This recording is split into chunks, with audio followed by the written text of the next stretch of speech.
Kumaraswamy's words will not be accepted by his own father. ಸಮಾಜಕ್ಕೂ ಹೇಳ್ತೇನೆ, ಒಕ್ಕಲಿಗ ಸಮಾಜಕ್ಕೂ ಹೇಳ್ತೇನೆ, ಹಿಂದುಳಿದವ್ರಿಗೂ ಹೇಳ್ತೇನೆ, ದಲಿತರಿಗೂ ಹೇಳ್ತೇನೆ, ಬಿಜೆಪಿಯ ಈ ಹುನ್ನಾರ ಏನಿದೆ, ಕರ್ನಾಟಕದ ಜನ ಈ ಬಿಜೆಪಿಯ RSSನ ಕುತಂತ್ರಕ್ಕೆ ಮರಳಾಗಬೇಡಿ. ಈ ರಾಜ್ಯ ಹೊಡಿತಾರೆ. ಈ ರಾಜ್ಯದಲ್ಲಿ ಇಂಥ ವ್ಯಕ್ತಿಗಳನ್ನು ಮುಂದೆ ಮುಖ್ಯಮಂತ್ರಿ ಮಾಡಿ ನನಗೆ ವಿಷಯ ಬಂದಿದೆ. 8 ಜನ ಉಪಮುಖ್ಯಮಂತ್ರಿಗಳು, ಇವ್ರನ್ನ ಮುಖ್ಯಮಂತ್ರಿ ಮಾಡಿ 8 ಜನ ಉಪಮುಖ್ಯಮಂತ್ರಿಗಳು ಮಾಡ್ತಕ್ಕಂಥ ಮೀಟಿಂಗು ದೆಹಲಿಯಲ್ಲಿ ಏನು ಮಾಡಿದ್ದಾರೆ RSS ಕೇಂದ್ರದಲ್ಲಿ, ಇದೆಲ್ಲ ಮಾಹಿತಿ ನನ್ನ ಹತ್ರ ಇದೆ. ನಾನು ಹೋರಾಟವೇ ಈ ರೀತಿಯ ವ್ಯವಸ್ಥೆ ಏನಿದೆ ನಮ್ಮ ರಾಜ್ಯವನ್ನು ಕುಲಿಗೆಡಿಸಲಿಕ್ಕೆ ಹೊರಟಿದ್ದಾರೆ ಇಂಥ ವ್ಯಕ್ತಿಗಳನ್ನ ಇಟ್ಟುಕೊಂಡು ಇದ್ರ ವಿರುದ್ಧ ನಾನು ಹೋರಾಟ. प्रहलाद जोशी भाजपा का वरिष्ठ नेता है. उन्हें पॉलिटिकल जर्नी शुरू किए एक कार्यकर्ता के नाते. एक एक कदम आगे बढ़ करके आज केंद्र मंत्री पद तक पहुंच रहा है. उनका क्षमता के वजह से, पार्टी प्रतिनिष्ठा के वजह से, उनका बैकग्राउंड कुमारस्वामी जी के जैसे एक्स प्राइम मिनिस्टर का बेटा नहीं है, एक कार्यकर्ता है. उनका पर्सनली टारगेट करना, कम्युनिटी के बारे में गलत आरोप बोलना कुमारस्वामी के जैसे एक्स CM के वो ठीक नहीं होता है. उनका बात सुन करके उनका बाप भी परेशान हो रहा है. Let's bring in Anaga Keshav for the latest on this. Anaga, what exactly is brewing there in the state of Karnataka? Because for Kumaraswamy to say this may not harm the individuals, but it can create an infighting within the Bharatiya Janata Party. Absolutely. So first, Kumaraswamy tried pulling in the emotional string by saying that his father, Deve Gowda, is growing old. This might be his last elections.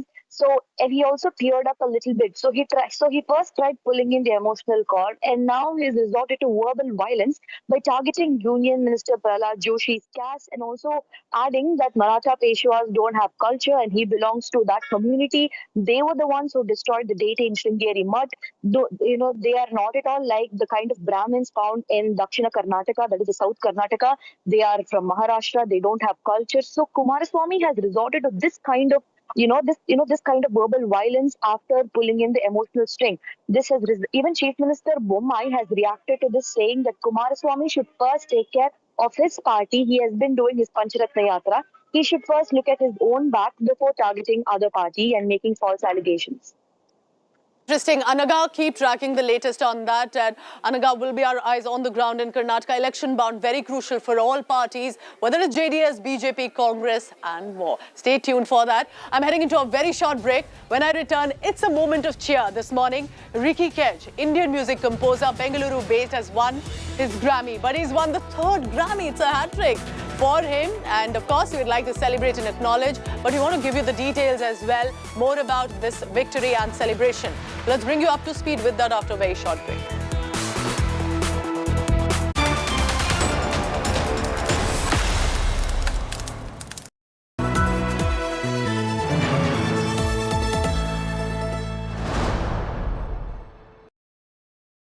I propose to increase the rebate limit to 7 lakhs.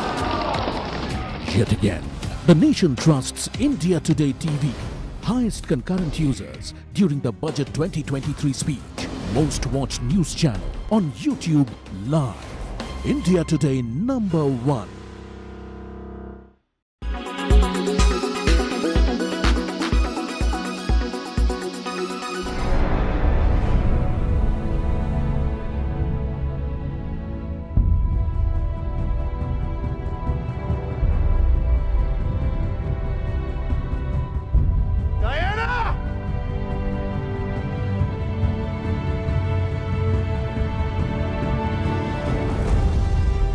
The much-loved superhero from DC Comics, Wonder Woman, will reportedly get adapted into a television series.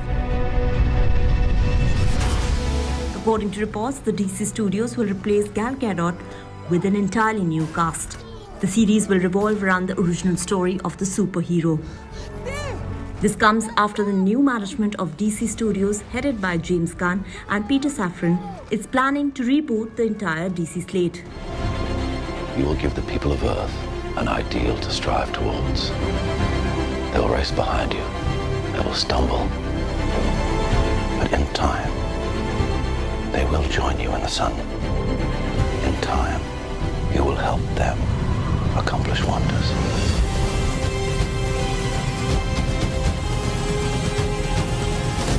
The replacement of Henry Cavill, who played the role of Superman, has also raised questions on Gal Gadot's future collaboration with the DC studios. For the Unverse, the makers were also planning to produce a third installment of Wonder Woman franchise. It's my turn. Get used to it.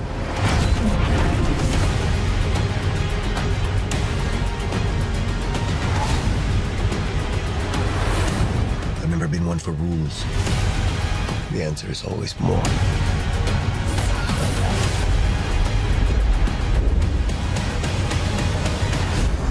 Gal Gadot even posted a picture to confirm the same, but the project was shelved after director Patty Jenkins walked out of the film, citing creative differences. The way I fly, they will never find us. I forgot to tell you. What? Radar. Will they shoot at us?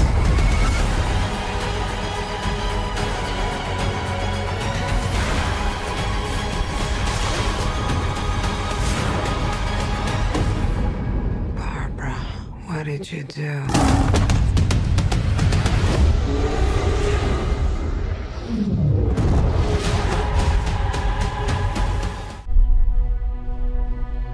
John, you have tallies approaching. You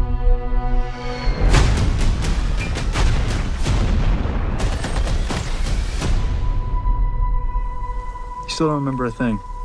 I don't remember any of it. I only remember the interpreter. The trailer of Jake Gyllenhaal star The Covenant is out. Don't disappoint. Turn out to be a pain in the ass. No, not me, sir.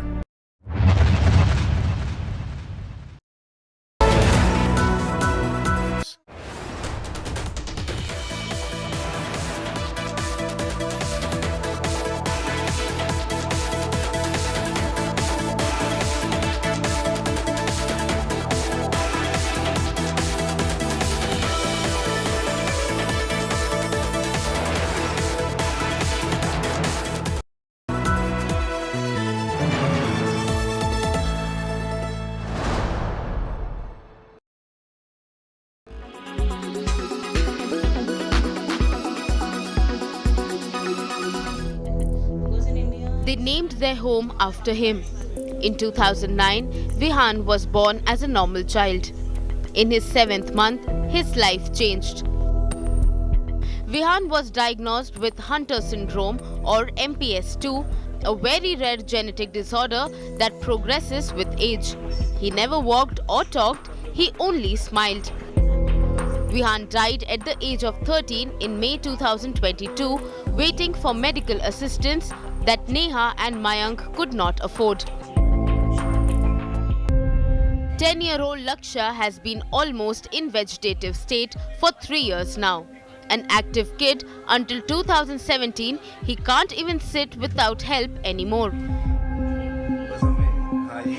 Laksha's parents, Bharat and Asha, are worried how long he will survive. Doctors ने हमें बताया कि आप treatment बहुत costly है इसका, तो फिर हमने पूछा क्या कॉस्ट है, तो उन्होंने फिर हमें बताया कि करीब 1 करोड़ के आसपास इसकी कॉस्ट आती है ट्रीटमेंट की।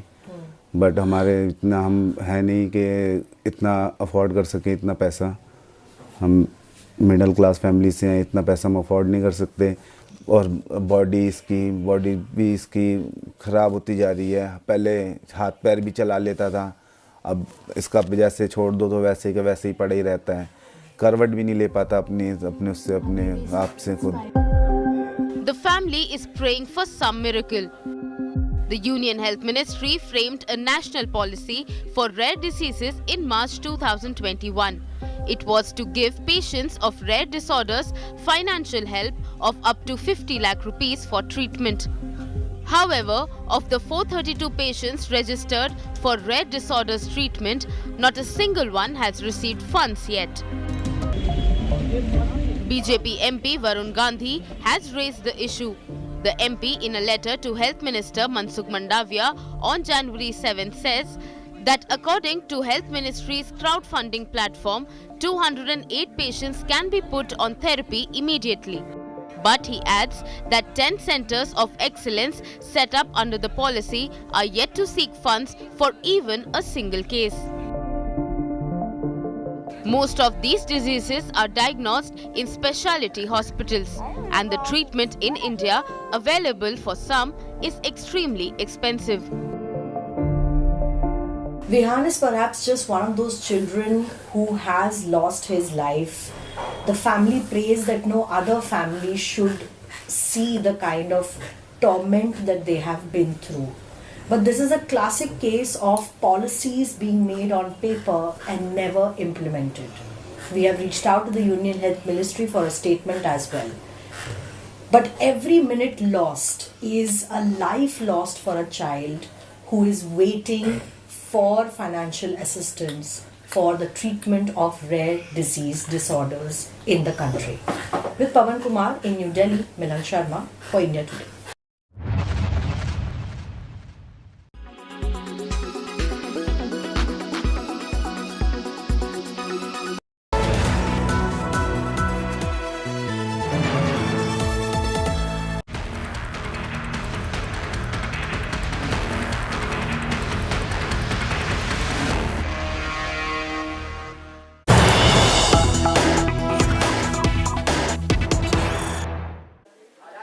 Will Delhi have a mayor today? Elections for the civic body were held in the month of December, and even today there is BJP and the Aam Aadmi Party just trading charges at each other, indulging in physical scuffles, and the national capital does not have a mayor for its civic basic issues around us. So what are the charges that have been thrown at each other? Deputy Chief Minister Manish Sisodia has given out a massive allegations against BJP, saying BJP councillors have been asked to create ruckus and commotion. But the BJP is not backing out either. The BJP says it's the Aam Aadmi Party that's been giving bribe and attempting to defect the BJP councillors. So let's begin first with Manish Sisodia. Manish Sisodia has put out a statement. I read it here. BJP has instructed councillors not to allow the mayor election to be held, and that on any pretext they need to create ruckus and commotion just as when the house starts. And if that happens again today, the house will be adjourned. LG will give another date.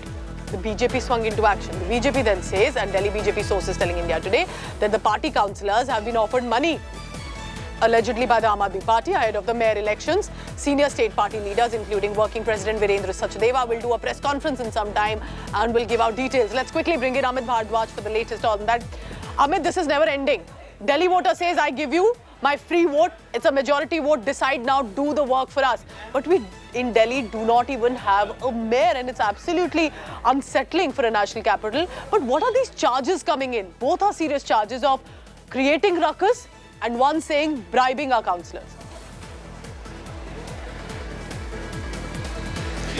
True, Pooja. You know, it's been nearly 2 months now that Delhi is waiting for a new mayor, deputy mayor, and the budget as well. Because remember, new budget has to be introduced. This is the time when the budget is actually prepared. The budget document is prepared. So that has not begun because the mayor elections are yet to happen.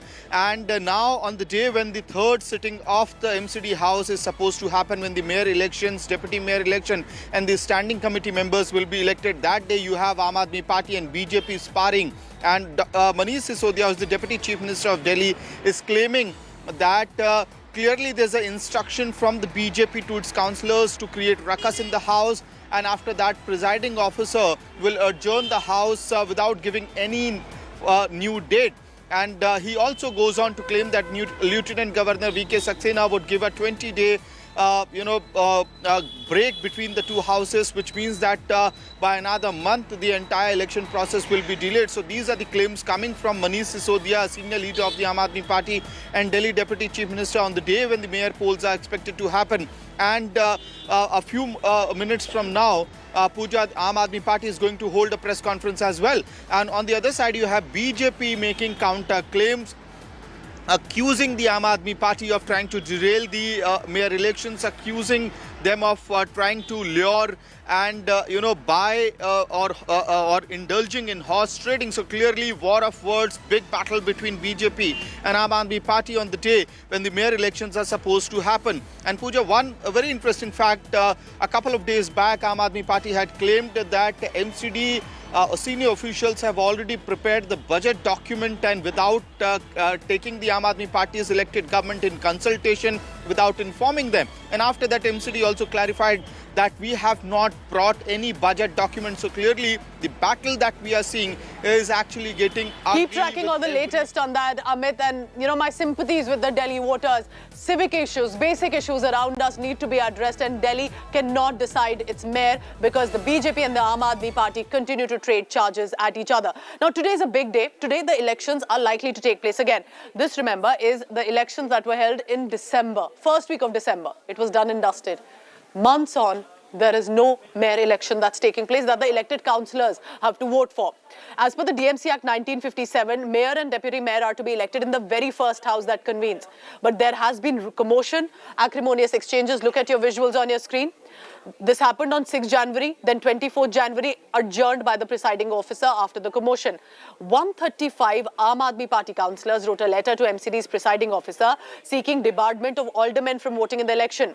Remember, elections that were held in December, but it ended BJP's 15-year rule by the Aam Aadmi Party, which bagged 134 of 250 seats. And today, there is no mayor just yet. Will today be that big day?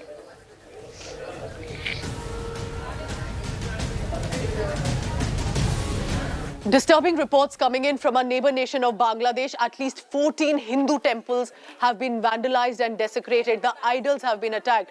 This attack happened in an orchestrated manner overnight. And the visuals coming in from Bangladesh are absolutely saddening. So as you can see, these are some of the visuals on your screen about the idols that have been broken in the attack by unidentified miscreants that had vandalized, and police have also given out a statement, but clearly the Hindu minority community would be living in fear right now in Bangladesh. The miscreants destroyed the idols. Some were found in the pond waters along the temple premises. For now, remember, this area was known to have an interfaith harmony, but this incident has clearly shaken that faith. Police has said this was an orchestrated attack to disrupt the peaceful situation in the country. They have launched immediately an investigation to track down the unidentified people. For now, listen in now to what the police in Bangladesh has to say.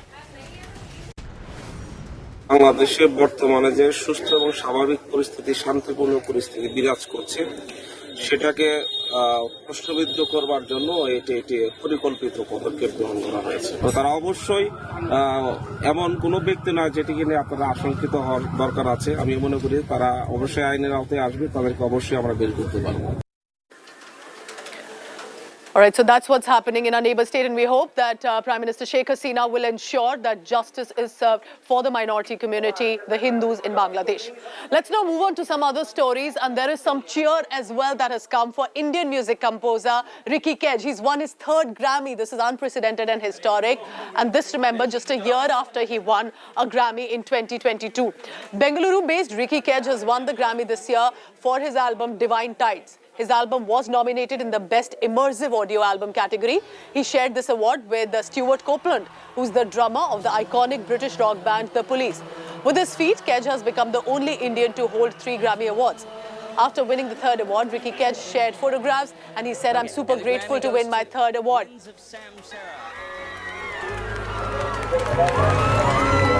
A quick shout out to my Indian Prime Minister Narendra Modi. I hope I made you proud and you're doing a great job.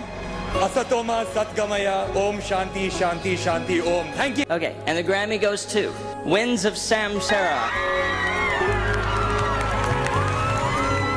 A quick shout out to my Indian Prime Minister Narendra Modi. I hope I made you proud. Are 3 visuals, 3 different years that an Indian music composer has been able to get a Grammy.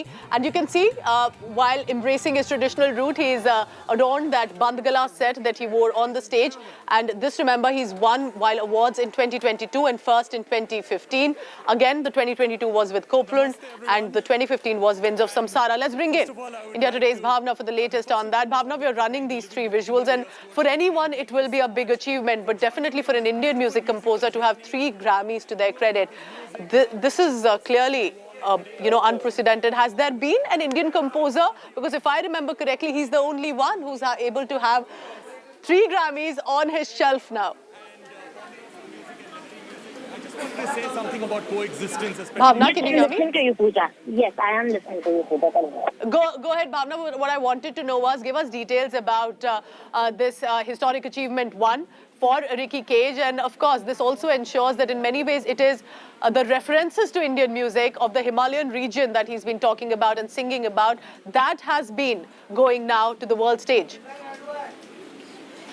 Yes, absolutely, Pooja. What is amazing, like I was, in fact, even saying that is the fact that the album, 9 songs and 8 music videos featuring various artists. But what stands out is the fact that he's speaking about nature, he's describing nature, he's describing the Himalayas and everything, which is very core to Indian culture as well. And, you know, the fact that he's taken that to the global stage, and not just that, in fact, thanked Prime Minister Narendra Modi in his, after winning the award, and just speaking about how he's been making India proud globally is an incredible achievement.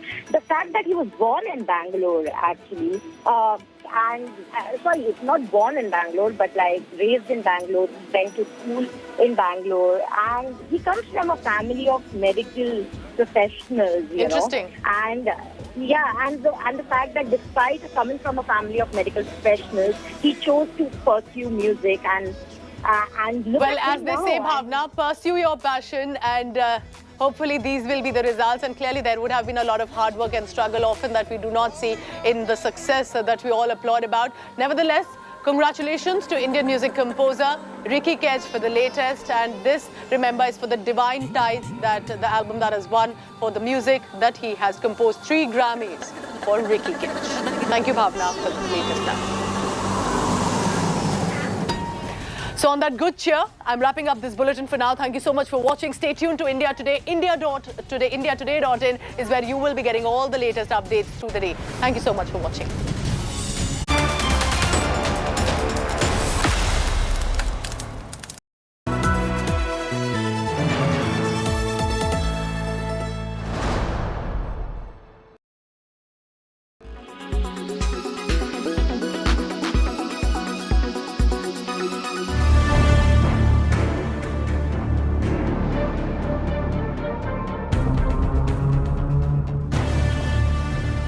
Marked for demolition. A neighborhood of Bengaluru, Malleshwaram and its adjoining areas have a new flyover coming in.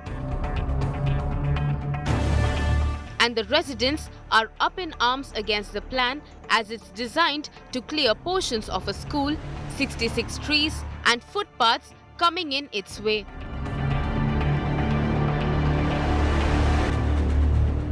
This tree which is right next to me, this huge tree over here, this is about 80 to 90 years old. This tree is not going to be there after a while. And so are the trees in this entire stretch of road. They're about 80 to 100 years old. This is the age range of the trees over here. There are about 66 trees over here, and all of them will be felled because the BBMP wants to construct this Sankey Tank flyover. And the footpath that I'm standing right in, and we even see some people talking over here, few residents talking over here about the footpath, and this entire beautiful stretch of the footpath here is not going to be here because this will be constructed into a service road, and this is what the BBMP wants. This red mark that you see over here is where the Sankey Tank flyover construction is going to be. And the sad reality is, this comes inside a school premise here in Bengaluru in Sankey Tank. And what you see over here that is right behind me, the red stage, is the assembly stage, is the place where the dais is where the children will be reciting their morning prayers. And what you see to this left area is where the children will also have their lunch. And the sad reality is, everything that you're seeing right now is going to be demolished because the BBMP wants to construct a Sankey Tank flyover.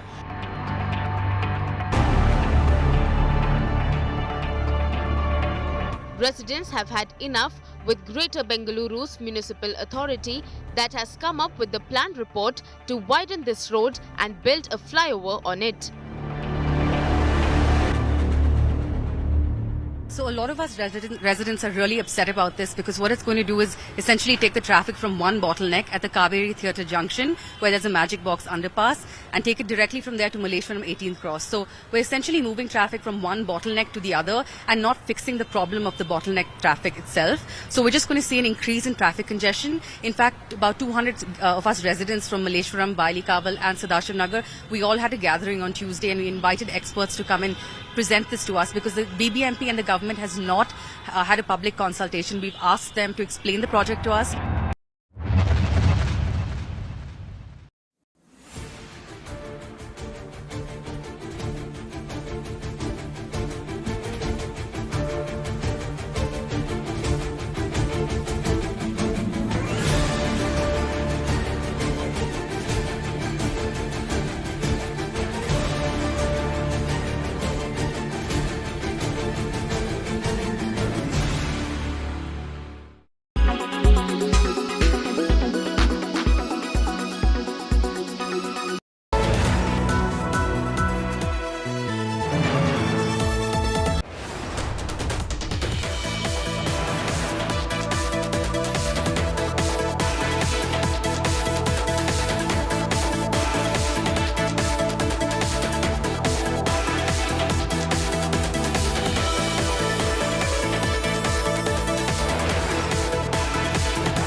Once a quintessential next-door boy with his heart on his sleeve, अगर ये तुझे प्यार करती है तो ये पलट के देखेगी।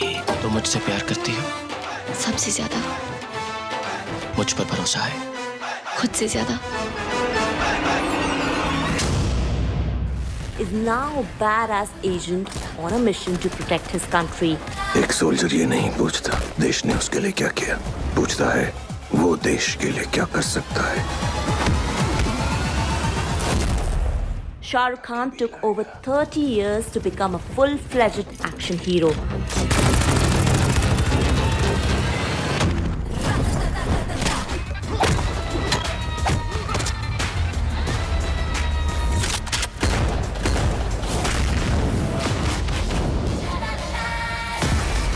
But no complaints.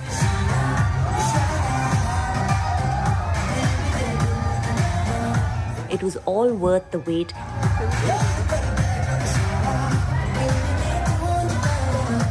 And the response from his fans says it all.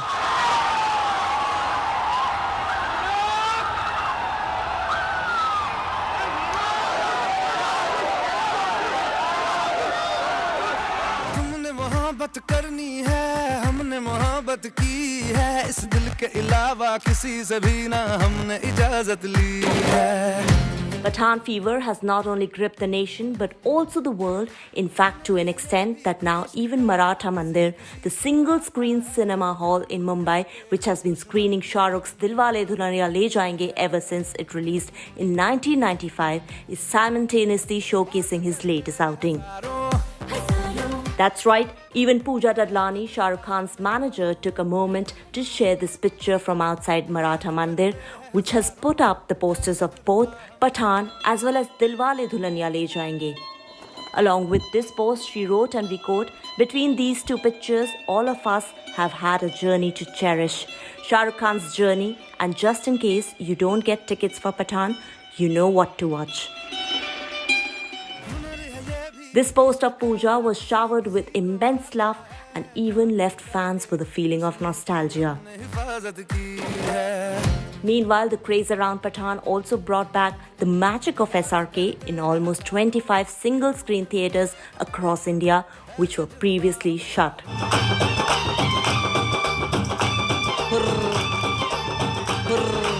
Now, if you jog your memory, much to the delight of fans, Dilwale Dulhaniya Le Jayenge was re-released in 2022 in theatres on November 2nd to coincide with Shah Rukh Khan's birthday.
this national hockey hero, trapped in a life of menial labor, forced to put aside his past glory and hockey dreams for his own son.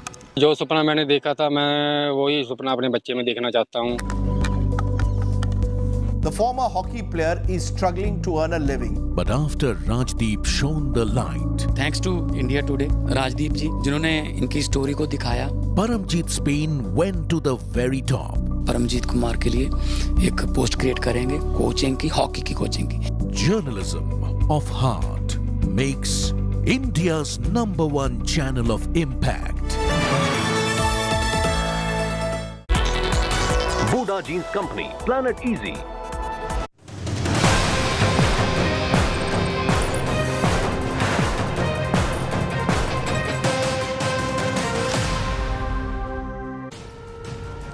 Hello, very good morning. You're watching India's Agenda. I'm Sneha Mordani. A quick check of the top stories in this edition first.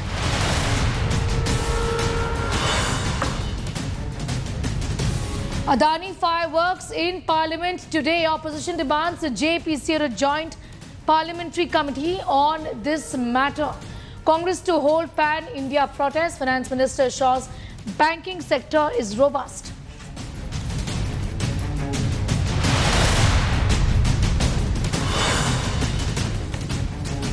Prime Minister Modi's mega infrastructure push in pole-bound Karnataka to inaugurate India Energy Week, focus on green energy and ethanol blending.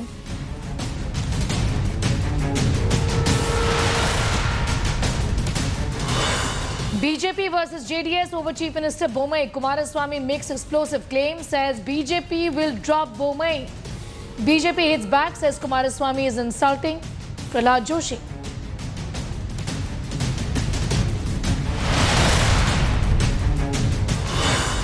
As countdown to crucial mayor elections begins, AAP and BJP trade charges. Sisodia alleges BJP councillors advised to create a ruckus. BJP is accusing AAP of bribing their councillors.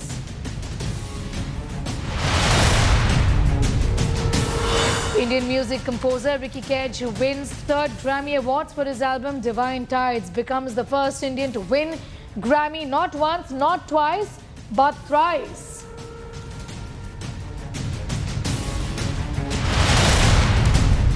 At least 53 dead in massive earthquake, 7.9 in magnitude that hit Turkey.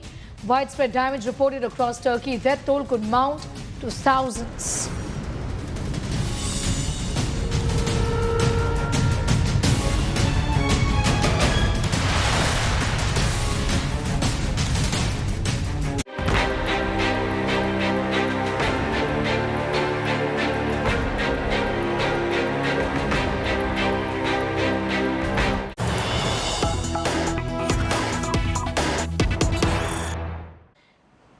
We have some news just coming in. The opposition is in a huddle ahead of the parliament session.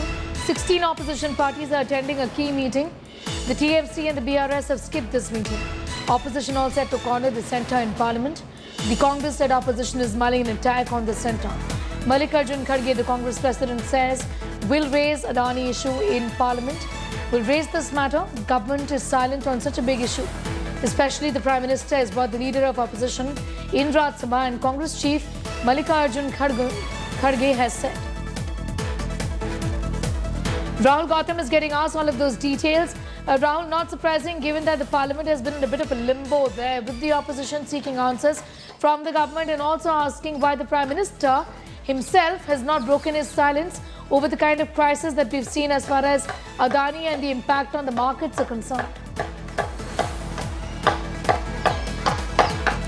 Absolutely, Sneha. This Adani issue is becoming a sort of a friction point between Treasury and opposition benches, given the fact that as we speak, as many as 15 like-minded opposition parties are holding a meeting inside the chamber of Congress Chief Mr. Mallikarjun Kharge to chalk out a strategy as to how they're going to corner the government on this issue. We've been informed that after this meeting, the opposition parties are also going to stage a demonstration outside the Gandhi statue inside the parliament premises. And apart from this, the Congress party is also going to take this, this issue to the very seats of the national capital, because the party is also going to organize demonstrations outside LIC and SBI branches. So you can expect that this issue is certainly going to become a major flashpoint between Treasury and opposition benches. I just myself spoke with the DMK MP, Mr. Tiruchi Shiva. In fact, he also demanded that Nirmala Sitharaman, if she is, if she had earlier said that, that the Adani issue is not going to affect the financial health of the country, then she should come inside the house and must make this statement. So you can expect that the opposition strategy is to drag Prime Minister Narendra Modi into this raging controversy, and obviously to increase the heat against the incumbent government, because they believe that this is one issue on which government is on back foot. All right, I'm going to ask you to be with us for a few moments, in fact, Rahul. Coming back to you, and we continue with the developments vis-a-vis the parliament and the manner in which this has become a huge political slugfest. That essentially continues as the parliament's budget session resumes today. The opposition leaders have decided to hold a meeting in the leaders of opposition's office. Parties also hold a protest near Gandhi statue. That's the plan. They continue to demand a joint parliamentary committee probe in the allegations that have been levelled against the Adani group. Not just that, Congress is going to carry out a nationwide protest outside the offices of LIC and SBI. Moreover, Telangana Chief Minister K. Chandrasekhar Rao has launched a scathing attack at the government, accusing it of shielding Adani, claiming that the whole banking system is facing a threat because of the Adani crisis. KCR said that an unchecked privatization was going on. Meanwhile, as the controversy over the Adani crisis continues, Kotak Mahindra CEO Uday Kotak has said the current situation doesn't really risk the Indian financial system. उनका क्या नतीजा निकल रहा है? आज अदानी का क्या निकल रहा है नतीजा? झूठे मतलब चीजें बना के, बनावटी शेयर्स का वैल्यू बढ़ा के, कितना मतलब पूरे देश खतरे में आ रहा है, सारे बैंकिंग व्यवस्था खतरे में आ रहा है. इसके लिए कौन जवाब देगा? यानी कि इस अंधाधुन प्राइवेटाइजेशन जो मन में करो, जो कहते जाओ, करते जाओ, ये बिल्कुल नहीं चलेगा. अचानक भारत के एक उद्योगपति जो दुनिया में नंबर 2 पे थे और आज 20 की सूची से भी बाहर हो गए. एक अंग्रेजी की कहावत है, friend in deed is friend in indeed. अब एक दोस्त बुरे वक्त में ही असली दोस्त होता है, तो कम से कम भारतीय जनता पार्टी को, सरकार को आगे आना चाहिए अपने दोस्त को बचाने के लिए. Rahul continues to be with us. Rahul, what is the government's position going to be? Because given at the end of the day, it is legislative business getting stalled. In fact, the finance minister herself has said that, listen, we are not really running away from the discussion. If you want to ensure that the parliament does not function, the ball is in your court, not on us. Well, the government has made it very clear that they're ready to discuss any issue, provided they. है और इस illusion को हटाने की जरूरत है. मोहन भागवत जी क्या है? आरएसएस के सर्वोच्च नेतृत्व आरएसएस क्या है? भारतीय जनता पार्टी का मात्र संगठन. ये तालाब में कंकड़ डालते रहते हैं, उसकी लहरें देखते रहते हैं कि जनता का मूड क्या है. इसके पहले इन्होंने रिजर्वेशन हटाने की बात की थी बैकवर्ड शेड्यूल कास्ट के लिए, याद दिला दूं, झारखंड में अपने शिविर में.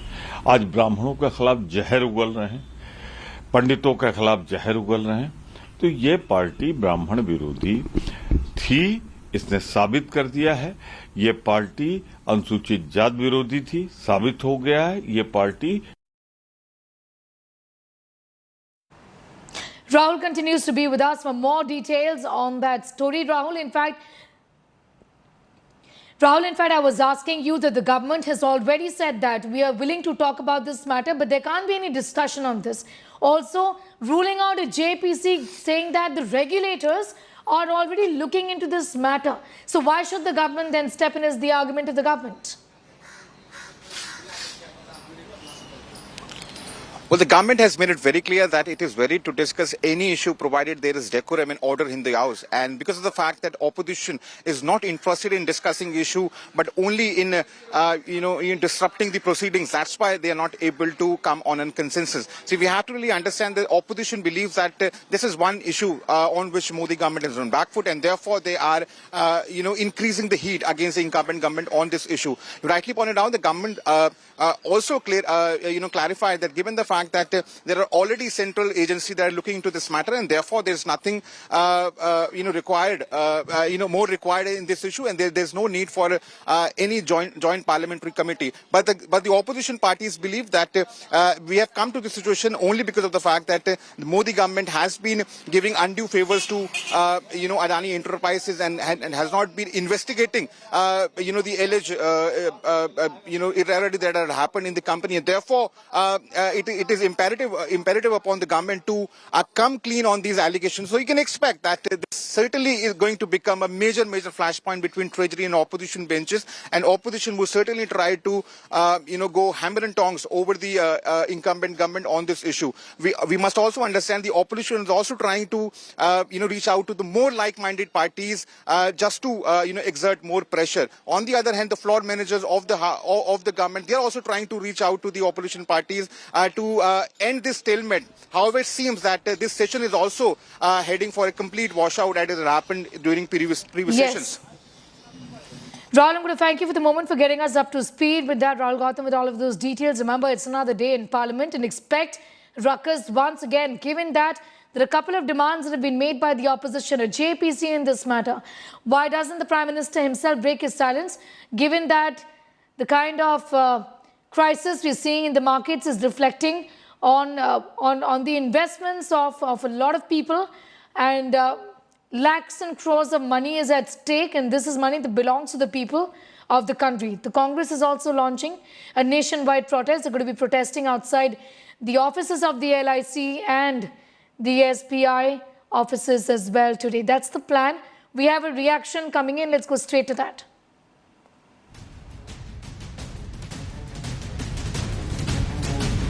We're now joined by DMK MP, Mr. Tiruchi Shiva. Sir, this friction point sort of becoming Adani issue between Treasury and opposition benches. You insisting upon a JPC. The government says that let's have discussion on a presidential address. How do you think that this impasse is going to end? We have always repeatedly saying that running the parliament smooth lies with both the treasury benches and the opposition benches. We know very well that during the motion of thanks to the president's address, we can discuss anything. But there are chances for the government when replying to skip some issues which may embarrass them, or they may not be in a comfortable position to reply. That's why we are insisting this is a very important issue. One of the very big industrial shares are declining day by day. Today is the 8th day it is happening, and it impacts the economy of the country. When you have gone for liberalization and privatization, these things have to be looked into, and the parliament is meant for debate and discussion. So when the opposition parties raise an issue, the treasury bench has got a responsibility to react or to respond in a positive manner. So if they, of course, come forward for a discussion, we are always very much prepared to cooperate. Finance Minister Nirmala Sitharaman has said that, this FPO that were withdrawn by the Adani Enterprise is not going to threaten in any manner as far as India's banking system is concerned, and this has been happening as a natural phenomena. Earlier also happened, and that there's nothing to worry about. That she could say in the parliament. When a debate is taken up, when the opposition parties level their charges, let the finance minister reply there, because it will be on record and it will be very authenticated. One last question, sir. Today, Congress party is also going to protest at various places outside the parliament as well, at SBI, branches. Are you also going to, planning to take this issue to the common people and to the masses? That we will always be doing. When we convene a public meeting, we will focus on every issue and we will highlight to the people whichever is important for them. Thank you. Thank you for speaking to us. In New Delhi, this is Rahul Gautam with Vijay Jagannath for India Today.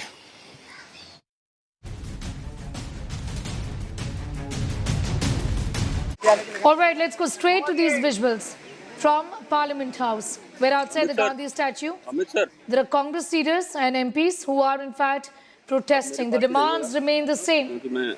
As the session is underway, both houses continue to get adjourned day after day. The ruckus is over the Adani issue. In fact, the opposition has been protesting, demanding answers from the government, seeking a discussion and also a joint parliamentary committee probe in this entire matter, saying that the government has also some answering to do vis-a-vis the kind of action that is being taken. And to say that the regulators are the only ones looking into this isn't good enough. This is a JPC demand that has been made by the Congress-led opposition into the alleged fraud triggered Rout in Adani Group companies' stocks. My colleague Supriya Bhardwaj has more details on that story. So as far as the opposition is concerned, Supriya, we can expect the same thing to happen today, a day of ruckus as a JPC demand continues to be made by the opposition led by the Congress essentially. Well, Sneha, as far as opposition is concerned, the information that we are getting right now is that on one side, the leaders have started gathering at the Gandhi statue where the protest is going to start. And on the other hand, the meeting in the office of the leader of opposition, Mr. Mallikarjun Kharge, has stopped. What we are hearing from our sources is that the Congress party is going to go all out and say in Lok Sabha that they want discussion on the issue of the Adani scam and nothing else on that. This is what the Congress is saying. They think this is a scam. They are alleging it, and they are saying we will be asking for a discussion on the same. And they are saying that we will not allow any other business to take place in the House. I have been also joined by Manikam Tagore, and I'll put you over that. They are all going actually protesting over here right now. What is happening? I have been joined by a lot of people here, but nobody wants to talk. They want to go and do the protest over here. The protest has started. All the opposition MPs have gathered here at the Gandhi statue, and they are saying that they will be asking for only one thing. That is that of the JPC probe and a full-fledged discussion on the Adani Group issue in the House. Well, the opposition is alleging it now as a scam, and they're saying that the government has to come out and give a statement on the same issue. And also, at the same time, they're saying that they will not let any other function happen in both Rajya Sabha as well as Lok Sabha as well as this entire matter is concerned. Neha. Also, Supriya, if you could give us a sense of the fact that TMC and BRS are not a part of this entire opposition group that are seeking answers from the government. Do they have a separate sort of a strategy, or is it their lack of willingness to be seen as, under the umbrella and being, they don't want to be a part of the opposition, which is at least the perception is that this is being led by the Congress? Well, TMC MPs are present here at the Gandhi statue because it's opposition. There are 16 party leaders who are present in that meeting. Sneha, we are seeing Mahua Mitra who's standing here, and there are other MPs also from the opposition parties who are present here. As far as BRS is concerned, we have to see because just now all the MPs are coming one after the other and joining the protest at the Gandhi statue. Well, what we are hearing from the sources is that a larger, this time the opposition is going to be united, a larger ambit has been framed where a lot of MPs as well as the party leaders can come in. And right now, nowhere it has been said that it is being led by one party or the other party. This is what the opposition and particularly Congress is also saying. This is basically the united opposition protest. So this is what we are witnessing here at the moment in the parliament where who's who from the opposition have gathered and they're protesting here. They're demanding a JPC probe and or a Supreme Court monitored probe, and they're saying that this Adani Group issue is nothing short of a scam. Now, this is what the opposition is stating at the moment. Sneha. Be with us. Just coming back to you in a few moments from now. Supriya Bhardwaj with all of those details. The Congress is seeking adjournment. Only business in the House should be a discussion on Adani is what the Congress has said. They're protesting outside the Gandhi statue. As you can see in these pictures, a meeting was also called of opposition leaders, but BRS and TMC were not a part of this meeting is what we've been given to understand. My colleague Rahul is also with us for more details on that. Rahul, give us a sense of what the way forward is likely going to be, because in the past also we've seen that on matters of demands, as far as JPC is concerned, there have been washouts in Parliament. I remember very well when the 2G matter was discussed in Parliament, the then BJP government had asked for a JPC and the entire session was actually washed out. Are we looking at some sort of a situation of this nature now, given that the opposition has found this issue?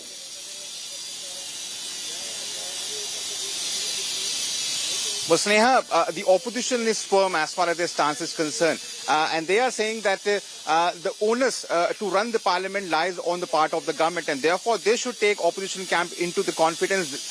Then only the house can function. So you rightly pointed out that we are seems to be entering in a situation that had happened during the 2G scam, given the fact that opposition camp, they are gathering more and more like-minded parties to exert more pressure on treasury benches. As far as government is concerned, they've also made it very clear that they're ready to discuss any issue, given the fact that first there should be discussion and debate on the presidential address, and post that they're going to discuss it with the all the relevant stakeholders, and whether what are the issues that are going to be taken up during the budget session. So it seems that it's becoming a sort of a friction point between treasury and opposition benches. But I was telling you earlier also, the opposition camp believes that this is one issue on which the government is on a back foot, and therefore they are only increasing the heat with each passing day. That's why you are seeing adjournment notices being served every day. This protest which is now being organized at Gandhi statue, the opposition is also taking this fight outside the parliament on the streets, as they're going to protest and going to hold demonstrations outside the SBI and LIC offices. So it seems that they are turning the heat, they're increasing the heat against the incumbent government, because they believe that the government is on back foot and they can actually push it further to the wall. I must also tell our viewers that as we speak, the government is all trying to reach out to the opposition parties. They are also trying to convince them that let's have discussion first on presidential address, and post that we can discuss issues, pertinent issues later on, once there is consensus between treasury and opposition benches. So you can expect that this Adani issue has certainly become a new flashpoint between treasury and opposition benches. Undoubtedly, but can legislative business suffer in this fashion is the big question. I'm just going to come back to you. BJP spokesperson Shahzad Poonawalla is also now joining us.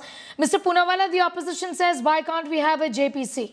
You had a similar demand when the BJP was in the opposition, as far as the 2G scam is concerned, and then the government at that point in time had to give in. That was a Congress-led government. Why can't a JPC be conducted in this entire matter? Is not just the Congress but the entire opposition asking. Since you've spoken about the 2G issue, first of all, the Supreme Court had cancelled 122 licenses, and in that context, this demand was made. Now, as far as today's context is concerned, has anybody said no for a discussion? No. In fact, when you have a reply to the President's speech, the thanks motion, in that you can raise all issues under the sun, because it's a huge provision where you get to discuss the issues of current importance. So why is the opposition running away from a discussion? It is because they have mastered the art of putting disruption above discussion, confrontation above consensus, and partisan, parivarik interest above public interest. And they're wasting taxpayer money. Now look, India is a country with robust institutions as far as financial markets, capital markets are concerned. Those institutions have already taken cognizance of what has to be done. There are other countries also where this group operates. Those countries have also not given any kind of adverse finding. Anyway, let the institutions do their job. And if there is anything more that needs to be done, that can be taken forward. But why hold Parliament ransom for an issue to make political capital out of it? That is the essential issue, because you can discuss the issue if you want to under the current discussions that are going to take place in Parliament. So it seems that more of this is being driven by the attempt to score political brownie points and not to actually have a discussion. You remember, even on the Rafale issue, they made the same kinds of demands. When the Supreme Court ruled on Rafale, Rahul Gandhi was still peddling lies. And also, if I may add very quickly, the same group that they are complaining against is a group that they laid out a red carpet to in Rajasthan. So how is it Chamatkar in one place and Gunegar in the other place? Interesting. Congress is hypocrisy that can speak. All right, Angul, thank you for the moment. So the Congress is saying that there should be a day-to-day reporting of the investigation. There should be a JPC. The BJP says you are the one running away from discussion. We are willing to discuss this matter. But all of these demands are something that can't be looked at because the regulators are already looking into this. But the opposition, unrelenting, continues to protest even today. Just half an hour from now, the session is going to convene. The houses are going to, in fact, convene. And it remains to be seen what happens, though this is going to be anybody's guess, isn't it, Rahul, that there will be ruckus and there will be demands again from the opposition for a JPC. I want to understand from you, what is the government now thinking? Because the stalemate has to end, isn't it? Well, what we are learning from our sources that the government is trying to reach out to the opposition parties and bring them on a common platform as far as business in the house is concerned. They are saying that let's first have discussion on presidential address and post that we can discuss pertinent issues. However, they have not assured or given specific assurances about Adani issue, but they have left us scope for discussion for any issue which the opposition wants to discuss. See, as I was saying earlier also, the opposition camps firmly believes that the onus to run the house lies on the part of the government. So therefore, they should, concede the ground. They should allow this issue to be discussed inside the parliament. Then only they're going to allow the business to happen or to run normally inside the houses. But it seems that, this impasse is only going to continue with the fact that the opposition is only increasing the heat. As we speak, they're going to hold a demonstration at the Gandhi statue. The opposition parties are also trying to get more partners on this, and this will become a sort of a rallying point as far as opposition unity is concerned. So it seems that as I was telling you earlier also, the government, seems to be on back foot as far as opposition concerned. They believe that this is on one issue which they can, further push the government to the wall, and therefore they are only increasing the heat. I must also tell our viewers that the government, the floor managers of the government, they are trying to reach out to the opposition parties, but there's yet to be, a consensus on the issue that are going to be discussed. So it is very likely that the government would certainly give some concessions to the opposition camp so that the house can function in coming days. Also it's important to understand that we have to have the business of motion of thanks in the President's address. That is mandatory and that is customary. And discussion on the union budget. These are important issues pending right now in Parliament, and that's the reason why all the more important for the stalemate to end, because this just really isn't about bills. This really isn't only about legislative business, isn't it, Rahul? Absolutely, and see, the government is saying that there's not just one issue which should block the business inside the houses. There are many issues that needs urgent attention, and therefore the opposition must, shed this adamant stance on this issue. They must first have discussion on presidential address and post that they are ready and they are willing to give space to the opposition voices so that they can, share their concerns on the floor of the house. But you rightly pointed out, but it seems that this stalemate and this impasse is blocking the business inside the house. There hasn't been any major proceedings happening inside the house, and it seems that this is only going to continue because the opposition has made very clear that until unless the demands are met, until unless there's a JPC or a Supreme Court monitored probe, they're not going to allow the house to function. In fact, they are also trying to reach out to the government as to what is their stance, and they should come on record that whether they're going to have a discussion on this Adani issue or not. So you can expect that this issue is certainly going to be alive in coming days, and certainly the opposition would not let it die down anytime soon, given the fact that they believe that government is facing heat on this issue. There has to be a middle way, and what that is going to be is something that remains to be seen. But these are pictures coming in from the Gandhi statue where there are placards that have been put out. We want a JPC or a Supreme Court monitored probe in this entire matter as far as the Adani issue is concerned.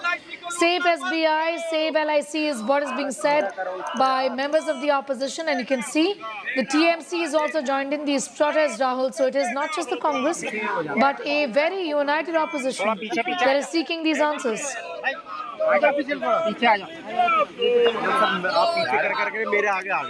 This issue is certainly becoming a rallying point where, which is certainly uniting opposition parties, and that's why if you just analyze earlier earlier there were only 10 parties when was the first meeting that was called by Mr. Mallikarjun Kharge of opposition like-minded parties, and today the opposition has around 15 parties on the same platform as far as Adani issue is concerned. So obviously the support that they were trying to garner, they are getting it on the ground, and that's why you're getting political parties like BRS, TMC also joining the protest.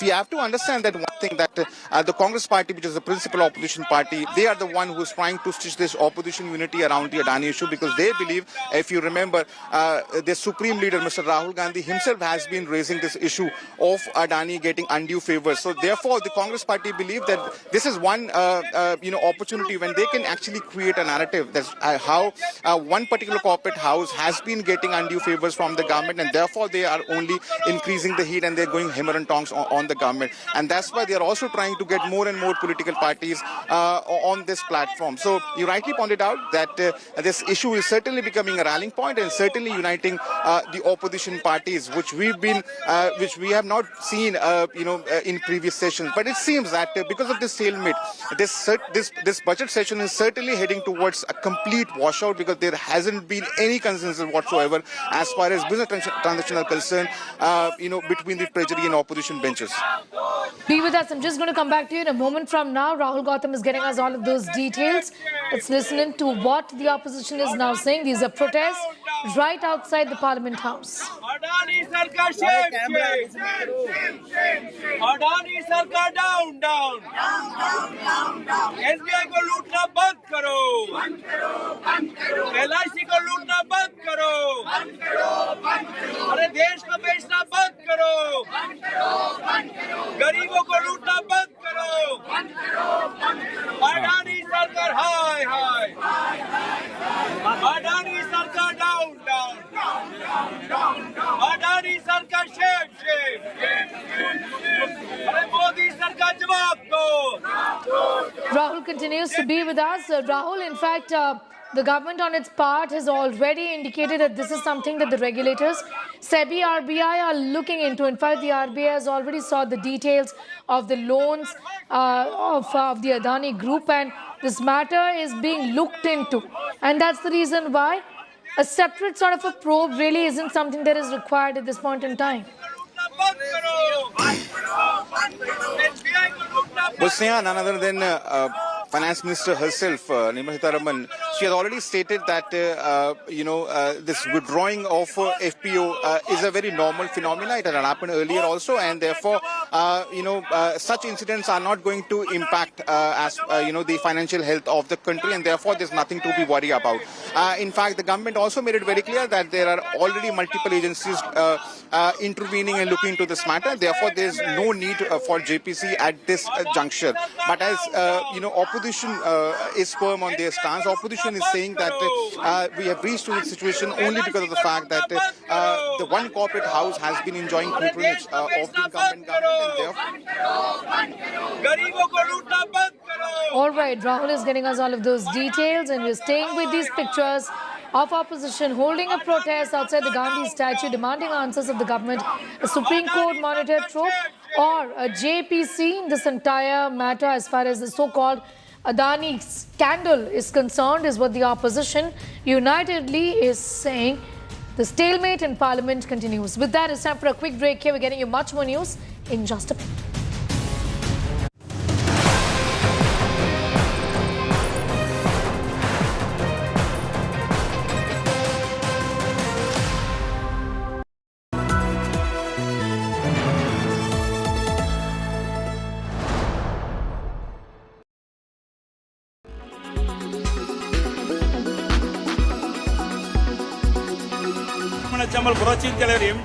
War of words ahead of erode by polls intensifies. The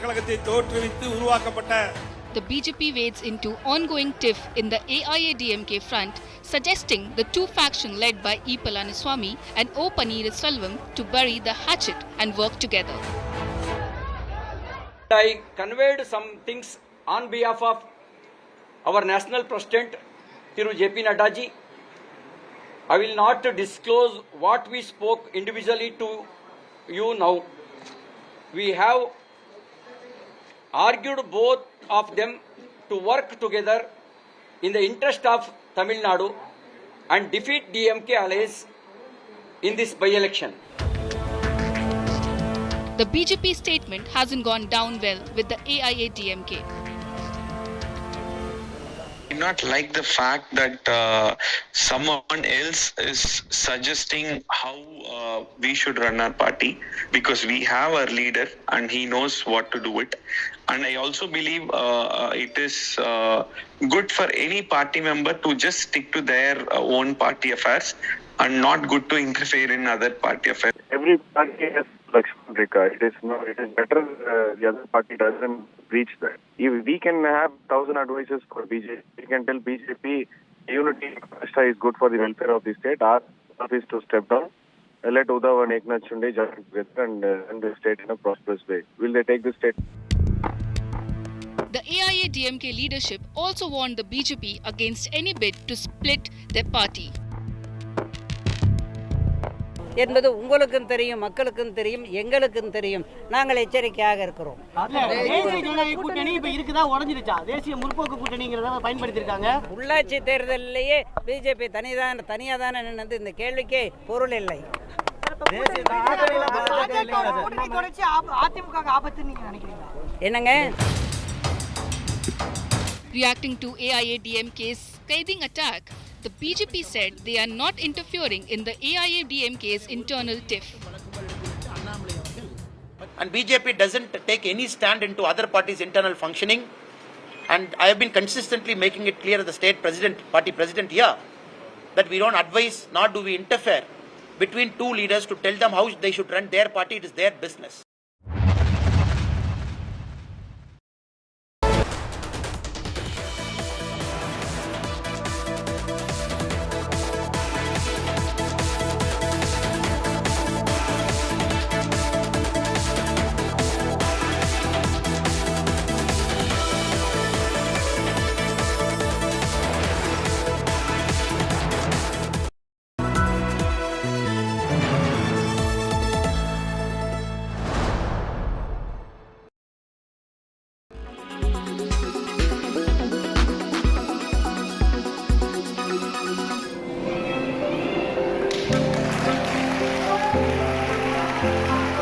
This 8-year-old differently abled student of a government school in UP has brought glory to his city, Bahraich. Whoever says disability can slow you down should look up to this little one. Divyansh, who is more than 40% disabled in his legs, created a record by doing Shirshasana continuously for 44.1 minutes in the G20 Yogasan Record 2023 program.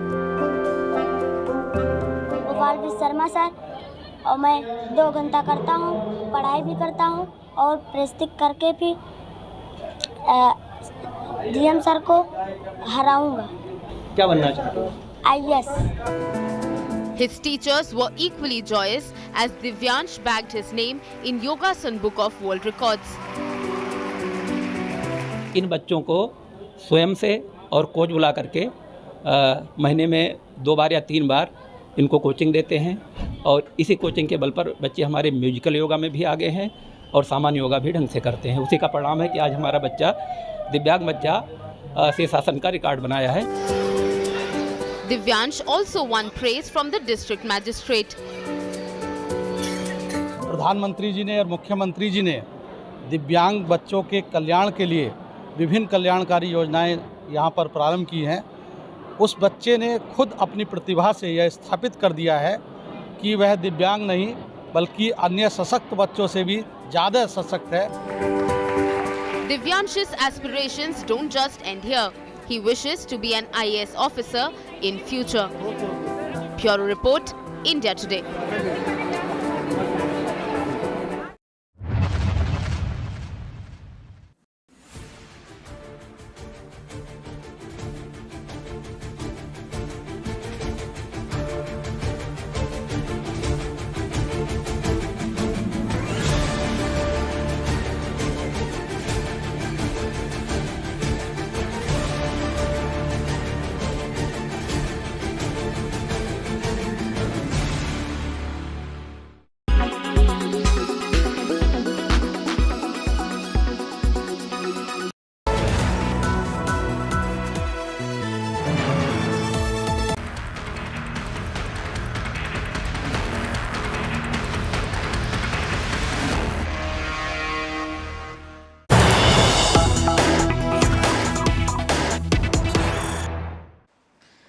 We have some news just coming in. Let's go straight to that. BJP and AAP are trading charges over Delhi Mayor Dangal. Deputy Chief Minister Manish Sisodia's massive allegation against the BJP. BJP councillors have been asked to create ruckus. Sources within the BJP tell us AAP is bribing BJP councillors. According to the Delhi BJP sources, some of the party councillors have been offered money allegedly by AAP ahead of the elections as far as the Delhi mayor is concerned. Senior state party leaders, including working president Virendra Sachdeva, will do a press conference in just some time. Councillors who got the alleged offer could be present in this meeting as well, is what we've been given to understand.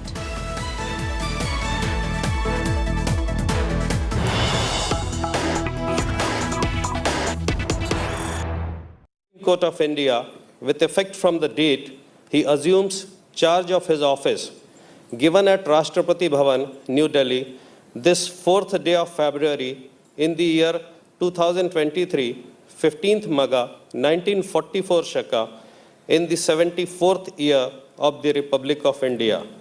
Signed, President of India. May I now request Honorable Chief Justice Pankaj Mittal to take oath.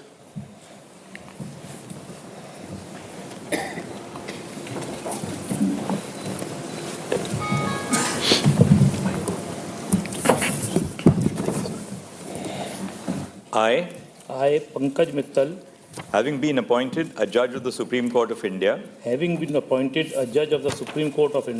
do swear in the name of God,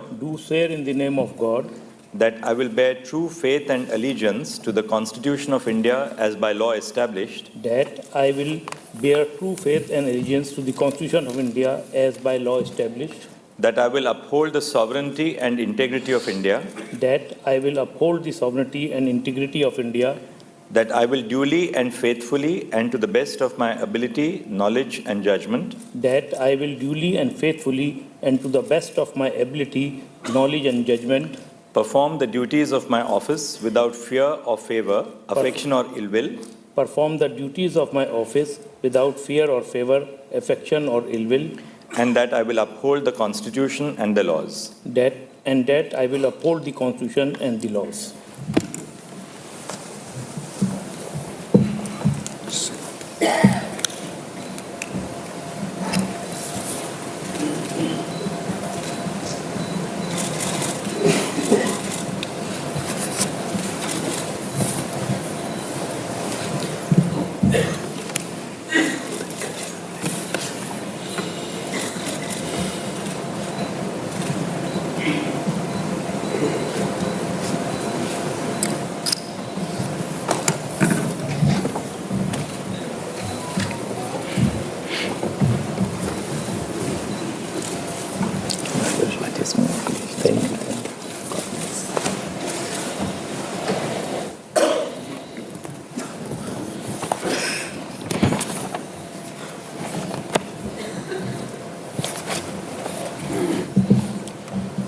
Warrant of appointment of Honorable Chief Justice Sanjay Karol reads as under.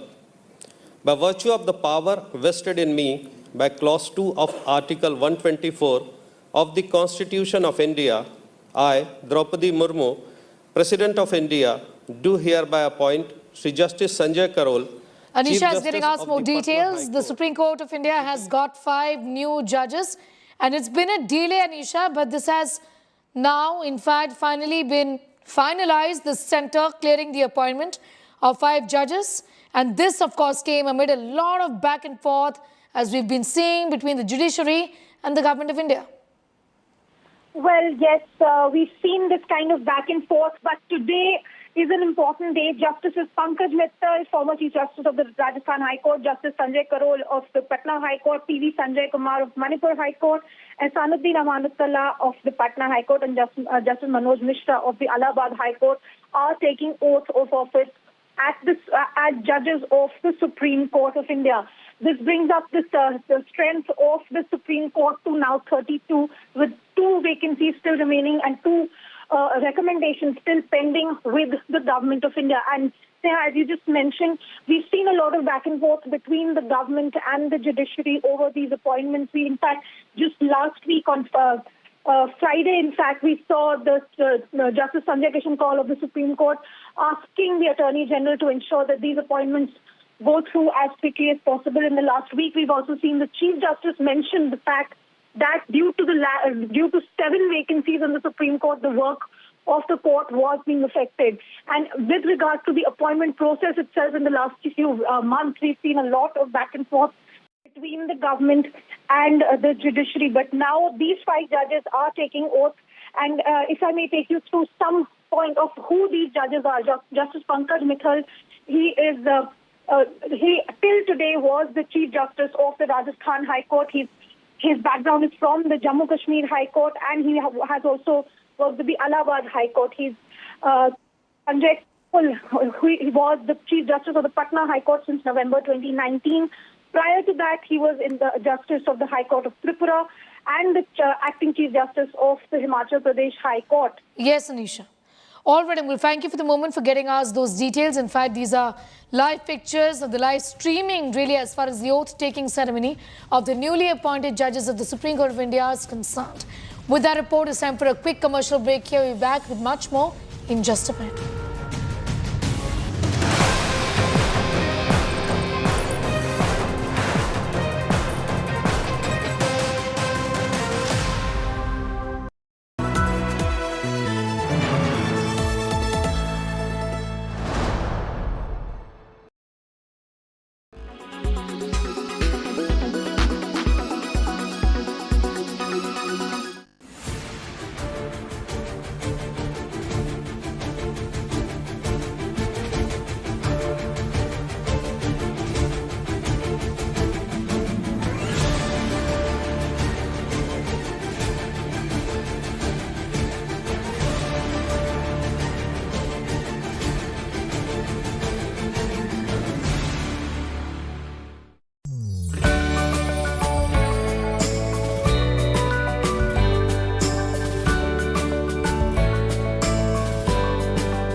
Make your media plan smarter with India Today. India Today, Business Today.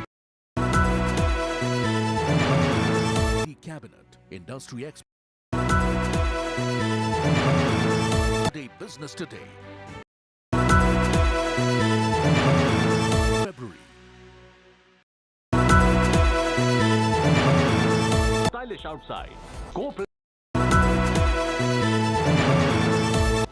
Co-presented by Bandhan Bank. It helps. Insurance, you are the difference.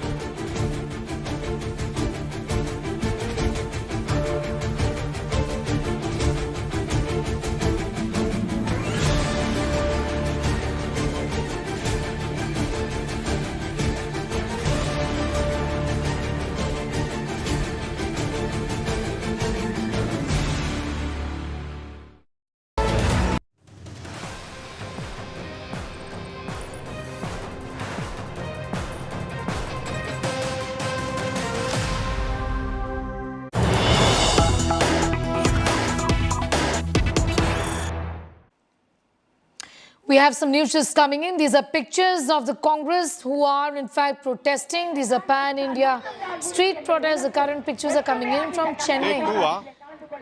Pramod is getting us more details. In fact, he is at the protest site as we speak. The Congress has gone all out against the government, raising concerns as far as the Adani issue is concerned. What exactly are these leaders now saying? Well, we're currently standing outside SBI Bank in Porur, and this is one of the locations where the Congress have started to decided to protest over here. There is another protest that is also occurring at Nungambakkam. Congress cadres in the number of a minimum of 300 have come over here, and they are protesting. They have two demands. They condemn the action of, they claim, forceful investment by SBI and LIC in Adani Group, and they also demand that a probe by a Supreme Court judge or a parliamentary committee should be done regarding these investments, and that's the reason such a protest is occurring over here. Close to 300 Congress cadres are protesting at this site. This is a protest that was called Pan India, and currently it's happening in Porur, Chennai. This is one of the arterial roads, and that's the reason Congress cadres are standing on one side of this place, and they are protesting, demanding a detailed probe into the investments in Adani Group, citing the Hindenburg report, and they claim that the investments that was done by SBI and LIC are forceful investments. That's their allegation, and that's the reason they are holding a protest at this site currently. Visuals of protest of Congress leaders in Chennai right now. So not just in Parliament, but these are protests that are spilled out in different parts of the country. The Congress is in fact holding nationwide protests. The demands are the same, Pramod, a JPC or a Supreme Court monitored probe as far as the Adani scam as being alleged by the Congress is concerned.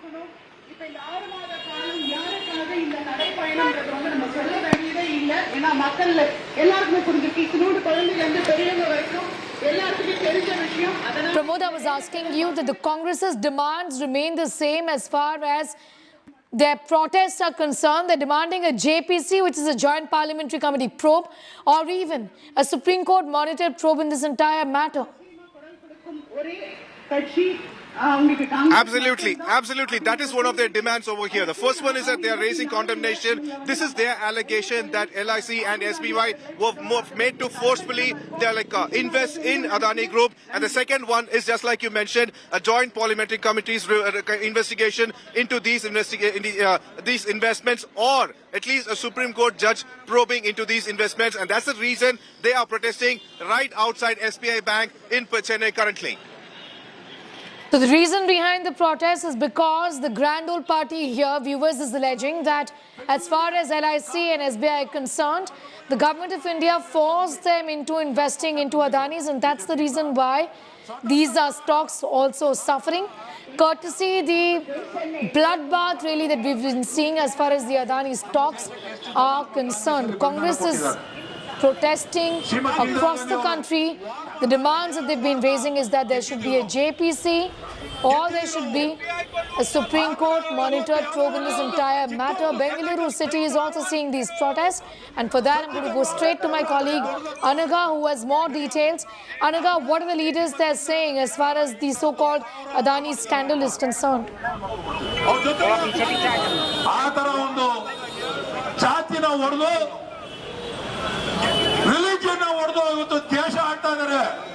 Anaga, if you can hear me, I was asking you about the protests that have broken out across the country, including Bengaluru. ನಮ್ಮ ಪಕ್ಷ ಯಾವ ತರ ಮಾಡಿದ್ರು ಅನ್ನೋದನ್ನ ವಿಚಾರನ ನಾನು ಹೇಳ್ತೀನಿ. ಇವತ್ತು ಎಷ್ಟೋ ಕೋಟ್ಯಾಂತರ ರೂಪಾಯಿ ಒಂದು ತೆರಿಗೆ ಹಣದಲ್ಲಿ. Okay, now Congress along with other opposition parties have said that the drop in the prices of the Adani Group, the shares, essentially is a scam that is involving the money that belongs to the common people who've invested in SBI and LIC, and that's the reason why they are protesting across the country, saying that the money of the common public is at stake. And how is that the LIC and SBI were forced to invest into Adani Group is the question they're asking. 16 opposition parties, we've been given to understand that now that number has gone up to 18, have demanded a joint parliamentary committee or a Supreme Court monitored inquiry into these allegations that have been raised, remember, by a US-based activist. Pramod, these are protests that will continue now for days together. The Congress is leaving no stone unturned to corner the government on this entire matter. Surgical war ಆಯ್ತು ಅಂದ್ರೆ ಅದನ್ನ ದೊಡ್ಡದಾಗಿ ತೋರಿಸ್ತಾರೆ ಮೀಡಿಯಾದಲ್ಲಿ. ಆದ್ರೆ ಶ್ರೀಮತಿ ಇಂದಿರಾ ಗಾಂಧಿ ಇದ್ದಾಗ ಈ ತರದ್ದು ಸಾವಿರಾರು ಮಾಡಿದಾಳೆ ಅಮ್ಮ.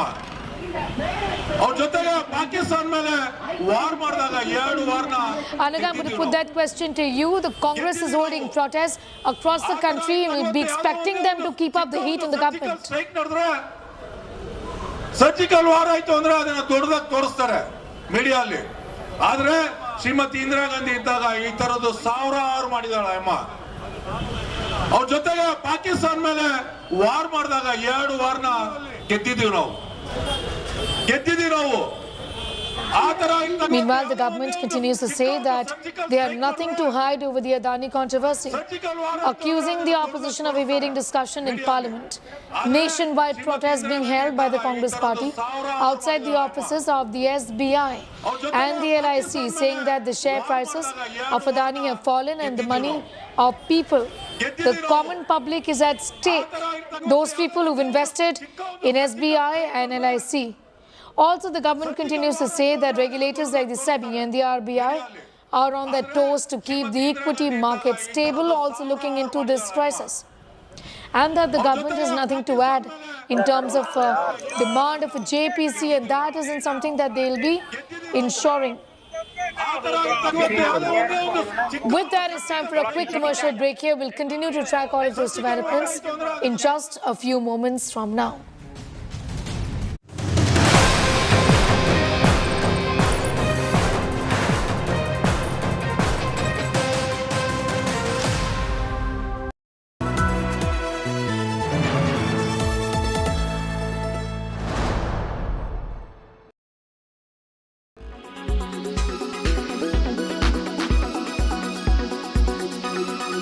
Congratulations on this good set of numbers that you've reported. Your own take, was it in line with your expectations or better than your expectations? And also, what were the key factors that really supported the bottom line? As you know, we were the first ones in the life insurance space to do a M&A, and we had guided the street that we will be margin neutral about a year down the line, but very happy to share that we are already at margin neutrality, which means that the combined entities margins, new business margins are in line with where we were last year, and from here on we will continue to build that upwards. So slightly ahead. Apart from that, very happy in terms of whether it's in top line. We have grown faster than the sector at 17%. And all the elements of growth, our agency channel, their share has grown from about 14% to 18%. Annuity has trended upwards about 60%. Protection sequential growth has been about 13-14%. Credit life has grown upwards of 50%. And hence, because of all of this, this has not surprisingly resulted in fairly healthy margins and also a healthy PAT, like you mentioned, of over 15% growth. What are the trends that you're already witnessing? 20th of January already here, in January, and for the entire FY23, can we safely say it's going to be a good growth year for HDFC Life? Yes, it's going to be a holistic year. Good growth in profitability, very steady in terms of quality of business, in terms of persistency.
are watching India Today.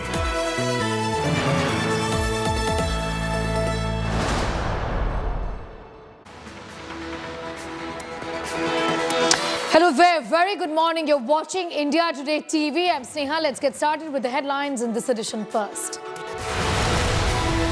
Adani fireworks in Parliament. Today, opposition demands JPC on the matter. Congress to hold pan-India protest. Finance Minister assures banking sector is robust. Adani Sarkar down. Prime Minister Modi's mega infrastructure push in pole-bound Karnataka to inaugurate India Energy Week. Focus on green energy and ethanol blending.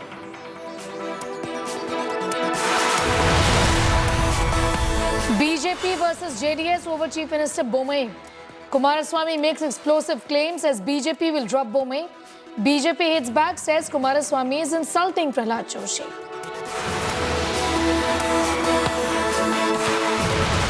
This countdown to crucial mayor election begins.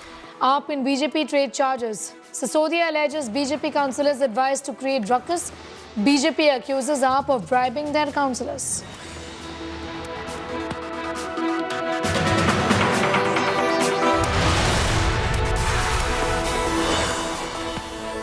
Indian music composer Ricky Kedge wins 3rd Grammy Awards for his album Divine Tides, becomes the first Indian to win Grammy thrice.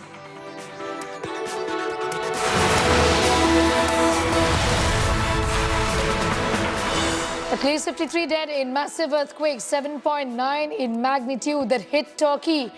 Widespread damage reported across Turkey. That toll could mount to thousands.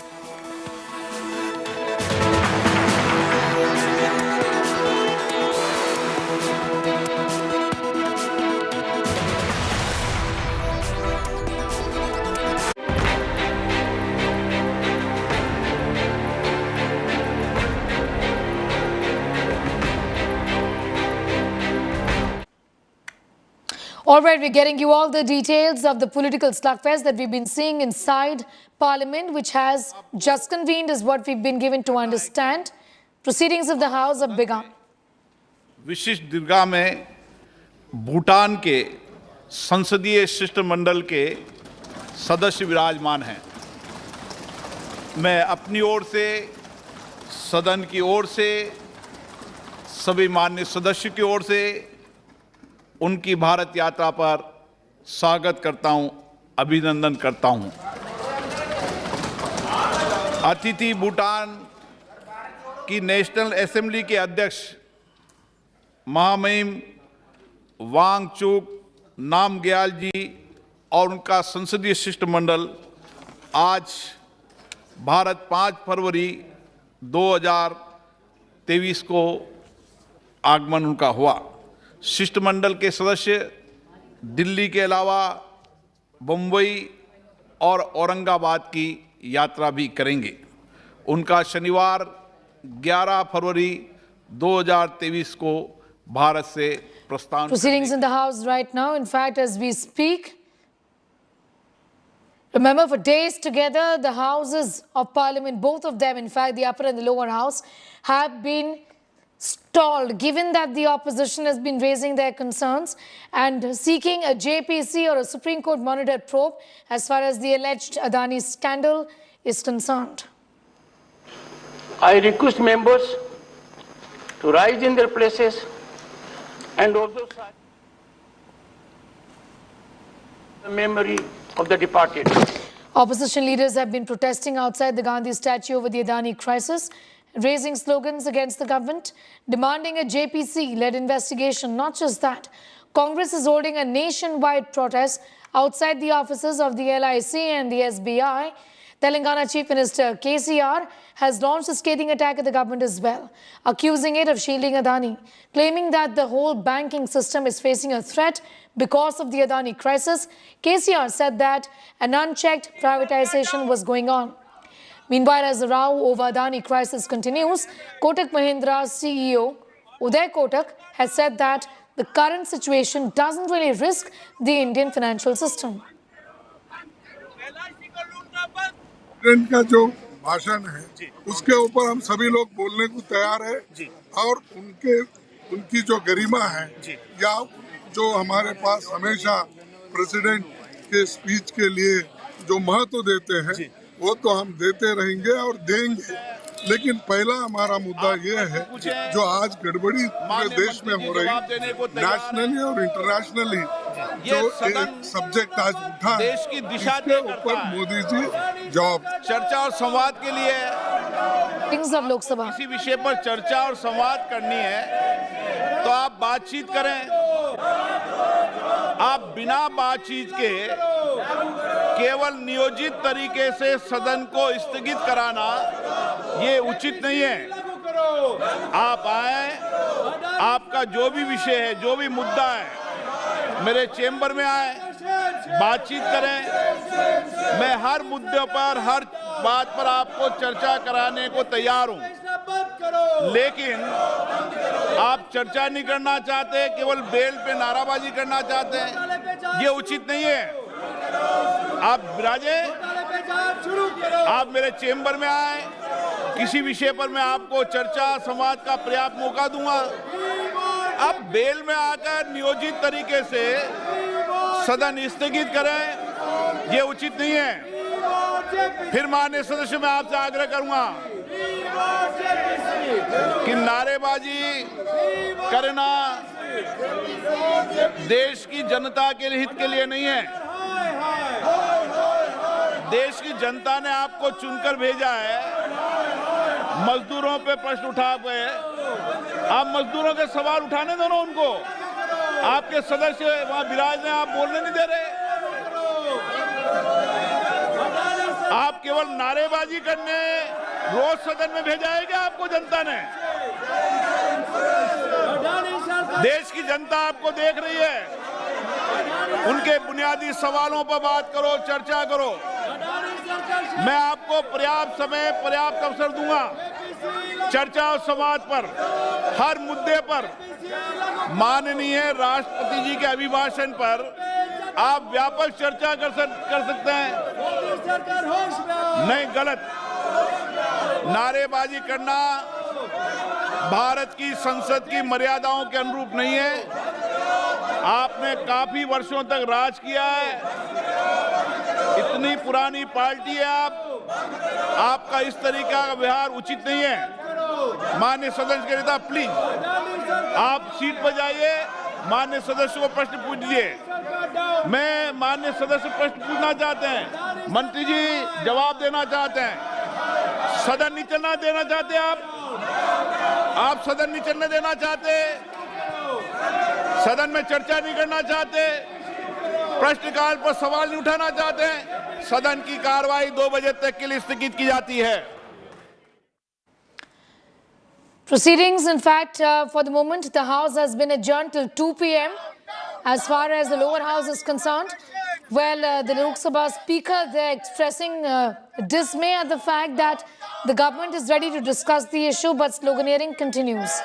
We are willing to discuss the matter, but the House must be in order, there should be decorum, is what has been said by the Speaker. But opposition members, including the Congress, essentially being led by the Congress, are creating ruckus inside Parliament. Now, what the demand is that there should be a Supreme Court monitored probe in the Adani issue, or JPC, a joint parliamentary committee probe. Rahul Gautam continues to be with us. Rahul, again, there are no surprises. The House once again has been adjourned at least till 2 p.m.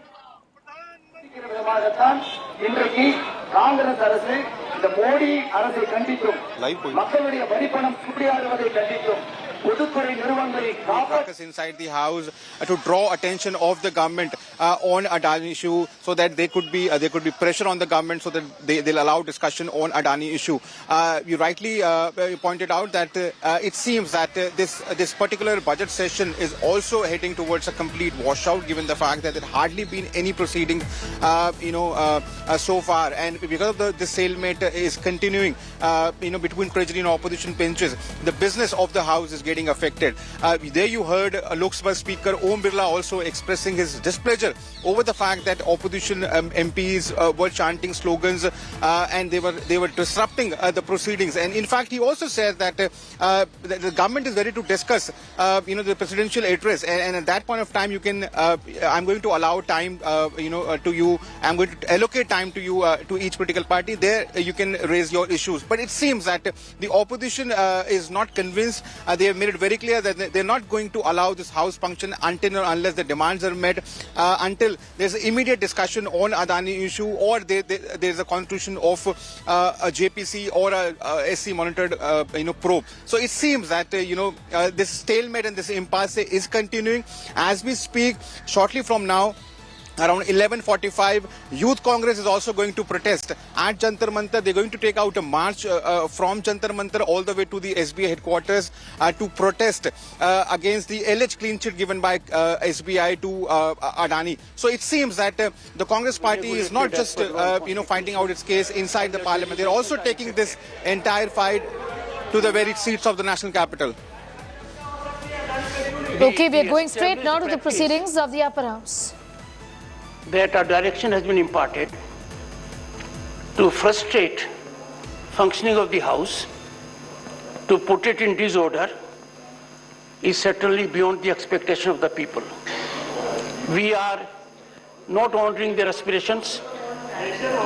We are not acting in accordance with what we are expected to do. Honorable members, I appeal to you in the name of democracy and constitution to transact business of the day. One second, please take your seat. Take your seat.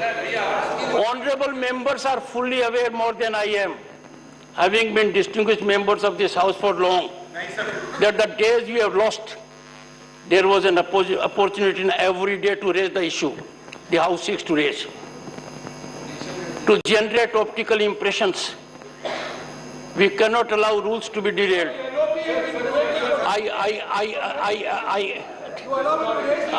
One second.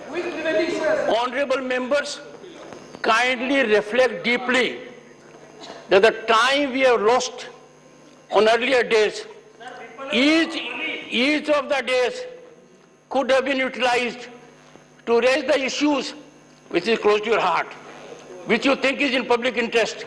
The fact that we choose a forum meant for deliberation for extraneous purposes, it is not appropriate. I urge the House to be in order and take up the listed business. It is time for us, and I appeal to you, it is time for us to think what the common man is thinking. We are utilizing huge funds.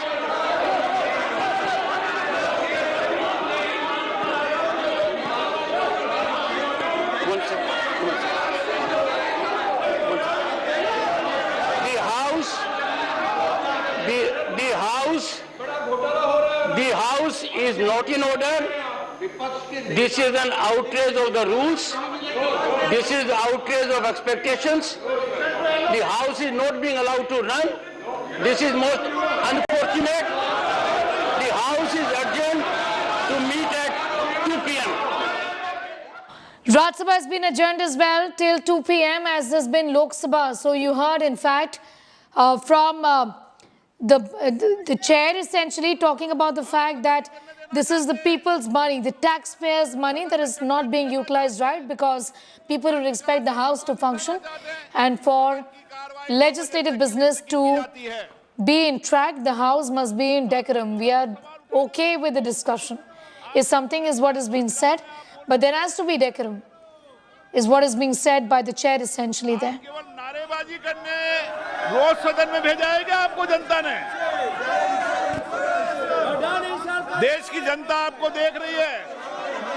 Opposition has been raising concerns about the fact that just the regulators looking into the so-called Adani scam, a scandal, isn't good enough. A joint parliamentary committee probe or a Supreme Court monitored probe is what must be ensured, and that's the promise that they are asking, in fact, they're seeking from the government. And that's the assurance. Also, day-to-day reporting of the investigations is something that they're seeking, saying that the LIC and the SBI have been forced to invest money in Adani, and this is the people's money at stake. We heard from the Speaker of Lok Sabha and also from the chairperson of Raj Sabha there, expressing dismay about the fact that the House is not in order, and sloganeering continues. Another day of adjournments, with both the Houses of Parliament adjourned till 2 p.m. today. Meanwhile, nationwide protests have broken out, being led by the Congress party outside the offices of the SBI and LIC, saying that the money of the common people is at stake because LIC and SBI were forced to invest into the Adani stocks, and that is the kind of loss that is now been seen, and it's the people's money at stake. The government has serious answering to do, is what the opposition has said. A total of 18 opposition parties are raising these concerns, holding protests inside and outside Parliament. The silence of the Prime Minister on the Adani Mega scam is what the Congress says. Supriya Bhardwaj has more details on that story. Supriya, really no surprises given that none of the demands have been met with as far as the opposition is concerned, and that's the reason why the House won't function. Well, as far as the opposition is concerned, they had said in the morning itself that they want discussion, but with this thing also that the government has to come out and give a statement on the entire Adani Group issue, and at the same time, the JPC probe demand was kept by the opposition. Today, once again, we have seen as to how the opposition had upped the ante against the government, and what has resulted is that both the houses, Lok Sabha and Raj Sabha, has been adjourned till 2 p.m. Now, a section of opposition is saying that full-fledged discussions should take place on this entire matter because it is concerning the money, the finances of the investors in LIC, as well as that in the people who have kept their money in SBI Bank. So people are, the opposition is saying it's about those investors also, as well as those people who have their bank accounts and have taken the LIC policies, and it is in their interest, in the interest of the public, that they have been raising this issue. And today in the morning at 10 a.m. we saw a massive protest by the representatives of nearly 16 opposition parties, Sneha. In the morning near the Gandhi statue, they protested, and after that they went inside the house, and what we have seen is what was happening outside near the Gandhi statue, the protest. Actually, same scenes were seen inside the house also in Lok Sabha and Raj Sabha, where MPs are protesting, and they are saying that they will not budge. They will continue demanding the JPC probe or a Supreme Court sitting judge related probe in the entire matter as far as Adani Group is concerned. So, Supriya, the government there is saying, and also the chair has made it clear that we are okay with the discussion. So, under what rule is the government actually ready with the discussion? Is it going to be some replies that the opposition would seek during the motion of thanks, which the government is then going to respond to? What is it that the government is agreeing to right now? Well, opposition, Sneha, is saying that they have moved adjournment motions. This is not by one person or one MP, but several MPs in both Lok Sabha as well as Rajya Sabha has moved the adjournment motions seeking discussion on the Adani Group issue. But they are saying that the government has to now come out and tell under which whether the long duration or short duration discussion can take place. However, we have seen what happened was that the House is saying, the chair is saying that the House has to function, it has to be in order. And what we saw was ruckus in both the houses. All right, so we have these pictures of the opposition protesting inside Parliament with the houses. Both of them have been adjourned, Supriya. The Congress not letting the heat die down as far as this matter is concerned. Protests spilling out to the streets of the country from mega cities, where in Hyderabad, in Bengaluru, Chennai, we're seeing these protests against the government. Outside the SBI and LIC have broken out. Supriya. Shri Fagan Singh Kulaste. Apurva is getting us more details, and she's coming to us from Hyderabad city, where the Congress is protesting. Apurva, where exactly are these protests? Give us a sense of what is being said on the ground. Well, Sneha, these protests, remember, are pan-India protests that are happening. Congress leading these protests, and we're right outside the SBI headquarters here in Hyderabad, where these protests are taking place. Majority group of Congress workers here in Telangana are protesting against Modi and Adani group. In fact, several slogans that were chanted here calling for investigation into the Adani industries, as well as these protests that are ongoing here are a part of these protests that are going on pan India against Adani and the recent Hindenburg report as well. We're also seeing that these protests that just started a couple of minutes back has seen several Congress leaders who are trying to raise slogans and are slogans such as Modi down down, Adani down down. These are the kind of protests and sloganeering that we are hearing these protesters here chant across. Remember, this is also not the first time that the Congress and several other opposition parties have asked that the Adani Enterprises company and the issue behind it be discussed in the Lok Sabha and the Rajya Sabha as well. In fact, earlier today as well, from BRS representatives had at both Rajya Sabha and Lok Sabha passed motion, asked for motions to discuss the Adani and the Hindenburg report as well. And now Congress here at Hyderabad are currently protesting right outside the SBI headquarters here in Hyderabad. We're also seeing several number of police officials who have also been deployed here to monitor the situation on ground. This even amidst these protests that are ongoing right now by several Congress leaders over here, Youth Congress, who are protesting against the Adani group of companies, not only here in Hyderabad, but these protests are ongoing here across pan-India and in Hyderabad. Today, these set of leaders from the Congress, Telangana Congress, are continuing their protests. Sneha. It's with us. Anaga is joining us from Bengaluru, where the Congress is protesting. Ashutosh also is with us from Delhi City, and Pramod Madhav continues to be with us from Chennai, where the protests have broken out. Remember, these are pan-India protests that have been launched by the Congress party against the government. Essentially, why outside the LIC offices and why outside the offices of the SBI?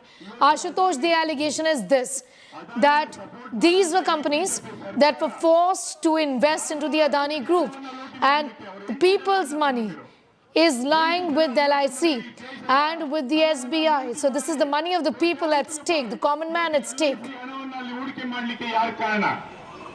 What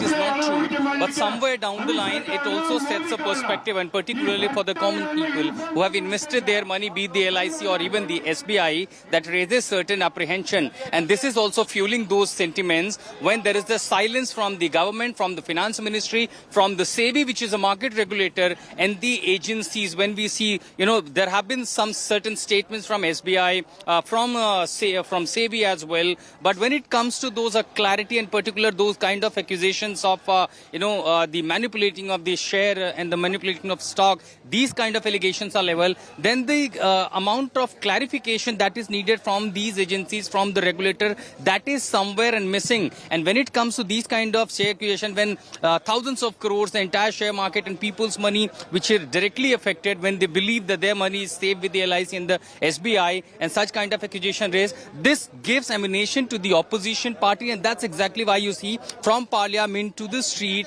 these kind of protests happening. Here in the national capital, the Youth Congress is on the street, and for now, within 5 minutes, they'll start a march to the SBI headquarters at Jantar Mantar. But these people who are protesting here, Manu, जो मार्च हो रहा है, clarification सरकार दे रही है, parliament में सवाल पूछे जा रहे हैं, लेकिन कहीं ना कहीं हाउस नहीं चल पा रहा है. सड़क पर आप जब प्रोटेस्ट कर रहे हैं, what exactly the youth Congress is now demanding? सबसे पहली बात आप बताइए, कौन सा क्लैरिफिकेशन सरकार ने दिया? हिडनबर्ग की रिपोर्ट को आए 13 दिन हो चुके हैं. इस देश का प्रधानमंत्री खामोश है, वित्त मंत्री खामोश है, सेबी खामोश है, ईडी खामोश है, सीबीआई खामोश है, पूरी सरकार खामोश है. क्यों खामोश है? क्योंकि अडानी से इन्होंने जो चंदा लिया था चुनाव का, आज तक उसकी किस्त चुका रहे हैं. हमारा प्रदर्शन अडानी के खिलाफ नहीं है. देखिए, अडानी इस देश में कैंसर की बीमारी है, क्योंकि उसका संरक्षण सरकार कर रही है. हम ये बात क्यों कह रहे हैं? क्योंकि सरकार ने पिछले 9 सालों में बैंकों पे दबाव बनाया कि आप अडानी में इन्वेस्ट करिए. While you speak, I'll ask Sajid Alam to keep panning those two images here, how youth Congress workers are gathering. Manu. तो मेरा कहना है कि सरकार ने सिस्टमैटिक तरीके से इस देश को बर्बाद किया. पहले बैंकों पे प्रेशर बनाया कि आप इनको कर्जा दीजिए, फिर बैंकों पे प्रेशर बनाया कि आप अडानी की कंपनियों में इन्वेस्ट कीजिए, LIC पे प्रेशर बनाया कि आप LIC से वहां पे उन्होंने इन्वेस्ट कराया. तो आज वो पैसा जो है, आप अगर अडानी के मार्च करने जा रहे हैं SBI बैंक. हमारा प्रदर्शन इस जवाब को लेके है कि आखिर क्यों जनता का पैसा दाव पे लगाया गया. This question, the Youth Congress, and that we see the protest, almost a pan-India protest in several states where the opposition, different opposition parties are hitting the street against the government. Back to you, Sneha. Well, absolutely. Pan-India protest being launched by the Congress party inside Parliament, outside Parliament. The idea is to keep the heat on the government and to ensure that there is a JPC probe or a Supreme Court monitored probe in this entire matter. Anagha is in Bengaluru also getting us all of those details. Anagha, a sense of what's really happening on the ground in Bangalore city. Sneha, we are right now at the Mysore Bank Circle and there are about 500 to 600 protesters gathered here and they are alleging that the government favored Adani and that is why today the common men have lost their money. Crores of money have been lost and they are blaming the BJP government for this. They are saying that they favored Adani Enterprise and that is why today, the common man is suffering. We have few MLAs there. We have Ram Linga Reddy who is MLA. We're also expecting Krishna and also expecting N.A. Harris to also be present here and the protest is pretty huge. We have about 500 to 600 people gathered here just in Mysore Bank Circle from across Karnataka, from Chikballapur, from Chikpete, from Mysore, from Mandya, from Karnataka. Karnataka people have gathered here protesting for their money. Protesting for their money as far as the allegation of the Congress and the opposition is concerned is that it's the money of the people that has been forcefully invested into the Adani group. And now that the stocks are falling, now that there is a huge crisis, the money of the people is at stake.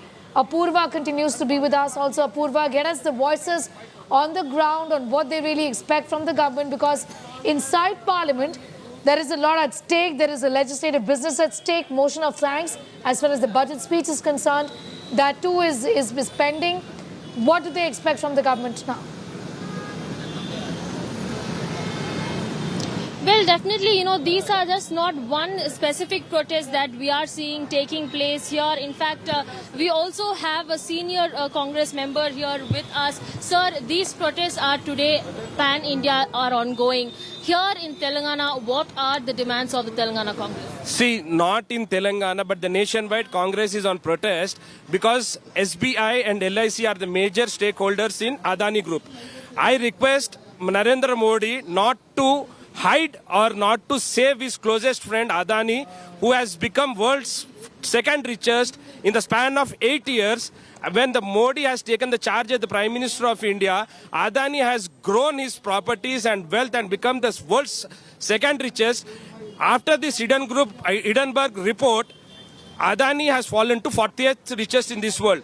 Why Adani shares have been fallen in this last 1 week, and why this ED and CBI not coming into the force? Because any small incident happening in the country, EDI and CBI are coming into the force. But not in this particular case, not even the RBI or SEBI or CBI or ED, nothing is coming because they don't want to take an action against Narendra's closest friend, Adani. So you think that this is something, the Hindenburg report, we've already seen, what kind of output it has brought out. And several motions that had been passed in Lok Sabha and Rajya Sabha calling for discussion of this report and the Adani group of companies. This Congress protest pan-India, it is happening. You think these protests will continue? Yeah, this protest will definitely continue because our Honorable President, Congress President Sri Kharge has called for a joint parliamentary committee in the parliament. Why Narendra Modi is not coming forward to constitute a joint parliamentary committee? Because, see, I am saying that India's the biggest bank is SBI and LIC.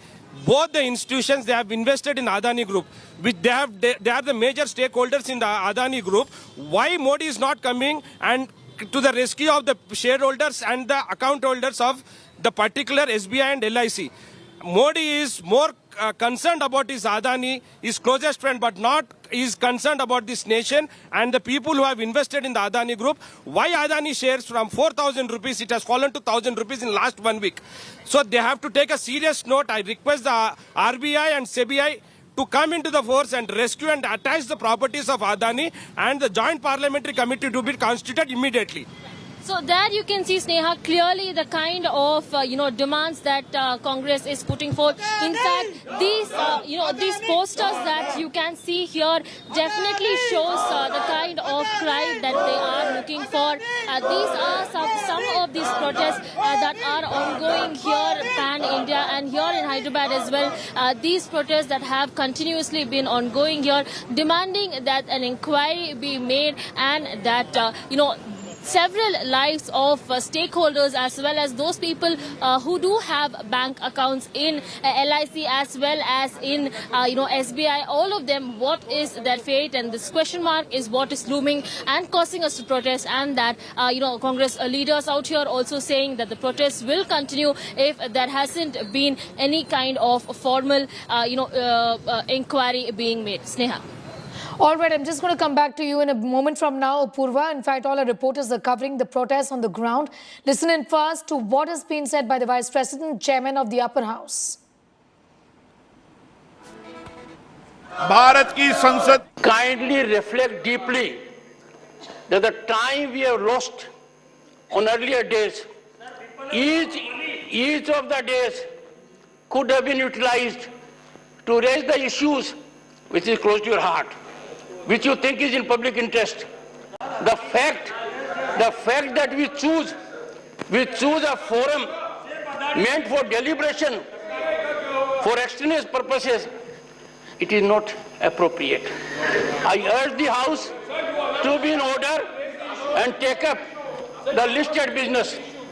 Congress organizing pan-India protests against the government. Shivi Mole is in Thiruvananthapuram. Devankur is also now joining us from Jaipur, where these protests have broken out. The Congress, in that sense, Dev, is leading these protests as far as the opposition is concerned, inside and outside Parliament.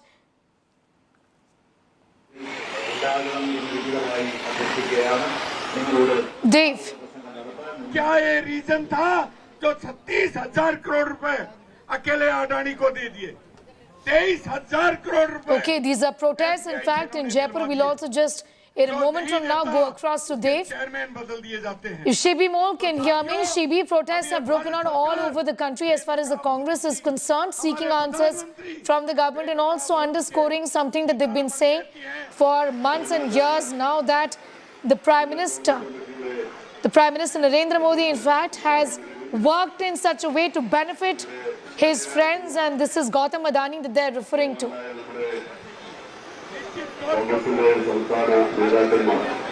Well, Sneha, the protests here are happening outside the LIC office, the Life Insurance Corporation office here in Thiruvananthapuram by the Kerala Congress. In fact, a lot of people, a lot of workers have gathered here outside this office here, the LIC office, saying that this is a nationwide protest that we are organizing, and we as Kerala Congress are come here in huge number to show solidarity towards the protest that we have planned nationwide. In fact, opposition leader V.D. Satheeshan will join the protest and take part in it, is what we are understanding. All the workers have come here gathered now. What they're saying is LIC and SBI have the most investments in the Adani groups. LIC was a dream of the Congress party. It was a great initiative taken out by the Congress party. So it's our responsibility to protect these institutes here, and that's why we are here to protest. In fact, they have been alleging that Prime Minister Narendra Modi here is trying to protect his friend, and that's why it's time for us to raise our voice. Remember, Kerala Assembly is also going on, and that's when all these workers have gathered here outside the LIC office, demanding action, showing solidarity towards the protest that's been happening. across the country. Now, opposition leader V.D. Satish is expected to come here and join the protest and inaugurate this protest and speak. We have a lot of senior Congress leaders here addressing the workers, saying that this is our responsibility and we have to protest against this issue that's been happening. And like I mentioned, it was a dream. LIC, SBI, all these are initiatives introduced by the by the Congress. So. As Congress workers, we have a responsibility, is what the workers here are saying. Sneha. All right, these are protests that are ongoing. Devankur is in Jaipur, in fact, getting us the very latest. So from north to south to east to west, the Congress essentially has been at the forefront of these allegations against the government that they're hand in glove with Adani. And why can't there be a JPC or a Supreme Court monitored probe in this entire matter, Dave? Because it involves the investments of hundreds and millions of Indians who put their money into LIC and SBI. Both of these companies were forced to invest into the Adani Group, is what is being alleged by the Congress. उसकी सारी पूंजी का investment Adani की जेब में हो गया. Well, clearly, Sneha, what the Congress is claiming right now is that Rahul Gandhi, the former president of the Congress, stands vindicated. They claim that Rahul Gandhi had earlier itself mentioned that this is a government which has sold itself out to the corporates, and that is what is being reflected in the latest case of the alleged Adani scam. Where right now, on my left-hand side, there is the LIC office, and out here, the Congress protest has already started, and there are several of the cabinet ministers who have arrived out here in the protest. Although, some of the senior leaders are missing from the protest site, but then there are certain leaders who have reached out here at the protest site. Pratap Singh Khachre Awas is a cabinet minister in Rajasthan government. Pratap ji, ये मुद्दा जो है अडानी का और LIC का, इसको लेकर कांग्रेस आवाज उठा रही है यहाँ पर अशोक गहलोत ने तो कहा था कि अगर अडानी इन्वेस्टमेंट करते हैं राजस्थान में तो ही इज वेलकम. तो अब क्या ऐसा हो गया जिसको लेकर आपको लगता है कि सड़कों पर उतरना पड़ रहा है? मैं एग्री कर रहा हूँ आपसे. हमारे चीफ मिनिस्टर अशोक गहलोत जी ने कहा था कि अडानी या कोई भी बिजनेसमैन आता है इन्वेस्टमेंट करता है तो वेलकम है. वो इसलिए कहा कि इन्वेस्टमेंट पॉलिसी राजस्थान की बनी हुई है, लेकिन राजस्थान ने घोटाला तो नहीं किया. राजस्थान ने अडानी के साथ हमने कोई पार्टनरशिप तो नहीं की. यहाँ पे तो LIC का बैंकों ने पार्टनरशिप कर ली और केंद्र सरकार साथ में खड़ी होकर कह रही है JPC नहीं बनाई तो ज्वाइंट पार्लियामेंट्री कमेटी की डिमांड राहुल गांधी और खड़गे साहब पूरी ऑल इंडिया कांग्रेस कमेटी कर रही है. तो जब JPC बनेगी तो यहाँ की भी सच्चाई सामने आ जाएगी, सबकी आ जाएगी. हम ये थोड़ा ना कह रहे राजस्थान को अलग कर दो. तो हमारे ऊपर कोई बात आएगी तो वो भी क्लियर होगी. केंद्र सरकार एक बात कह रही है, वो कह रही है कि कांग्रेस संसद को चलने नहीं दे रही है केंद्र में. संसद चलाइए, लेकिन आप कांग्रेस की आवाज सुनिए. जो लोकसभा अध्यक्ष है ना ओम बिरला जी, इनको खुद के विद्वान होने की गलतफहमी है और बहुत भले बनने की कोई भला नहीं है. वो कार्यकर्ता बनकर लोकसभा चला रहे हैं ओम बिरला जी. तो जब आप कार्यकर्ता बनकर लोकसभा चलाओगे तो देश के साथ न्याय नहीं कर रहे. ऐसे लोकसभा अध्यक्ष नहीं हो. बीजेपी कह रही है कांग्रेस 2024 पे नजर रखे हुए है और मुद्दों के अभाव में इस तरह की बातें कर रहे हैं. कौन से मुद्दों का अभाव है? हरदीप सिंह पुरी इनके मिनिस्टर कहते हैं पेट्रोल डीजल सस्ता होना चाहिए. अरे मेरे काका, तू ही तो मिनिस्टर है यार, क्यों बेवकूफ बना रहे हो? 50-50 रुपए टैक्स ले रहे हो 1-1 लीटर पर पेट्रोल डीजल पे. दुनिया में पहली बार क्रूड ऑयल के दाम इतने कम हुए, $71 प्रति बैरल पर आ गए. फिर भी आप पेट्रोल डीजल के दाम घटाने के लिए तैयार नहीं है. Joshi is another cabinet minister in Rajasthan government. Mahesh ji, जिस तरह से कांग्रेस इस मुद्दे को उठा रही है, क्या आपको लगता है नजर 2024 के लोकसभा चुनाव पर है? नजर देश की जनता पर है. देश की जनता के साथ जो षड्यंत्र रचे जा रहे हैं, जो देश की जनता को आर्थिक नुकसान पहुंचाया जा रहा है, उसको कैसे रोका जाए, इस पे निगाह है. कांग्रेस ने हमेशा सच्चाई की लड़ाई लड़ी है, सत्य के मार्ग पर कांग्रेस चली है. जो भी इस तरीके के षड्यंत्र होंगे, इस तरीके से देश की जनता को नुकसान पहुंचाएंगे. Okay, protest in Mumbai city as well. We are staying with these pictures that have in fact been coming in from Jammu. And Dave is with us from Jaipur. Mustafa is with us from Bombay City. Mustafa, similar demands of the Congress workers and cadre protesting there in Mumbai. Just give us a sense of what's happening on the ground.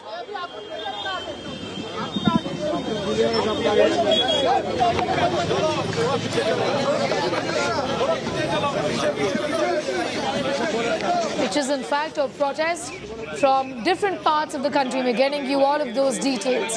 In Bengaluru, Mumbai, Jaipur, Jammu. Also, Hyderabad, Chennai, Delhi city, where protests have broken out, the Congress has organized Pan-India protest. Mustafa is back with us. Mustafa, a sense of what is being said by the Congress on the ground.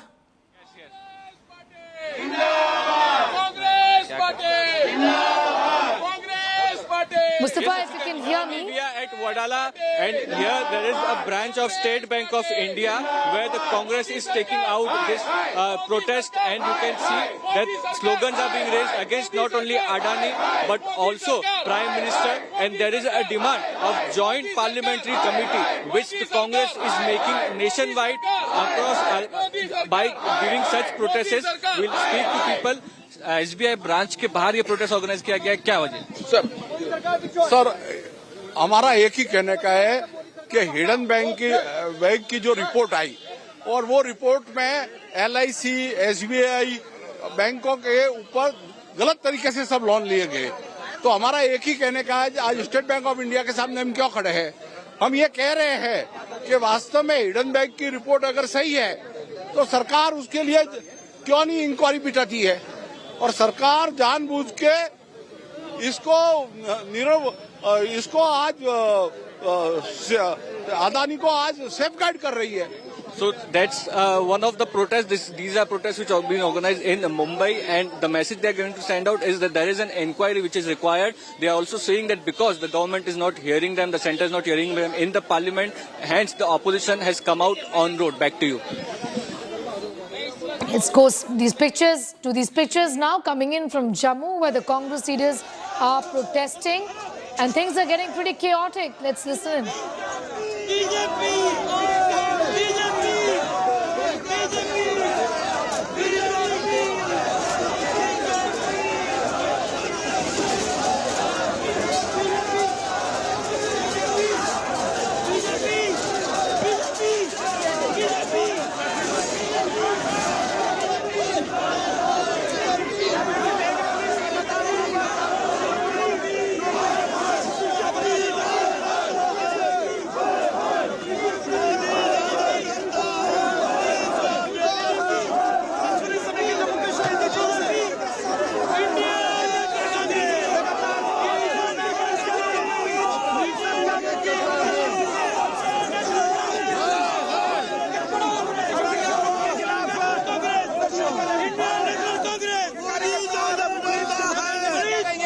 Pictures coming in from Jammu, where protests have broken out.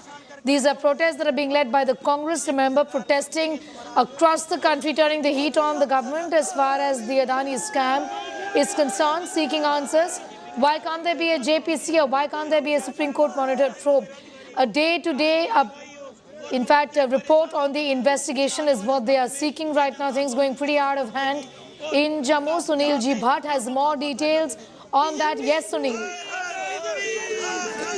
Yes, Neha, Congress party has now taken to the streets, and the way this controversy is, blowing up, it has given fresh ammunition to the Congress party, and it has sensed an opportunity to corner the Modi government, and that is why we are seeing that protests are taking place across the country, and even in Jammu, you can see a massive protests are being witnessed, and the Congress party workers are in the streets. They are saying that Modi government is favoring, a capitalist and top industrialists like Adani, while poor people are suffering. Their money is being, wasted, and they are being given loans by the government. That's what the allegation of the Congress party is. But the government has been all along maintaining that it has nothing to hide, and the agencies will look into the issues, and the opposition is trying to create a controversy out of nothing. That's what the government is saying. But the Congress party has sensed an opportunity, and that is why we are seeing that protests are taking place across the country. Here in Jammu, and outside the Congress party's headquarters at Shahidi Chowk, sloganeering is taking place, and you can see that even right now that the Congress are trying to break the barricade, and they are trying to move towards the other areas of Jammu city, but they are being prevented by the police. Yeah. Right, now the Congress is protesting in different parts of the country, and we're getting you all of these pictures. On the extreme side of the screen are these protests that were held at the Gandhi statue, and these protests continue. Save SBI, save LIC. people's money has been put into these firms, is what the Congress has said. And that's the reason why the protests have broken out outside the LIC office, outside the SBI office, in Hyderabad, Bengaluru, Mumbai, Chennai. Protests also in Jammu, as is being told to us by Sunil Ji Bhatt, where some Congress leaders also are getting detained. Sunil, if you can hear me, and there are in fact visuals. All right, we'll just go across to Sunil Ji Bhatt in a few moments from now. But detentions, because things are going pretty out of hand as far as the law and order situation is concerned. But expect the Congress to keep the heat on the government as far as the Adani crisis is concerned. Inside and outside Parliament, these are protests that continue, being led by the Congress. In fact, at the Gandhi statue, we saw 16 opposition parties protest. Now, what's pending in the House is legislative business, motion of thanks.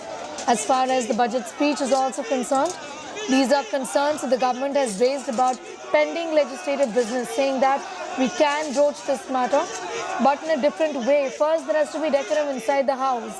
Both the Speaker of Lok Sabha and the Chairman of Rajya Sabha have expressed their disappointment as far as the functioning of the House is concerned, saying the House is not meant for the opposition to create ruckus, but to raise concerns that are valid, and these are issues that will be addressed.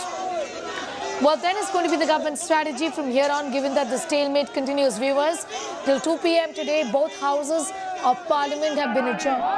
Meanwhile, these are protests that have broken out. Dramatic pictures coming in from Mumbai, Chennai, Hyderabad, Bengaluru, Delhi City, Jammu. Different parts of the country are seeing protests being organized by the Congress party. Ashutosh is in Delhi City, where these protests are being held by the Congress. Ashutosh, once again, a sense of what is being said on the ground. Well, the march is to begin, Sneha, shortly. But I'll take you some, very interesting images put out by the Youth Congress workers here. So this is a symbolic protest, of course, that we are seeing, fanning out in different states. So here the Youth Congress workers carrying literally a briefcase of SBI, then literally a check. And this is how we have known that it's been years that Congress has been accusing the Prime Minister Modi and his government for helping out the corporates, and literally this is how the protest is exactly showing the same symbol, these symbolic protests that has started already at Jantar Mantar, and soon they will start marching towards the SBI headquarters, right located at the Jantar Mantar. And what we are seeing, the protests, the outrage that we are that already triggering in the Parliament and from Parliament to the streets, and only issue that how the stock manipulation as the accusation leveled by the Hindenburg, the American agency, and now the silence of the government and the government agencies, the regulator, the bank over this massive issue. And that's exactly how it has given the ammunition for the opposition, particularly when the several states going for the assembly elections, and this is literally going to trouble the BJP because they are in the center and it's their responsibility. They have to answer from the Parliament to the street, and particularly when we see all these ministers going in different states talking about the budget, their success, how the budget could be revolutionary for the people. And right in that, these kind of reports come, and the opposition hitting the street from Parliament. You already see there is a massive demand. And remember, this is literally a deja vu what we have seen in UPA 2 era. If you remember the 2G scam, how there was massive furore by then opposition led by the BJP, that until JPC is formed, literally the house was derailed totally. This looks the exactly similar movement. Already the slogan ring has started from the other side, and soon this march will begin from Jantar Mantar to the SBI headquarters at Jantar Mantar, the another place. But for now, the opposition, which is rigid on the demand of JBC and JPC probe in this entire the accusation that is being leveled. But for now, what we see the images of protests from southern state to the eastern state to the western state, and here in the heart of national capital. Sneha. Well, absolutely. You rightly reminded us of the 2G scam. In fact, the entire session was washed out. Ashutosh, when the government at that point in time was refusing to relent, that was led by the Congress and the BJP and the opposition, up in arms, demanding JPC, which finally the Congress and government had to allow. These are similar pictures of protests inside and outside Parliament. These are pictures of chaos and ruckus coming in from Delhi City. NSUI, which is the students' wing of the Congress party, is holding this protest in Delhi, where Authorities are now detaining Ashutosh, these members of the NSUI. Well, there are multiple protests that we know that it is happening in different states, of course. When they start marching, because the Delhi police has said that beyond this Jantar Mantar area, you cannot go. And the moment they try to breach out the barricade, there are section 144 installed. And this particular point, where you see these barricades, the senior officials from Delhi police and the CRP has been deployed. So beyond going this point, when the march begins, certainly they will be detained here. And from the other side, we see the Youth Congress workers have already started march from the Jantar Mantar. So this will be the gathering area, and from here they will be heading to the SBI headquarters where the march will take place. And the Delhi police has confined them, restricted them only to be at the Jantar Mantar. But the moment they try to cross this area, they'll be detained and taken to the Parliament Street police station. This is how the march has already started from Delhi's Jantar Mantar, and the Youth Congress workers led by BB Srinivas, they will head to the SBI headquarters at Delhi's Jantar Mantar on the Parliament Street. B. Srinivas here at Jantar Mantar. Joining me here, Srinivas. Parliament already being washed out. There is barely anything happening. All we see, only the uproar. What is the message on the street by the opposition? देखिए किस तरीके के सरकार ने साबित हो गया है, सरकार भ्रष्ट है। जो किस तरीके के ये अडानी कांड को छुपाने के लिए पूरा सरकार उसके साथ खड़े होने का, दोस्ती निभाने का काम जो कर रहा है। जो हमारा क्या मांग है, पार्लियामेंट में जॉइंट पार्लियामेंट्री सेशन होना चाहिए, इसके ऊपर चर्चा होना चाहिए और इसका जवाब देना चाहिए। क्या ये इस बात का बदला है कि जब यूपीए 2 में बीजेपी रिजिड थी जेपीसी मांग पर 2G घोटाले में, क्या कांग्रेस के लिए बिल्कुल वही लम्हा है कि आज लगभग उसी का जवाब आप? आजाद भारत का सबसे बड़ा घोटाला है, देश का गरीब जनता का पैसा है। LIC वो, SBI वो, इनको लोन दिलाने का काम किसने किया? हर कंट्री में लेके घूमने वाला काम किसने किया? इलेक्ट्रल बॉन्ड में सबसे ज्यादा पैसा कि इनसे कौन लिया है? क्लियर साफ है। इनका मंत्री चुप है, इनका इंस्टीट्यूशन चुप है। क्यों है? बोलना चाहिए। 13 दिन के बाद इन लोग ने बोलने को तैयार नहीं है। इसमें क्लियर साबित हो रहा है कहीं ना कहीं सरकार दोस्ती निभाने का काम, नरेंद्र मोदी जी राज किया नहीं किया ये पता नहीं है, दोस्ती निभाने का काम तो कर रहे हैं। There you heard B. Srinivas, the Youth Congress president, and the march from Jantar Mantar has begun, and these workers are heading towards at Parliament Street, SBI headquarters. Of course, they'll be detained here. We see the images where different the opposition leaders are marching on the street. There you see these images, a symbolic protest by the Congress youth wing in the national capital, Sneha. Well, absolutely. I'm just going to come back to you in a few moments from now. Dramatic pictures coming in from Delhi city and talking about Delhi in Chandni Chowk also. These protests are broken out by the Congress so in different parts of the same city where these protests are ongoing. Sushant is there. Sushant, इस समय कांग्रेस धरने पर है, demand कर रही है JPC या supreme court monitored probe हो इस पूरे मामले में। देखिए स्नेहा, आपको तस्वीरें दिखा दूं कि चांदनी चौक की ये तस्वीरें हैं जहां पर आप देख सकते हैं कि कांग्रेस के तमाम जो वर्कर्स हैं इस वक्त दिल्ली की अलग अलग सड़कों पर SBI बैंक के बाहर इस तरीके से अपना धरना प्रदर्शन जो है वो दे रहे हैं। लगातार यहां पर प्रदर्शन की ये तस्वीरें अगर आप देखेंगे कि सीधे तौर पर अगर कहा जाए तो कांग्रेस इस पूरे मुद्दे पर अब बीजेपी पर आक्रामक है और उसको घेरती हुई इस वक्त जो है वो यहाँ पर नजर आ रही है, क्योंकि इनका साफ तौर पर कहना है कि अडानी ग्रुप के अंदर जिस तरीके से LIC और देश के बड़े बड़े बैंक, खासतौर पर अगर बात की जाए SBI बैंक के अंदर से भी अगर कहा जाए 27,000 करोड़ रुपया जो है वो इन्वेस्ट किया गया है। ये पैसा जो है वो आम आदमी का पैसा है और उसका पैसा अगर डूबता है तो आम आदमी का जो पैसा है वो डूबता है। और ऐसे में सरकार को इस पूरे मामले पर अपना पक्ष जो है वो सामने रखना चाहिए, देश के सामने संसद में रखना चाहिए। इसके साथ साथ पूरे मामले की जांच जो है वो सुप्रीम कोर्ट के जो रिटायर्ड जज है उनसे कराई जाए। यानी सीधे तौर पर अगर बात की जाए तो कांग्रेस के हाथ में एक बार फिर से अगर कहा जाए तो बीजेपी पर हमलावर जो है वो यहाँ पर नजर नजर आ रही है। इसके साथ साथ बीजेपी पर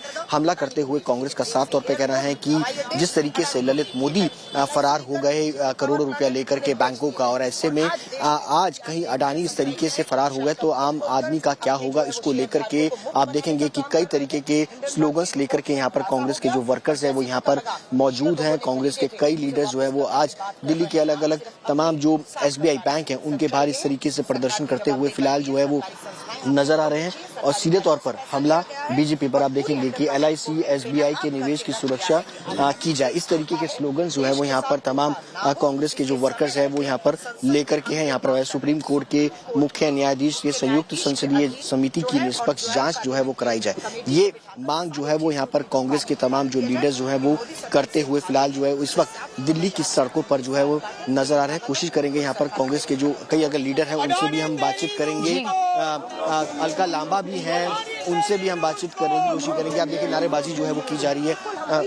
आप देखेंगे कि यहाँ पर तमाम जो लीडर्स हैं वो यहाँ पर नारेबाजी जो है वो कर रहे हैं। कोशिश करेंगे अलका लांबा से हम बातचीत जो है वो करेंगे। अलका जी ये बताइए कि क्या मांग आप कर रहे हैं? नहीं, मांग सत्र चल रहा है, संसद सत्र है, देश के चुने हुए जनप्रतिनिधि जनता की आवाज बनकर मांग कर रहे हैं कि प्रधानमंत्री जी संसद में आइए। और हिंडनबर्ग जो अमेरिकन एक रिपोर्ट ने खुलासा किया है कि अडानी की कंपनियां फर्जी हैं, लोग उस फर्जी कंपनियों में पैसा लगा रहे हैं और वो डूब रहा है, और सच्चाई उस पर चर्चा करवा दीजिए, सच्चाई देश को बता दीजिए। प्रधानमंत्री एक कदम आगे आकर कि उन्हें डरने की जरूरत नहीं है, लेकिन प्रधानमंत्री जी खामोश है, बिल्कुल संसद में चर्चा नहीं होने दे रही। हमारी साफ मांग है कि सुप्रीम कोर्ट के जज के या ज्वाइंट पार्लियामेंट्री कमेटी बैठाकर इसकी पूरी जांच करके देश को विश्वास दिलाया जाए। जिन चीजों से केंद्र की सरकार भाग रही है, जब सदन नहीं तो सड़क का रास्ता है। आज पूरी भारतीय राष्ट्रीय कांग्रेस ने तय किया है कि देश भर के कांग्रेस के कार्यकर्ता ठीक इसी तरह जैसे आप देख रहे हैं ऐतिहासिक बिल्डिंग के अंदर स्टेट बैंक ऑफ इंडिया का ये दफ्तर है, चांदनी चौक आप खड़े हैं और हम यहाँ खड़े हैं, इसी तरह करोड़ों हमारे जो कार्यकर्ता हैं, एलआईसी हो, सेबी हो, आरबीआई हो, एसबीआई, इनकी बिल्डिंगों के बाहर खड़े इन्हें जगाने आए हैं कि ये जनता का पैसा है, जनता का विश्वास है, उसे तोड़िए मत, सच्चाई देश के सामने एक लेकर आ जाइए, वरना इस देश को बड़ा घोटाला है। घोटाला इसलिए सरकार चुप है ना, 10 दिन हो गए ना हिंडनबर्ग की रिपोर्ट आए हुए, 10 दिन संसद सत्र भी उसी दिन से चल रहा है, ऑलमोस्ट 10 दिन 6-7 दिन हो गए हैं। आप क्यों नहीं बता रहे देश को कि सच्चाई क्या है? सरहद पे जब हमारे पास चुनौती, आपने कहा कोई protesters right at Chandni Chowk in Delhi city. We'll continue to keep a very close eye on all of those developments. That continues to be a top focus. It's time for a quick break here. Lunch break on the other side. Adani Modi में यारी है, पैसों की लूट जारी है। Adani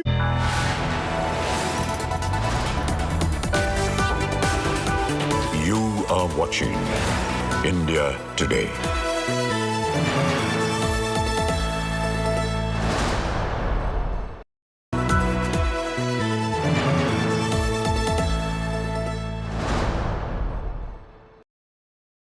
I propose to increase the rebate limit to 7 lakhs. Yet again, the nation trusts India Today TV. Highest concurrent users during the Budget 2023 speech. Most watched news channel on YouTube live. India Today #1.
armed with facts. She takes the news by its horns. You think the future of these students are not hampered? Fierce, bold and direct, setting the tone for the biggest stories from every corner and every angle. Expect nothing but the unfiltered truth. News first, niceties later. Watch me, Nabila Jamal, on India Today. Make your media plan smarter with India Today Live TV on your connected devices. Amplify your brand with 100 million smart internet viewers. To advertise, mail us at sales@aajtak.com.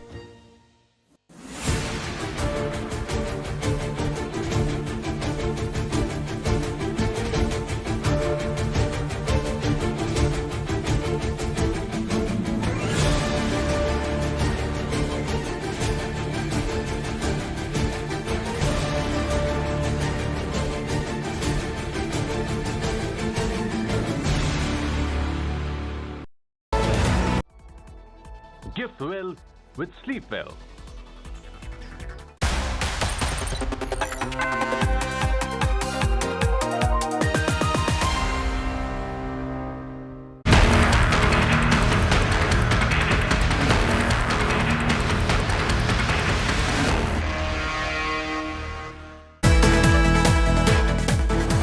News just coming in, there is hangama in the MCD house during mayor polls.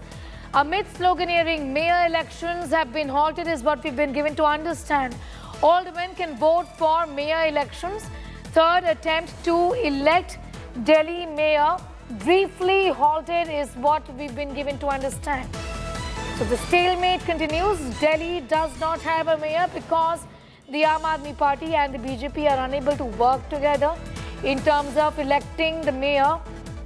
And amid sloganeering, mayor elections have been halted is what we know.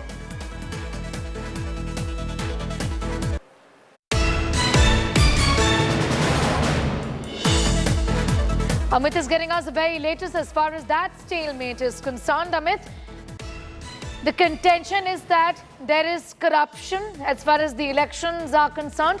But the fact is that weeks after the elections, Delhi city, and this is the national capital of the country, does not have a mayor. True, Sneha. It's a fact that the elections were concluded in December first week itself, and now even in February 2023, the mayor, deputy mayor and the standing committee members have not been elected. In fact, I am at Civic Center where the entire hangama is happening. I'll ask Shagun to show you the output of the visuals that are coming from the house right at the MCD. You can see on the screen the proceeding of the MCD has been adjourned for the moment. The presiding officer has adjourned the house for 10 minutes, and all these members that you are seeing on the screen right now, these are Aam Aadmi Party members who have been asked to stay silent and not create any kind of hangama and ruckus. That is the strategy of Aam Aadmi Party, to ensure that its own members stay silent, so that they cannot be blamed for the disruption in the house. But this big allegation coming at this moment, Sneha. Saurabh Bhardwaj of Aam Aadmi Party is accusing the presiding officer of trying to rig the mayor, deputy mayor elections. He's saying that the presiding officer's role is to hold the mayor election, and after that, once the mayor is elected, his responsibility is to carry on the election for the deputy mayor and the presiding officer, the standing committee members election.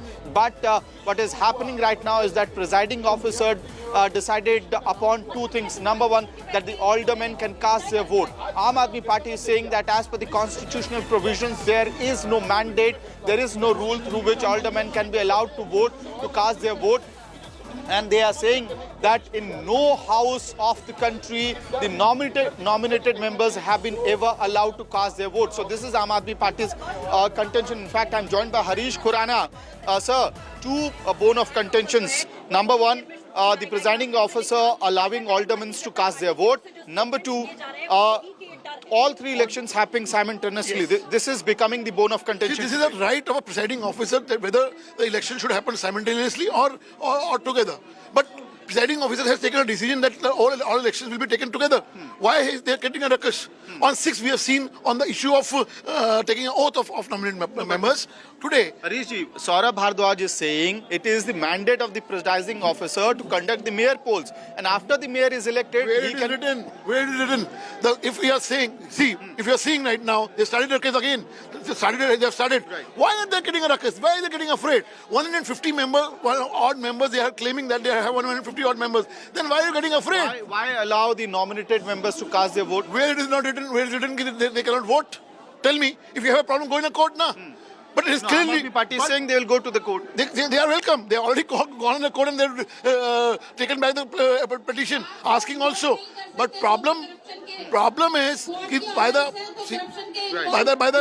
thing is happening. End of the day, if you have 151 members, let the House vote. Sneha, this is something big happening in the House right now. Presiding officer is saying that those facing corruption cases cannot cast the vote. This is what is being said. Those facing corruption charges cannot cast their vote. See, presiding officer can have a full right now. My point is, but then Aam Aadmi Party's allegation stands true that they are alleging that there is an attempt to rig the entire election. Nothing. It's clearly have a presiding officer have a rightful right who should vote, who should not vote, and also. My point is only one. If you have 150 odd members, why are you getting afraid? Let the house run and why are you getting a ruckus again? But the other party will create a hangama. No, if you allow 10 nominated members to cast their vote, if the presiding officer decides that those facing the corruption charges cannot vote. They are allocating BJP has 100 odd members. They are allocating that now. If 10 odd members will vote, then it will make a difference. Reducing their numbers. Then they make a difference. Mr. Harish Khurana, I want you to ask him. There are further rules, and this is Article 243R of the Constitution, which prohibits aldermen from voting, from participating in voting. So why should then ruckus not be raised? Right, Sneha. You know, the argument is also coming that Article 243 bars the nominated members from casting their vote in the House. This is an understanding. Where it is written? Tell me, agreeing. No, it's a clearly have a mandate that they can vote. And 2016 amendment has clearly indicated that they can vote. If my only submission is, if you have any problem, go in a court and take a direction from them now. Point also. Second, if 10 members will vote, does it make a difference in the House? Tell me. Nehal, I'm also asking Shagun to come closer to the screen to give you a perspective of as to what is happening in the House right now. There's enormous hangama happening in the House between the BJP and Aam Aadmi Party members. Constant sloganeering between the members happening right now in the House. And the bone of contention is pretty clear. You know, on one side, the presiding officer has said the aldermen can cast their votes, which means that the nominated members have been now allowed to give their votes. Aam Aadmi Party has been constantly saying from day one that the nominated members cannot be allowed to cast their vote. And after that, now the presiding officer has decided that those facing corruption charges cannot be allowed to cast their vote. So clearly, you know, this will impact the numbers, strength of Aam Aadmi Party in the House. And after that, you could see the hangama on left-hand side. The Sikh guy that we are looking at, he's a BJP councillor, Mr. Marwa. He's in the well, and on the other side are the other BJP members who are constantly sloganeering. And those seated opposing these sloganeering are the Aam Aadmi Party members. So clearly, again, a dangal inside the House. Presiding officer is saying that on one side the aldermen can cast their vote, which means 10 nominated members are allowed to vote, and on the other side those facing corruption charges will not be allowed to cast their vote in this election. So clearly the numbers that we were looking at, the big numbers that we were looking at, that the BJP is nowhere close to the majority and Aam Aadmi Party has a rock-solid majority in the House. All those numbers have become vulnerable right now because now it is unclear as to how many members of Aam Aadmi Party will reduce after the decision of the presiding officer and constant...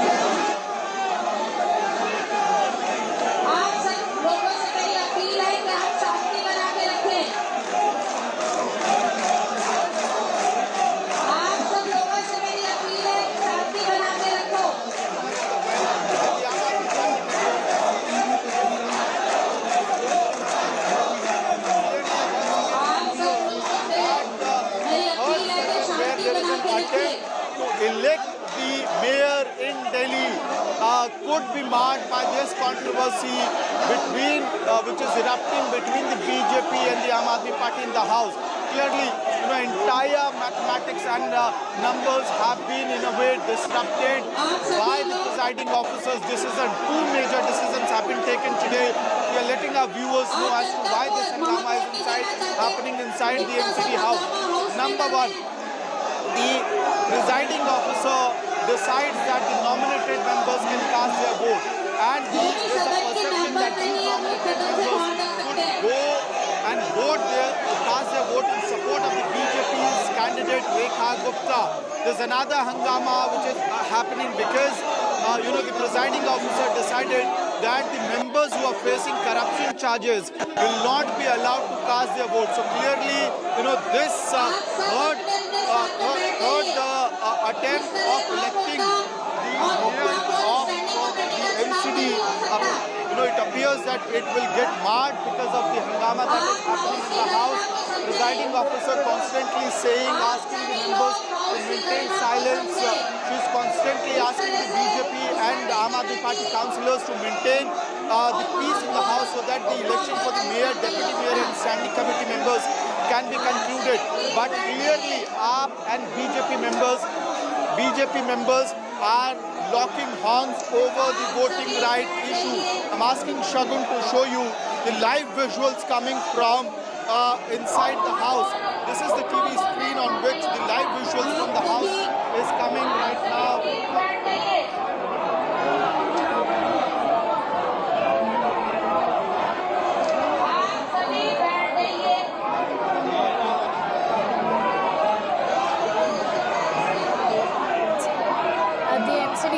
Where the BJP and the Aam Aadmi Party are at loggerheads over one issue on whether the presiding officer of the MCD is right in allowing the aldermen to vote or not. The AAP says no, the BJP says what's wrong.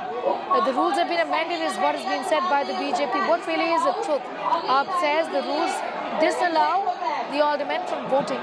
Why is that the BJP is pushing or allowing the aldermen to vote? Why should the presiding officer be doing this? The BJP says the presiding officer is independent in his thinking to decide this. Also, Amit was telling us that another point has been raised by the presiding officer about those members facing corruption charges being unable to vote. Under what rules, Amit, has the presiding officer decided this? Well, Sneha, there's a bigger breaking coming at the moment as we speak. The MCD House has been adjourned. The presiding officer said because of the ruckus and hangama that was happening in the House cannot be conducted today, and there's no possibility that the mayor, deputy mayor and standing committee election can be conducted, and that is why House is being adjourned, and House has been adjourned until next day, which means that there's no clarity as to when the House will be reconvened. So clearly what Delhi Deputy Chief Minister Manish Sisodia was saying in the morning, the claims made by Manish Sisodia appears to be true. In the morning today, Manish Sisodia had very clearly said that BJP members have been asked to create ruckus in the House, and after that the presiding officer will adjourn the House, and after which a new date, possibly after 20 days, will be given. And it appears that the first 2 points of Manish Sisodia's claim have been proven right today, true today, where you had the BJP members creating hangama, ruckus, Aam Aadmi Party members responding to it, and the presiding officer deciding to adjourn the House. And barely the House have been conducted for 45 minutes. The hangama went on for 15 to 20 minutes, and after that the presiding officer decided that House is going to be adjourned until the next day. And I'll try to show you the visuals as to what is happening inside the House. We are going closer to the screen from where the live visuals of the House is coming. Right there on the screen you could see the confrontation between the BJP members and AAP members is still going on. The BJP members are in the well, they are sloganeering, and you have Aam Aadmi Party members sitting on their benches. Durgesh Pathak is the man who is constantly in conversation with the BJP members. You know, a group of members pointing at a... Straight to these pictures of Prime Minister Narendra Modi. पहला बड़ा energy event है। मैं देश विदेश से आए सभी लोगों का इंडिया एनर्जी वीक में स्वागत करता हूं, अभिनंदन करता हूं। साथियों, 21वीं सदी के विश्व का भविष्य तय करने में एनर्जी सेक्टर की बहुत बड़ी भूमिका है। एनर्जी के नए रिसोर्सेज को डेवलप करने में, एनर्जी ट्रांजिशन में आज भारत विश्व के सबसे मजबूत आवाजों में से एक है। विकसित बनने का संकल्प लेकर चल रहे भारत में एनर्जी सेक्टर के लिए अभूतपूर्व संभावनाएं बन रही है। आप जानते हैं कि हाल ही में आईएमएफ ने 2023 के लिए ग्रोथ प्रोजेक्शन रिलीज की है। इसमें कहा गया है कि Bharat fastest growing major economy रहने वाला है। महामारी और युद्ध के प्रभाव के बावजूद 2022 में भारत एक ग्लोबल ब्राइट स्पॉट रहा है।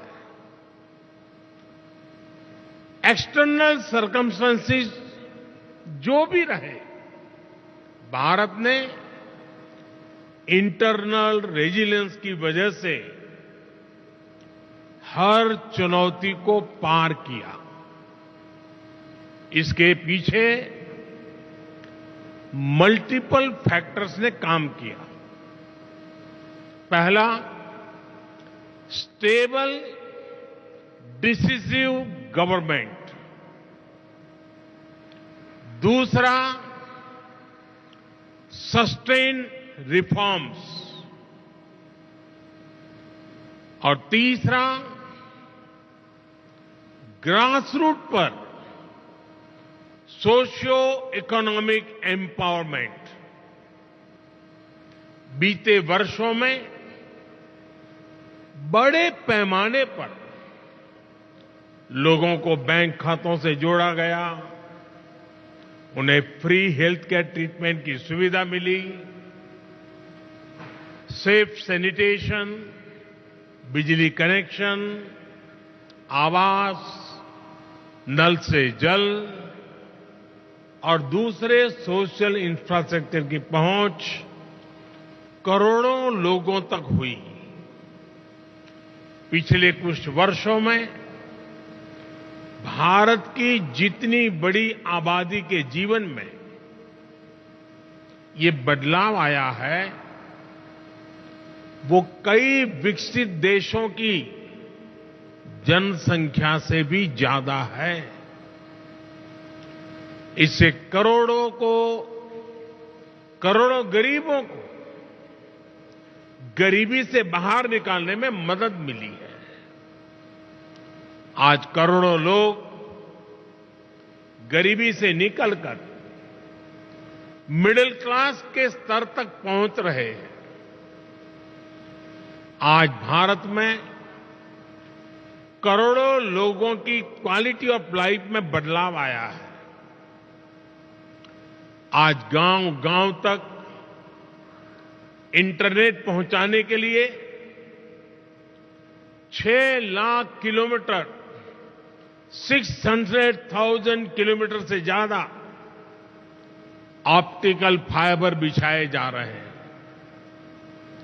पिछले 9 वर्षों में देश में ब्रॉडबैंड यूजर्स की संख्या 13 गुना बढ़ चुकी है। पिछले 9 वर्षों में इंटरनेट कनेक्शंस 3 गुना से ज्यादा हो चुके हैं। आज रूरल इंटरनेट यूजर्स की संख्या अर्बन यूजर्स की तुलना में ज्यादा तेजी से बढ़ रही है। इसके अलावा भारत दूसरा सबसे बड़ा मोबाइल फोन बनाने वाला देश बन चुका है। इससे भारत में दुनिया का सबसे बड़ा एस्पिरेशनल क्लास तैयार हुआ है। भारत के लोग चाहते हैं कि उन्हें बेटर प्रोडक्ट्स, बेटर सर्विसेज और बेटर इंफ्रास्ट्रक्चर मिले। भारत के लोगों की आकांक्षाओं को पूरा करने के लिए एनर्जी बहुत बड़ा फैक्टर है। इंडस्ट्रीज से लेकर के ऑफिसेज तक, फैक्ट्रीज से लेकर के घरों तक भारत में एनर्जी की जरूरत, एनर्जी की मांग बढ़ती ही जा रही है। भारत में जिस तेजी से विकास हो रहा है, उसे देखते हुए ये माना जा रहा है कि आने वाले वर्षों में भारत में अनेक नए शहर बनने वाले हैं। इंटरनेशनल एनर्जी एसोसिएशन ने भी कहा है कि भारत इस दशक में भारत की एनर्जी डिमांड दुनिया में सबसे ज्यादा होगी और यहीं पर आप सभी इन्वेस्टर्स के लिए, एनर्जी सेक्टर के स्टेक होल्डर्स के लिए भारत नई अपॉर्चुनिटीज लेकर के आया है। आज ग्लोबल ऑयल डिमांड में भारत की हिस्सेदारी 5% के आसपास है, लेकिन इसके 11% तक पहुंचने की उम्मीद है। भारत की गैस डिमांड तो 500% तक बढ़ने का अनुमान है। हमारा विस्तार ले रहा एनर्जी सेक्टर भारत में इन्वेस्टमेंट और कोलैबोरेशन के नए अवसर बना रहा है। फ्रेंड्स, एनर्जी सेक्टर को लेकर भारत की स्ट्रेटेजी के 4 मेजर वर्टिकल्स हैं। पहला, डोमेस्टिक एक्सप्लोरेशन और प्रोडक्शन को बढ़ाना। दूसरा, सप्लाईज को डाइवर्सिफिकेशन। तीसरा, बायोफ्यूल्स, इथेनॉल, कंप्रेस्ड बायोगैस और सोलार जैसे ऑल्टरनेटिव एनर्जी सोर्सेज का विस्तार। और चौथा, इलेक्ट्रिक व्हीकल और हाइड्रोजन के जरिए डीकार्बनाइजेशन।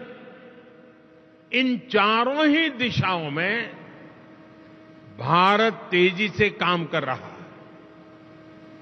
मैं आपके बीच इसके कुछ एस्पेक्ट पर और विस्तार से बात करना चाहूंगा। साथियों, आप जानते हैं कि भारत दुनिया में चौथी सबसे बड़ी रिफाइनिंग कैपेसिटी वाला देश है। भारत की वर्तमान क्षमता करीब 250 MMTPA की है, जिसे बढ़ाकर 450 MMTPA करने के लिए तेजी से काम हो रहा है। हम अपनी रिफाइनिंग इंडस्ट्री को लगातार इंडिजीनियस, मॉडर्नाइज और अपग्रेड कर रहे हैं। हम अपनी पेट्रोकेमिकल प्रोडक्शन कैपेसिटी को बढ़ाने की दिशा में भी बहुत तेजी से काम कर रहे हैं। भारत के रिच टेक्नोलॉजी पोटेंशियल और ग्रोइंग स्टार्टअप इकोसिस्टम का उपयोग करके आप सभी अपने एनर्जी लैंडस्केप का विस्तार कर सकते हैं। साथियों, हम 2030 तक अपने एनर्जी मिक्स में नेचुरल गैस कंजम्पशन को बढ़ाने के लिए भी मिशन मोड पर काम कर रहे हैं। इसे 6% से बढ़ाकर 15% करने का लक्ष्य तय किया गया है। हमारा वन नेशन वन ग्रिड ये विजन इसके लिए सभी जरूरी इंफ्रास्ट्रक्चर उपलब्ध कराएगा। हमारा प्रयास है कि एलएनजी टर्मिनल रीगैसिफिकेशन क्षमता को बढ़ाया जाए। 2014 में हमारी क्षमता 21 MMTPA की थी, जो 2022 में करीब दोगुनी हो गई है। इसे और बढ़ाने के लिए काम जारी है। भारत में 2014 के मुकाबले सीजीडी की संख्या भी 9% हो चुकी है और 9 गुना बढ़ चुकी है। 9 गुना, 9 टाइम। हमारे यहां 2014 में सीएनजी स्टेशन भी 900 के आसपास थे। अब इनकी संख्या भी बढ़कर 5000 तक पहुंच रही है। हम गैस पाइपलाइन नेटवर्क की लंबाई बढ़ाने की दिशा में भी तेजी से काम कर रहे हैं।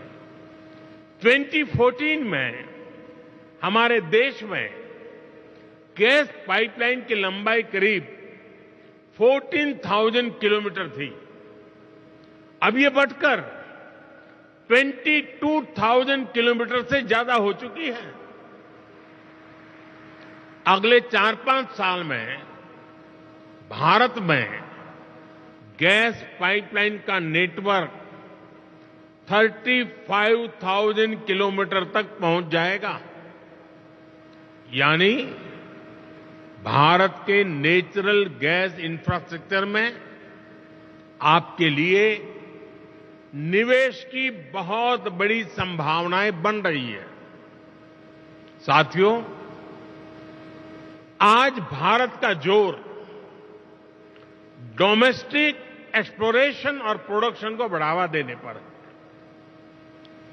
ईएनपी सेक्टर ने उन इलाकों में भी अपना इंटरेस्ट दिखाया है जो इनएक्सेसिबल समझे जाते थे। आपकी इन भावनाओं को समझते हुए हमने नो गो एरियाज में कमी की है। इससे 10 lakh square kilometre area no go की पाबंदियों से मुक्त हुआ है। अगर हम आंकड़े पर नजर डालें तो नो गो एरियाज में भी ये कमी 98% से भी ज्यादा है। ये सभी निवेशकों से आग्रह करूंगा कि आप इन अवसरों को इस्तेमाल करिए। फॉसिल फ्यूल्स के एक्सप्लोरेशन में अपनी मौजूदगी बढ़ाइए।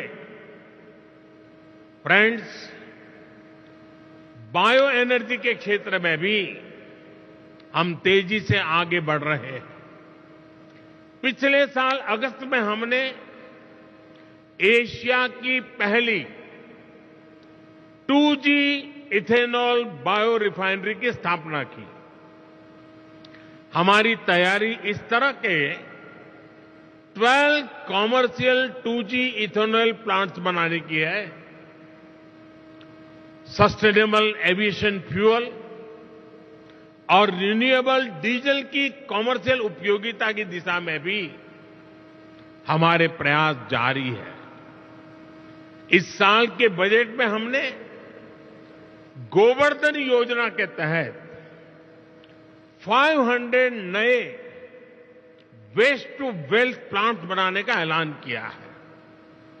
इसमें 200 कॉम्प्रेस्ड बायोगैस प्लांट्स और 300 कम्युनिटी या क्लस्टर बेस्ड प्लांट्स शामिल है। इसमें भी आप सभी के लिए हजारों करोड़ रुपए के इन्वेस्टमेंट के रास्ते बनने वाले हैं। साथियों, एक और सेक्टर जिसमें भारत विश्व में लीड ले रहा है वो है ग्रीन हाइड्रोजन का। नेशनल ग्रीन हाइड्रोजन मिशन 21वीं सदी के भारत को नई दिशा देगा। इस दशक के अंत तक हम 5 MMTPA ग्रीन हाइड्रोजन के प्रोडक्शन का लक्ष्य लेकर चल रहे हैं। इसमें भी 8 लाख करोड़ रुपए से अधिक के इन्वेस्टमेंट की संभावनाएं हैं। भारत अगले 5 वर्षों में ग्रे हाइड्रोजन को रिप्लेस करते हुए ग्रीन हाइड्रोजन का हिस्सा 25% तक बढ़ाएगा। ये भी आपके लिए बहुत बड़ा अवसर होगा। फ्रेंड्स, एक और महत्वपूर्ण विषय ईवीएस की बैटरी कॉस्ट का भी है। आज इलेक्ट्रिक व्हीकल में बैटरी की कॉस्ट 40 से 50% तक होती है। इसलिए इस दिशा में हमने 50 गीगावाट आवर्स की एडवांस केमिस्ट्री सेल बनाने के लिए 18,000 करोड़ रुपए से ज्यादा की पीएलआई स्कीम शुरू की है। देश में बैटरी मैन्युफैक्चरिंग फैसिलिटीज स्थापित करने के लिए एक अच्छा अवसर है। फ्रेंड्स, भारत में बन रही निवेश की इन संभावनाओं को हमने 1 सप्ताह पहले आए बजट में और मजबूत किया है। बजट में renewable energy, energy efficiency, sustainable transportation और ग्रीन टेक्नोलॉजीज को और एनकरेज किया गया है। इसमें 35,000 करोड़ रुपए प्रायोरिटी कैपिटल इन्वेस्टमेंट के लिए रखे गए हैं ताकि एनर्जी ट्रांजिशन और नेट जीरो ऑब्जेक्टिव्स को बल मिले। बजट में हमने कैपिटल एक्सपेंडिचर के लिए 10 लाख करोड़ रुपए का भी प्रावधान किया है। इससे भी ग्रीन हाइड्रोजन से लेकर सोलार और रोड जैसे हर तरह के इंफ्रास्ट्रक्चर को गति मिलेगी। साथियों, 2014 के बाद से ग्रीन एनर्जी को लेकर भारत का कमिटमेंट और भारत के प्रयास पूरी दुनिया को देख रहे हैं। बीते 9 वर्षों में भारत में रिन्यूएबल एनर्जी कैपेसिटी करीब 70 गीगावाट से बढ़कर करीब 170 गीगावाट हो चुकी है। इसमें भी सोलर पावर कैपेसिटी 20 टाइम्स से ज्यादा बढ़ी है। आज भारत विंड पावर कैपेसिटी के मामले में दुनिया में चौथे नंबर पर है। हम इस दशक के अंत तक 50% नॉन फोसिल फ्यूल कैपेसिटी का लक्ष्य लेकर चल रहे हैं। हम बायोफ्यूल पर, इथेनॉल ब्लेंडिंग पर बहुत तेजी से काम कर रहे हैं। बीते 9 वर्षों में पेट्रोल में इथेनॉल ब्लेंडिंग को हम 1.5% से बढ़ाकर 10% कर चुके हैं। अब हम 20% इथेनॉल ब्लेंडिंग के लक्ष्य की तरफ बढ़ रहे हैं। आज यहां E20 रोल आउट किया जा रहा है। पहले फेज में देश के 15 शहरों को कवर किया जाएगा और फिर आने वाले 2 वर्षों में देश भर में इसका विस्तार किया जाएगा। यानी E20 भी आपके लिए देश भर में बहुत बड़ा मार्केट बनने जा रहा है। साथियों, आज भारत में एनर्जी ट्रांजिशन को लेकर जो मास मूवमेंट चल रहा है वो अध्ययन का विषय है। ये 2 तरीके से हो रहा है। पहला, एनर्जी के रिन्यूएबल सोर्स का तेज गति से एडॉप्शन कर, और दूसरा, एनर्जी कंजर्वेशन के प्रभावी तरीकों का एडॉप्शन। भारत के नागरिक आज बड़ी तेजी से एनर्जी के रिन्यूएबल सोर्सेज को अपना रहे हैं। सोलर पावर से चलने वाले घर, सोलर पावर से चलने वाले गांव, सोलर पावर से चलने वाले एयरपोर्ट, सोलर पंप से हो रही खेती, ऐसे अनेक उदाहरण हैं। बीते 9 वर्षों में भारत ने अपने 19 करोड़ से ज्यादा परिवारों को क्लीन कुकिंग फ्यूल से जोड़ा है। आज जो सोलर कुपटॉप लॉन्च किया गया है वो भारत में ग्रीन और क्लीन कुकिंग को नया आयाम देने जा रहा है। उम्मीद है कि अगले 2-3 साल में ही 3 करोड़ से अधिक घरों में सोलर कुपटॉप की पहुंच बन जाएगी। इससे एक तरह से भारत किचन में क्रांति लाने का काम करेगा। भारत में 25 करोड़ से अधिक परिवार हैं। आप कल्पना कर सकते हैं कि सिर्फ सोलर कुपटॉप से जुड़े निवेश में आपके लिए कितनी संभावनाएं बन रही हैं। साथियों, भारत के नागरिक एनर्जी कंजर्वेशन के प्रभावी तरीकों की तरफ तेजी से शिफ्ट हो रहे हैं। अब ज्यादातर घरों में स्ट्रीट लाइट्स में एलईडी बल्ब का इस्तेमाल होता है। भारत के घरों में स्मार्ट मीटर लगाए जा रहे हैं। लार्ज स्केल पर सीएनजी और एलएनजी को अपनाया जा रहा है। इलेक्ट्रिक व्हीकल्स की बढ़ती लोकप्रियता इस दिशा में बड़े बदलाव के संकेत दे रहे हैं।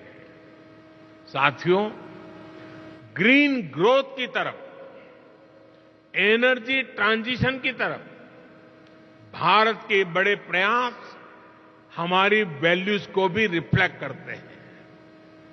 सर्कुलर इकोनॉमी एक तरह से हर भारतीय की जीवन शैली का हिस्सा है। रिड्यूस, रीयूज और रिसाइकल का मंत्र हमारे संस्कारों में रहा है। आज इसका ही एक उदाहरण हमें यहां अभी देखने को मिला है। प्लास्टिक की वेस्ट बॉटल्स को रिसाइकल करके जो यूनिफॉर्म बनाई गई है, आपने उसे देखा है। फैशन की दुनिया के लिए, सुंदरता की दुनिया के लिए उसमें कोई कमी नहीं है।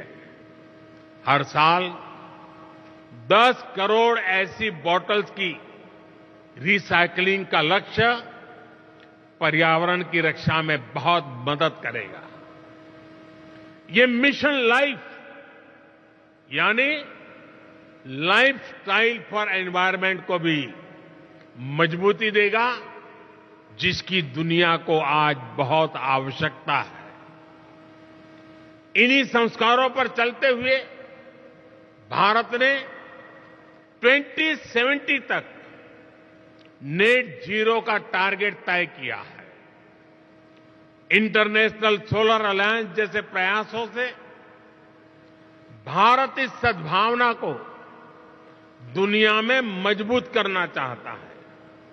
साथियों, मैं आपका फिर आह्वान करूंगा कि भारत के एनर्जी सेक्टर से जुड़ी हर संभावनाओं को जरूर एक्सप्लोर करें, उससे जुड़े। आज भारत आपके इन्वेस्टमेंट के लिए दुनिया में सबसे उपयुक्त जगह है। इन्हीं शब्दों के साथ आज आप इतनी बड़ी तादाद में यहां आए, एनर्जी ट्रांजिशन वीक के अंदर शरीक हुए, मैं आपका अभिनंदन करता हूं, स्वागत करता हूं और अपनी वाणी को विराम देता हूं। आप सबको बहुत बहुत शुभकामनाएं। धन्यवाद।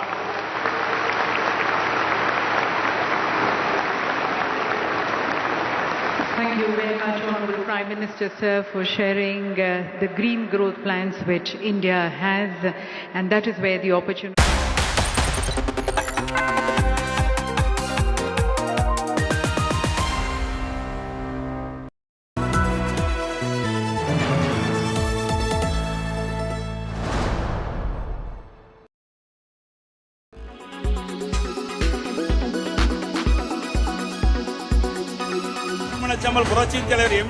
War of words ahead of erode by polls intensifies.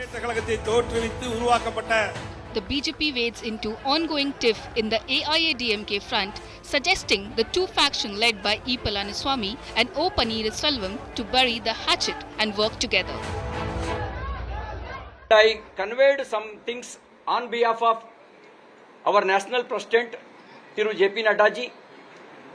I will not disclose what we spoke individually to you now. We have argued both of them to work together in the interest of Tamil Nadu and defeat DMK allies in this by-election. The BJP statement hasn't gone down well with the AIADMK. I not like the fact that someone else is suggesting how we should run our party, because we have our leader and he knows what to do it. And I also believe it is good for any party member to just stick to their own party affairs and not good to interfere in other party affairs. Every party has Lakshman Rekha. It is better the other party doesn't breach that. If we can have 1,000 advisors for BJP, we can tell BJP unity is good for the welfare of the state. Our job is to step down. Let Uddhav and Eknath Shinde join together and run the state in a prosperous way. Will they take the state?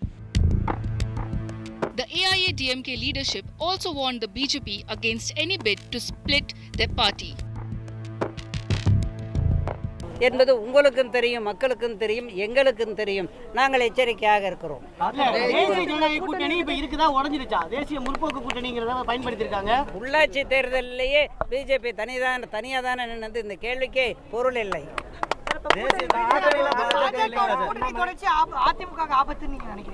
என்னங்க? Reacting to AIADMK's scathing attack, the BJP said they are not interfering in the AIADMK's internal tiff.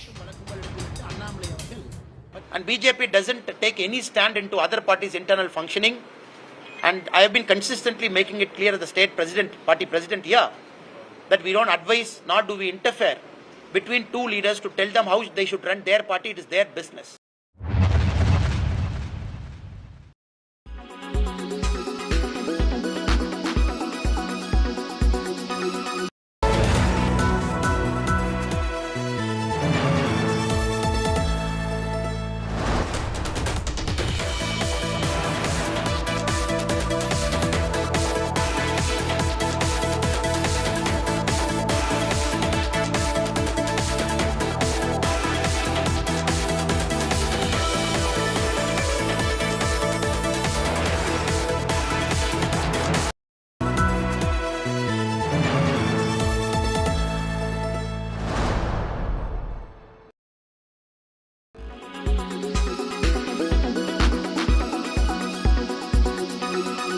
Vaishnavi, and I am going to tell you ways to spruce up your home in a sustainable way.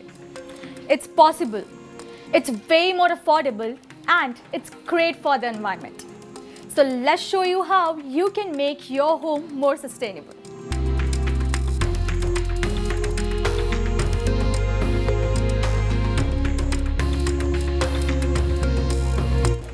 Reuse. You can always buy furniture from a thrift market. Get a carpenter to make it look distressed chic. It will help your home to look super international and add a old vintage character to your home. Also, it will help you save the trees from being cut.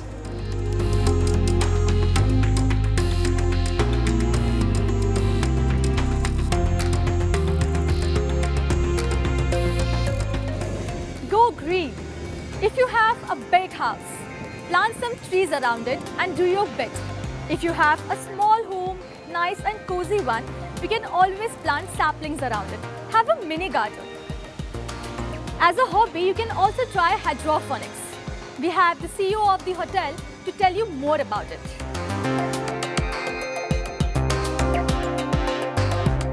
Hydroponics is a technology which is without the soil, which means you don't use any soil out there, which also means that whatever you're producing out of that, like the green leafy vegetables, you can actually produce fruits also from there. So this is without the soil, which means that also means there won't be any chemical, no fertilizer, no pesticizer. This is one of the cleanest technology of growing your own vegetables. The beauty of this technology is also that you do not wait for sunlight to come to produce your own vegetables. So the technology what we have right now in the hotel, we are actually growing it in the basement, our basements, in one of the rooms, and this only needs your AC to be maintained at a particular temperature.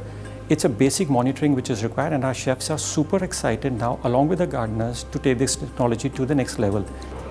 So what they have actually started doing here is, they have started using only glass bottles. There are no plastic bottles. In this way, they're trying to save the environment by recycling the glass bottles.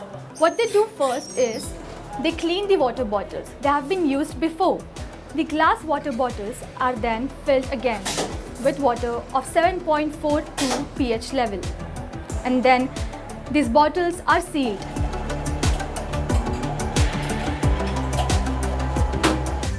Upcycle. That does not mean cycling uphill. It simply means reusing the old stuff and making something new and creative out of it. Just like the sapling in this coconut shell.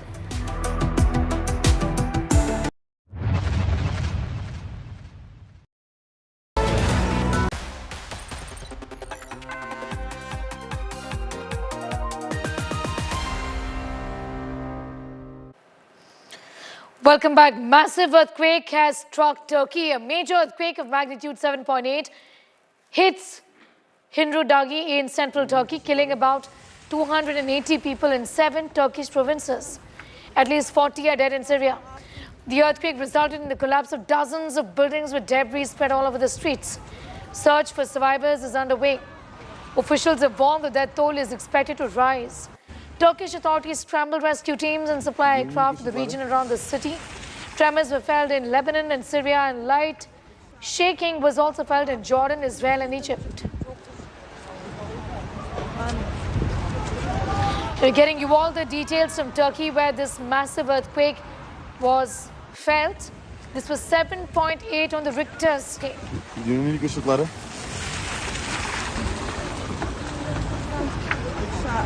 Terastan açtım, gittim, giyindim, çıktım. Çok ben 7.8 on the Richter scale. This is how big this earthquake was. Let's now take a look at the current situation in Turkey. A major earthquake of magnitude 7.8 has hit central Turkey. The earthquake lasted about a minute, shattering windows. German Research Center for Geosciences said the earthquake struck at a depth of 10 kilometers near the southern Turkish city. A Turkish security official said that 17 buildings had collapsed in the southeastern province after the earthquake, adding that people were trapped under the rubble. Natural gas pipelines in Haiti burst under the force of the powerful earthquake. The video shows that massive pipelines burst into flames. Several buildings collapsed and debris was spread all across the streets. Locals were seen standing on the rubble of a collapsed building, trying to reach for survivors.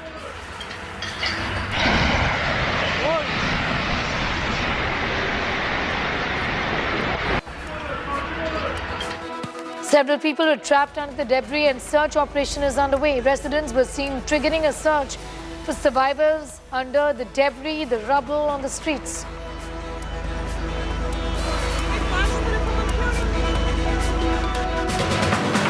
The story and much more going up on our website as well. That's indiatoday.in. You can also download the India Today app. News continues on the other side. Thanks for watching.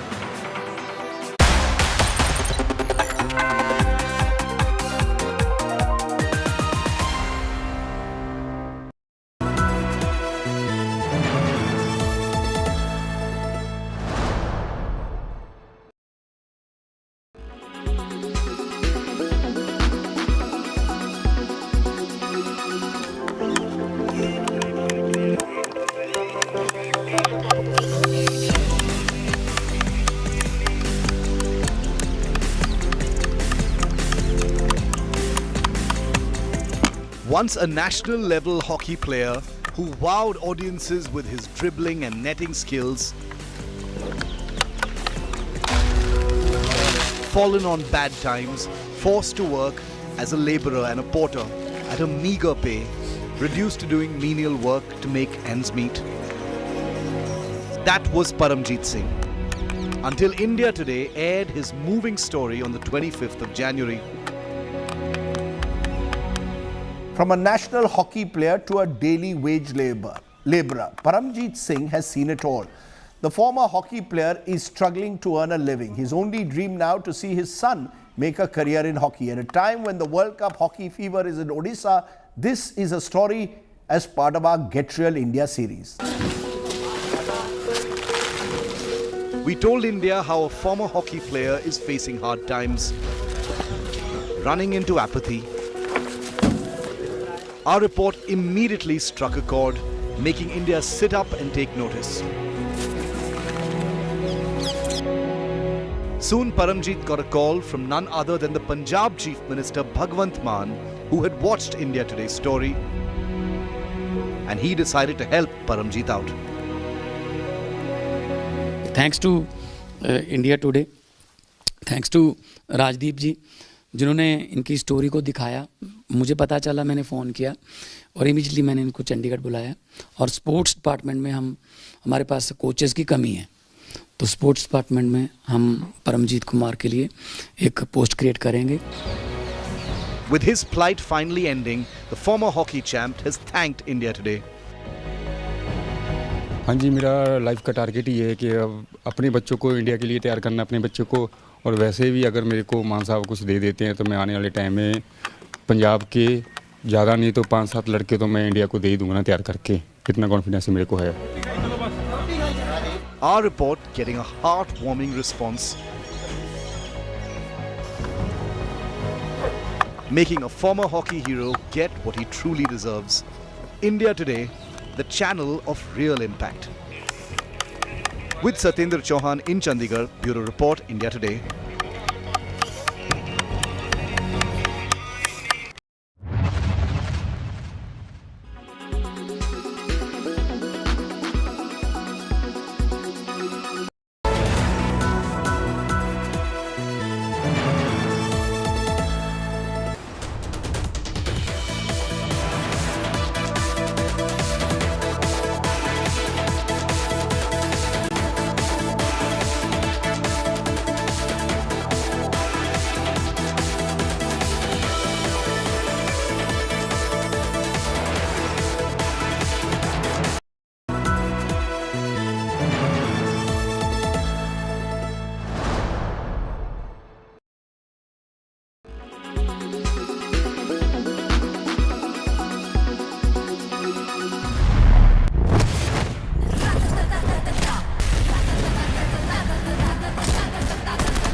superstars, one from the West, another from the home country.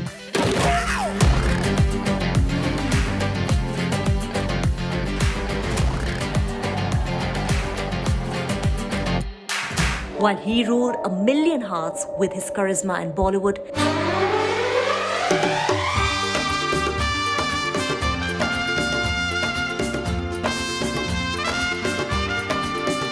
अगर ये तुझे प्यार करती है तो ये पलट के देखेगी पलट। this charmer had his way into his fans' hearts by dominating the action world in Hollywood.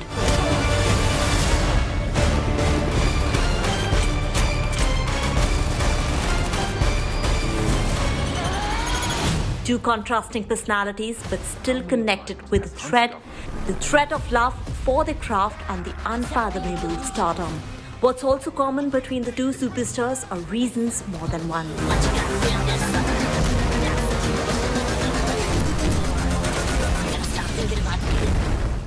The thunderous comeback.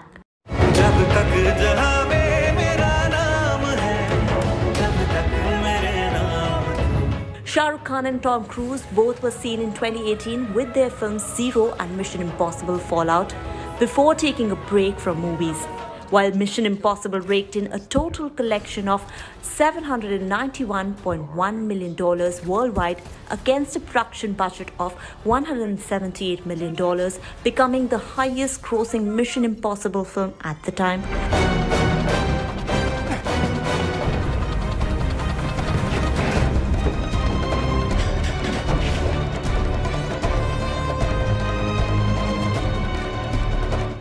Zero, on the other hand, failed to leave an impression. Directed by Anand L. Rai, the film was made on a budget of 200 crore rupees and minted 186 crore rupees worldwide. कल रात 3:30 बजे तक मैं आपसे नफरत करता रहा। फिर 3:45 आपसे मोहब्बत हो गई। सीधे मोहब्बत ही हो गई। हाँ। बहुत मिलेंगे तुम्हारे जैसे। हमारे जैसा ही क्यों चाहिए आपको? गवार पसंद है मुझे। But when they did return to big screens after a gap in 2022 and 2023 respectively, they ensured the wait was worth it. Shah Rukh Khan shattered all the box office records and scripted history with Pathaan.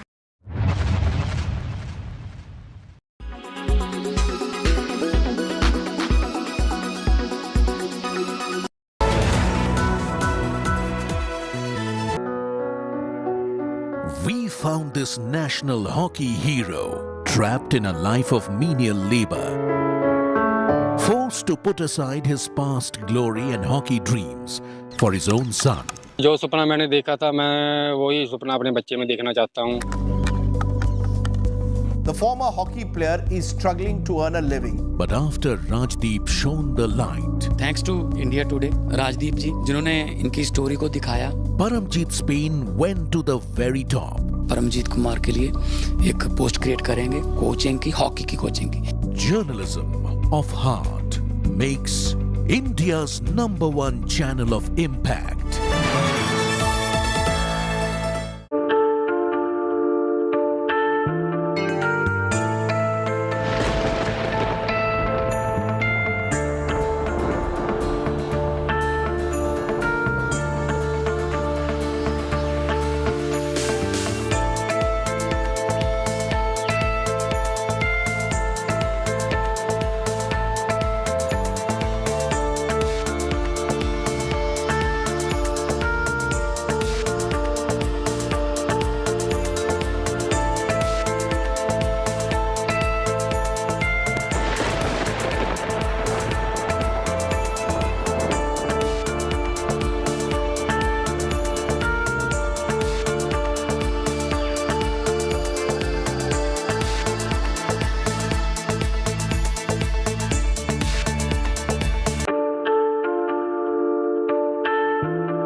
Gift well with Sleep Well.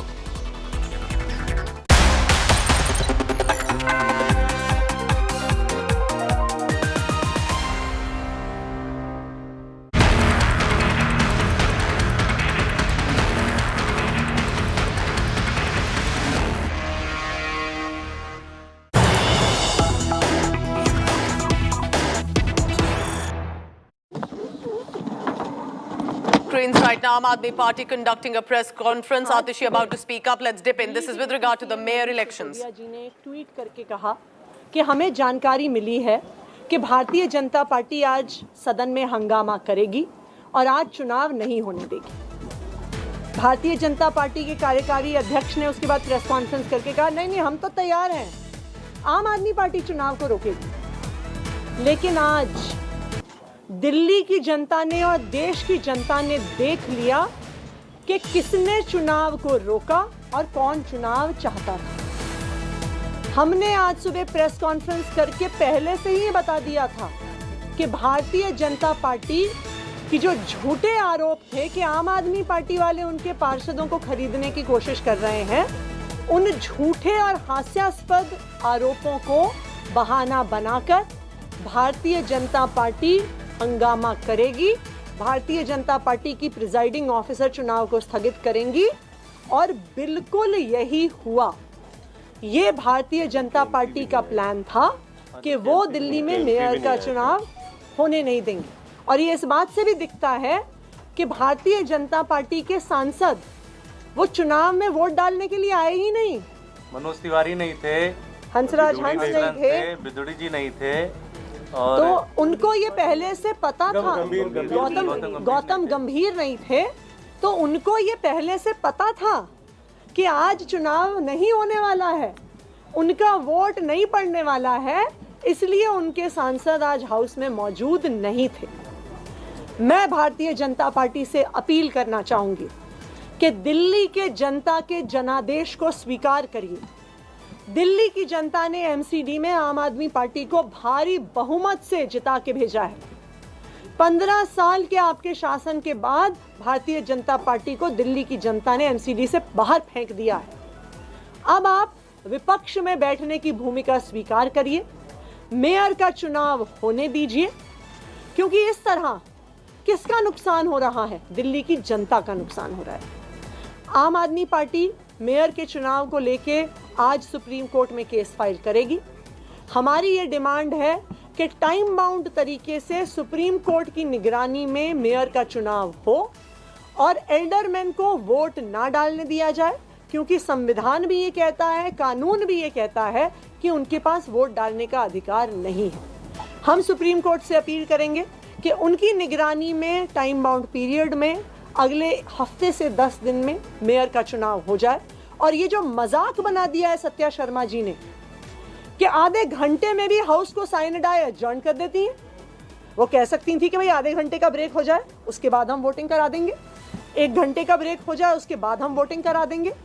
लेकिन ये Bharatiya Janata party का पहले से plan था कि वो हंगामा करेंगे और वो वोट नहीं होने देंगे, और बिल्कुल यही हुआ।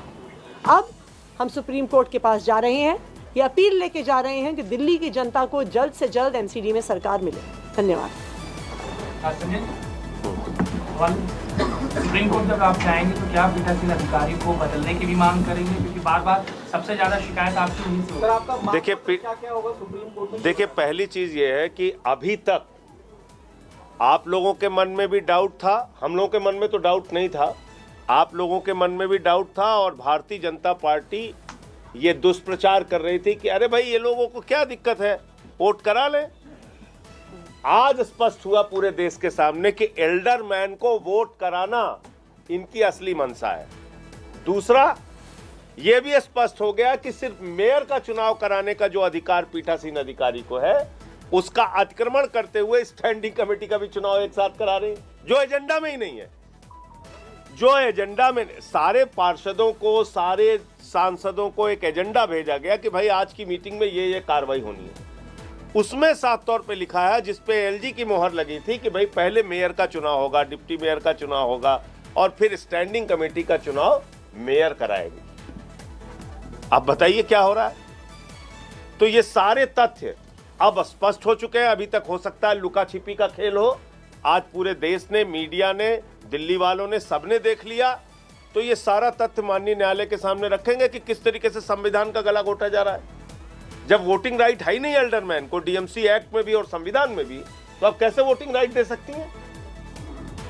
तो ये जरूर कहा जाएगा कि पीठासीन अधिकारी दरअसल भारतीय जनता पार्टी के निर्देश पे काम कर रही हैं और इनकी एक सुनियोजित साजिश है यहाँ पर चुनाव नहीं कराने की। सर, अखिलेश पति त्रिपाठी और संजीव झा के उनको वोट करने दिया जाए, उसको लेकर कैसे नहीं कैसे उनके वोट रुकते कैसे हैं आप बताइए। आप सब तो बहुत सीनियर पत्रकार हैं, बताइए मुझे आप कैसे रुकते हैं। 3 महीने की एक सजा हुई, उस सजा पे ऊपर के न्यायालय ने स्टे लगा दिया। तो जब स्टे लग गया न्यायालय का, सजा के ऊपर जब स्टे लग गया, तो फिर कैसे उसको वोटिंग राइट नहीं है बताइए मुझे। किस नियम किस कानून के तहत? एक सजा पर स्थगनादेश जब लग जाता है तो फिर वो सजा स्थगित है। संजय जी, क्या प्रिजाइडिंग ऑफिसर ने बाहर जाने के लिए कहा था दोनों को? क्या मौखिक रूप से कहा गया था बाहर जाने के लिए? इतना शोर हल्ला कर रहे थे भाजपाई कुछ सुनाई नहीं दे रहा था। अगर कहा भी होगा तो वो भी गलत है। अगर उन्होंने कहा ऐसा तो वो गलत है, इसलिए कि उनकी सजा स्थगित है कोर्ट से उसके ऊपर स्टे लगा हुआ है, रोक लगी हुई है उस सजा के ऊपर। तो जब न्यायालय ने सजा पर रोक लगा दी तो सजा पर रोक है, वो सजा मानी कैसे जाएगी? दूसरी बात, अगर वो चाहती तो उनको बाहर करके फिर भी वोटिंग करवा सकती थी। तो ये बिल्कुल स्पष्ट है कि सिर्फ आम आदमी पार्टी को प्रवोक करने की कोशिश करी जा रही थी, कि वो चाहते थे कि आम आदमी पार्टी हंगामा करे और चुनाव को रोके, लेकिन हम चाहते थे कि दिल्ली को मेयर मिले। हमें पता है कि चाहे वो इलीगली भी एल्डरमैन से वोट करवा लेते, संख्या बल हमारे पास था, हम उसके बावजूद भी 151 वोट हमारे पास थे, और इलीगल वोट के बावजूद भी उनके पास सिर्फ 121 वोट थे। मेयर फिर भी आम आदमी पार्टी का बनता, डिप्टी मेयर भी आम आदमी पार्टी का बनता।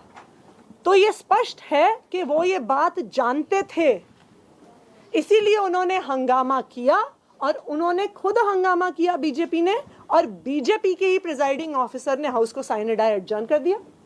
आप डिमांड करेंगे कि प्रिसाइडिंग ऑफिसर को चेंज कर दिया जाए या दूसरा प्रिसाइडिंग ऑफिसर? अब वो तो न्यायालय में पार्टी तय करेगी किन किन मुद्दों पे हम रखें। अपनी तरफ से मुद्दा रखेंगे। देखिए ये तो क्लियर है। आप लोग जो देख रही हैं, आपके कैमरे में कैद है, पीठासीन अधिकारी पूरी तरीके से भाजपा के इशारे पे काम कर रही हैं, और उनका चुनाव कराने का मकसद नहीं है एल्डरमैन को वोटिंग राइट देना, तीनों चुनाव एक साथ कराना। ये दोनों फैसले उनके पूरी तरीके से गलत हैं। हाउस तुरंत एडजर्न कर देना, तो ये इनकी मंशा ही नहीं है। और वही जो बात दुर्गेश ने कही, मैं फिर से रिपीट करना चाहूंगा, 15 साल में इतना खाया और लूटा है एमसीडी को कि ये मोह छोड़ नहीं पा रहे हैं बेचारे।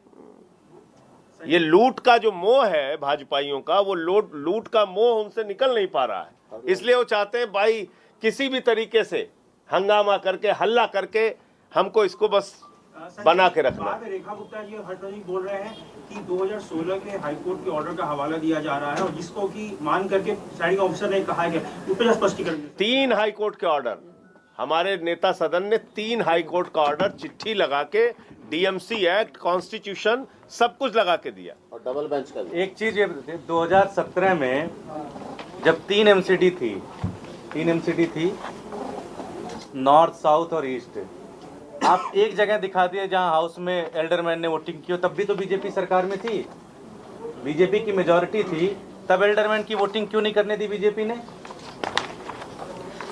इसका मतलब ये हो गया कि आप अपनी सुविधा के हिसाब से संविधान के साथ छेड़छाड़ करेंगे, ये तो नहीं हो सकता। देखिए ये एक सेकंड सुनिए, एक सेकंड, ये हाईकोर्ट का ऑर्डर है जिसका वो हवाला दे रहे हैं 2016 का। उस हाईकोर्ट के ऑर्डर में ये स्पष्ट तौर से लिखा हुआ है that the right of nominated persons to vote at the meetings of the corporation is specifically barred under Article 243R and Section 33B1 of the Act. These persons cannot vote at the meeting of anybody under the corporation. ये जो court, मैं high court के order से पढ़ रही हूँ, Delhi high court का है। दिल्ली हाई कोर्ट का डबल बेंच का ऑर्डर है ये आप देख लीजिए। जो उन्होंने कोर्ट का ऑर्डर कहा आज हाउस में कि 2016 के हाउस के आधार पर मैं करे, उन्होंने ऑर्डर भी नहीं पढ़ा, उस ऑर्डर में यही लिखा हुआ है, उन्होंने गलत कोर्ट किया आज हाउस के सामने।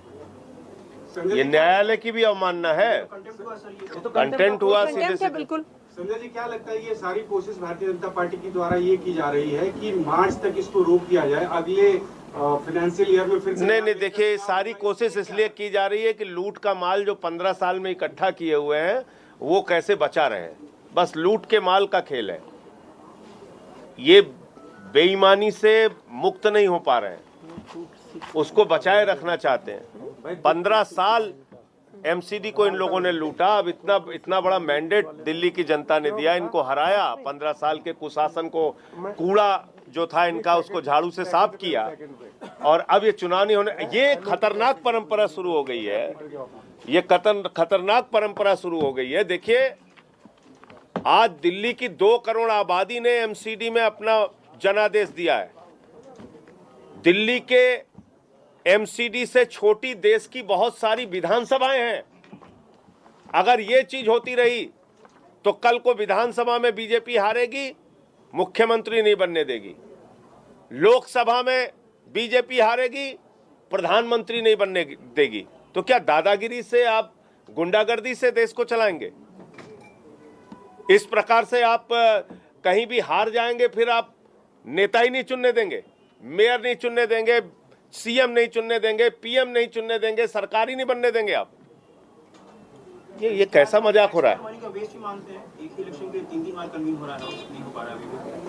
अरे ये तो वो कर रहे हैं ना, इसमें हम लोग की क्या गलती? आज आपके कैमरे लगे हुए थे, देख लीजिए, हमारे सारे एक पार्षद चुपचाप बैठे हुए थे, विधायक चुपचाप बैठे हुए थे, वही प्रवोक कर रहे थे, वही नारे लगा रहे थे, वही हंगामा कर रहे थे। हम लोग की तरफ से तो कहीं एक शब्द किसी ने नहीं बोला। और इसीलिए हम सुप्रीम कोर्ट जा रहे हैं कि सुप्रीम कोर्ट की निगरानी में, सुप्रीम कोर्ट के आदेश से टाइम बाउंड तरीके से, लीगल और कॉन्स्टिट्यूशनल तरीके से दिल्ली में मेयर का चुनाव होना होगा। देखिए, सारा मसला ना बेरोजगारी का है। भारतीय जनता पार्टी दिल्ली विधानसभा में बेरोजगार हो गई, अब वो एमसीडी में बेरोजगार हो गए। तो मनुष्य जो है वो बेरोजगार होने से सबसे ज्यादा डरता है। तो ये उनकी कोशिश है कि किस तरह से नया रोजगार अपनाया जाए, किस तरह से डरा धमका के किया जाए। ये होगा नहीं, क्योंकि ये लोकतंत्र है और दिल्ली की जनता ने उनको बेरोजगार कर दिया है। आज नहीं, कल नहीं, परसों नहीं, जब भी भारतीय जनता पार्टी ये कराएगी, आम आदमी पार्टी का मेयर चुना जाएगा, डिप्टी मेयर चुना जाएगा, स्टैंडिंग कमेटी चुना जाएगा। ये हम डंके की चोट पे कहते हैं।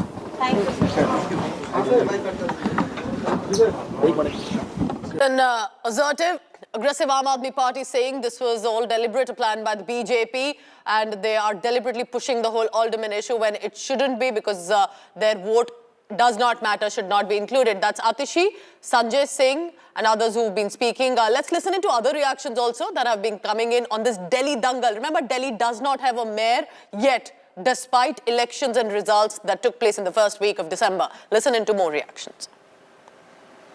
देखिए, दिल्ली को एक भ्रष्ट मुख्यमंत्री मिला है जिसका नाम लगातार लिकर स्कैम में आ रहा है, और वो उसी पैसे का इस्तेमाल करके गोवा में चुनाव लड़वाने की कोशिश कर रहा था, और आज मेयरल चुनाव भी लड़वाने की कोशिश उन्होंने की।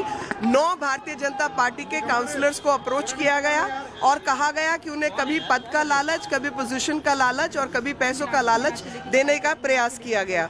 तो रिग कौन कर रहा है वो दिल्ली जानती है, और जिस प्रकार से रिगिंग इन लोगों ने पहले भी अटेम्प्ट की है वो भी सबके सामने है। हर बार वोट डालने आया हूँ और पूरे टाइम यहाँ बैठा हूँ। पिछली बार भी 5-6 घंटे, 4 घंटे जब पहली बार हुआ था तब 4 घंटे शायद यहाँ बैठा था मैं।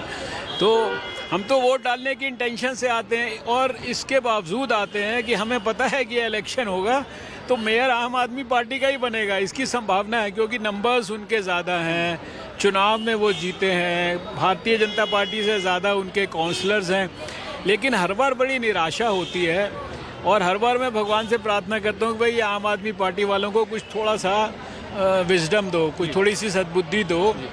इनका अपना मेयर बनना है, उसके बावजूद भी नॉन इश्यूज़ को इश्यूज़ बनाकर ये इलेक्शन को नहीं होने देते हैं। कानूनन ऐसा नहीं हो सकता कि अगर किसी को कोर्ट ने सज़ा सुना दी हो, 6 महीने के लिए अपना जेल में डाल दिया हो, और वो दोनों उनके एमएलए यहाँ पे वोट डालने के लिए आए हों, तो ये ऐसा, जब हमारे अपना पार्टी के नेताओं ने ये मांग उठाई कि उन दोनों को बाहर निकालना चाहिए, तो उनके ऊपर में आम आदमी पार्टी ने आपत्ति उठाई।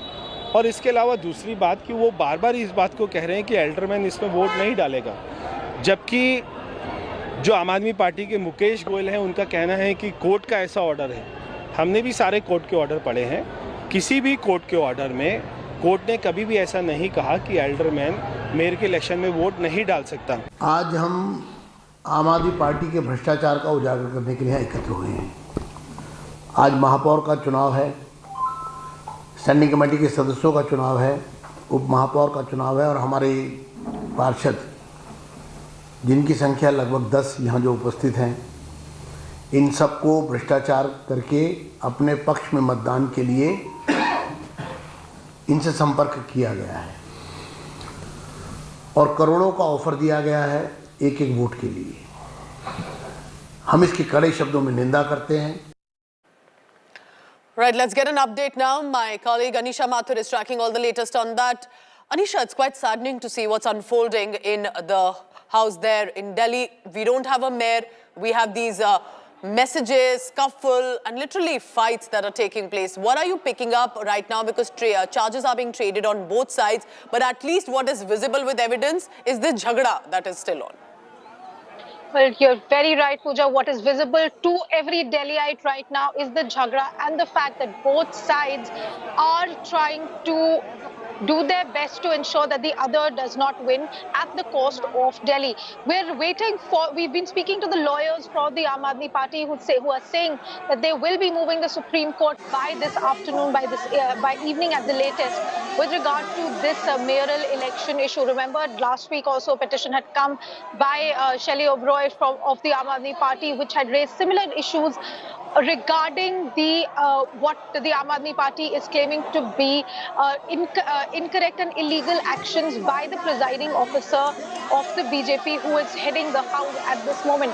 We have seen the kind of visuals that we saw today from the house of the municipal corporation, the kind of jhagda, the kind of the shouting and the we are seeing. It is very clear that the political parties of Delhi are not doing their job, their political and particularly the question has to be asked about why was there a delay in this particular election. Today was the third time that the election was scheduled to be held but has not been held. Remember last week when the similar matter had come before the Supreme Court, the government had informed the court that an election is scheduled for Monday, which is why the court had allowed Shelley Oberoi to withdraw her petition and said that we do not need to interfere at this stage. So 3 days already, Anisha, 6 January, 24 January, and now we don't have a mayor of a unified MCD. We have the Aam Aadmi Party and the BJP literally at each other's throat. And can they just be able to resolve it once and for all? Sympathies with the Delhi voter as well. Thank you so much, Anisha Mathur, with the latest on that. I'm heading into a very short break for now, but stay on because the Congress is staging a pan-India protest. This is over the Adani controversy. Congress supporters have hit the streets from Delhi to Jammu and are targeting the government at the centre and specifically Prime Minister Narendra Modi. They are not letting this issue be forgotten. Let's bring you that big story after a very short break.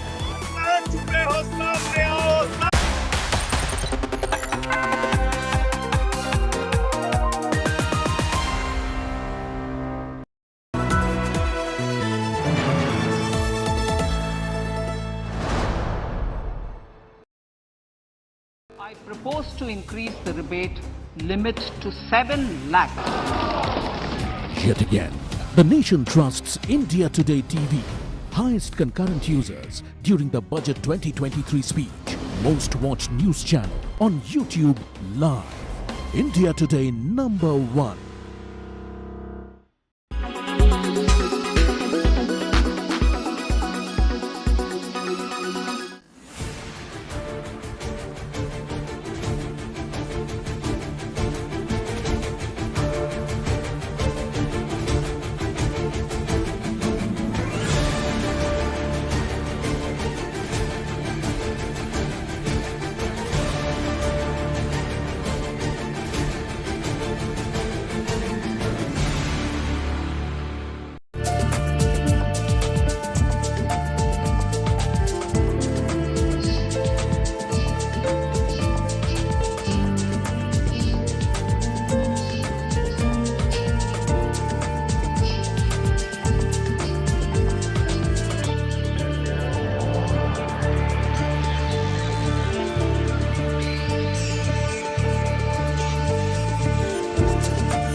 traveling from different parts. Armed with facts, Looking at political back. she takes the news by its horns. Do you think the future of these students are not hampered?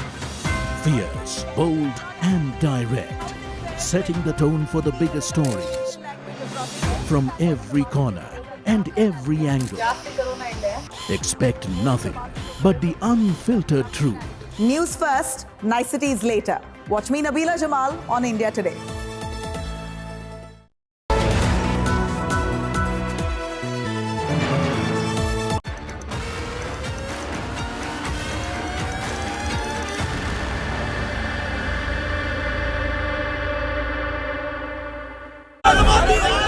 Nationwide showdown over Adani. From Parliament to the streets, Congress ups ante against Modi government. Gheraos SEBI and LIC offices across India. 100 Congress cadres have gathered in front of SBI Bank over here and they are protesting. They claim that LIC and SBI were forced to make investment in Adani Group. यहाँ पे अडानी मामले को लेकर JPC की मांग हो रही है। यहाँ आप देखिए कि तमाम विपक्षी नेता आपको यहाँ पे नजर आ रहे हैं। No debate, only disruptions in Parliament. And I appeal to you, it is time for us to think what the common man is thinking. We are utilizing huge funds. Storm over Adani remains our top focus on India Today. A huge political showdown. This is over the Adani controversy right now. The Congress party is holding a nationwide protest against government at the centre over the crisis. From Jammu and Kashmir to Kerala, the workers of the grand old party are on the streets today. In Jammu, for example, take a look. These are different cities on your screen. Let's begin one by one. In Jammu, the Congress Karyakartas broke the barricades, clashed with the cops on duty. They raised slogans against government at the centre and demanded a debate in the parliament over this issue. All of this while unfolding from Jammu, as you can see, Bengaluru, Raipur, Thiruvananthapuram, national capital Delhi, Chennai, Hyderabad. In the parliament, meanwhile, the opposition leaders of the top brass continue to also lead protests and create commotion. After an uproar, the House has been adjourned till about 2 p.m. today. Opposition leaders protested outside at the Gandhi statue over the Adani crisis and are raising slogans targeting directly Prime Minister Narendra Modi.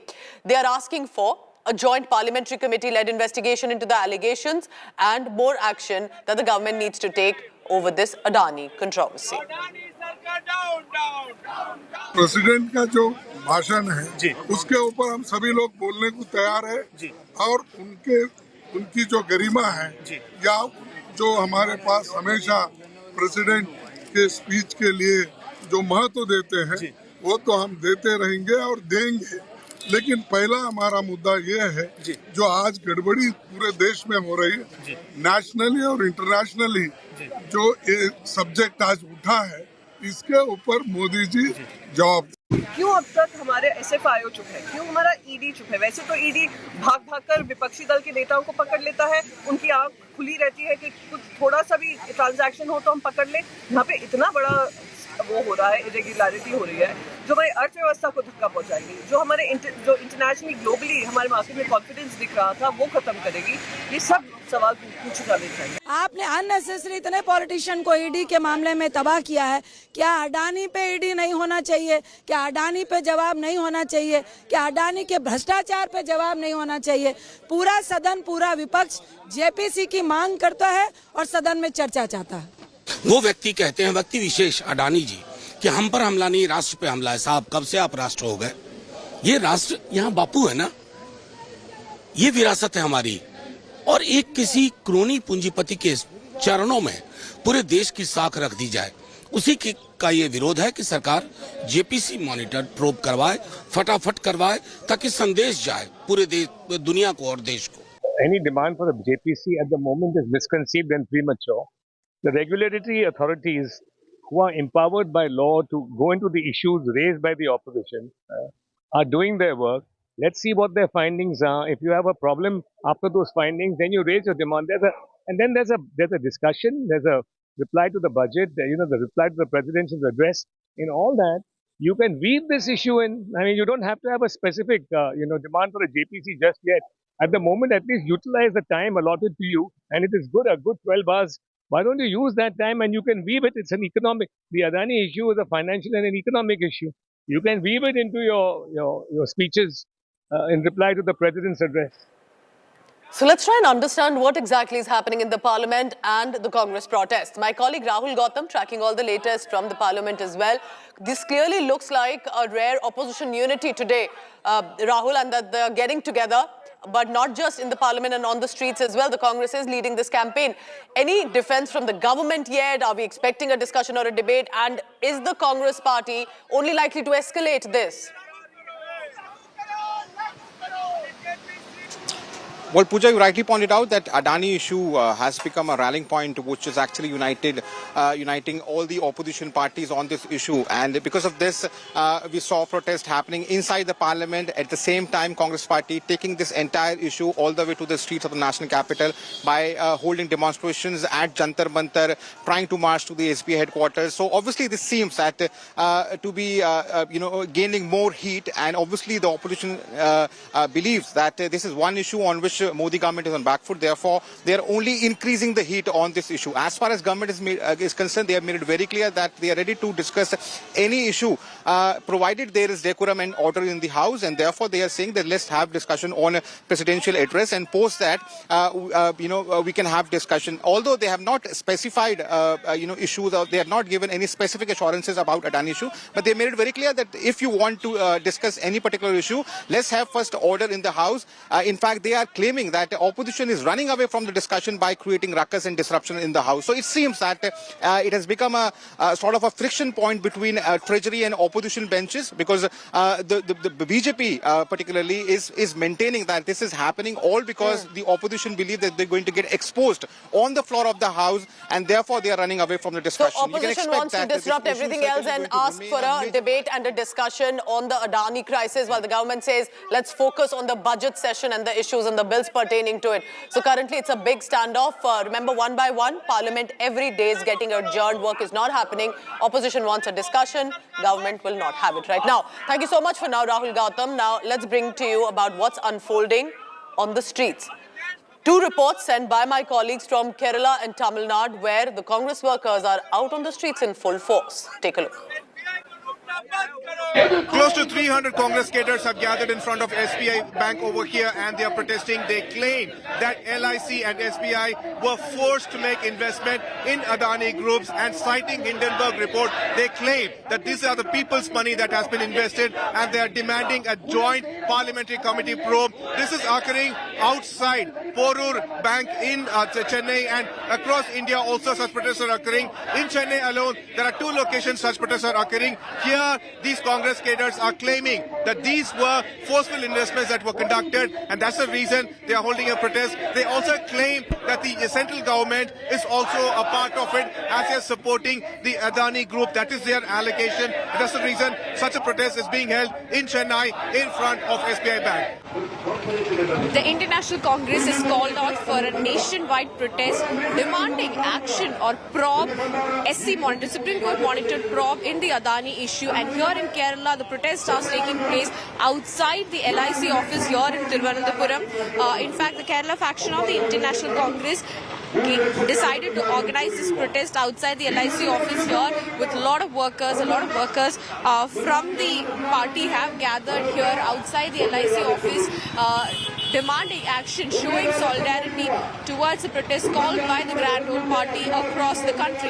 Now here, the leaders, the senior leaders of the party are speaking to the workers. Remember, the Kerala Assembly session is also going on, and the opposition leader, V.D. Satish, is expected to join the protest and talk to the workers, inaugurate this and talk to the workers.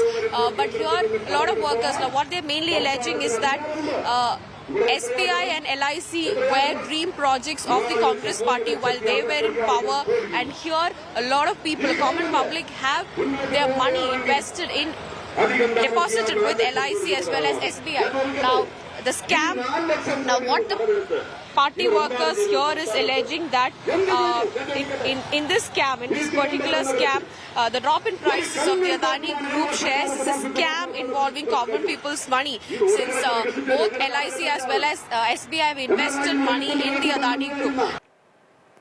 So clearly these protests continue there by the Congress party and will be on through the day. I'm heading into a very short break. I take you to Karnataka after shocking claims that have come from H.D. Kumaraswamy and can lead to infighting within the BJP. But apart from that, he's also now made, as appears to be, a casteist shocker.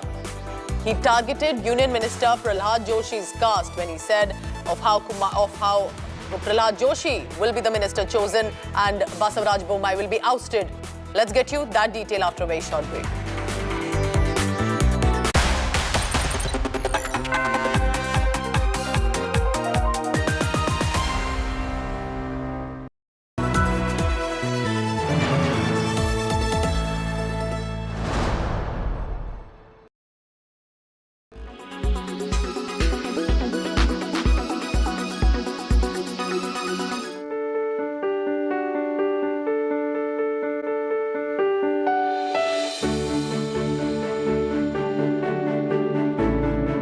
Kashmir, once known as the paradise on earth, for more than 3 decades in the news for terror and killings, Deepa Soni, an artist from Udhampur, uses her brush to remind us of all good things about Kashmir.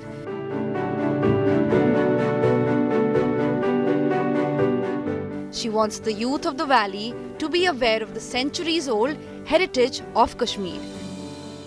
She shares a vision of a positive, peaceful and fearless Kashmir through her canvas. I keep on trying different mediums.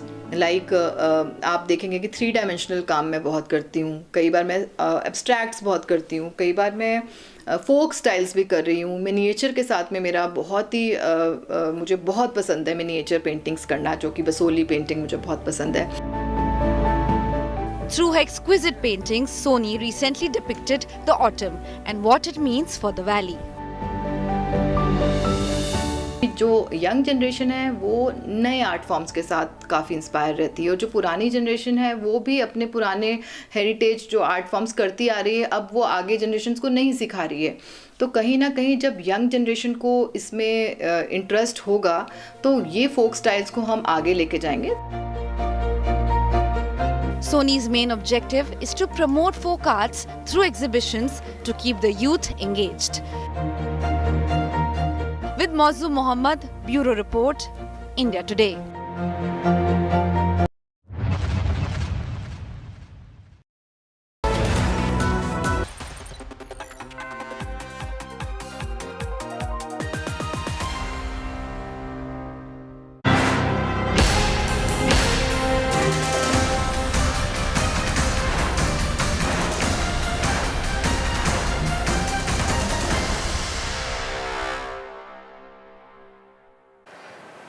The southern state of Karnataka is an election-bound state and has a lot at stake for all the political parties involved. But this time, former Chief Minister H.D. Kumaraswamy has given out a shocking claim, and as it appears, there is also a casteist jibe that he's thrown at the Bharatiya Janata Party.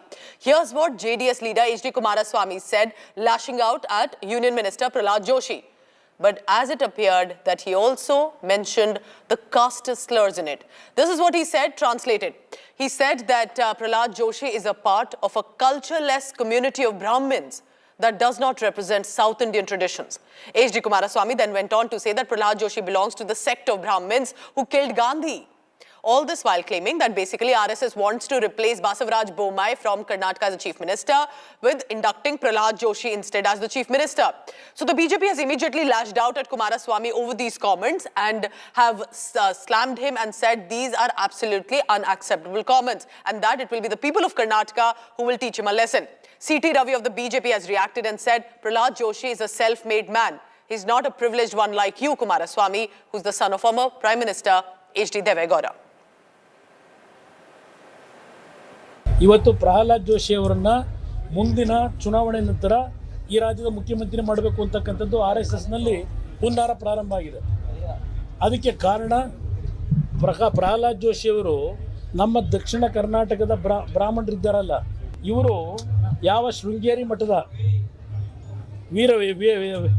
Sringeri ಮಠದ ಒಂದು ಪೇಶಾವರ ಗ್ರೂಪ್ನವರು ಅಲ್ಲಿಯ ದೇವರ ವಿಗ್ರಹವನ್ನು ಆ ಒಂದು ವರ್ಗಕ್ಕೆ ಸೇರಿದಂಥವ್ರು ಇವರು. ಮಹಾತ್ಮ ಗಾಂಧೀಜಿಯವರನ್ನು ಕೊಂದಂಥ ವರ್ಗಕ್ಕೆ ಸೇರಿರ್ತಕ್ಕಂಥವ್ರು ಇವರು ನಮ್ಮ ಹಳೆ ಕರ್ನಾಟಕದ ಬ್ರಾಹ್ಮಣರಲ್ಲ. ಒಂದು ನಮ್ಮ ಪಕ್ಷದ ಬಗ್ಗೆ ಚಿಂತೆ ಮಾಡುವಂಥ ಅವಶ್ಯಕತೆ ಇಲ್ಲ. ಫಸ್ಟು ಅವ್ರ ಪಕ್ಷವನ್ನು ಅವ್ರು ಸರಿ ಮಾಡಿಕೊಳ್ಳಿ. ಅವರು ಭಾಳ ಕಷ್ಟಪಟ್ಟು ಓಡಾಡ್ತಾ ಇದ್ದಾರೆ, ಅವ್ರ ಪಕ್ಷವನ್ನು ಅವ್ರು ಸರಿ ಮಾಡಿಕೊಳ್ಳಿ. ಎರಡನೇದಾಗಿ ಯಾವ ಬ್ರಾಹ್ಮಣರು ಏನು ಜನ ಅವು ಯಾವುದನ್ನು ನೋಡೋದಿಲ್ಲ. ಈ ಎಲ್ಲ ಮಾತುಗಳು ಅಪ್ರಸ್ತುತ, ರಾಜಕಾರಣಕ್ಕೆ ಅಪ್ರಸ್ತುತ. ನಮ್ಮ ಪಕ್ಷಗಳು, ನಮ್ಮ ಕಾರ್ಯಕ್ರಮಗಳು ಏನೆಲ್ಲ ಮಾಡೋಕ್ಕೆ ಸಾಧ್ಯ ಇವುಗಳನ್ನು ಮಾತಾಡಿದರೆ, ಇಬ್ಬರು ಹಿಂದಿನ ಮುಖ್ಯಮಂತ್ರಿಗಳಿದ್ದಾರೆ, ಅವ್ರು ಇದ್ರ ಬಗ್ಗೆ ಮಾತಾಡಿದರೆ ಜನ ಭಾಳಷ್ಟು ಚಿಂತನೆ ಮಾಡ್ತಾರೆ ಹೊರತಾಗಿ ವೈಯಕ್ತಿಕವಾಗಿ ವಿಚಾರಗಳು, ವೈಯಕ್ತಿಕ ಜಾತಿ ಬಗ್ಗೆ राजकारण प्रहलाद जोशी भाजपा का वरिष्ठ नेता है। उन्हें पॉलिटिकल जर्नी शुरू किए एक कार्यकर्ता के नाते, एक एक कदम आगे बढ़ करके आज केंद्र मंत्री पद तक पहुंच रहा है। उनका क्षमता के वजह से, पार्टी प्रतिनिष्ठा के वजह से, उनका बैकग्राउंड कुमार स्वामी जी के जैसे एक्स प्राइम मिनिस्टर का बेटा नहीं है, एक कार्यकर्ता है। उनका पर्सनली टारगेट करना, कम्युनिटी के बारे में गलत आरोप बोलना कुमार स्वामी के जैसे एक्स सीएम के वो ठीक नहीं होता है। उनका बात सुन करके उनका भाव भी परेशान हो रहा है। कुमार स्वामी स्टेटमेंट बट RSS ತೀರ್ಮಾನ ಮಾಡೋದು ಯಾರು ಮುಖ್ಯಮಂತ್ರಿ ಆಗಬೇಕು ಬಂದ್ರಲ್ಲೂ ತೀರ್ಮಾನ ಮಾಡೋದು, ಬಿಜೆಪಿ ಮೆಜಾರಿಟಿ ಬಂದ್ರಲ್ಲಿ ತೀರ್ಮಾನ ಮಾಡೋದು. ಯಾವಾಗ ಮೆಜಾರಿಟಿ ಬಂದಿತ್ತು ಹೇಳಿಯಪ್ಪ ಕರ್ನಾಟಕದಲ್ಲಿ? ಎಷ್ಟು ಬರಬಹುದು? 50-60 ಬರ್ಬೋದು. Let's go across now live to Bengaluru. My colleague Anaga Keshav with the latest on that. Anaga, that's quite a strange statement, because it was one thing to say that Prahlad Joshi could be replaced for Basavaraj Bommai, that who could be ousted out, but to bring in caste slurs, it clearly sounded inappropriate. Has the party reacted more to it? How has the BJP reacted to this? Pooja, BJP has showed its angst towards Siddharamaya's statement. You know, previously also Siddharamaya has clarified that he identifies as a Hindu but does not believe in Hindutva. And yesterday he made quite a questionable statement and you know, in fact quite slanderous. He said the ideology of Hindutva is to spread violence and it is very murderous in its sentiment, is what Siddharamaya said. And this has indeed provoked a lot of pro-Hindu a lot of pro-Hindu groups, and BJP has also reacted negatively to it.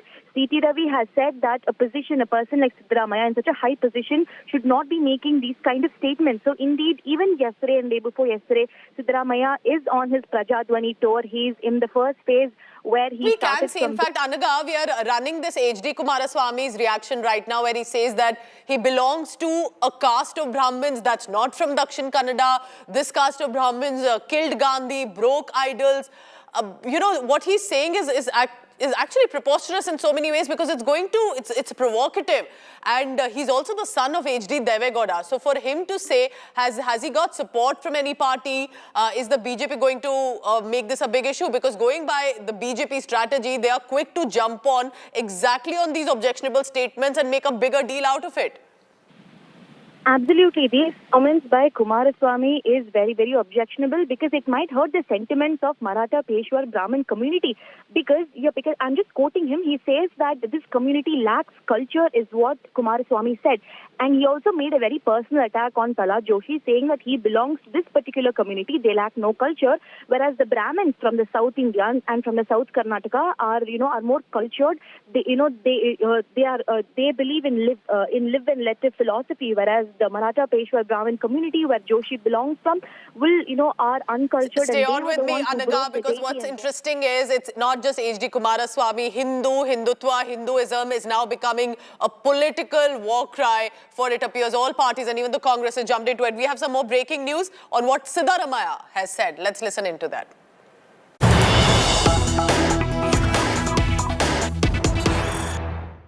Former Chief Minister and senior Congress leader in Karnataka, Siddaramaiah, has given a remark over Hindutva, and I said, I quote him here first, "There is a scope for violence in Hindutva. I am against Hindutva." Siddaramaiah said Hindutva is different from Hindu religion. They always say I'm anti-Hindu and against Hindu religion, but I'm never a person against Hindu religion. I'm myself a Hindu, but I'm against Manuvad, Hindutva. Probably most of us here are against Hindutva, and we are not against the Hindu religion. But in Hindutva, there is a scope for murder and violence. Listen in now to what he has said. He's now got a reaction for C.T. Ravi too. Hindutva ಬೇರೆ, ಹಿಂದೂ ಧರ್ಮ ಬೇರೆ. ನನ್ನನ್ನು ಯಾವಾಗಲೂ ಹಿಂದೂ ಧರ್ಮದ ವಿರೋಧಿ, ಹಿಂದೂ ವಿರೋಧಿ. ನಾನು ಯಾವತ್ತೂ ಹಿಂದೂ ಧರ್ಮದ ವಿರೋಧಿನೂ ಅಲ್ಲ,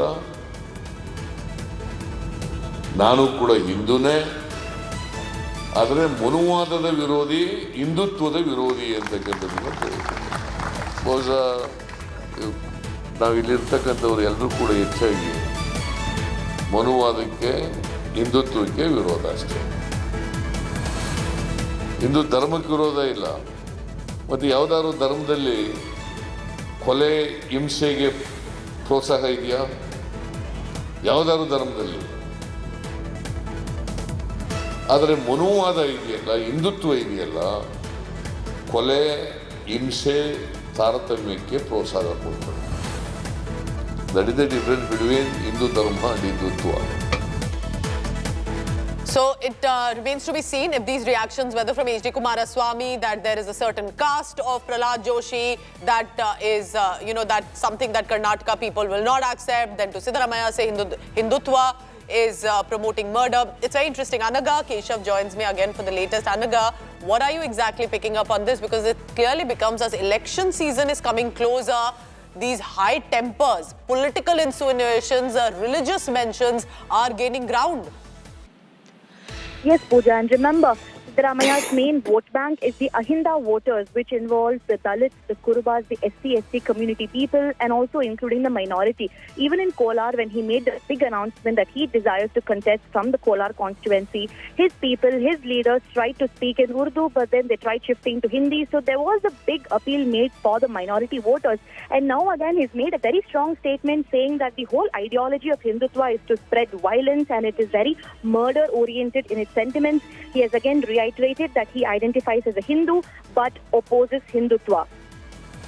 So that's the statement that Siddaramaiah has made. But the bigger question is that whether this will help the Congress party or the JDS, like H.D. Kumaraswamy had mentioned, or could it actually backfire and the BJP will totally jump into it. Anaga, we are staying with this because I realized that the BJP has also given a reaction on this. C.T. Ravi is leading that charge. He was the one to target H.D. Kumaraswamy as well, and now Siddaramaiah. I said, what has C.T. Ravi of the Bharatiya Janata Party said?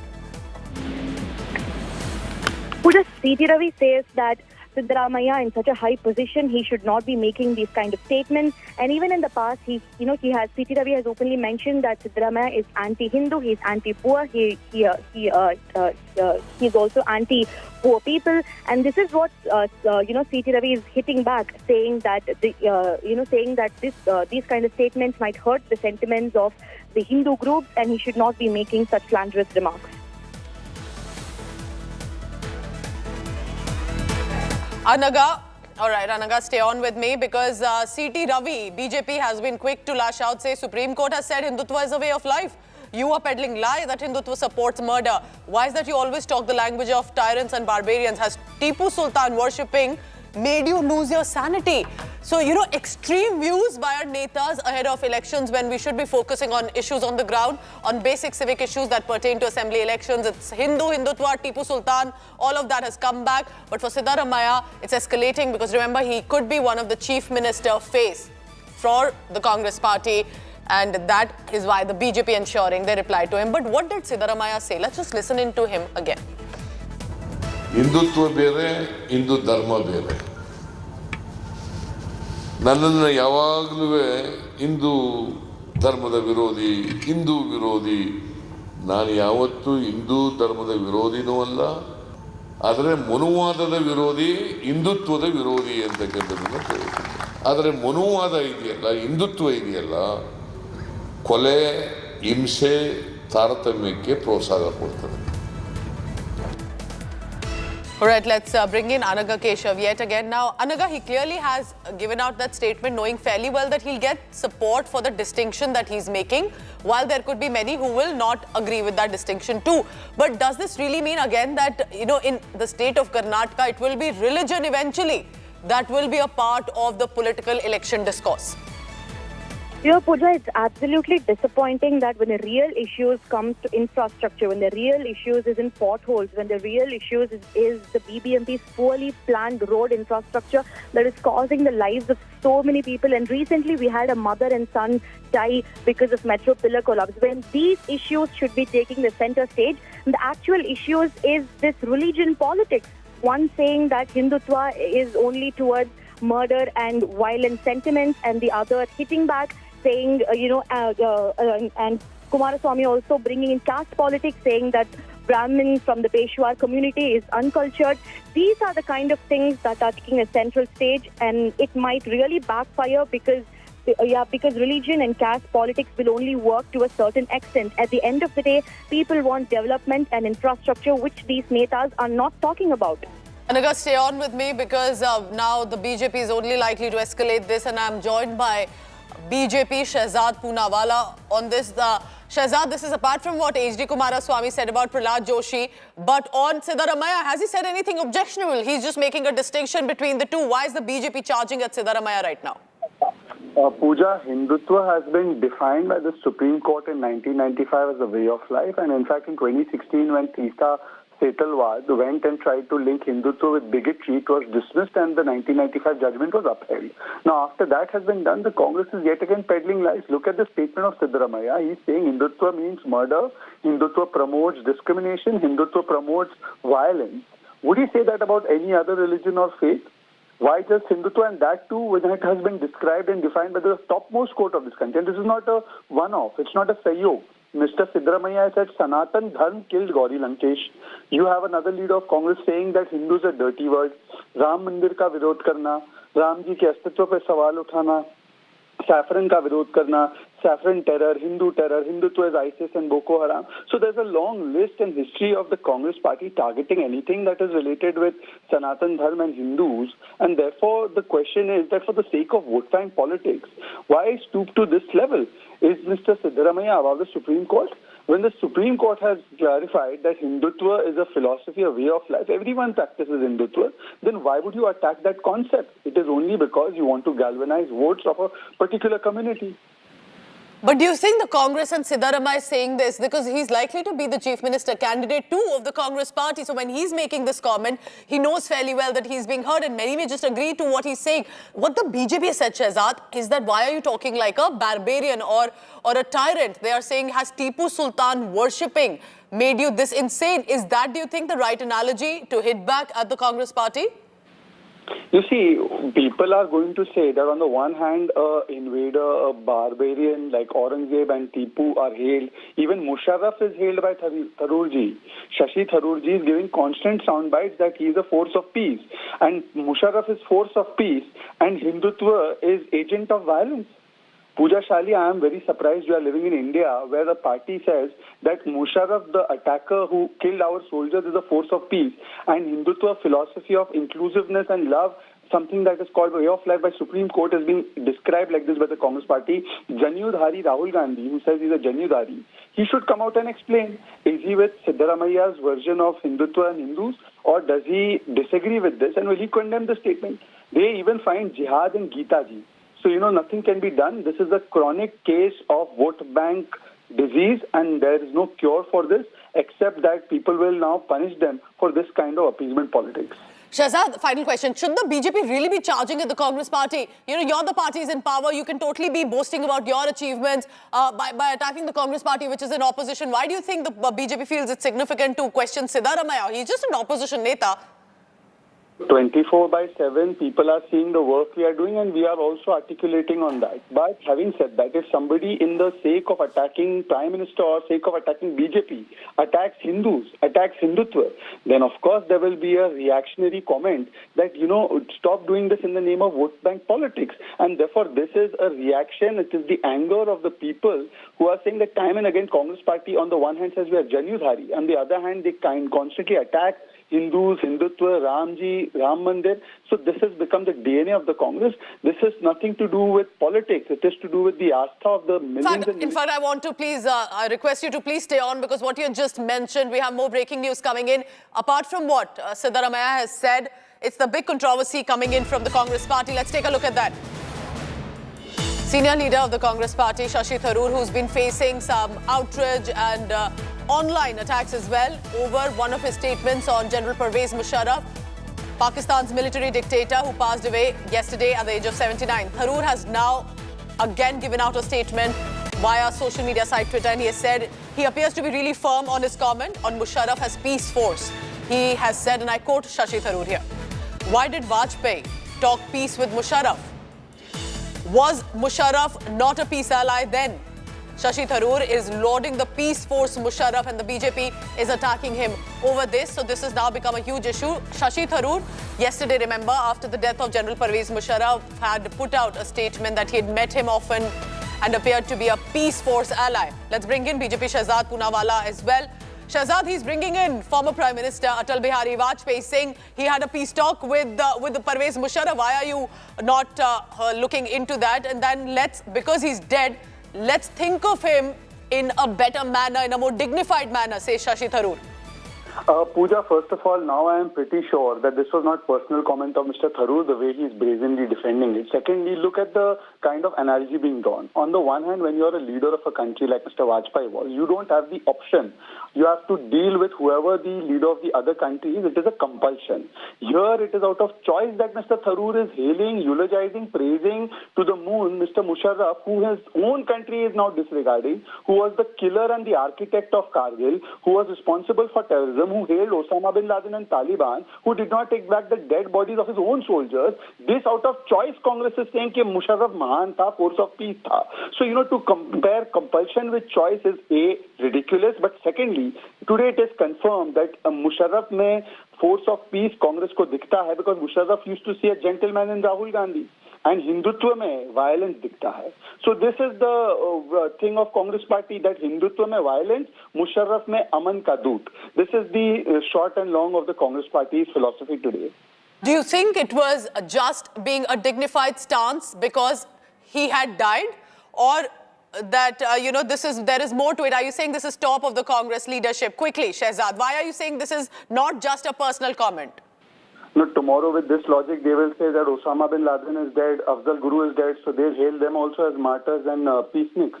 I mean, this is ridiculous. The man was somebody who bled our soldiers, and therefore, one thing is to not disrespect somebody, but one thing is to not polish and give a new picture of somebody and hail them and eulogize them. Shehzad Poonawala with the latest on that. This has become a huge outrage that he has said he was the real peace force, and that, he was smart, clear, and engaging. This, remember, he's talking about the decade of 2008. He says, I met him often, and he's now charging at the BJP leaders. This is the big political showdown today. I'm heading into a very short break, and when we return, we get you the latest on more. Stay tuned. IndiaToday.in is where you will find all the latest updates. Thank you.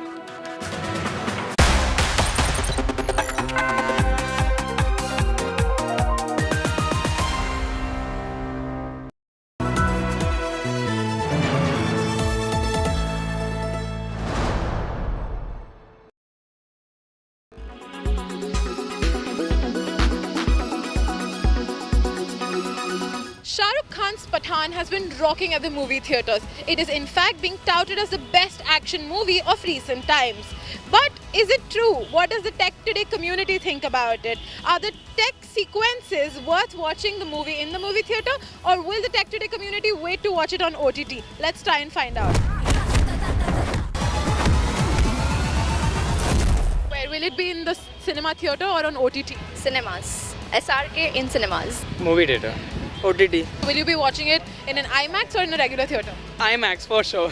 Yeah, that is really have a great VFX, and even John Abraham also, I like him, and Shah Rukh Khan especially. I have heard a lot about it, how it has a parallel from a Christopher Nolan ka movie, and the technologies that they've used is same, so I want to explore that. Not interested in watching in a movie theatre. Is there any reason why you're averse to going to a movie theatre? I feel more relaxed watching it at home. Yes, if it releases in Amazon or Netflix, otherwise not. Actually, we went to the cinema hall yesterday. I almost wanted to watch it, but my wife said we'll watch it on OTT.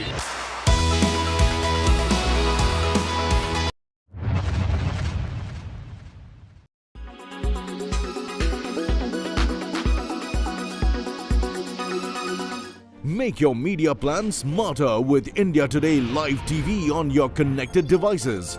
Amplify your brand with 100 million smart internet viewers. To advertise, mail us at sales@aajtak.com.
Make your media plan smarter with India Today Live TV on your connected devices. Amplify your brand with 100 million smart internet viewers. To advertise, mail us at sales@aajtak.com.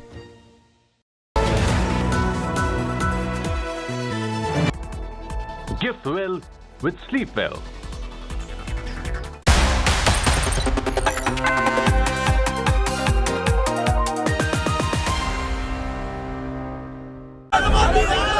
Nationwide showdown over Adani.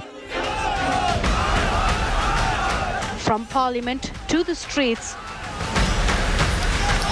Congress ups ante against Modi government. Geraus SEBI and LIC offices across India. 100 Congress cadres have gathered in front of SBI Bank over here and they are protesting. They claim that LIC and SBI were forced to make investment in Adani Group. यहाँ पे अडानी मामले को लेकर JPC की मांग हो रही है। यहाँ आप देखिए कि तमाम विपक्षी नेता आपको यहाँ पे नजर आ रहे हैं। No debate, only disruptions in Parliament. And I appeal to you, it is time for us to think what the common man is thinking. We are utilizing huge funds. Storm over Adani remains our top focus on India Today.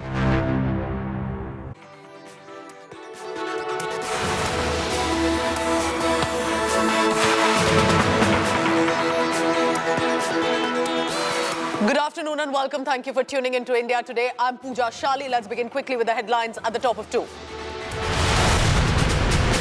It's the Adani storm raging in the parliament after massive sloganeering by the opposition. Both houses have been adjourned again, but to resume shortly. आप केवल नारेबाजी करने The Congress stages a pan-India protest over Adani controversy. Congress supporters even hit the streets from Delhi to Jammu to Thiruvananthapuram. Opposition parliamentarians are protesting in front of the Gandhi statue outside of the parliament.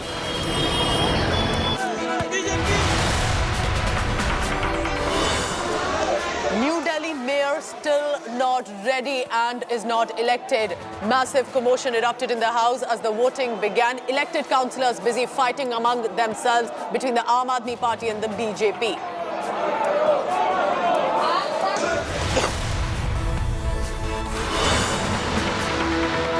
H.D. Kumaraswamy has targeted Prahlad Joshi's caste, and this while saying that RSS wants to replace Bomai with Prahlad Joshi. He says Joshi is a Brahmin whose people killed Gandhi, demolished temples and idols. He is not of the South Indian ancestry.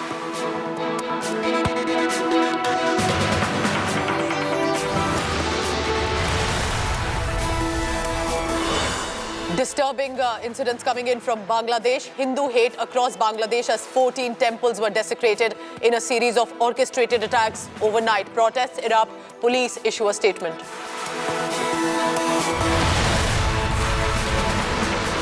A massive earthquake has hit Turkey and adjacent countries. Over 100 people at least dead across Syria and Turkey in an earthquake of 7.8 magnitude on the Richter scale. Widespread damage can be seen on the streets. The areas have been flattened completely. Death toll likely to rise and could be reaching thousands.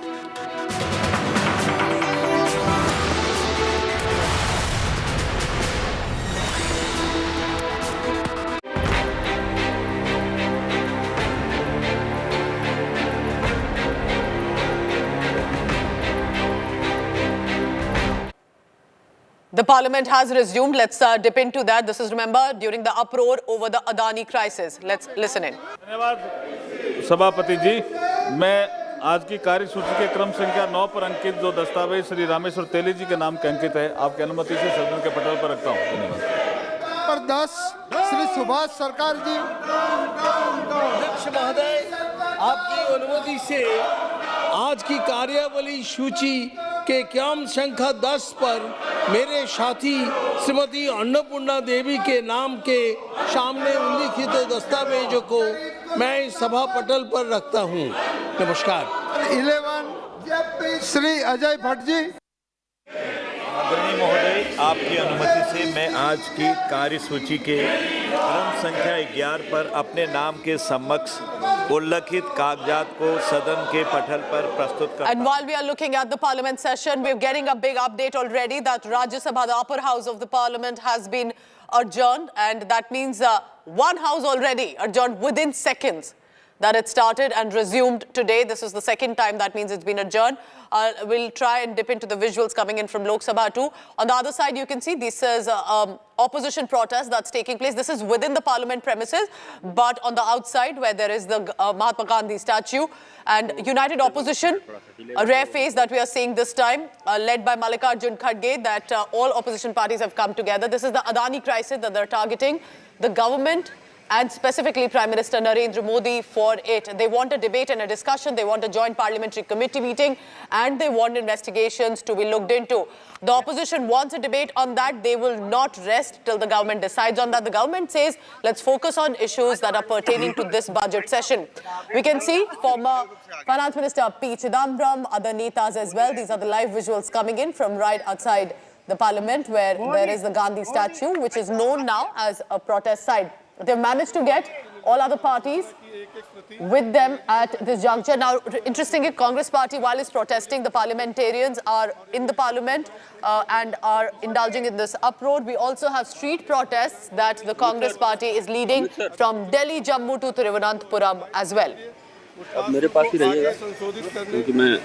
के लिए दिनांक 3/2/2023 की अधिसूचना संख्या 6/2023 केंद्रित पारित शुल्क दूसरा डीजल के So this is Maha opposition dangal, an uproar on Adani, and parliament proceedings were adjourned earlier till about 2 p.m. within resuming of minutes. The Rajya Sabha adjourned right away while the Lok Sabha still continues and we can still hear sloganeering there in the house. This, remember, opposition continues to ask for a discussion. It's basically the adjournment motion, remember, in Lok Sabha. Even though it was rejected by the Speaker, the suspension of business notice was also rejected by the Rajya Sabha chairperson. But clearly we can see parliamentarians in the parliament are asking for a discussion, and this is what you see on the streets. Across cities, Congress parties have managed to get a show of strength. And in Jammu, there was even a scuffle with the police deployed. The Congress party workers tried to jump the barricades, police tried to stop them. So this is what is unfolding on different sides. This is all with regard to storm over the Adani crisis. So the market is still fluctuating. It hasn't stabilized for the Adani group, where the shares in the stocks continue to see a dip, despite assuring messages from the Adani group, and specifically himself, with Gautam Adani as the chairperson coming in to get a video message. It was supposed to be a budget session. Discussion was likely on that, but that's clearly not happening. And the bills and discussions that were supposed to take place have had to be adjourned for now. Opposition has been meeting. Today morning also there was a meeting. The government tries to hit back, but clearly the opposition says they will not back out this time. So the visual, as you can see, of an opposition meeting, of Minister Prahlad Joshi speaking, of the opposition protest at the Gandhi statue, and the budget that was presented by Finance Minister. माननीय सदस्यगण, सरकार ने बोला कि सरकार उत्तर के लिए तैयार है। हमें राष्ट्रपति जी के अभिभाषण पर धन्यवाद प्रस्ताव पे चर्चा करना है। हमें इम्पोर्टेंट फाइनेंशियल बिजनेस करना है, और ये हमारा दायित्व है। आप सब वरिष्ठ लोग हैं, मैं आपसे निवेदन करता हूं कि अपने अपने स्थान पर जाइए। सभा की कार्यवाही कल मंगलवार दिनांक 7 फरवरी 2023 को प्रातः 11 बजे तक के लिए स्थगित की जाती है। धन्यवाद। All right, that it appears that again, the parliament is getting adjourned given the uproar, the protest from the opposition parliamentarians, and the government wants to continue the session without a debate on the Adani crisis, and that's why the opposition says they will continue to protest. So these are the visuals coming in on your screen as well. So there are two main demands that have come in by the opposition parties. One is a joint parliamentary committee that they want to ensure that the investigations are looked into, or at least a Supreme Court monitored probe. There were even demands that Adani's passport must be confiscated so he does not leave the country. So these are different demands that the opposition had collectively put forth. But for now, in the parliament, right outside the parliament, outside on the streets, there is an opposition leading the campaign and does not want the government to rest till either the investigation is announced or a debate and a discussion takes place within the House. But one by one, we are being told that the parliament is being adjourned. We'll try and get more details from our reporter on the ground. So now Lok Sabha has also been adjourned. That's the big breaking news that is coming in right now. So within minutes, remember at about 2 p.m., just a little over it, when the Parliament House had started and Rajya Sabha was adjourned within seconds, Lok Sabha has now been adjourned as well.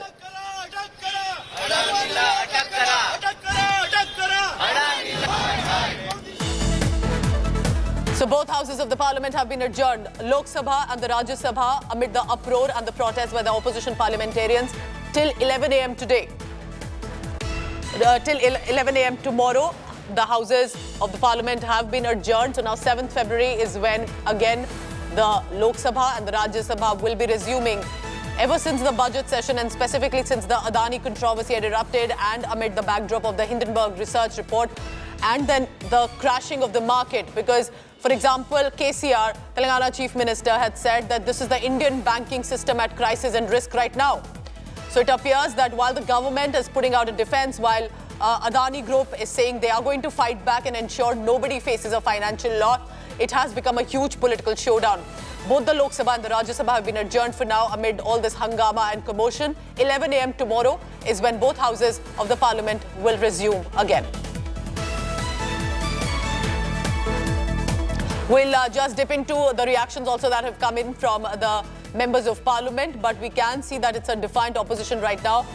We saw Jagdeep Dhankar there in the Rajya Sabha, who did say that you need to see how the common people are looking at it. We are having a disrupted session. We need to ensure that we discuss issues pertaining to the parliament session right now. But it clearly, as of now, we can see protests still unfolding inside the parliament where the hangama took place, then right outside at the Gandhi statue, and then on the streets as well.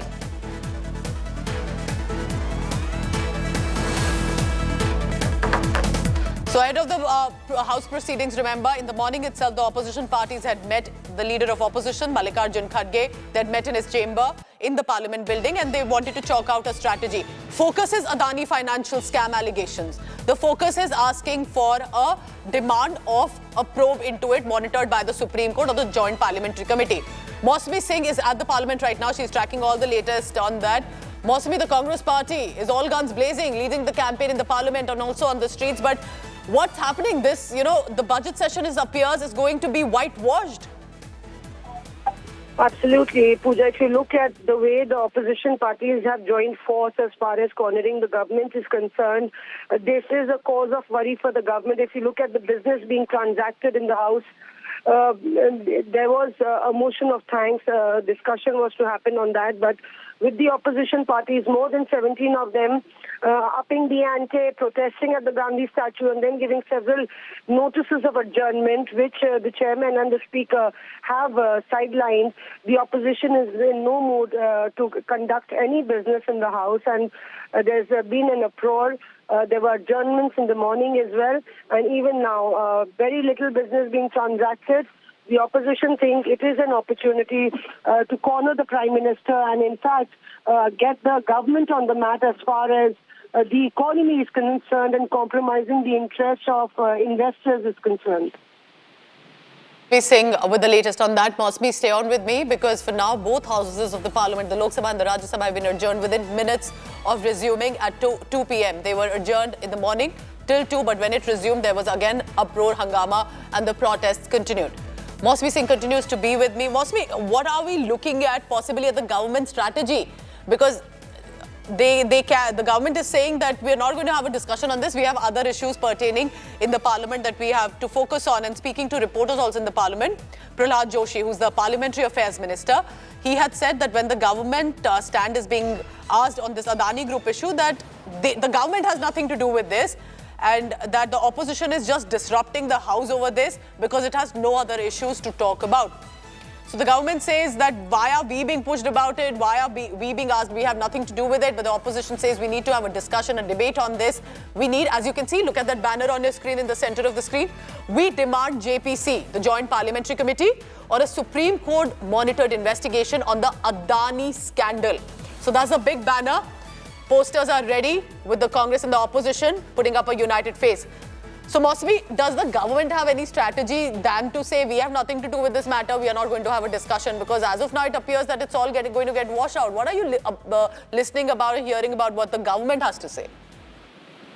See, as far as this matter is concerned, Pooja, there's a deadlock because the government is simply accusing the opposition of indulging in the politics of disruption. And the battle lines are drawn because the government is saying that we don't have anything to do with this, and there are certain agencies and mechanisms in place that will take the matter up in due course. So as far as SEBI is concerned or any other agency is concerned.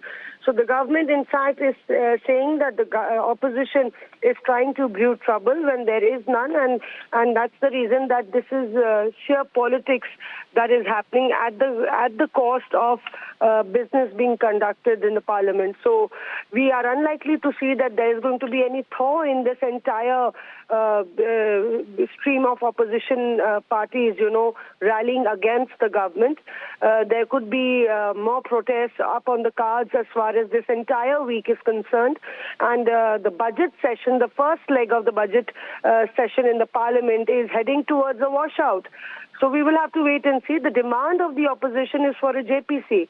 So unless the government agrees on a joint parliamentary committee on the matter, it is unlikely that there is going to be any thaw or going back as far as the matter is concerned. So this is, we see after a long time that the opposition parties like the Samajwadi Party, the Aam Admi Party, even the TMC, coming on the same... All of them have got together this time, Mosmi. They may have disagreements. Even in the Bharat Jodo Yatra, some of these parties decided to not join in. But on this issue of Adani scandal allegations, they have got together. So that's what the visuals on your screen are about the protests that are being launched. And the government says we need to discuss issues that concern to this session right now. Mausami Singh with the latest coming in on that. Mausami, thank you very much for now. So what exactly has happened? It's a political slugfest. Congress is holding a nationwide protest against the centre and specifically Prime Minister Narendra Modi over the Adani crisis. Jammu, Trivandrum, workers of the Grand Old Party are on the streets. Congress karyakartas in Jammu even broke barricades and clashed with cops.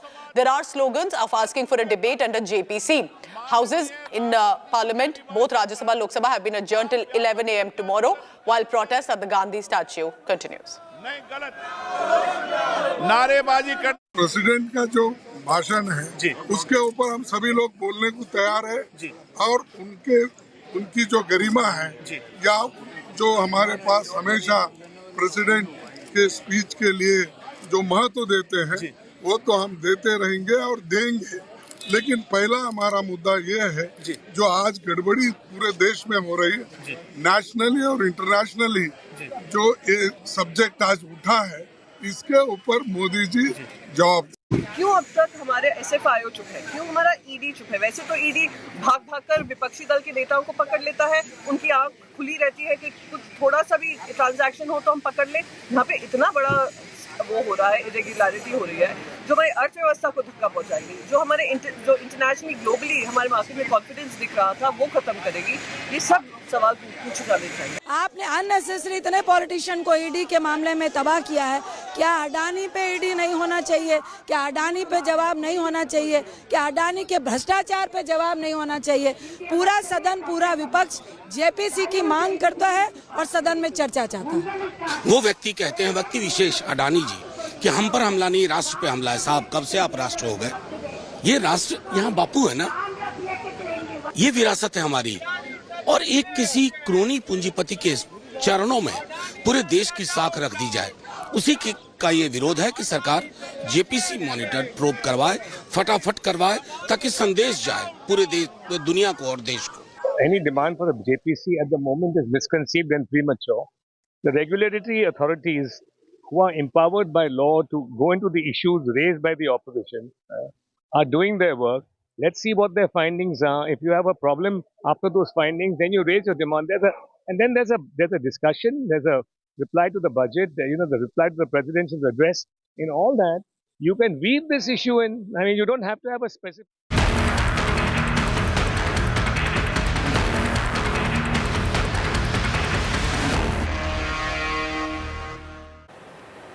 Second press briefing by the Aam Aadmi Party in less than 1 hour. This is over the Delhi dangle and the commotion we saw in the House today as well, with the BJP and the Aam Aadmi Party are trading charges. Here's what the press briefing that's this time the BJP is now holding their press conference. Listen in now to what the netas of 2016 में high court के आदेश में section 3 के अंदर clear है कि nominated जो पार्षद alderman हैं वो they can cast their vote, और वो डाल भी रहे हैं वोट वहां पर समिति जॉन्स के अंदर, पहले से डाल रहे हैं। पहले मेयर के अंदर किसी ने ध्यान इसलिए दिया कि थंबिंग मेजॉरिटी के लोग आते रहे हैं, छोड़ो हमारी तो सरकार बन रही है। अब ये थंबिंग मेजॉरिटी में 151 आने के बाद भी डर रहे हैं चुनाव से। हमारे 7 सांसद हैं, 10 एल्डरमैन नॉमिनेटेड हैं। अगर वो हमारे मान के चले तो वैसे तो कॉन्स्टिट्यूशन सब, एक विधायक है, हमारी गिनती तो 121-22 बनती है, आपकी तो 151 बनती है। तो 121 वाले से 151 वाला चुनाव लड़ने से क्यों डरता है जी? क्यों कॉन्स्टिट्यूशन की दुहाई देकर लोगों को गुमराह करना चाहते हो? क्योंकि आपने जो टिकटें बेची थी 50 लाख 1 करोड़ में, जैसे मीडिया के सूत्र होते हैं, हमारे पास भी कुछ सूत्र हैं। केजरीवाल साहब के पास भी सूत्र आते थे कि मनीष सिसोदिया गिरफ्तार किए जाने वाले हैं, तुरंत सूत्र बताते थे ना केजरीवाल साहब को। हमारे पास भी सूत्र हैं कि जिन लोगों को मनीष सिसोदिया जी, ब्रजेश पाठक जी ने टिकटें बेची थी 50 लाख से 1 करोड़, ऐसे कम से कम 50 से 55 पार्षद जीत कर आए हैं। वो कहते हैं कि तुमने टिकट दी, हम जीते, हमें 1 करोड़ रुपया हमसे लिया गया, 90 लाख लिए गए, हमारे पैसे लौटाइए, हम तब वोट कास्ट करेंगे जी, हमारा पैसा लौटाइए, हम जीत कर आए हैं जी। इसी कारण आपको ध्यान होगा डिप्टी मेयर के भी नॉमिनेशन इनको डबल ट्रिपल भरने पड़े, और बड़ी मुश्किल से 2 दिन की जद्दोजहद के बाद एक का विड्रॉ कराना पड़ा था जी। तो कुछ तो मजबूरियां रही होंगी ना, तो इसीलिए आप जो बार बार ये आरोप लगाकर भाग जाने का काम करते हैं कि दूसरे के ऊपर थूक और भाग जाओ, वो अपना तुम्हारे पीछे पीछे भागता रहेगा।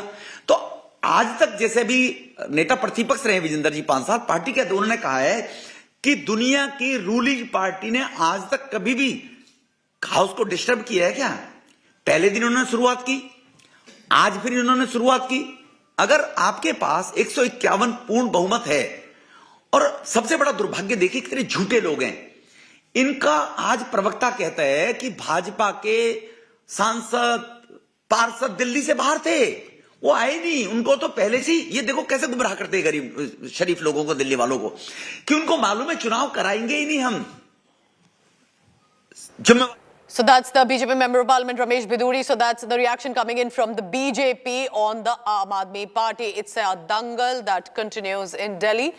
Since December, when the elections and results were out, unified MCD in Delhi does not have a mayor to take care of the civic basic issues around us. Wrapping up this bulletin for now. Thank you so much for watching. In the club next, our special entertainment segment. Do stay tuned. Lots more on the wedding festivities of Kiara Advani and Siddharth Malhotra. Thank you for watching.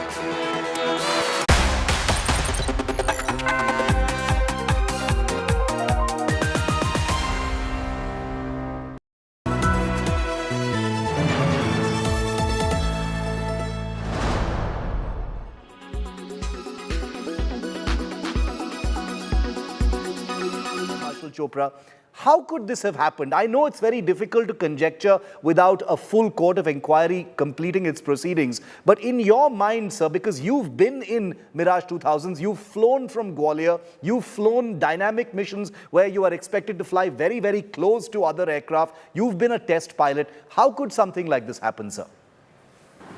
Yeah, Chip, first I must tell you that as you have brought out some facts already, that, the aviation over the years has become much, much safer. We know in the First and Second World War, there used to be thousands of aeroplanes in the same area, and yet there were not so many collisions. And over the years, if you see the number of collisions, no, this is unfortunate that we have lost a pilot in Gwalior, but the last one was a SCAT in 2019, which was an inverted flying display. And the one before that was in 2015 when two Su-30s had collided. Yes. So there are phenomenal amount of aids in addition to the support that the ground controller, the radar controller gives you. There is a support within you, the avionics, there is a radar, there are other sensors that are all the time telling you the presence of the other aircraft. But must remember that we are in military aviation.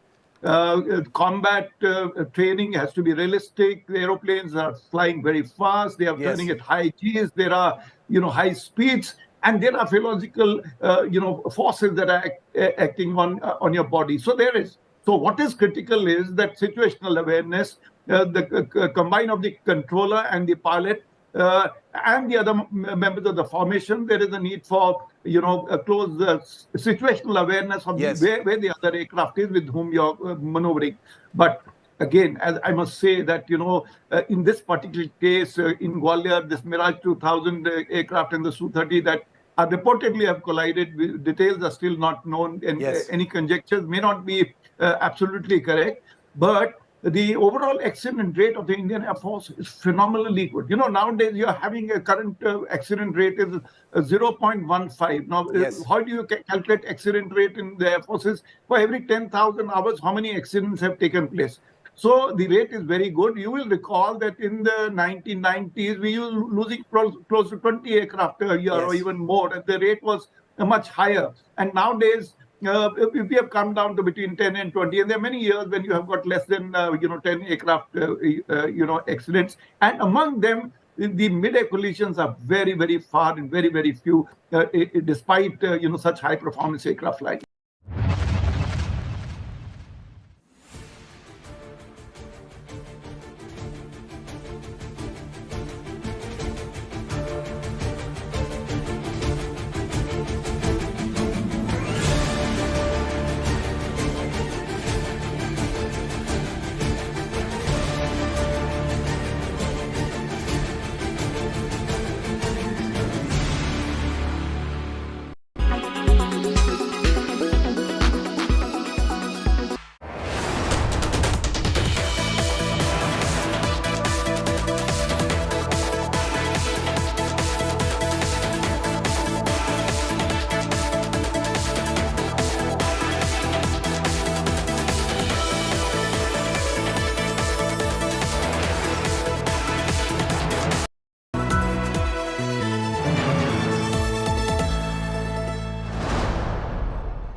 SRK's Pathaan has dominated social media for the last 1 week, and rightly so. The film has shattered several box office records and even registered the biggest one-week haul in Bollywood history. The film is also now the fastest Bollywood movie to enter the 300 crore club. While this spy thriller takes you around the world in 146 minutes, did you know that most of the movie was shot in Mumbai? Well, let's break this down for you in Tech Today style.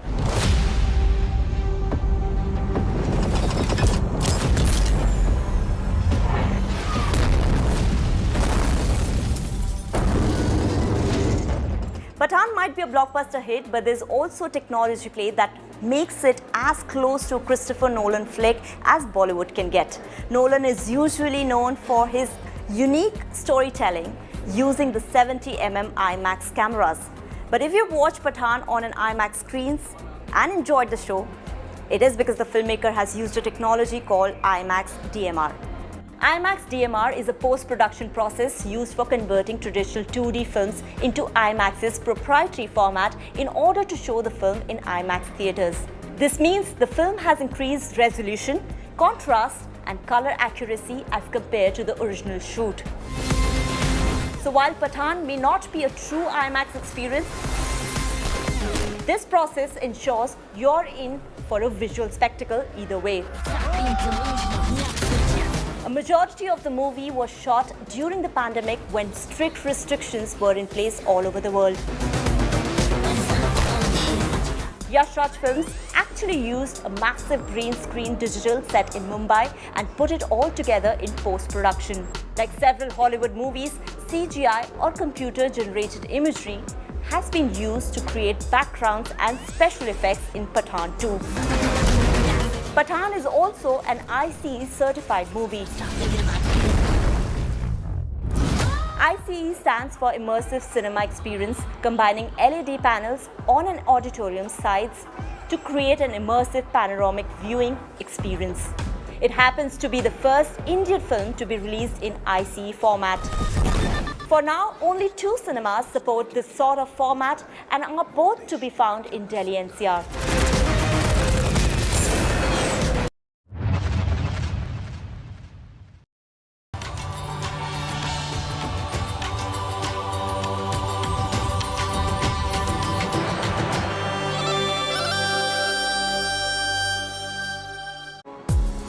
Hello and welcome. You're watching our special broadcast in the club. My name is Aditi.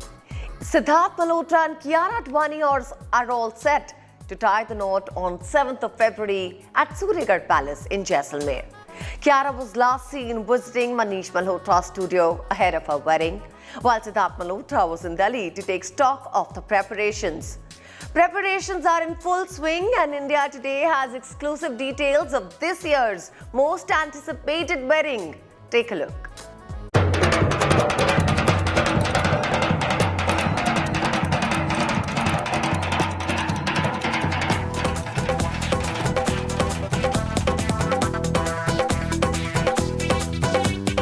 Wedding bells are ringing louder than ever as Bollywood's it couple is finally ready to say their I do's. That's right, Siddharth Malhotra and Kiara Advani are all set to begin a new chapter of their lives as husband and wife. The most anticipated wedding of 2023 is happening in Jaisalmer, Rajasthan. India Today sources reveal that the couple was quite keen on having their wedding in the month of love. You guessed it right, February is the month of lovers all across the world to celebrate, and Sid and Kiara chose the same to take their relationship to the next level. The duo will tie the knot on 7th February at Suryagarh Palace Hotel.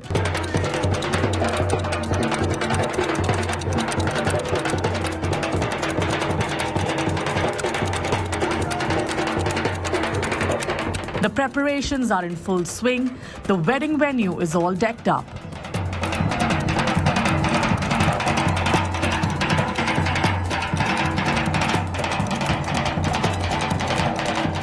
The guests are welcomed with Rajasthani folk dance and music. It's finally happening. The Sher Shah couple is only hours away from becoming husband and wife. And as the festivities are to begin today, the bride-to-be had already reached Jaisalmer. Kiara was spotted at the airport as she arrived for her wedding with friend and celebrity fashion designer Manish Malhotra, who accompanied her to the wedding venue. As per India Today's sources, there will be Sangeet and Haldi on Sunday and Fairas on Monday. Kiara was also heard discussing a Sangeet song playlist with her friends in Dubai over the New Year's.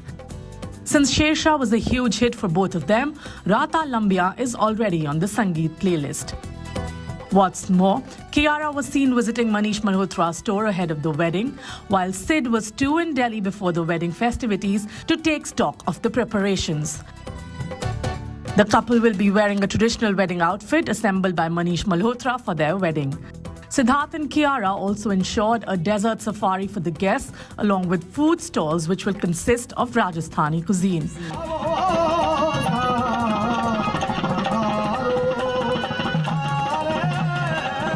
The guests will even be treated to the wonderful Rajasthani folklore performances by the Manganiyar artists beneath the Rajasthani skyline.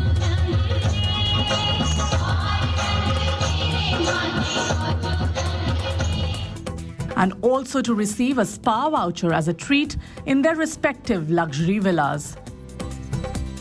Immediate family members and close friends from the industry, including Karan Johar, Shahid Kapoor and his wife Meera, Isha Ambani and husband Anand Piramal are among other guests who have reached the wedding venue. Wedding photographer Vishal Punjabi too was spotted at the venue. While it's going to be an intimate wedding, the couple has planned to host 2 receptions, one in Delhi and another for the film industry friends in Mumbai. Entertainment Bureau, India Today. From wedding planners to photographers and even mehndi artists, celebrities are known to get married with supreme secrecy. Alia Bhatt and Ranbir Kapoor, Vicky Kaushal and Katrina Kaif, Priyanka Chopra, Nick Jonas, Virat, Anushka, and even Ranbir Deepika's wedding had striking similarities. Will Sid Kiara's wedding be any different? Here's a special report on that.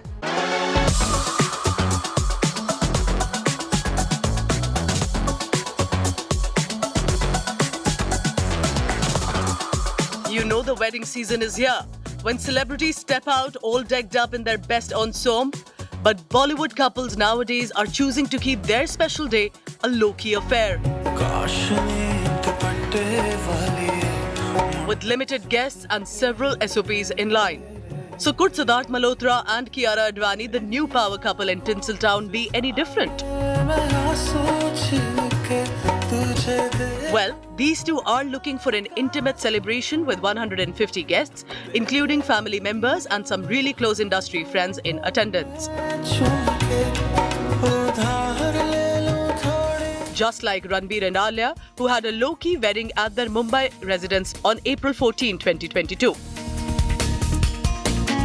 And even Athiya Shetty and KL Rahul's wedding for that matter, where the couple tied knot at Sunil Shetty's Khandala house with an intimate way on January 23. To add, Siddharth Malhotra and Kiara Advani's nuptials is not quite different from other popular Bollywood weddings. That's right, the couple never really shied away from making appearance with each other in public, and even almost confirmed their relationship on Coffee with Karan. However, like several others, even they chose to keep their wedding details under wrap. So now that you're dating Kiara Advani, any future plans? I'm manifesting it today. That you'll marry Kiara Advani? Sorry? Ye bada biba munda hai. But we have got inside details. The high-profile Big Fat destination wedding will take place in Jaisalmer, and the couple will get hitched at the Suryagarh Palace Hotel.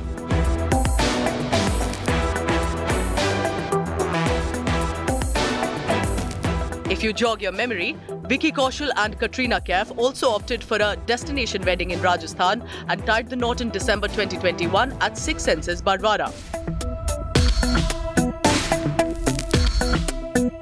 The lovebirds were not only tight-lipped on their whirlwind romance, but kept the details of their wedding under wrap.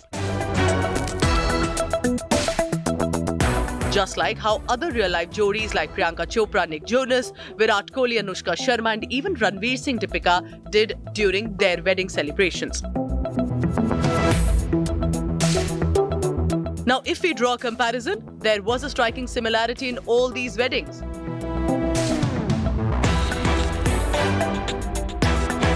To begin with, Vicky and Katrina chose Rajasthan for their wedding. So did Priyanka and Nick, as they had their fairy tale wedding at the Umaid Bhawan in Jodhpur. Both went for a desi destination, but was a royal one at the same time. Vicky Katrina did not invite too many friends from the film fraternity, keeping in mind the pandemic restrictions, and had a strict no-phone policy for the guests. Sid and Kiara are likely to follow their footsteps. Even Priyanka Chopra during her wedding did the same.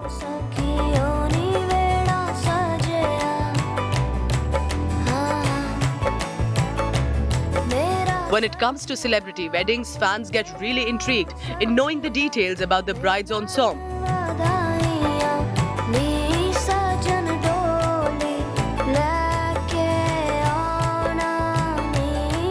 Priyanka, Anushka, Deepika and even Alia, who ditched lehenga for a traditional sari unlike the other three.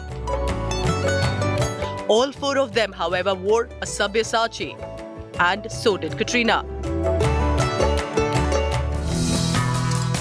But Kiara will be opting for a different route here.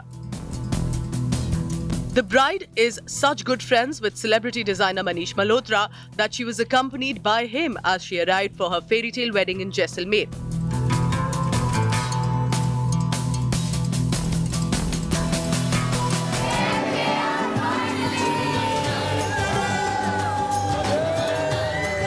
Given the hectic lifestyle and schedule of the A-listers in the film industry, planning a wedding becomes an added responsibility, and it takes a team to rescue them.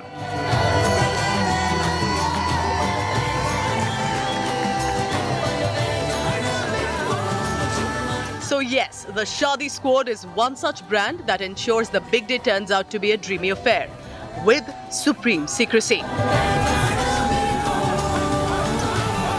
And will Kiara and Sid too go for that Shadi Squad like the other couples? Well, maybe.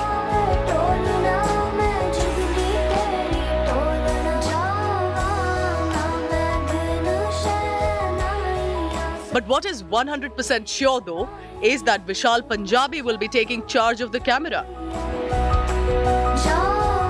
While celebrity Mehndi artist Veena Nagra adorns the bride's hands with henna. Not only did they all as a team give Ranveer and Deepika a beautiful twist to their Royal Lake Como Shadi, but also were a part of Virat and Anushka's Tuscany wedding in 2017.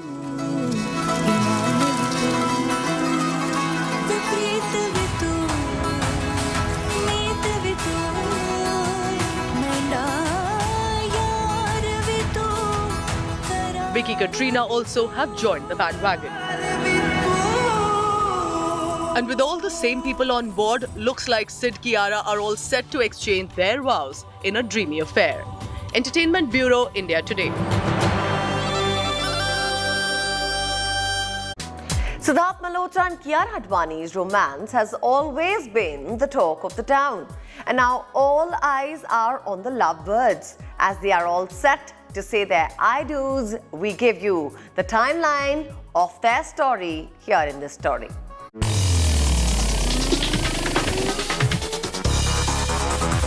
He was launched by the Dharma head honcho Karan Johar in 2010, while she made her acting debut with Fugly in 2014.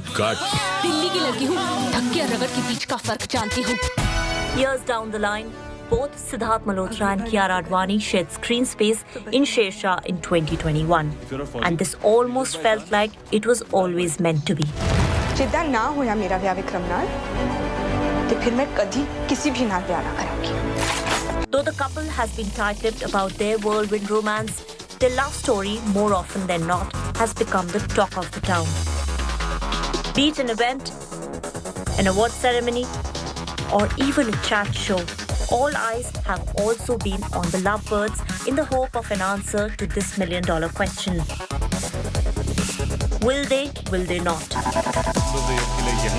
And now the time is finally here. If you jog your memory, it was Salman Khan who had teased Siddharth Malhotra about his marriage plans when he visited the sets of Big Boss 16 to promote his film Thank God with co-star Rakulpreet Singh. Siddharth, शादी मुबारक हो। कितना प्यारा decision आपने लिया है। प्यारा decision लिया है। और किसके अडवाणी क्या हो रहा है मेरे को यार?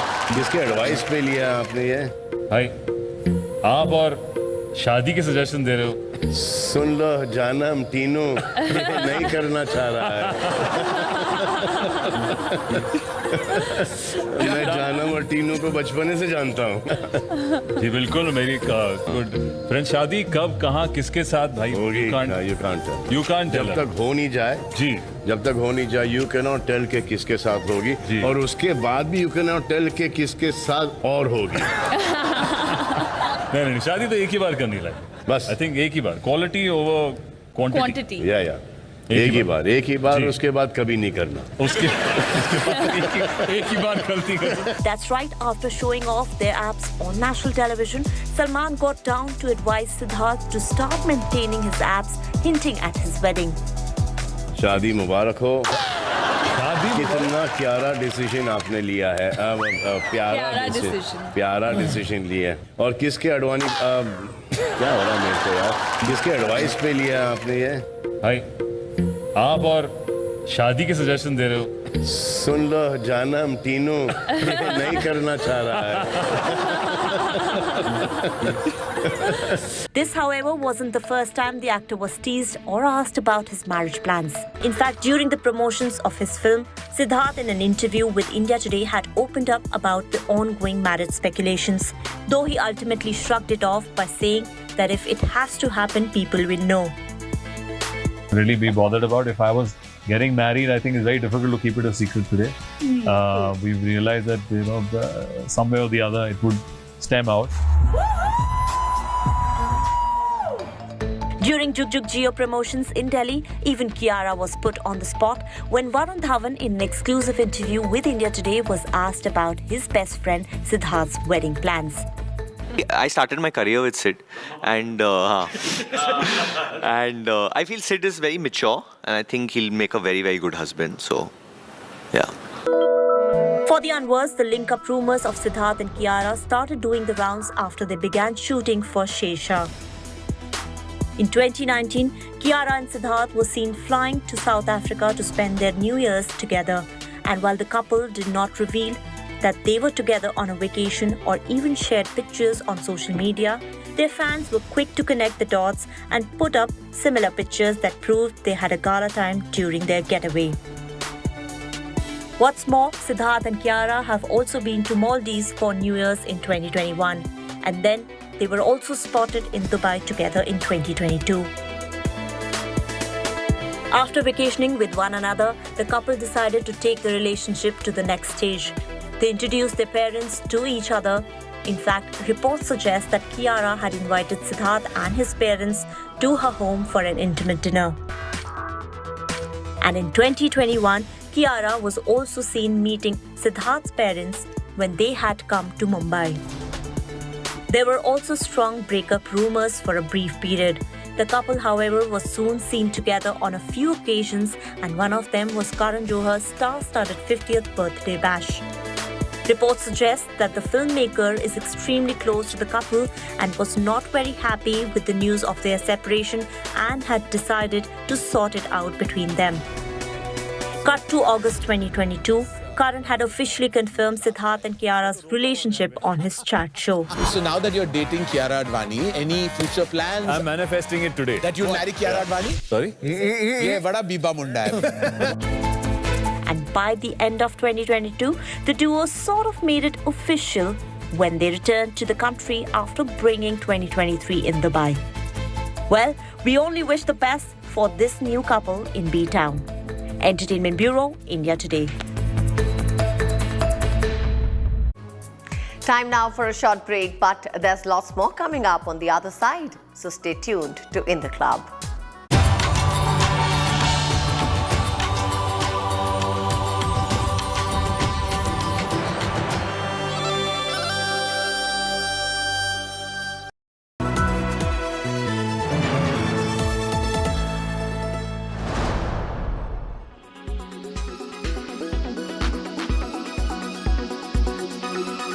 Congratulations on this good set of numbers that you've reported. Your own take, was it in line with your expectations or better than your expectations? And also, what were the key factors that really supported the bottom line? As you know, we were the first ones in the life insurance space to do a M&A, and we had guided the street that we will be margin neutral about a year down the line, but very happy to share that we are already at margin neutrality, which means that the combined entities margins, new business margins are in line with where we were last year, and from here on we will continue to build that upwards. So slightly ahead. Apart from that, very happy in terms of whether it's in top line. We have grown faster than the sector at 17%. And all the elements of growth, our agency channel, their share has grown from about 14% to 18%. Annuity has trended upwards about 60%. Protection sequential growth has been about 13-14%. Credit life has grown upwards of 50%.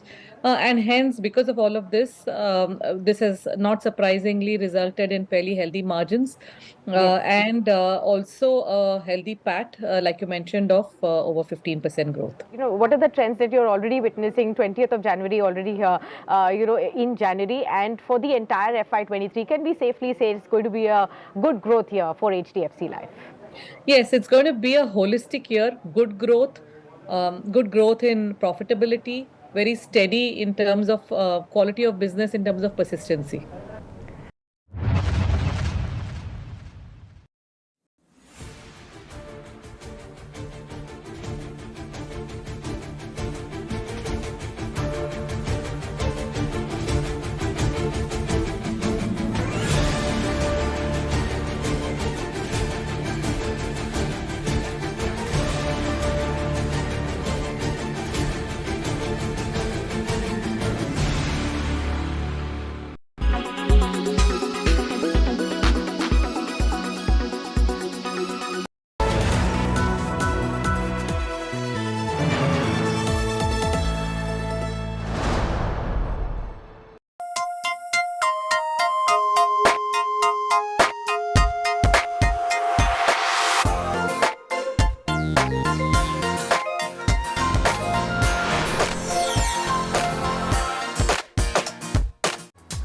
The 65th edition of annual Grammy Awards took place in Los Angeles, and India woke up to a great news as composer Ricky Kej took home his third Grammy.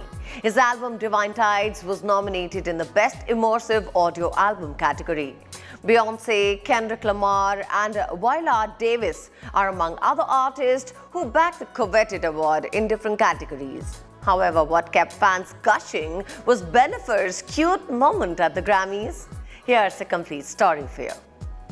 And the Grammy goes to Kendrick Lamar, Beyonce Knowles, and Adele, Samara Joy, Sam Smith, and Kim Petras. The winners of the 65th annual Grammy Awards were announced in Los Angeles, with Trevor Noah as the host for the third time. She is also a hero. Her name is Beatrice. This year's show marks his return to Los Angeles after the COVID pandemic forced the Grammys to be shifted to Las Vegas in 2022.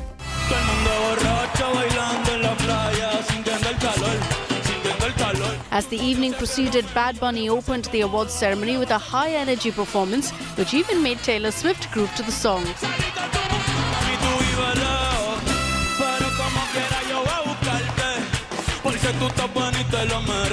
In a proud moment for India, music composer Ricky Kej has won the Grammy this year for his album Divine Tides.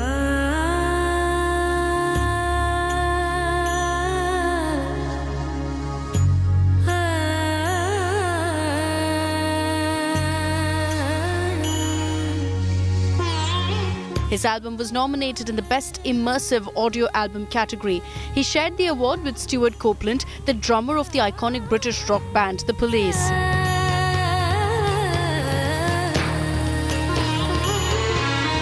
With this feat, Cage has become the only Indian to hold 3 Grammy Awards.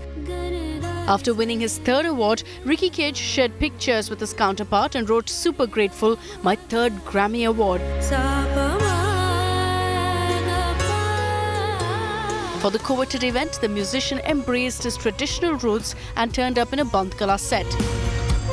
The Indian musician won his 2nd in the Best New Age Album category at the 64th Grammy Awards in 2022. He had won the award for the Best Album along with rock legend Stuart Copeland.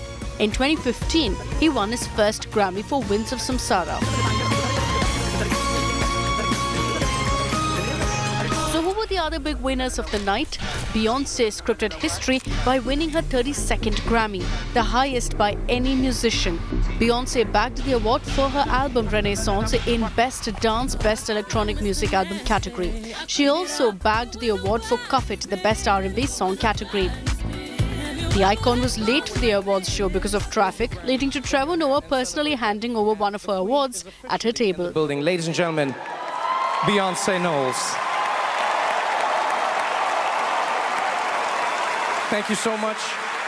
I was shocked to find out that traffic could stop you. I thought you traveled through space and time, but I'm glad you could be with us right now. The other big headline grabber was Harry Styles, who bagged the Best Pop Vocal Album Award for Harry's House. Harry, as usual, made heads turn with his fashion choices and took to the stage with an emotional speech after winning the prestigious award. Adele, meanwhile, won for her song Easy on Me in the category of Best Pop Solo Performance.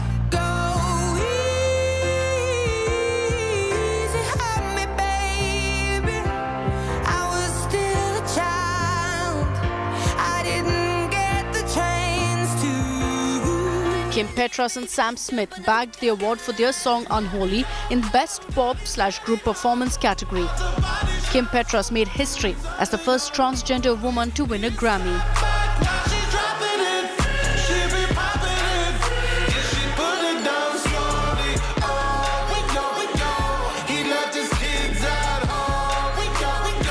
Kendrick Lamar's album Mr. Morale and the Big Steppers won the award for Best Rap Album.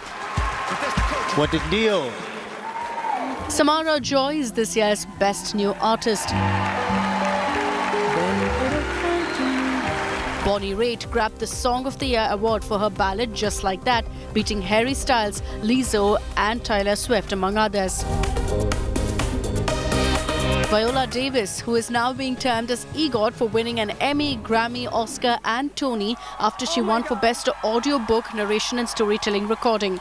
The actor also gave an emotional speech and said, "I just got EGOT," after she marched on stage to collect her award. The 6-year-old Viola, to honor her life, her joy, her trauma, everything. And it has just been such a journey. I just EGOT. Another moment from the awards that went viral was Jennifer Lopez and Ben Affleck's PDA moment, or the lack of it.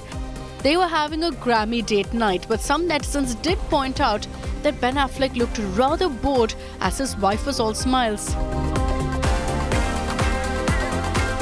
Another historic night wrapped up as the world celebrated the best of the best in the music world. Entertainment Bureau, India Today.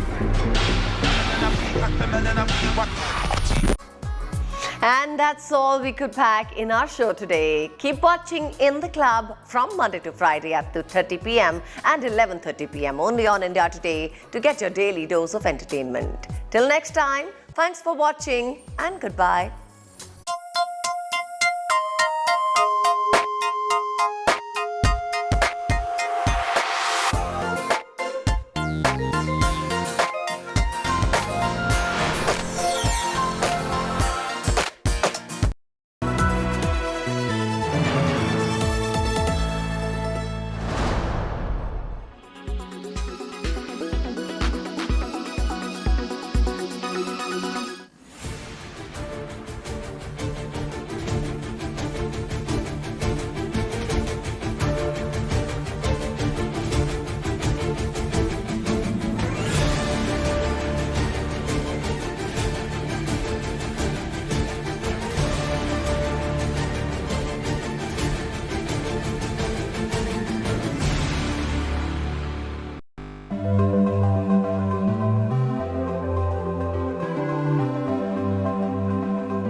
hustling from different parts. Armed with facts, Looking at political back. she takes the news by its horns. Do you think the future of these students are not hampered?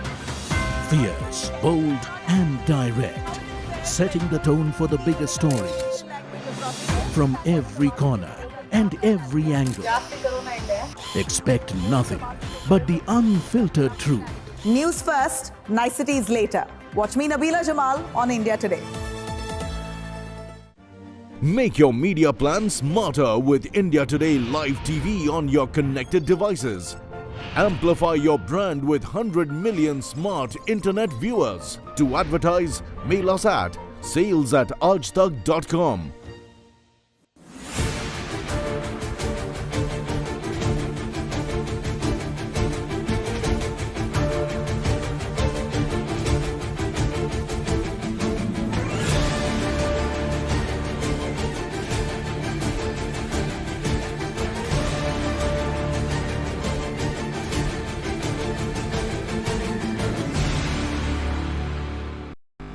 Make your media plan smarter with India Today Live TV on your connected devices.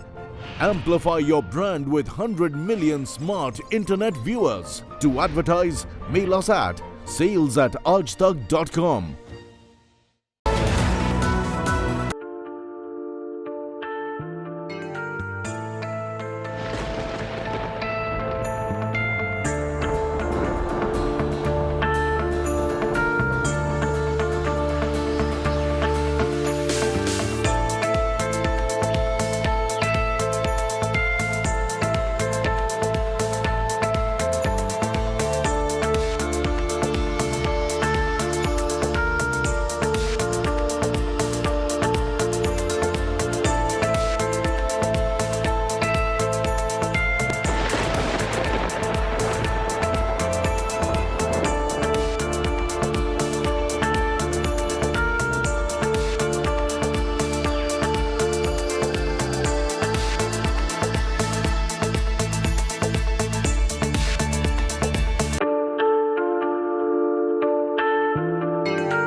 Presented by Cool Fans, Smart Inside, Stylish Outside.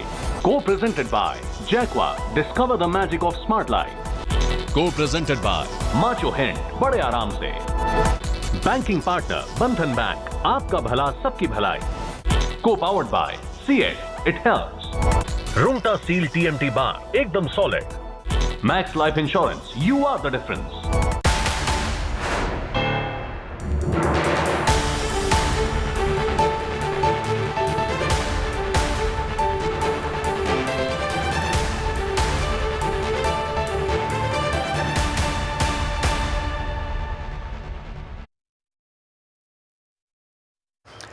Let me introduce to you at this conference, starting with Sudhanshu Trivedi, one of the sharpest political minds in the BJP. Sudhanshu ji, welcome. Flanking Sudhanshu ji, we have Supriya Shrineth, who just ran a very successful social media campaign for Rahul Gandhi, helping RG revive his battered image. Flanking Supriya, we've got Ashwini Mahajan, who heads the Swadeshi Jagran Manch, very key insights on Atmanirbhar Bharat oftentimes come from the Swadeshi Jagran Manch. So thank you all very much for joining us. Supriya Shrineth, the BJP says, look at what our government has done 1 year before the elections and compare that to what the UPA did.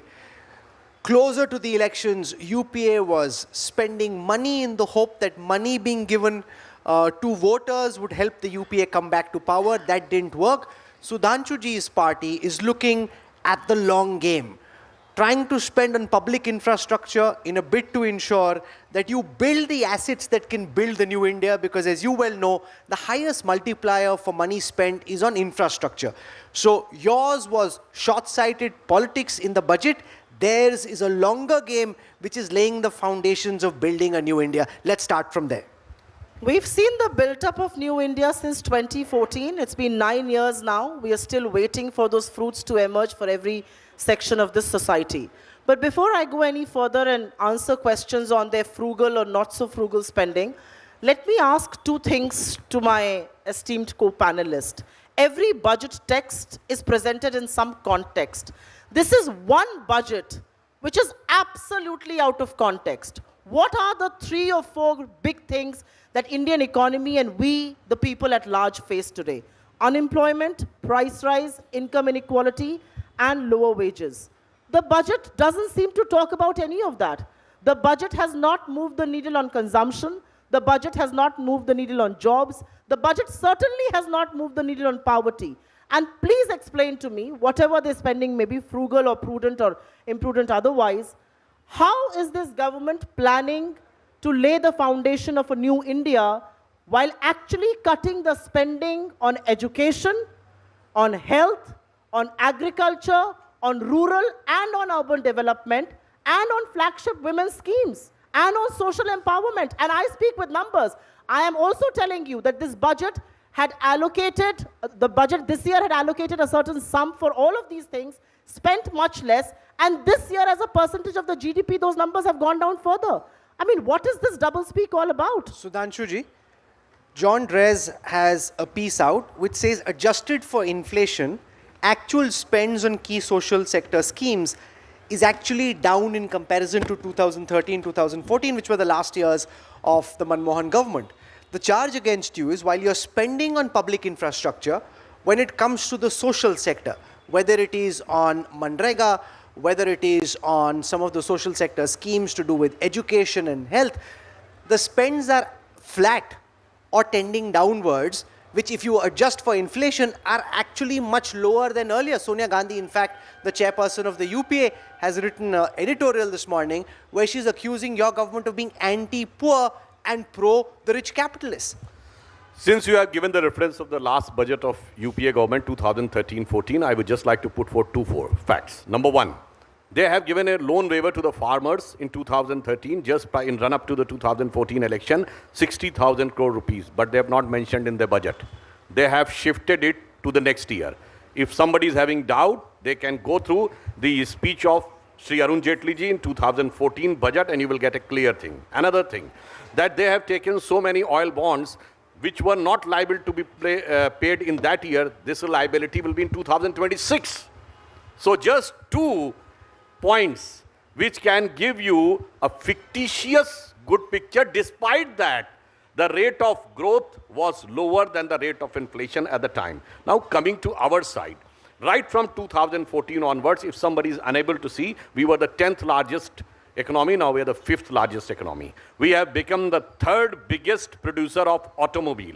We have become the 2nd biggest producer of the mobile handset. Previously, we were the 2nd biggest consumer, but not the 2nd biggest producer. We are having the national highways developed at the pace of 38 kilometers per year.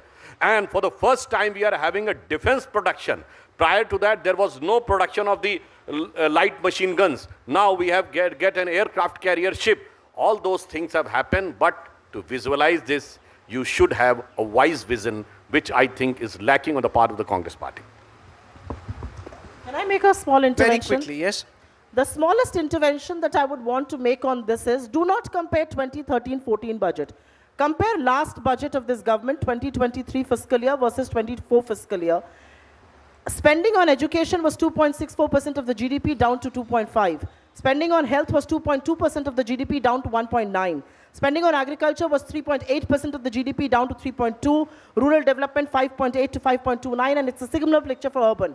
My problem with the government and the defendants of this budget is, you should never talk about oil bonds, because all that you have paid is 3.5% of the 28 lakh crore that you fleeced from the people of this country. For the last 6 months, crude oil prices are down $36 a barrel. Have petrol and diesel prices gone down in this country? You have cut subsidy for fertilizer and for food and for agriculture. What are we even talking about? I mean, you really are talking about an India that doesn't seem to exist for the common man. Even your tax proposal is so anti-common man and so anti-saving that nobody has been put their right minds together and explain Ashwini ji, That's respond really to this. The critique is, if this was the UPA government doing some of these things, by now the Swadeshi Jagran Manch would have been out protesting.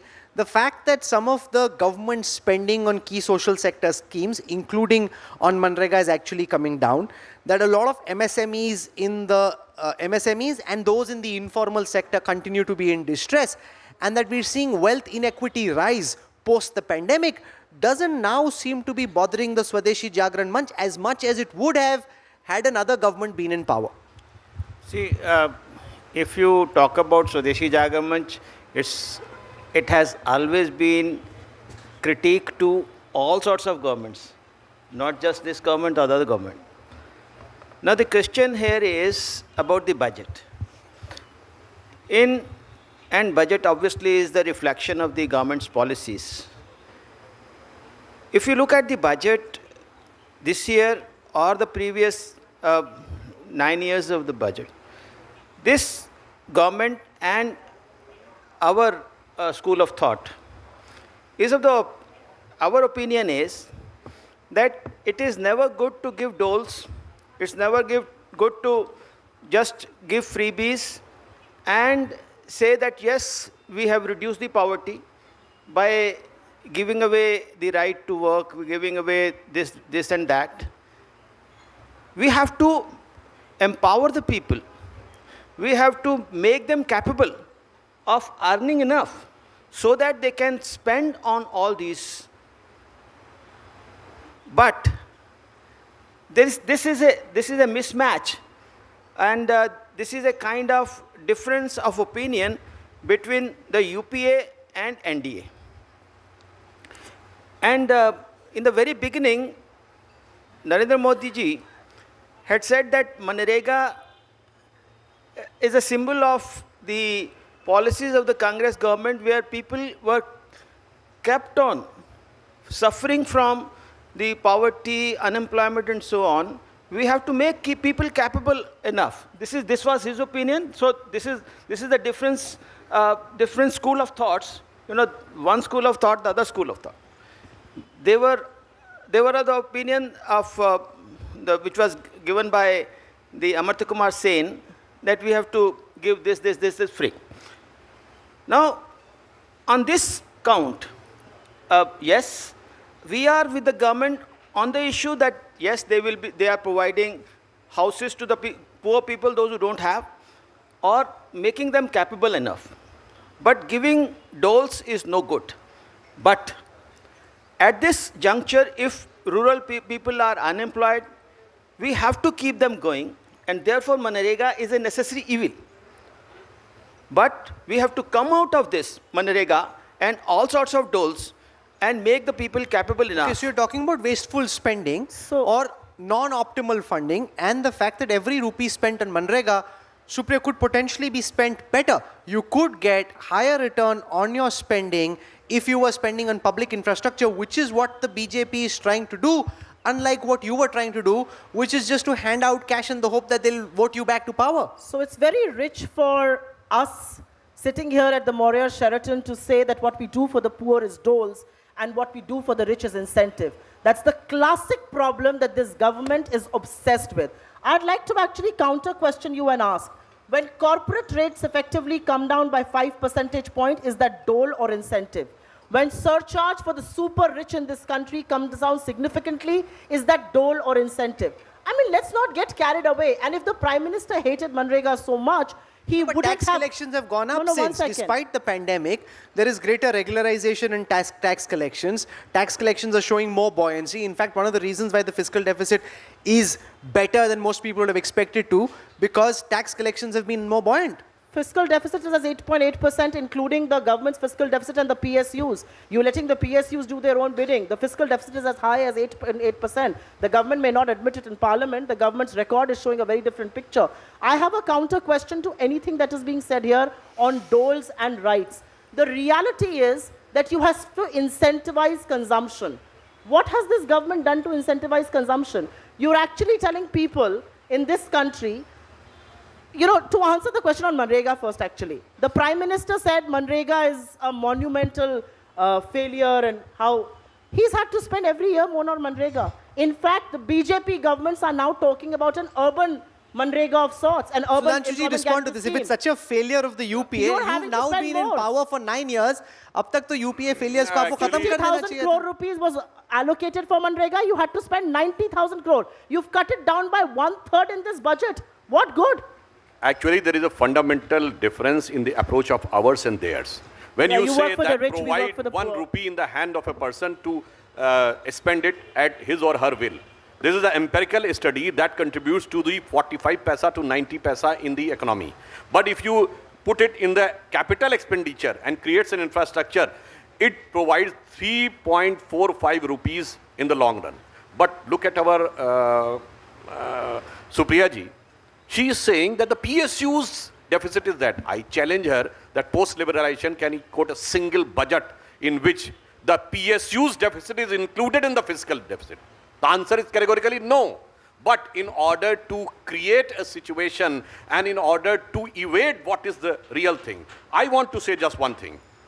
We have given 81 lakh self-help groups to the women. 34 people are getting the Mudra loans. At the fundamental level, 80 crore people are getting food support, those who are the poorest of the poor. But on the upper side, if you say, first time we are manufacturing the BrahMos missile, exporting it. Now, Philippines has become the first country. Now the Airbus has joined and fighter aircraft is being manufactured here. I just want to ask one question. Our scientists and engineers were capable enough of making Chandrayaan and Mangalyaan, but they were not capable of making a fighter plane. Does this thing sound logical? We were capable of making intercontinental ballistic missile, but not the light machine guns. Does this thing sound logical? No. The previous government was not interested. And you had wrong priorities. Be because business can carry on in some other way to make some people super rich. Because people were benefiting in the UPA from weapon imports. I think Sudhanshuji has managed to get a round of applause, which is interesting. You can coax one out of the audience if you say that one more time. Was that? You can coax an applause out of the audience. This was completely unsolicited. Anyways, they're welcome to clap or not clap whenever they want. Anyway, that you wanted to continue importing weapons from abroad because there were people in the UPA gravy train who were benefiting from it, whether it is the AK-203 project in Amethi or the BrahMos, which is being manufactured again in Uttar Pradesh and elsewhere. The BJP is trying to make India Atmanirbhar. From semiconductors, they are attempting to get them into India. Electronics manufacturing in the NCR region, defense manufacturing. It's all an attempt in the right direction. It will take time to show results, but they're pushing in the right direction. What is Atmanirbhar? To my understanding, it translates into self-reliance. And any country can only be so self-reliant as far as people have jobs to do. The BJP's track record on jobs, I don't think I have to sit and eulogize it here or put out the numbers. Their track record on jobs is dismal. They've now been in government for 9 years. So to say what UPA did and what you did not do, let's not get carried away. Yes, the BJP has done something unprecedented. He speaks about missiles. You know, a day before the budget, the economic survey puts out numbers. Industrial production growth is down to 4.1% from 10.3%. What is their explanation? Why is that growth dipping? Why are those numbers dismal? Why is the job scenario so grim? The problem is that it's very good to sit here and make boisterous statements. Can you explain to me why is our trade deficit at China at an alarming $100 billion, unprecedented in India and China's bilateral trade? And let me tell you, no. Before you go any further, they'll say, we have become the largest or the second largest or third largest, whatever he said, mobile manufacturers. Who's inflating that mobile bill?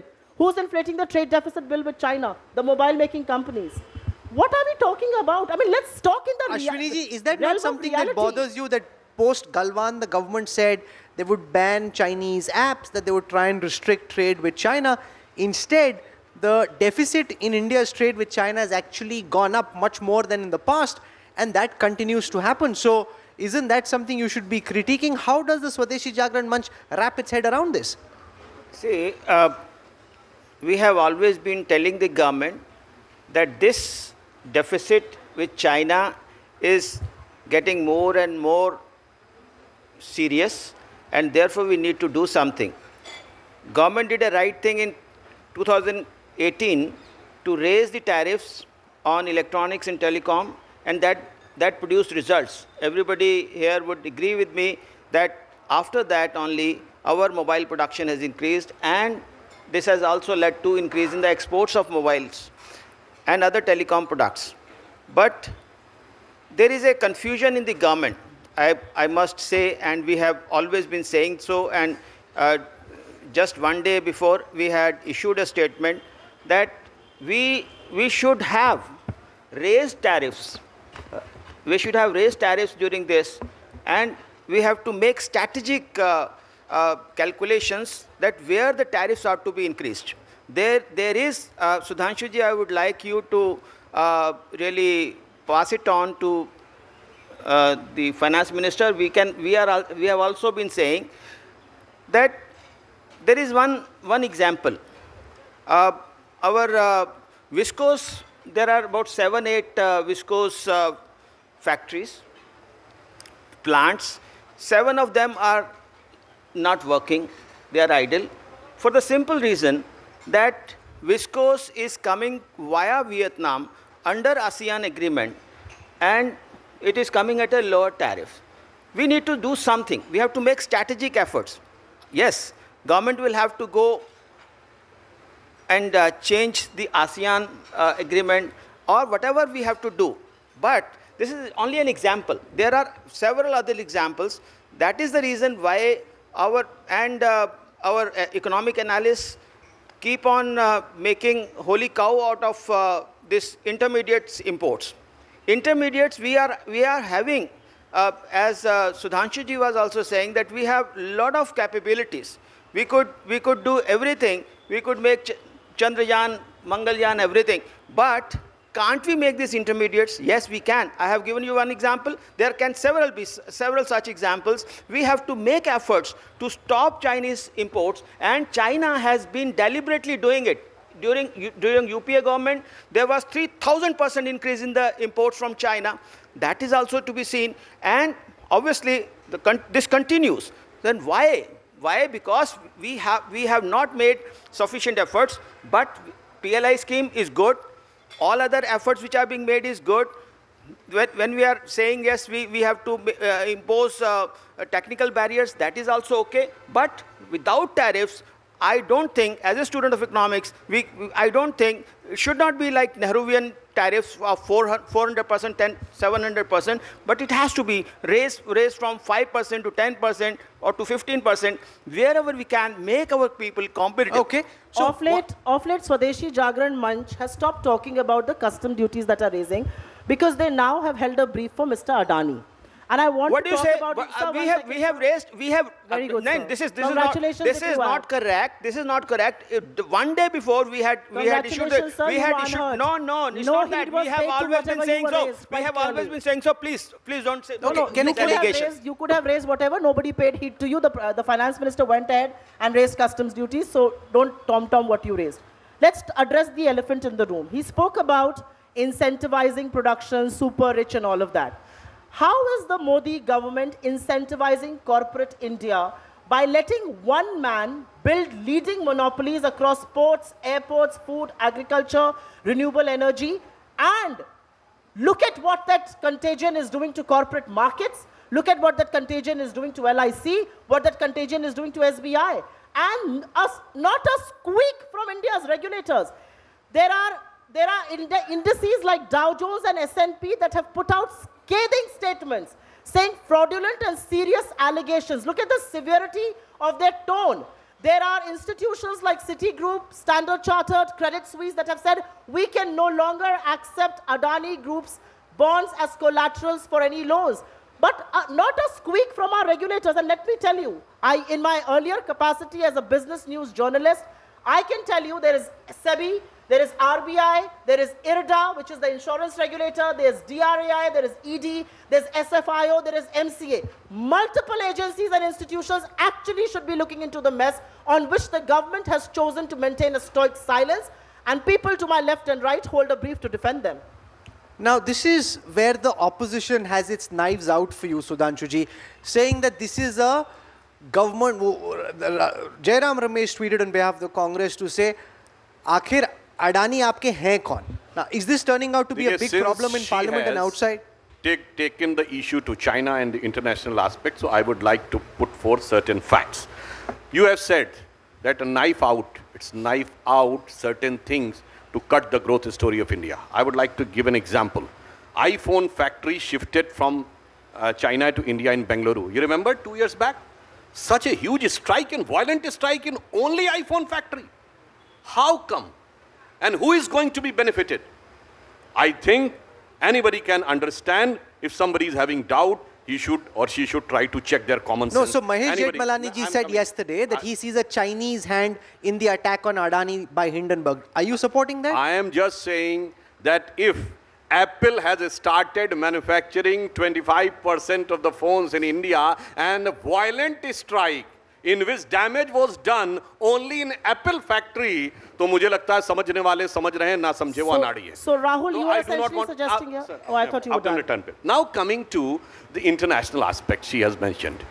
Then I would like to say, I'm not quoting the government of India data. IMF saying that India's growth rate is going to be 6% next year. And what is going to be the global growth rate? 2.9. I would like to ask, name a single G7 country, single G20 country which is going to have higher growth rate than India, or any country which is having lower inflation than India.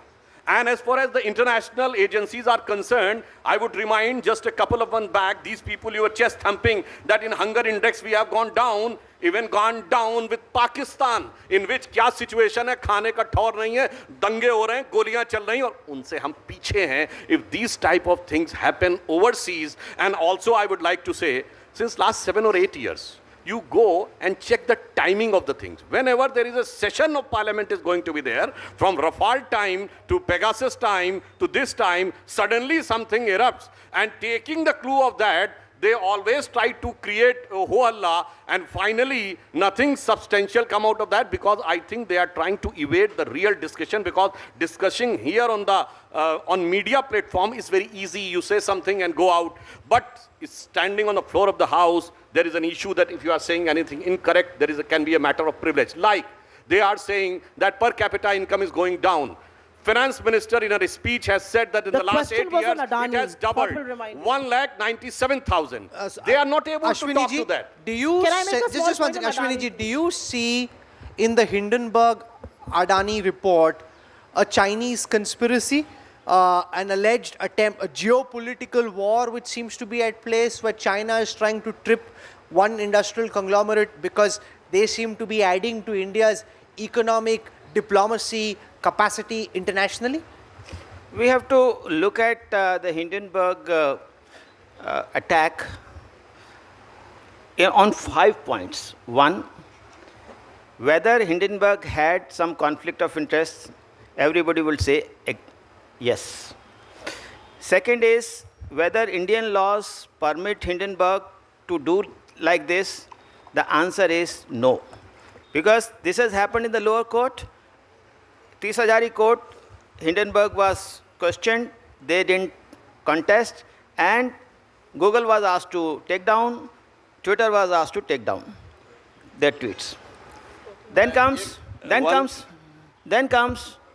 the third point, whether Hindenburg is allowed to publish reports in US about any US company. They are not allowed. They are allowed to do anything with India and create this kind of atmosphere in India. Fourth, whether Adani is burning cash, like Nykaa was doing, like other companies, Paytm and others, where 70% of the money was lost. The investors lost 70% of their money, but no questions were raised. Now I come to your point of Chinese hand. Whenever there is something, we would always be, try to see who is going to gain out of it. China is the biggest beneficiary, because Adani is giving good run to China everywhere. In case of ports, in case of solar panel production, in case of semiconductors, in every field. Therefore, who is going to get benefited? It is China. Therefore, Chinese hand should also be investigated in this. You're asking for an investigation into the Chinese hands because whether it's ports with Bangladesh, Israel, attempts in Sri Lanka and elsewhere, the Adani Group has been a force multiplier to the India story. Therefore, those linked to the current government say this is something that at least should be investigated, Supriya. Can I make a small point? I must congratulate Mr. Mahajan for defending Adani better than they could have defended themselves. So big congratulations, sir. You really have put in a very brave defense, completely false and infructuous, and I'll tell you exactly why. Nobody is questioning Mr. Adani's dealings in ports or Haifa, Israel or Sri Lanka or any of that. What are we bothered about? 16 lakh crore worth of market cap has eroded in India's capital market since the 24th of January. 10 lakh crore of that money is Mr. Adani's companies and his counters and his shareholders. They're paying a price for that contagion and that carnage. Why should 6 lakh crore additional money be destroyed of those shareholders who have invested in 4,000 plus perfectly clean, good governed listed entities? Who's going to talk about the minority shareholders in this country? I want to understand. That is SEBI's job. Who is going to talk about the fact that 30 crore worth of LIC policy holders put their money, and some people who invest in LIC are not, you know, blue-blooded people who are sitting here or the pink papers. People who invest in LIC are people with very, very meager income who believe that zindagi ke saath bhi or zindagi ke baad bhi. That money has been put in Adani, and what is LIC's defense? That our exposure is under control. We entered at 20, we are at 50 or whatever they say. They also went up to 76. There is something called time value of rupee. If I invest 100 rupees 10 years back and 5 years later it becomes 1,000, but again at the end of 10 years it becomes 200, my investment has not gone up from 100 to 200. My investment has come down from 1,000 to 200.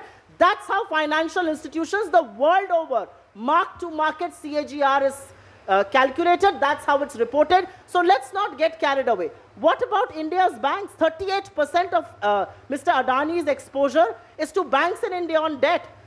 81,000 crore rupees. 8% of that is private. 30% of that is public money. 45 crore shareholders of SBI want to know, how are they ring-fenced? Why is the government not acting on it? Awkward that a body that's meant to handle people's life's earnings through pensions invests in a stock or a group of stocks where domestic mutual funds are not willing to put their money because it doesn't meet the investment mandate of domestic mutual funds, even if they're on the equity side and are meant to be more aggressive than a body like LIC, which is meant to be highly conservative because it is handling people's life savings.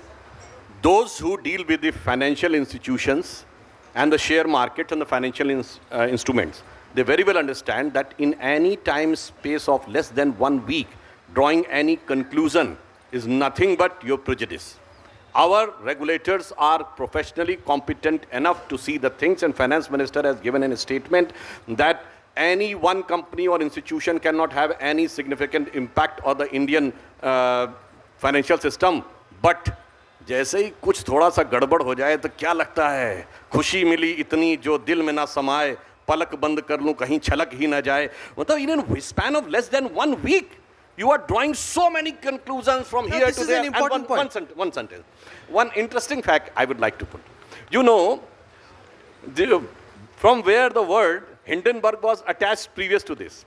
Hindenburg, first air crash in the history of the world, was a Hindenburg was a big balloon in 1937 who came from Germany to New York. When it was going to land in New Jersey, prior to landing it crashed.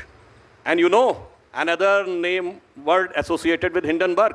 Hindenburg, Paul Wall Hindenburg was the chancellor who appointed Adolf Hitler as the chancellor of Germany. So the history says that those who relied on the decisions of the Hindenburg are bound to give a big crash to their sentiments or whatever the decisions prove to be wrong.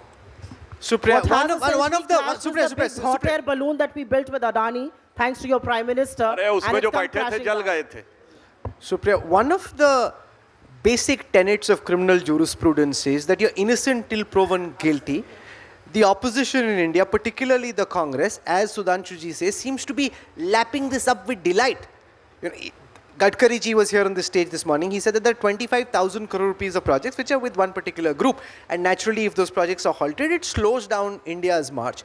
Therefore, let the investigators, the regulators do their job, but don't assume guilt just because it suits your political agenda. You hit the nail on its head. Let the regulators and let the institutions do their job.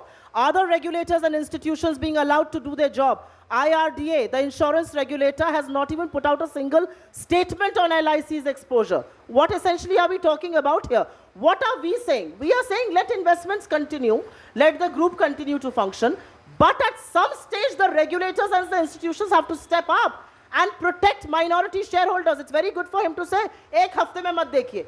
एक हफ्ते में लोगों की जिंदगी भर की कमाई उड़ गई है मार्केट्स में. No, but LIC put out a statement to say they invested because Adani stocks were AA grade. It fit their investment mandate. It's not as if they did something which was outside their mandate. When the price went up in the manner that it did, that investment manager would have been deemed to be a genius ki dekho uska jo investment tha, look at how it's done, which is what Sudhanshu ji is saying. It's come down now. At some point in time it will correct. You can't cast judgment in just a matter of a week. You have heard about the institution Elara Capital that invested in Adani's FPO that had to be called out. Joe Johnson, the brother of Boris Johnson, former UK's premier, whose son of course works for Adani Defence here in Ahmedabad. Joe Johnson had to quit. Heads are rolling in the UK, but not a squeak in India. What disparate comparisons are we even making? I'm sorry to say. LIC may put out a statement. LIC has to be questioned on why did they take this exposure? How did that 76,000 crore become 30,000 crore as of today? But that's the way the markets function. And what about ring fencing the small investors? What about ring fencing LIC's policy all holders? these questions which are being asked, And the opposition a small says point the that I want to make. government must Now, a very small point. The finance minister informed Lok Sabha in July of 2021, particularly Ms. Moitra of the TMC, that an investigation is being done into Adani stock manipulation and its overvaluation. It's been 18 months. Where is that report? And which is why we are questioning that institutions and regulators are not being allowed to function. Because of alleged political proximity between the industrial house and the government, investigators and regulators may go easy. There is apparently an ongoing DRI investigation on stock manipulation, which we haven't heard from. I just like to put forth the political intent in the shown content. Anything is decided after the completion of the financial year. And at least 1 quarter is waited for giving a rate of growth or rate of inflation. And you are trying that draw a conclusion within 6 and 7 days and act within 6 and 7 days, presuming on the basis of one media report without giving any time or any assessment. I denounce the assessment of the regulator. I denounce the assessment of the financial. Problem ये है कि अच्छा छोड़िए, इनको regulator भरोसा नहीं है. चुनाव आयोग को भरोसा था? नहीं. आर्मी पे भरोसा है? नहीं. एयरफोर्स पे भरोसा है? नहीं. अरे जनाब, जिसके कि दिमाग के ऊपर ये चढ़ गया हो, जिसे कहते हैं कि जो साए को भी देख के डरता हुआ, एक लाइन कहना चाहूंगा कि इसमें क्या रखा है, देखे है जो तू आन के पास, बदगुमा वहम की दारू नहीं लुकमान के पास. हकीम लुकमान भी आपको दवा नहीं दे सकते. Otherwise with due humility I would like to ask, एक इंस्टीट्यूशन बताएं जिसके की बारे में इन्होंने निगेटिव स्टेटमेंट पिछले 9 सालों में न दिया हो. I must say one thing though. I think Mr. Trivedi's defense of Adani is a lot stronger and better than his defense of the union budget. I must compliment him on that. Despite the fact that in the last 10 minutes that we've discussed Adani, he's not named Adani even once. I think the parliament of this country deserves to know what is happening with Adani Group and why has government, this is taxpayers' money at stake. Let me remind you, we recapitalized SBI, which is taking exposure to Adani, a group that has lost 80% in its market cap valuation. How does the parliament not deserve to know the truth? Why are you running away from a debate? Ashwini ji, should this be discussed in parliament? Just one second. Ashwini ji, your perspective, should there be an open debate in parliament? Obviously, there should be open debate if the debate happens.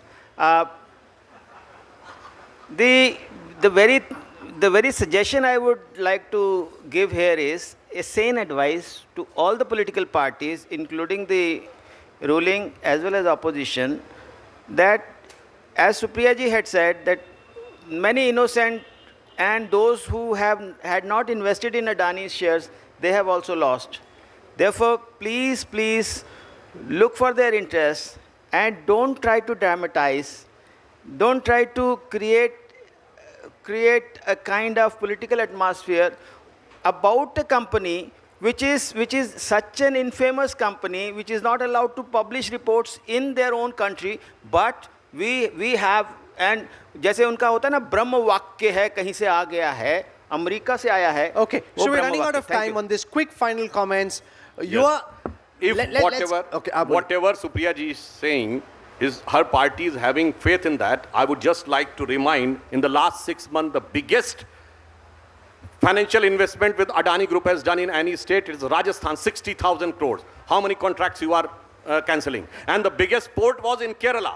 I have just quoted 2 states. One state which is the biggest Congress rule out of those 3, and one is the state from where Rahul Gandhi comes, जो आपके लिए नंदनीय, वंदनीय और जनता के लिए निंदनीय है, वो वहां से आए हैं. तो at least you should tell what action you are going to take in Kerala and Rajasthan. Then it shows the credibility. Otherwise, it is just cancel his projects in Rajasthan. That's a silly argument, and I'll tell you why. That project has been won by tendering. Why should we cancel it? वही तो सब जगह बोल रहे हैं. वो तो सब जगह बोल रहे हैं. Once again. I spoke to Mr. Adani myself. He said every project that he's won has been won through tender. No, Others had the right to come in. If he goes Rahul in, जी दिक्कत ये है which is what? कि मित्र मंडली मंत्रिमंडल पर भारी है, इसलिए ये जांच नहीं करा पा रहे और यहाँ पर आकर लच्छेदार बातें कर रहे हैं. The reality is that they do not have the guts to speak against Adani. They do not have the guts or the courage to investigate him and probe him because of his proximity to Mr. Modi. The mess on Adani stops at one person's doorstep, and that is India's Prime Minister. Will the Prime Minister clarify on this? किस cabinet की बात कर रहे हैं? केरल की कि राजस्थान की? मतलब कितना मजेदार, कितना कन्वीनियंट स्टेटमेंट है. नहीं, जो हमारे यहाँ हुआ है वो तो एकदम नीट एंड क्लीन है, मगर आप क्या हुआ है ज्यादा तो आप क्या हुआ है, कुछ करके तो आप भी दिखाइएगा. Moreover, I would like to put forth one fact. You know that Mudra port was in profit before 2014, and it is not in profit after 2014 because the government ports have started working efficiently, so that profit margin. Okay, so we're out of time. That this shows is a debate honesty on the which part we'll of the government. hear a lot about in the weeks and days to come. So thank you very much, Sudhanshu Trivedi, Supriya Shrindit, and Ashwini Mahajan, for joining us here at the India Today Business Today Budget Roundtable. Thank you.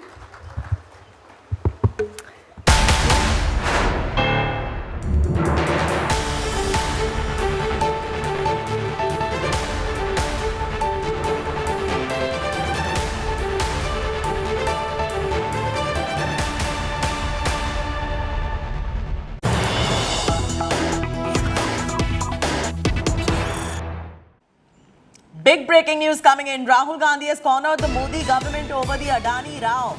Rahul Gandhi asked, why is the government scared of a discussion in the parliament on Gautam Adani? Who is protecting Gautam Adani? Rahul Gandhi says, I have been raising this issue for 2 years now so that people could know the truth. Corruption took place of lakhs of crore of rupees and how country's infrastructure has been hijacked by one man. Unquote. Rahul Gandhi's big attack on the Modi government and on Gautam Adani. Rahul Gandhi going on to say that he's been raising this issue for nearly 2 years now so that people come to know what the truth is. He's further gone ahead and said that corruption has taken place of lakhs of crores of rupees and how the country's infrastructure has been hijacked by one man. Listening to Rahul Gandhi's scathing attack at the Modi government and on Gautam Adani. काफी सालों से मैं बोल रहा हूं सरकार के बारे में कि हम दो हमारे दो. सरकार नहीं चाहती और सरकार डरी हुई है कि पार्लियामेंट में अदानी जी के बारे में डिस्कशन हो जाए, मगर सरकार को डिस्कशन अलाउ करना चाहिए. आप देखना पूरी कोशिश होगी और ये सरकार नहीं मोदी जी पूरी कोशिश करेंगे कि पार्लियामेंट में अदानी जी का डिस्कशन ना हो जाए. उसका कारण है, कारण आप जानते हैं. तो पूरी कोशिश होगी कि अदानी जी पे डिस्कशन ना हो. मैं अब 2-3 साल से ये मुद्दा उठा रहा हूं और मैं चाहता हूं कि इस पे डिस्कशन हो और दूध का दूध पानी का पानी हो जाए. जो लाखों करोड़ रुपए का भ्रष्टाचार हुआ है, जो हिंदुस्तान का इंफ्रास्ट्रक्चर कैप्चर किया गया है, उसके बारे में डिस्कशन हो और अदानी जी के पीछे कौन सी शक्ति है वो भी देश को पता लग जाए. Gautam is now joining us for the very latest. Rahul, a big scathing attack coming in by Rahul Gandhi, questioning why the BJP is not willing to discuss this particular issue on the floor of the House in the Parliament. He's gone ahead and made a direct attack on the Modi government, questioning who is protecting Gautam Adani. The question here now is, will they or will they not have a discussion about this issue? Absolutely, Chaiti. It seems that Rahul Gandhi himself is sharpening his attack on Narendra Modi-led government over this Adani issue. In fact, he just repeated what he has been saying, that how some of the corporate houses are enjoying patronage of the incumbent BJP government. In fact, he said that the current BJP government is running away from a discussion on Adani inside the House, merely because of the fact that they're going to get exposed. And because this is the reason that Prime Minister Narendra Modi himself doesn't want a discussion on Adani issue. In fact, he also alleged that corruption took place worth of lakhs of crores under the leadership of NDA. In fact, he said that one man has been given monopoly over the entire infrastructure of the country. So obviously, you rightly pointed out, these are scathing remarks that are coming in from Rahul Gandhi, and it seems that that Congress party is mounting their pressure upon BJP government. It seems that this is certainly going to become an issue which the Congress party is going to exploit to create a narrative that how Narendra Modi-led government is giving undue favors to some corporate houses. Absolutely. Thanks. And Rahul, stay with us right there. We're getting some more breaking news on the same story coming in. Let's cut straight across to it.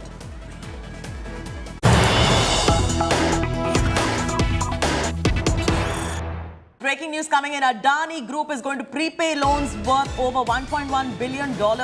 Loans being prepaid ahead of maturity in September 2024. The prepaying loans will release pledged Adani shares in due course, and 12% of promoters holding in Adani ports will also be released. 3% of promoters holding in Adani Green is going to be released. 1.4% of promoters holding in Adani Transmission is going to be released. We'll get you a better perspective on this with our Business Today team in moments from now, but this is a big breaking story coming in for all of those who are wondering what next as far as Adani Enterprises is concerned. They are going to be prepaying loans worth over $1.1 billion ahead of maturity in September 2024, and they will release pledged Adani shares in due course. 12% of promoters holding in Adani Ports are going to be released. 3% of promoters holding in Adani Green are going to be released. And 1.4% of promoters holding in Adani Transmission will be released. Well, we're slipping into a very short commercial break here on India Today. Lots more coming up on the other side. Stay with us.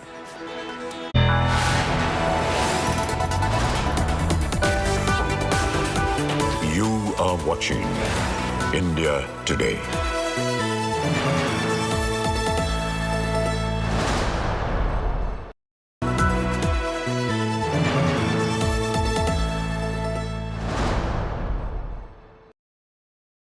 I propose to increase the rebate limit to 7 lakhs.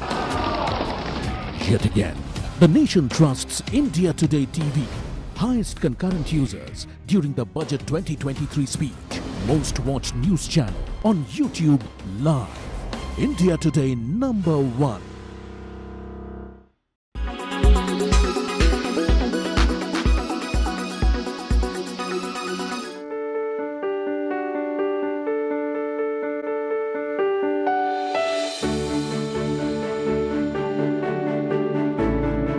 Kashmir, once known as the paradise on earth, for more than 3 decades in the news for terror and killings, Deepa Soni, an artist from Udhampur, uses her brush to remind us of all good things about Kashmir.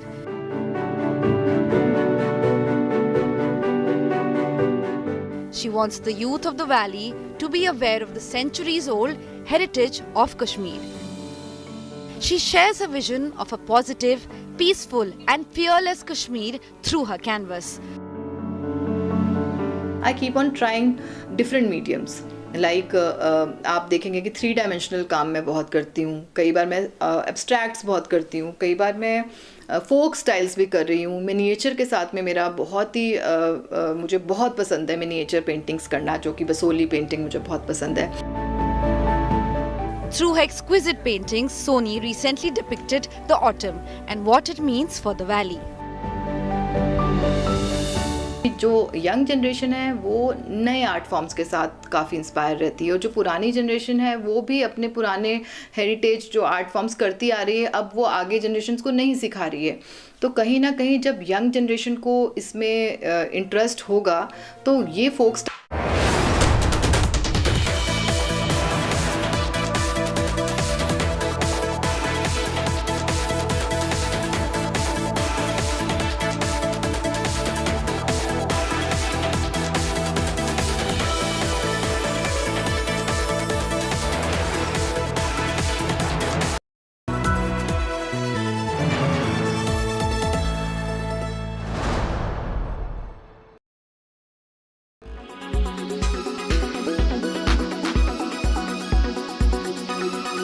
Shah Rukh Khan's Pathaan has been rocking at the movie theatres. It is in fact being touted as the best action movie of recent times. But is it true? What does the Tech Today community think about it? Are the tech sequences worth watching the movie in the movie theatre, or will the Tech Today community wait to watch it on OTT? Let's try and find out. Where will it be, in the cinema theatre or on OTT? Cinemas. SRK in cinemas. Movie theatre. OTT. Will you be watching it in an IMAX or in a regular theatre? IMAX for sure. Yeah, that is really have a great VFX, and even John Abraham also, I like him, and Shah Rukh Khan especially.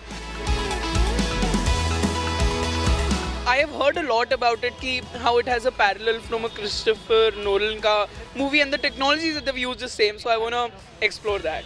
Not interested in watching in a movie theatre. Is there any reason why you're averse to going to a movie theatre? I feel more relaxed watching it at home. Yes, if it releases in Amazon or Netflix, otherwise not. Actually, we went to the cinema hall yesterday. I almost wanted to watch it, but my wife said we'll watch it on OTT.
are watching India Today.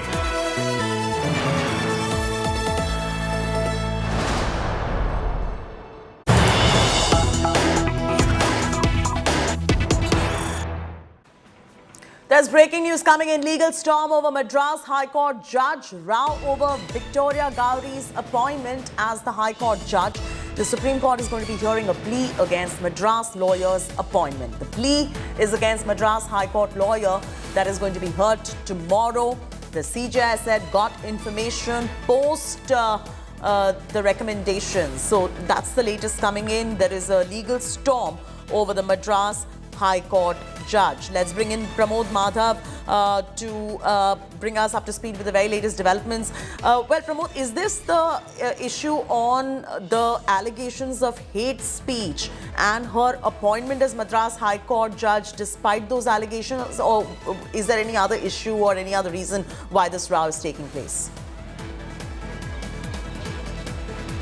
Well, for now, the lawyers that have protested against the appointment of the additional judge, she has already been appointed as the additional judge for Madras High Court. Victoria Gowrie is about hate speech. They claim that on like social media, there are so many evidences against her about her hate speech, especially against Muslims and Christians. And this is what they cited and they wanted the Supreme Court to hear as well. We also spoke to the CPM leader Balakrishnan from the state of Tamil Nadu. He also resonated the same instance, claiming that there are such evidence, and he also said that Victoria Gowrie also seems to be holding a position in BJP, and he claims that a grave error has occurred in the collegium's part, and he claims that probably from now on this kind of errors can be taken care of, and he wants the Supreme Court to go ahead once again with her appointment, citing the lawyers' protest against her.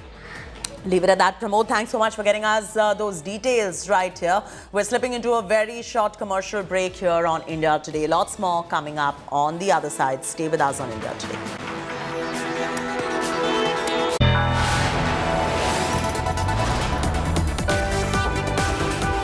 You are watching India Today.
Armed with facts, she takes the news by its horns. You think the future of these students are not hampered?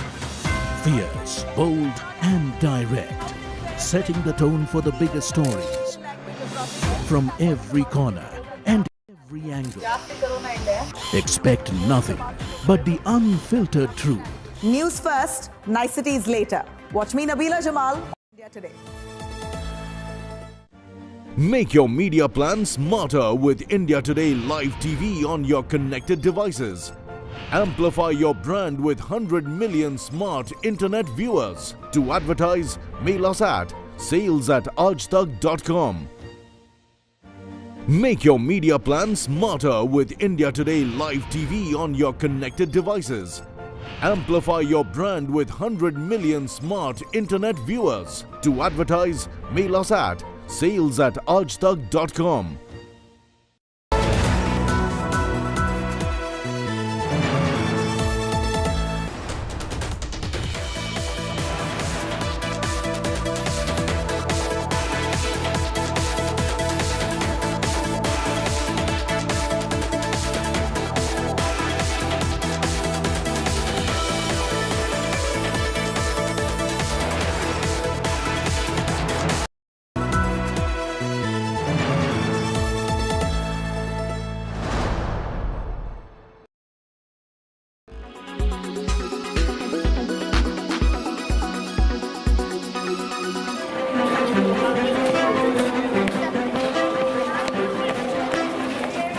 Not engineers or doctors, students at this government school in Hasuri, Osanpur in UP's Siddharth Nagar district want to be scientists.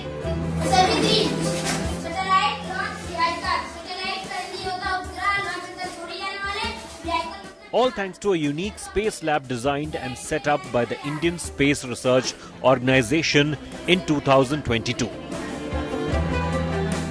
The school kids are thrilled to see different planets and their satellites through the telescope. Around 8 lakh rupees was spent on the lab in the school. Sir, जब हमारे यहाँ space lab नहीं थी तो हम लोग सौरमंडल के बारे में ही जानते थे, इससे ज़्यादा हम लोग सोच नहीं पाते थे। तो स्पेस लैब लगने की वजह से हमें सौरमंडल के बारे में बहुत कुछ जानने को मिला है और सैटेलाइट्स कैसे बनती हैं, सैटेलाइट्स का काम क्या होता है, ये सब भी जानने को मिला है जो कि पहले हमें स्कूल्स में नहीं पढ़ाया जाता था। The space lab is the initiative of Dilip Tripathi, the village Pradhan. The postgraduate in ancient history was inspired by the Hindi film Mission Mangal. He approached the Vyomika Space Academy, which was working with ISRO, to start classes in astronomy in the school. एक भी आदमी यहाँ से, एक भी बच्चा अगर हमारा आने वाले समय में यहाँ से निकल के अगर स्पेस टेक्नोलॉजी में अपने जाके देश की सेवा करेगा तो हमारा समझ लीजिए इसे स्पेस लैब का लगाना सफल हो जाएगा. The space lab has scale models of all satellites launched by ISRO since 1980 and those that will be launched till 2030. It has 2 telescopes of 60 mm and 130 mm. It also has many remote-operated aircraft models and drones. Students from the school have also been selected for the ISRO campus tour. With Ashish Mishra, Bureau Report, India Today.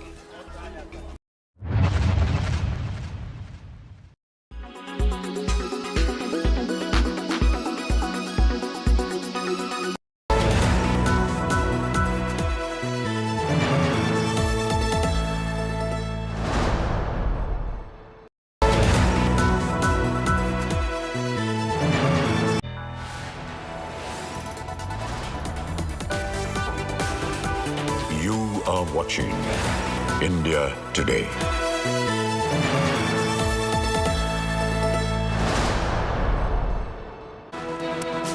Very good evening, viewers, and thanks so much for being with us here on India Today. I'm Chaiti Narula, joining you with all the top stories. Let's start with the headlines first. Adani storm rages on in the parliament after massive sloganeering by opposition. Both the houses adjourned. Rahul Gandhi corners the Modi government. आप देखना पूरी कोशिश होगी और ये सरकार नहीं, मोदी जी पूरी कोशिश करेंगे कि पार्लियामेंट में अदानी जी का डिस्कशन ना हो जाए. Congress stages pan-India protests over Adani controversy. Congress supporters hit the streets from Delhi to Jammu. Opposition MPs protest in front of the Gandhi statue outside the parliament.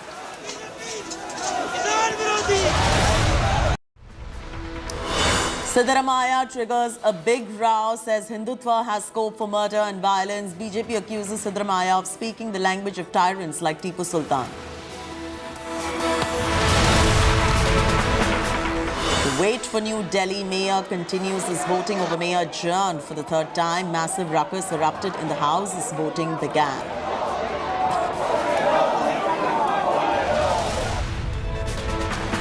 Hindu hate across Bangladesh as 14 temples were desecrated in a series of orchestrated attacks overnight.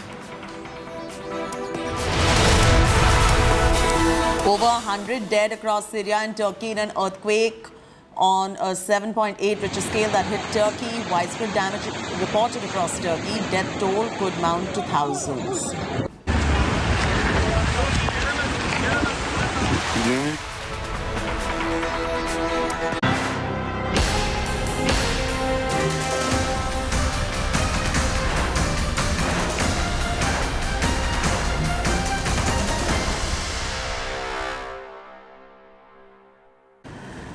Former Karnataka Chief Minister and senior Congress leader Siddaramaiah have triggered a big Hindutva row again. Speaking in Kalaburgi, Siddaramaiah said there is scope for murder, violence and division in Hindutva. In a highly polarized state of war, Karnataka, this statement has created a big political storm. The BJP has come all guns blazing against Siddaramaiah, saying he's speaking the language of tyrants. Hindutva bere, Hindu dharma bere. ನನ್ನನ್ನು ಯಾವಾಗಲೂ ಹಿಂದೂ ಧರ್ಮದ ವಿರೋಧಿ, ಹಿಂದೂ ವಿರೋಧಿ. ನಾನು ಯಾವತ್ತೂ ಹಿಂದೂ ಧರ್ಮದ ವಿರೋಧಿನೂ ಅಲ್ಲ, ಆದರೆ ಮನುವಾದದ ವಿರೋಧಿ, ಹಿಂದುತ್ವದ ವಿರೋಧಿ ಅಂತಕ್ಕಂಥದ್ದನ್ನು ಹೇಳ್ತೀನಿ. ಆದರೆ ಮನುವಾದ ಇದೆಯಲ್ಲ, ಹಿಂದುತ್ವ ಇದೆಯಲ್ಲ, ಕೊಲೆ, ಹಿಂಸೆ, ತಾರತಮ್ಯಕ್ಕೆ ಪ್ರೋತ್ಸಾಹ ಕೊಡ್ತದೆ. सिद्धरामैया जी, जिन्होंने पहले भी इस प्रकार की बातें बोली है, कहते हैं कि हिंदुत्व जो है वो वायलेंस, डिस्क्रिमिनेशन, मर्डर सिखाता है, इंडोर्स करता है और हिंदुत्व संविधान विरोधी है. कांग्रेस पार्टी की आदत पुरानी है. उनके इसी नेता ने सनातन धर्म पर हमला बोला है. उनके कर्नाटका कांग्रेस के नेता ने हिंदू को गंदा शब्द और वल्गर शब्द कहा था. ये वही कांग्रेस पार्टी है जिसने प्रभु श्री राम के अस्तित्व पर सवाल खड़े किए, राम मंदिर का विरोध किया, हिंदुत्व आईसिस और बोको हराम होता है ये कहा, saffron terror, Hindu terror, saffron और भगवे रंग पर हमला करना, और जिस प्रकार से गीता जी की भी तुलना जिहाद से की गई थी उनके पूर्व गृह मंत्री शिवराज पाटिल के द्वारा. बार बार एक लंबा इतिहास बन चुका है हिंदू विरोध का, हिंदू विरोधी शब्दों का और हिंदुओं के खिलाफ जहर उगलने का. Hindutva and Hinduism are one and the same, two sides of the same coin. You abuse Hindutva, you are indirectly abusing Hinduism. I'm extremely disappointed with Siddaramaia's attitude towards Hinduism. He always targets majority community. Even in the previous election, he did the same and he paid penalty, but he has not learned any lesson. The Congress party in general is opposed to majority. Time and again it has been proved.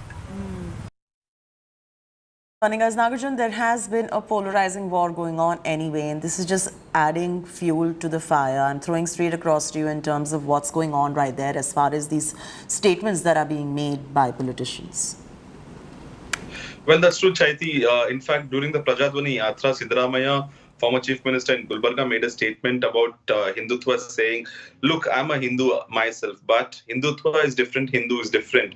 Hindutva preaches murder and violence and provokes people to take up violence as a mean of communication. But as a Hindu, there's nothing else. Hinduism cannot be identified as Hindutva, and people of BJP...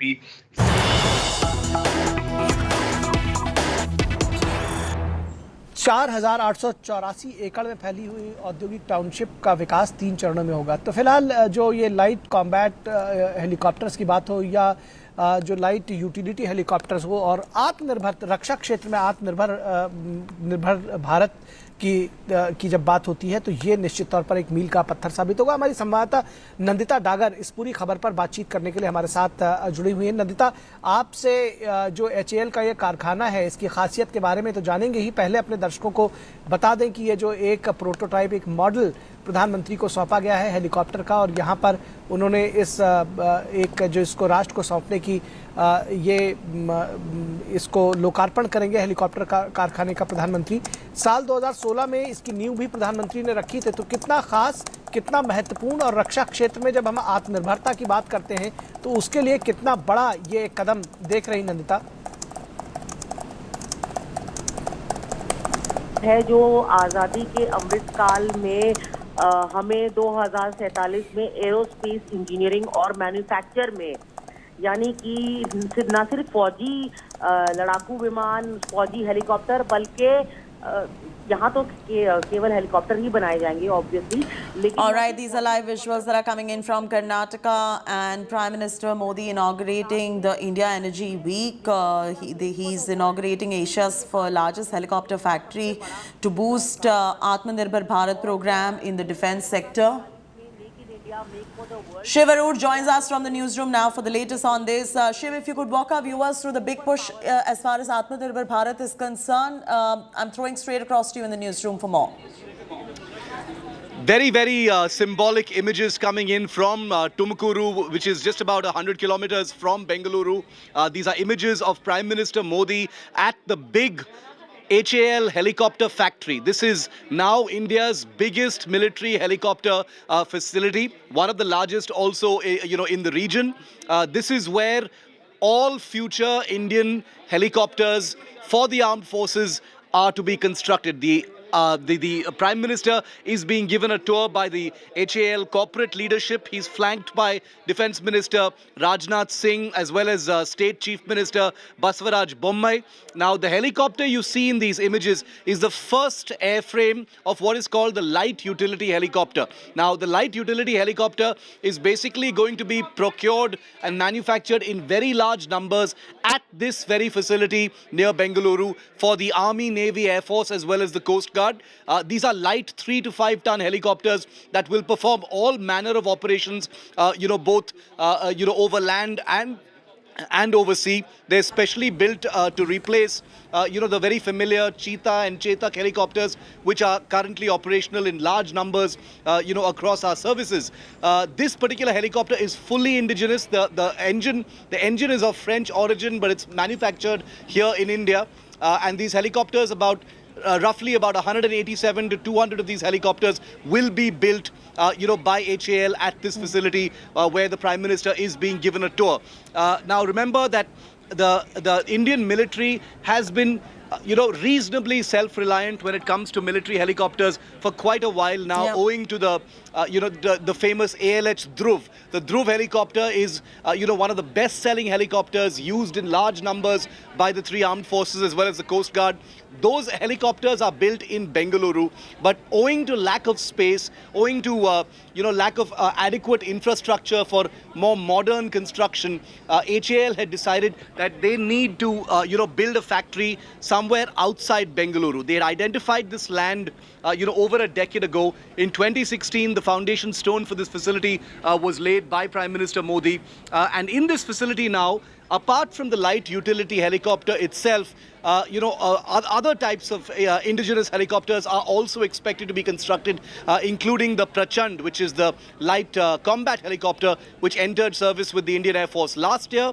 The Indian multi-role helicopter, which will be a platform that augments and then replaces the workhorse Mi-17 helicopters, will also be manufactured at this particular facility. Not many of our viewers may know that the Indian government and Russia, have a joint venture to manufacture a Russian helicopter called the Kamov 226T Sergei, also a light helicopter.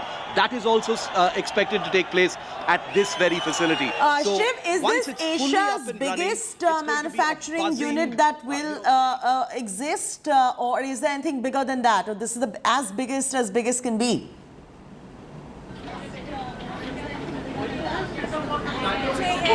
ರಾಷ್ಟ್ರದ ಹೆಮ್ಮೆಯ ಹೆಸರು ಇದರ helicopter ಕಾರ್ಖಾನೆ ರಾಷ್ಟ್ರಕ್ಕೆ ಸಮರ್ಪಣೆ ಲಘು ಉಪಯೋಗಿ helicopter Shiv, can you hear me?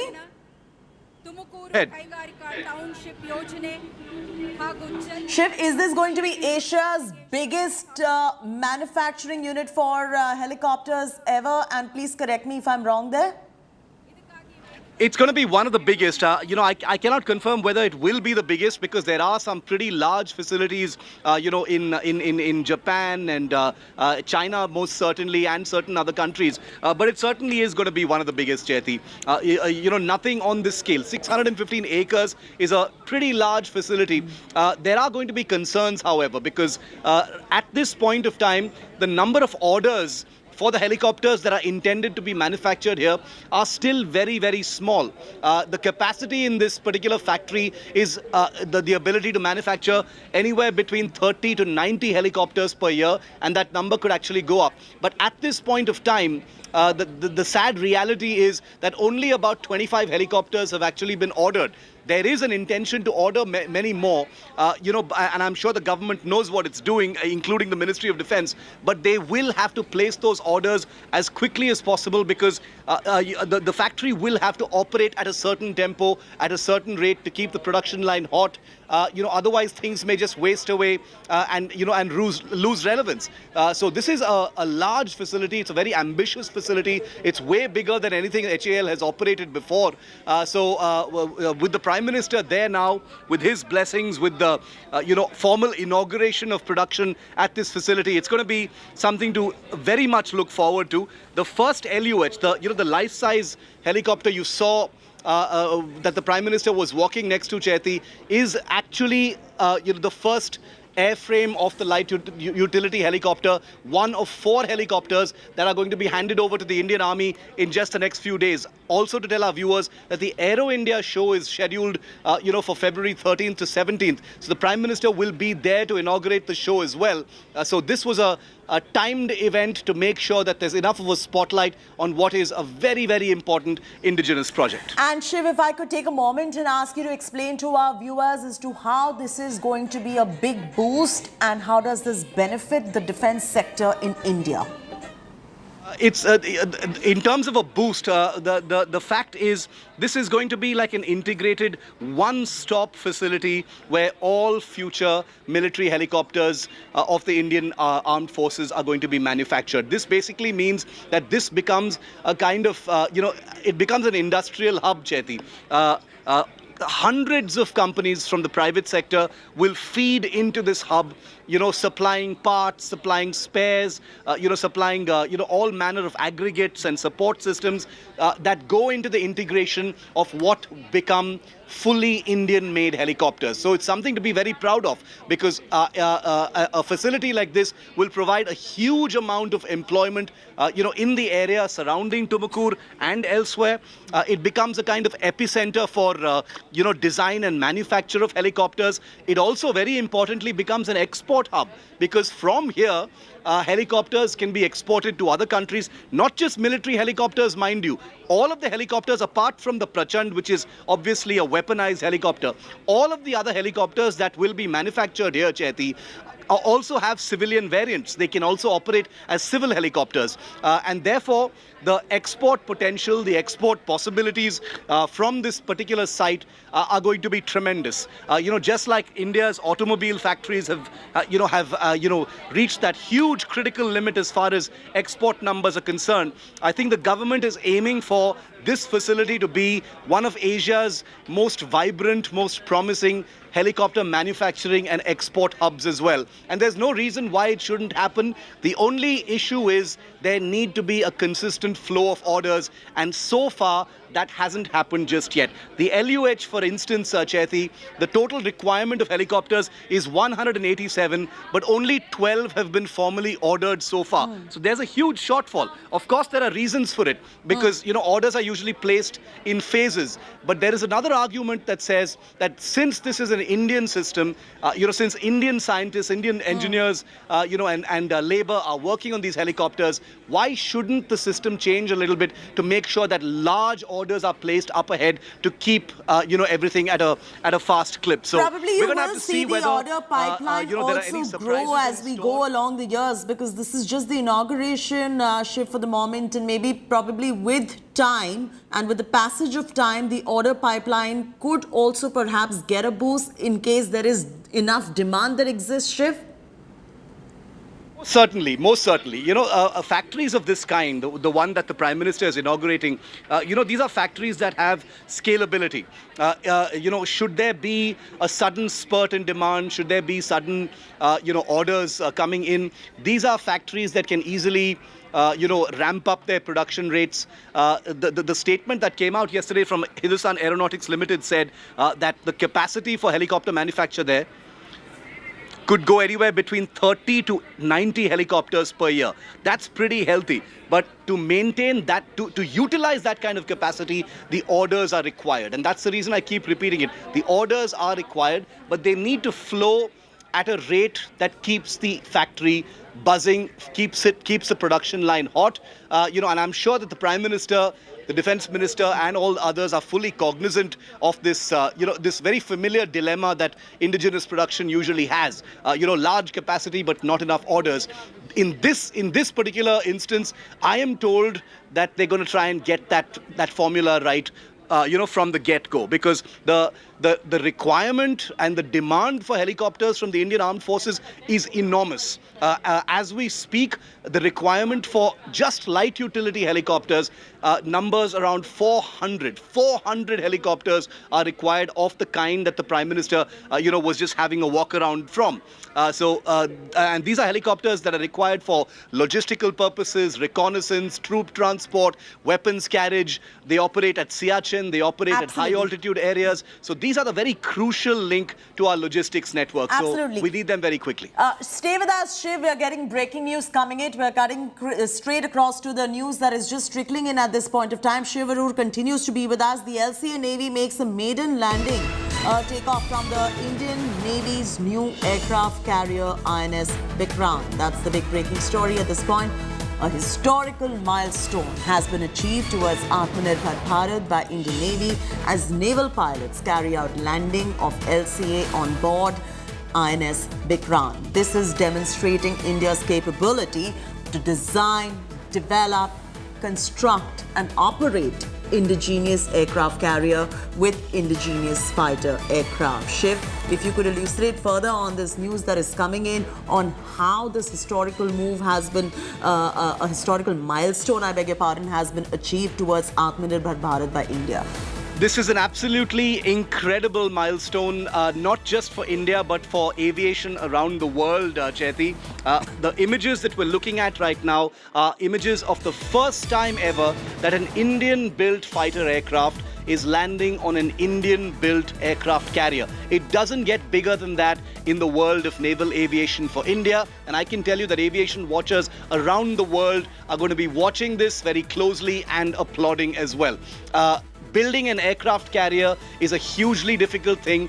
India did it. The INS Vikrant joined the Indian Navy, 4 months ago. The LCA Navy, is the naval version of the already in-service LCA Tejas fighter aircraft. Also a successful platform that is being used to test the aviation components and elements on board this aircraft carrier. So today's test was basically to test the compatibility of this brand new aircraft carrier to be able to receive and then launch a fighter aircraft. It's not as easy as it looks. It might look, very symphonic, but these are extremely precise maneuvers that are conducted by some of the best pilots in the world.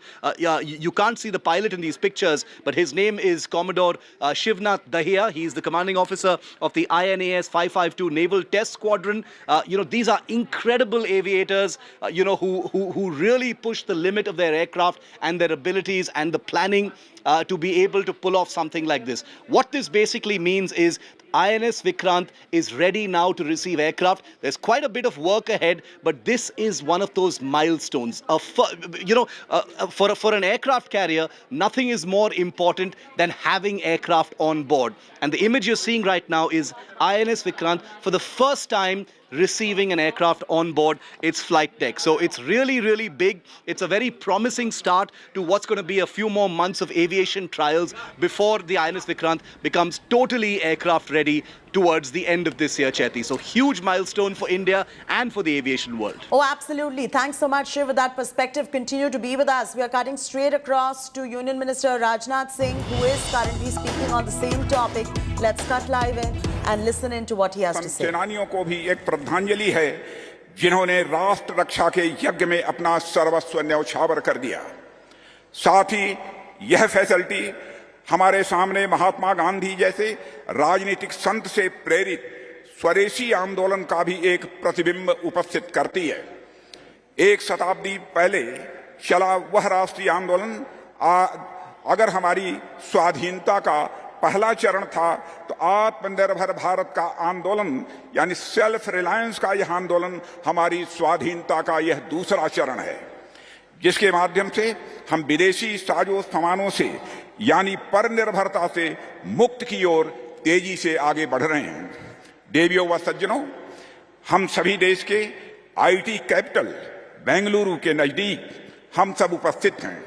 IT और software की भाषा में यदि हम कहें तो स्वाधीनता संग्राम अगर नेशनल मूवमेंट 1.0 था, मैं फिर से दोहराना चाहता हूं, यदि स्वाधीनता संग्राम अगर नेशनल मूवमेंट 1.0 था, तो आत्मनिर्भर भारत यानी सेल्फ रिलायंट इंडिया का यह कैंपेन नेशनल मूवमेंट 2.0 है। आपने वास्तव में नयति इति नायकः यानी जो आगे ले जाए वही नायक होता है कि कथन को प्रधानमंत्री जी आपने चरितार्थ किया है।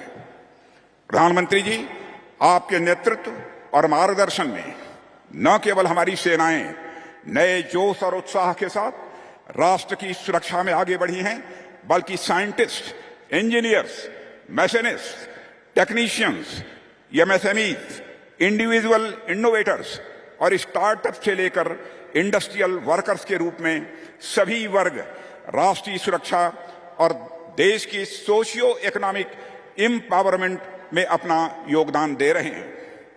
ये सभी हमारी सेनाओं की तरह सीमा पर भले ही न खड़े हों, पर उनको मजबूती प्रदान करने में पर्दे के पीछे इन हीरोज का बहुत बड़ा योगदान रहता है। एचएएल की यह नई फैसिलिटी राष्ट्र रक्षा के लिए उन्हीं हीरोज के सम्मिलित संकल्प का यह परिणाम है। इस अवसर पर अधिक कुछ न कहते हुए मैं अपनी गरिमामयी उपस्थिति प्रदान करने के लिए माननीय प्रधानमंत्री जी को पुनः धन्यवाद देता हूं और मैं इस समारोह में अपनी उपस्थिति प्रदान करने के लिए आप सभी को धन्यवाद देते हुए अपना निवेदन यहीं समाप्त करता हूं। आप सबको बहुत बहुत धन्यवाद। Indeed, ladies and gentlemen, boys and girls, today's event is another giant leap towards making India Atmanirbhar Bharat. Let's give a round of applause and thank the Honorable Raksha Mantri Shri Rajnath Singh ji for his address. Dhanyavad, sir. Well, ladies and gentlemen, Karnataka's fast-paced development. All right, this is a big push coming in for Atmanirbhar Bharat. Tumakuru, right there, visuals coming in from Tumakuru in Karnataka, Asia's biggest chopper-making unit. Shiv was just bringing us the relevance and how big this moment really is. The Prime Minister is inaugurating the Energy Week 2023. It is happening in Tumakuru in Bengaluru, which is aimed at showcasing India as a rising manufacturing hub for aerospace and a rising powerhouse. It is India's landmark aerospace moment. You can see live visuals coming in of Prime Minister Narendra Modi flagging off this particular Atmanirbhar Bharat initiative for Atmanirbhar defense in India. We're slipping into a very short commercial break. Lots more on the other side. Stay with us.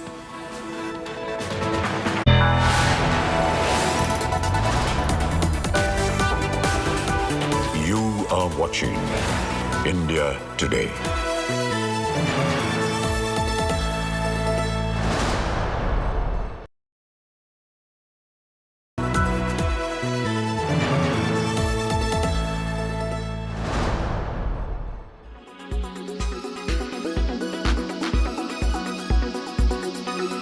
A corporate museum called The Journey has got everyone talking.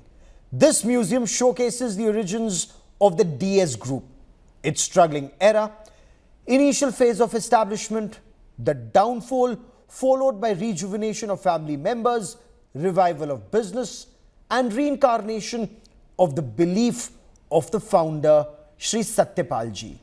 It's actually the art of storytelling, which involves a wide range of media and multimedia tools backed by context-driven, strong narrative that has made the outcome truly an undulating one. It took 2 years for this museum to be completed.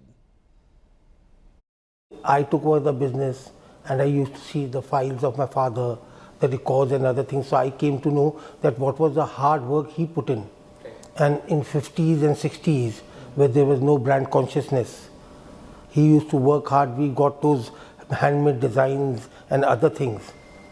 Creating brand where trademark and branding was not known to anybody.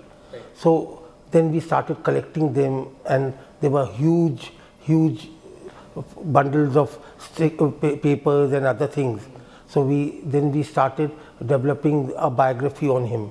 Okay. So in 2014 we launched his biography, and वो इतना data collect करते करते हमारे को मतलब ये लगा कि अब हमारे को ये म्यूज़ियम के लायक सामान है, तो फिर हमने म्यूज़ियम पे काम करना शुरू करा. And so that from my grandfather's time to father and the next generation and whatever development is going on, all is depicted in the museum.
Make your media plan smarter with India Today Live TV on your connected devices. Amplify your brand with 100 million smart internet viewers. To advertise, mail us at sales@aajtak.com.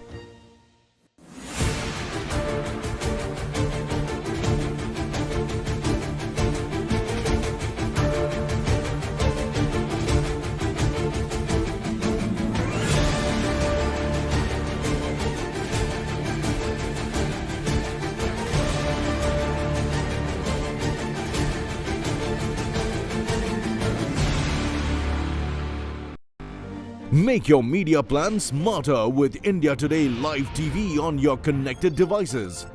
Amplify your brand with 100 million smart internet viewers. To advertise, mail us at sales@aajtak.com.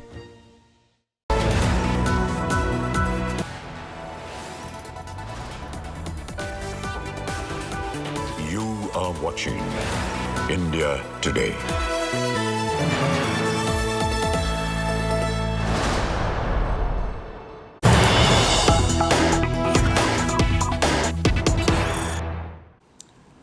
There's an earthquake that strikes in South Turkey again. That's the big breaking news coming in. Second earthquake of magnitude 7.6 on Richter scale has...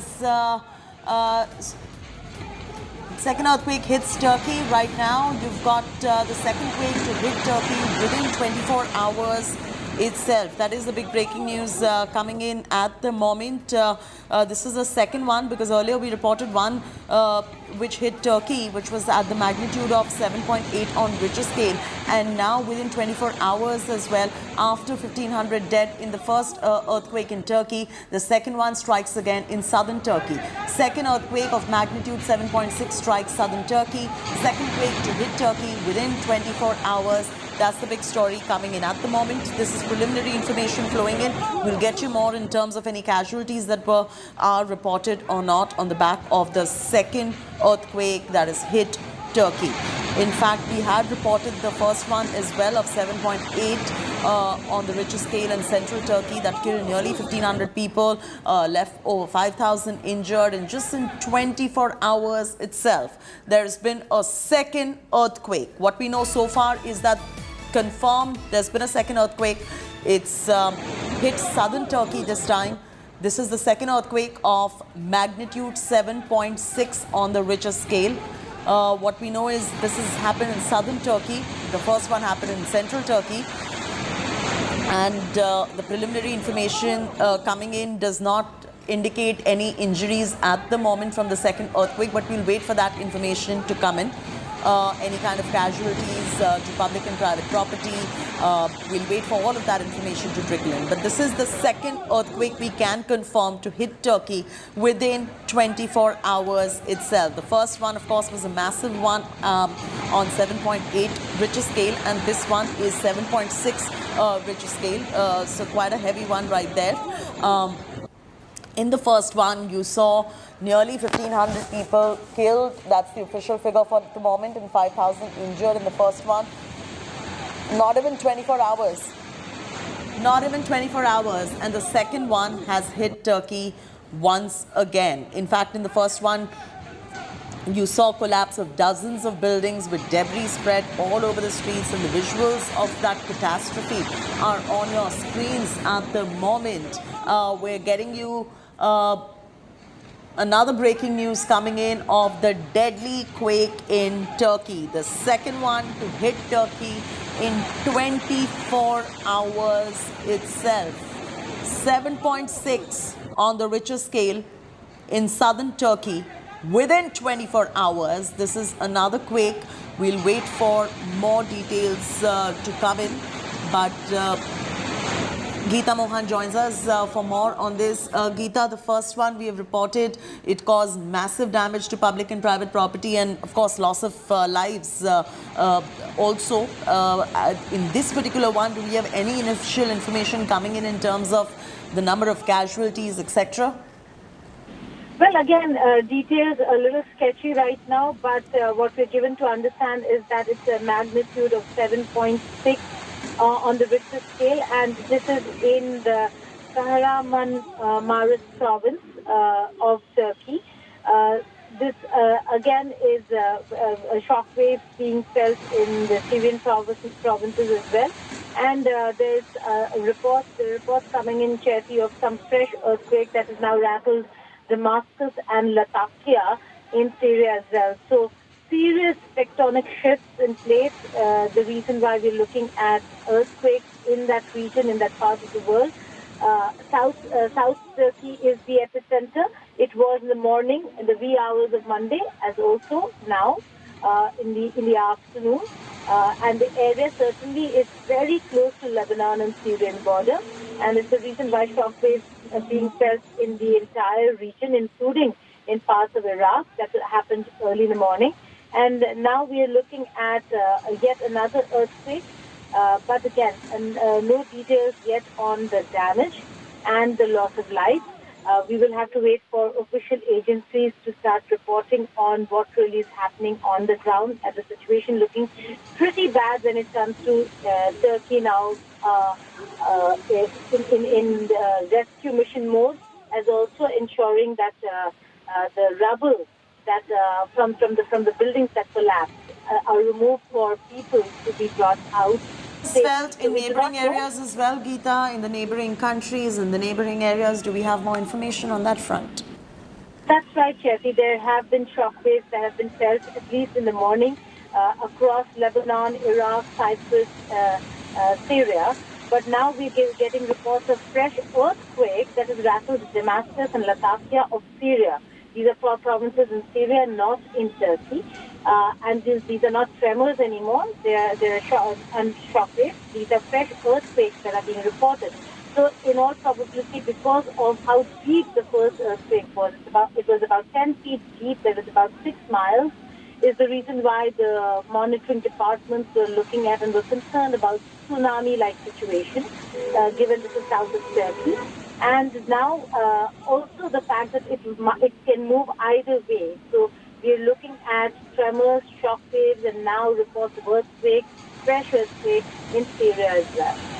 Absolutely. And at the moment, we are still awaiting more information, but Geeta, preliminary information indicating that this is 7.6 on the Richter scale.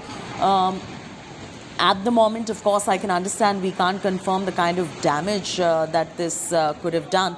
But if the first one is anything to go by, it's quite scary.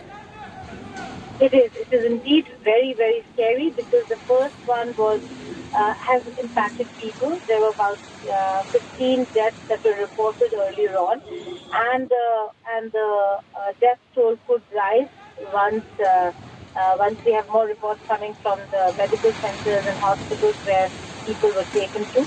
But the second one again struck southeast Turkey, and 7.5 or 6 on the Richter scale. This again would mean a huge loss of damage, a loss of life and damage to property in that very part of the world. Chetty, the area that we're talking about also is an area, in the morning we were discussing this, is an area that houses a lot of refugees, Syrian refugees.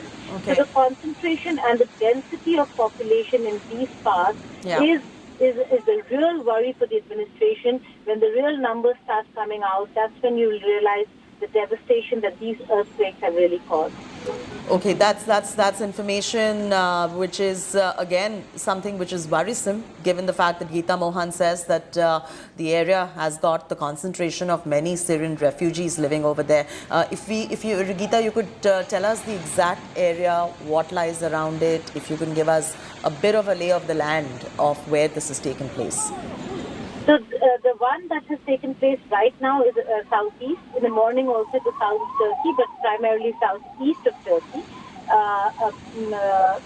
and very, very close to the Syria-Lebanon border, which is why the seriousness of the situation can only be known once we know whether it's the refugee camps, the Syrian refugee camps were impacted or not. And if they were, it would really mean a huge loss of life, because there are many refugees who are actually living and are housed in those parts in Turkey. So it's southeast Turkey is what we're given to understand. and very close to, if you look at the map and one pulls out the map, very close to Syria and Lebanon. And Cyprus, of course, affected because it's in the Mediterranean Sea. And that's the area, that's the waters where they are expecting tsunami-like conditions. So Turkey, the bordering Syria, Lebanon, Cyprus, and a little far away yet bordering Iraq have felt the tremors and the shock waves. So a very serious condition for those who have been impacted in southeast Turkey, but a worry for other countries in the region because of the depth of the earthquake, which goes down 10 feet deep. And also, Geeta, stay with us. I'll also like to take a moment to tell our viewers about this earthquake that's hit Turkey and give you a sense of Turkey's situation as we speak right now. Now, a major earthquake of magnitude 7.8 hit central Turkey. The earthquake lasted about a minute. It shattered windows, visuals on your screens right now. The German Research Center for Geosciences said the quake struck at a depth of 10 kilometers near the southern Turkish city of Kahramanmaraş. Let's go to the next visual that we have at the moment. A Turkish security official said that 17 buildings, I repeat, 17 buildings collapsed in the southeastern province after the earthquake, adding that people were trapped under the debris, under the rubble. The visuals on your screens right there.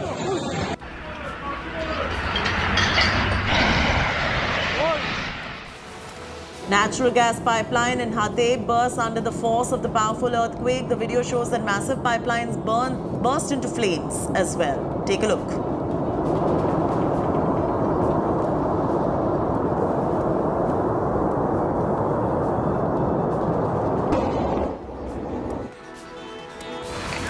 As several buildings collapsed, debris was spread all across the streets. Locals were seen standing on the rubble of a collapsed building in Diyarbakir trying to search for survivors.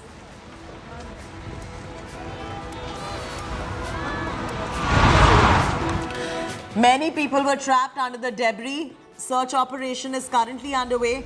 Residents were seen triggering a search for survivors under the rubble on the streets.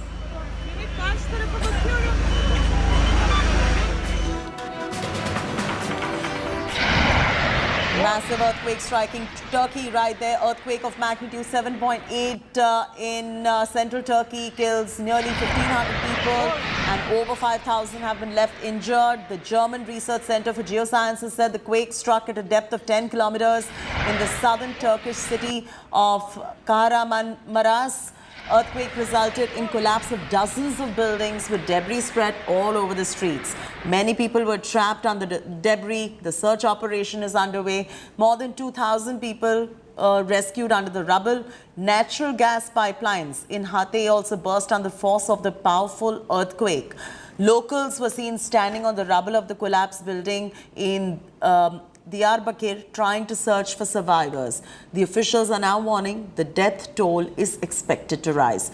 Turkish authorities scrambled rescue teams and supply aircraft to the region around the city. Runway of Hatay airport in Turkey was damaged due to a massive earthquake. Tremors were also felt in Cyprus, Lebanon, Syria, and light shaking was felt in Jordan, Israel, and Egypt. Geeta Mohan is still on the phone line. Now, Geeta, these are some scary visuals and scary information that we're bringing for our viewers. Is there any kind of advisory that is going out? Because this is the second earthquake. The first one caused a fair bit of damage, a lot of damage, I would say. We still have to receive information in terms of the casualties in the second one, but any advisory going out? Well, none whatsoever, because in terms of the Turkish government putting out advisories, I suppose it's only information department putting out information regarding what happened and what is being done in terms of rescue and aid, the medical aid. But beyond that, because earthquakes are not something that is predicted way in advance, is the reason why now Turkey is preparing herself for any such repeat of, we do know that when earthquake hits, there would be afterwaves, aftershocks and tremors that would be felt, or a repeat of an earthquake may be lower in magnitude in the same region, in the same area because of the tectonic shift in the plate. But over here, the fact that two earthquakes have hit southeast Turkey, both above 7 on the Richter scale, clearly shows that this region is going to be quite badly and adversely impacted when it comes to a loss of life and damage of property. The earlier one, we've already reported and shown the kind of massive damage. Now, we cannot be reporting on the number of deaths, and we're only being very, very careful about what we're putting out, but the numbers could really go up should we get information about the exact area and whether if it involved any of the refugee camps. Oh no, absolutely. We're absolutely that, careful about the kind of information that we're putting out at the moment, because there is preliminary information that is coming in. Geeta, continue to be with us. It's time now for a very short commercial break on these deadly visuals that are coming in. Lots more on the other side.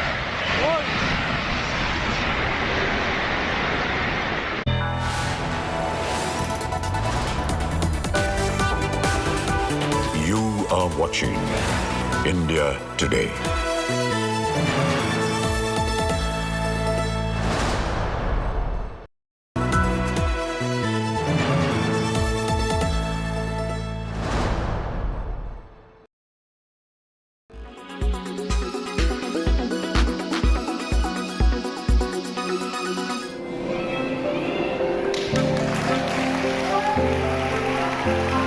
This 8-year-old differently abled student of a government school in UP has brought glory to his city, Bahraich. Whoever says disability can slow you down should look up to this little one. Divyansh, who is more than 40% disabled in his legs, created a record by doing Shirshasana continuously for 44.1 minutes in the G20 Yogasan Record 2023 program. Sharma sir, और मैं 2 घंटा करता हूँ, पढ़ाई भी करता हूँ और प्रैक्टिस करके भी डीएम सर को हराऊंगा। क्या बनना चाहते हो? IAS। His teachers were equally joyous as Divyansh bagged his name in Yogasan Book of World Records. इन बच्चों को स्वयं से और कोच बुला करके महीने में 2 बार या 3 बार इनको कोचिंग देते हैं, और इसी कोचिंग के बल पर बच्चे हमारे म्यूजिकल योगा में भी आगे हैं और सामान्य योगा भी ढंग से करते हैं।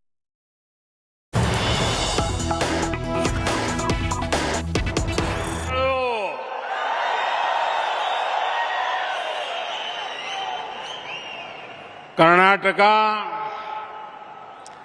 संतों, ऋषियों, मनीषियों की भूमि है। आध्यात्म,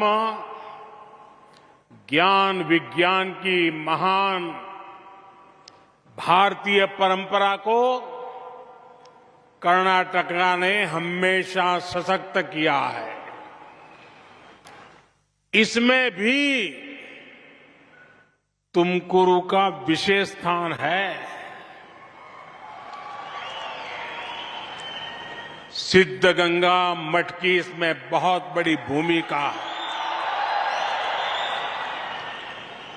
पूज्य शिवकुमार स्वामी जी ने त्रिविधा दसोही यानी अन्ना, अक्षरा और आश्रय की जो विरासत छोड़ी, उसे आज श्री सिद्धलिंगा महास्वामी जी आगे बढ़ा रहे हैं।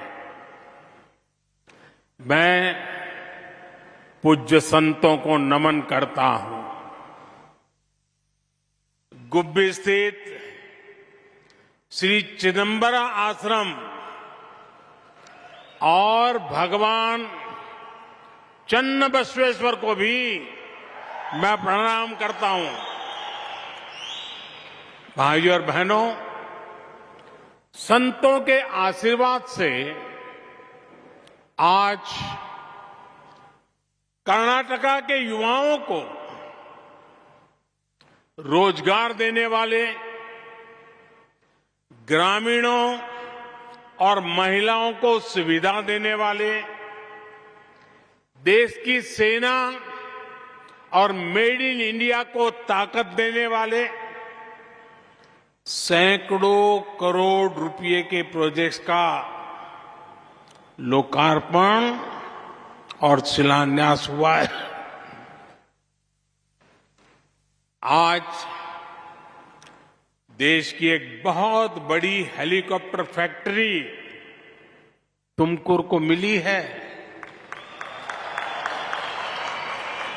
आज तुमकुरु इंडस्ट्रियल टाउनशिप का शिलान्यास भी हुआ है और इसके साथ साथ तुमकुरु जिले के सैकड़ों गांवों को पीने के पानी की स्कीमों पर भी काम शुरू हुआ है और मैं इसके लिए आप सबको बहुत बहुत बधाई देता हूं। साथियों, कर्नाटका युवा टैलेंट, युवा इनोवेशन की धरती है। ड्रोन मैन्युफैक्चरिंग से लेकर तेजस फाइटर प्लेन बनाने तक कर्नाटका के मैन्युफैक्चरिंग सेक्टर की ताकत को दुनिया देख रही है। डबल इंजन सरकार ने कर्नाटका को निवेशकों की पहली पसंद बनाया है। डबल इंजन सरकार कैसे काम करती है, इसका उदाहरण आज जिस हेलीकॉप्टर कारखाने का लोकार्पण हुआ है वो भी है। साल 2016 में एक संकल्प के साथ मुझे इसके शिलान्यास का सौभाग्य मिला था और संकल्प ये था कि हमें अपनी रक्षा जरूरतों के लिए विदेशों पर निर्भरता को कम से कम करते जाना है। मुझे खुशी है कि आज सैकड़ों ऐसे हथियार और रक्षा उपकरण जो भारत में ही बन रहे हैं, जो हमारी सेनाएं उपयोग कर रही है। आज आधुनिक असॉल्ट राइफल से लेकर टैंक, तोप, नौसेना के लिए aircraft carrier, helicopter, fighter jet, transport aircraft, सब कुछ भारत खुद बना रहा है।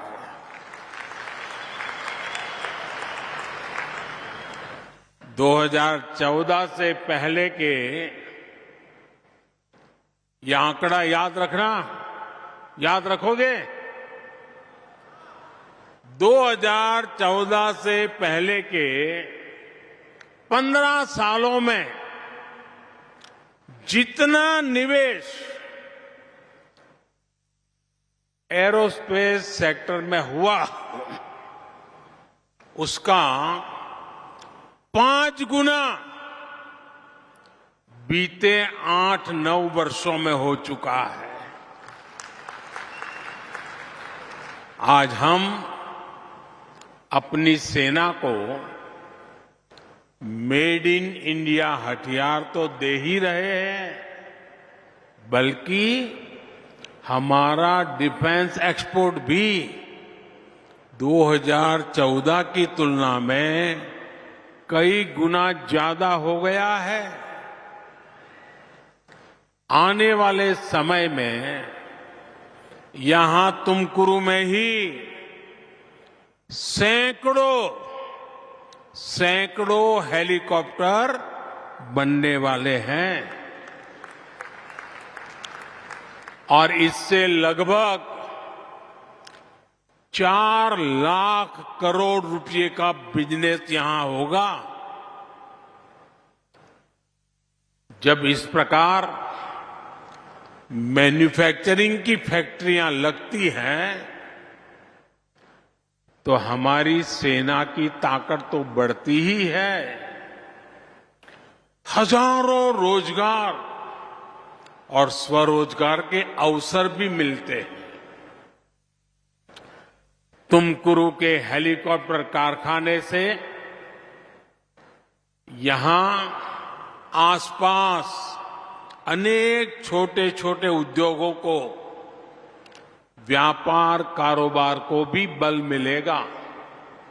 साथियों, जब नेशन फर्स्ट, राष्ट्र प्रथम, इस भावना से काम होता है तो सफलता भी जरूर मिलती है। बीते 8 वर्षों में हमने एक तरफ सरकारी फैक्ट्रियां, सरकारी डिफेंस कंपनियों के कामकाज में सुधार किया, उनको ताकतवर बनाया, वहीं दूसरी तरफ प्राइवेट सेक्टर के लिए भी दरवाजे खोले। इससे कितना लाभ हुआ वो हम HAL, हिंदुस्तान एरोनॉटिक लिमिटेड में भी देख रहे हैं। और मैं कुछ सालों पहले की चीजें आज याद कराना चाहता हूं, मीडिया वालों का भी जरूर ध्यान जाएगा। यही HAL है जिसे बहाना बनाकर हमारी सरकार पर तरह तरह के झूठे आरोप लगाए गए। यही HAL है जिसका नाम लेकर लोगों को भड़काने की साजिश रची गई, लोगों को उकसाया गया, पार्लियामेंट के घंटे से घंटे तबाह कर दिए। लेकिन मेरे प्यारे भाइयों बहनों, झूठ कितना ही बड़ा क्यों न हो, कितनी ही बार बोला जाता हो, कितने ही बड़े लोगों से बोला जाता हो, लेकिन एक न एक दिन वो सच के सामने हारता ही है। आज HAL की ये हेलीकॉप्टर फैक्ट्री, HAL की बढ़ती ताकत ढेर सारे पुराने झूठों को और झूठे आरोप लगाने वालों का पर्दाफाश कर रही है, हकीकत खुद बोल रही है।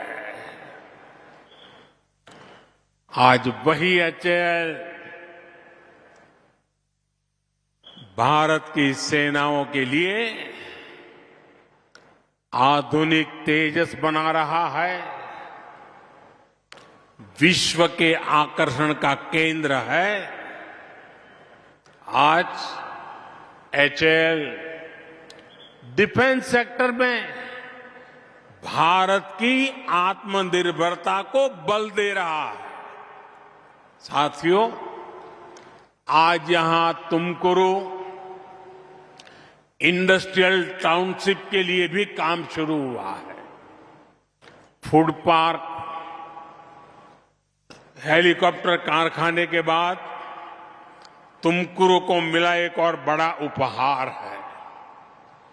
जो ये नया इंडस्ट्रियल टाउनशिप होगा, इससे तुमकुरू कर्नाटका के ही नहीं बल्कि भारत के एक बड़े औद्योगिक केंद्र के रूप में विकसित होगा। ये चेन्नई बेंगलुरु इंडस्ट्रियल कॉरिडोर का हिस्सा है।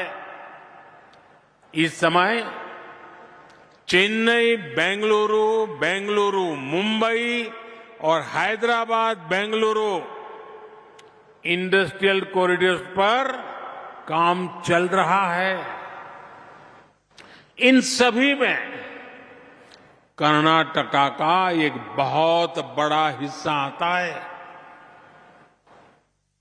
मुझे इस बात की भी खुशी है कि तुमकुरू इंडस्ट्रियल टाउनशिप का निर्माण पीएम गति शक्ति नेशनल मास्टर प्लान के तहत हो रहा है। मुंबई चेन्नई हाईवे,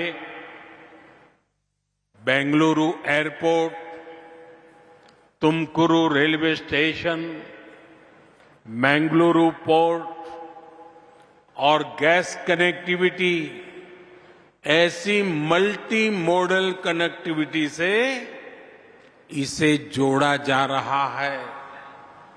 इससे यहां बहुत बड़ी संख्या में रोजगार और स्वरोजगार बनने वाले हैं। साथियों, डबल इंजन की सरकार का जितना ध्यान फिजिकल इंफ्रास्ट्रक्चर पर है, उतना ही हम सोशल इंफ्रास्ट्रक्चर भी जोड़ दे रहे हैं। बीते वर्षों में हमने निवास के नीरू, भूमि के निरावरी यानी हर घर जल, हर खेत को पानी को प्राथमिकता दी है। आज पूरे देश में पीने के पानी के नेटवर्क का अभूतपूर्व विस्तार हो रहा है। इस वर्ष जल जीवन मिशन के लिए बजट में पिछले वर्ष की तुलना में 20,000 करोड़ रुपए से अधिक की वृद्धि की गई है। जब हर घर जल पहुंचता है तो इसका सबसे बड़ा लाभ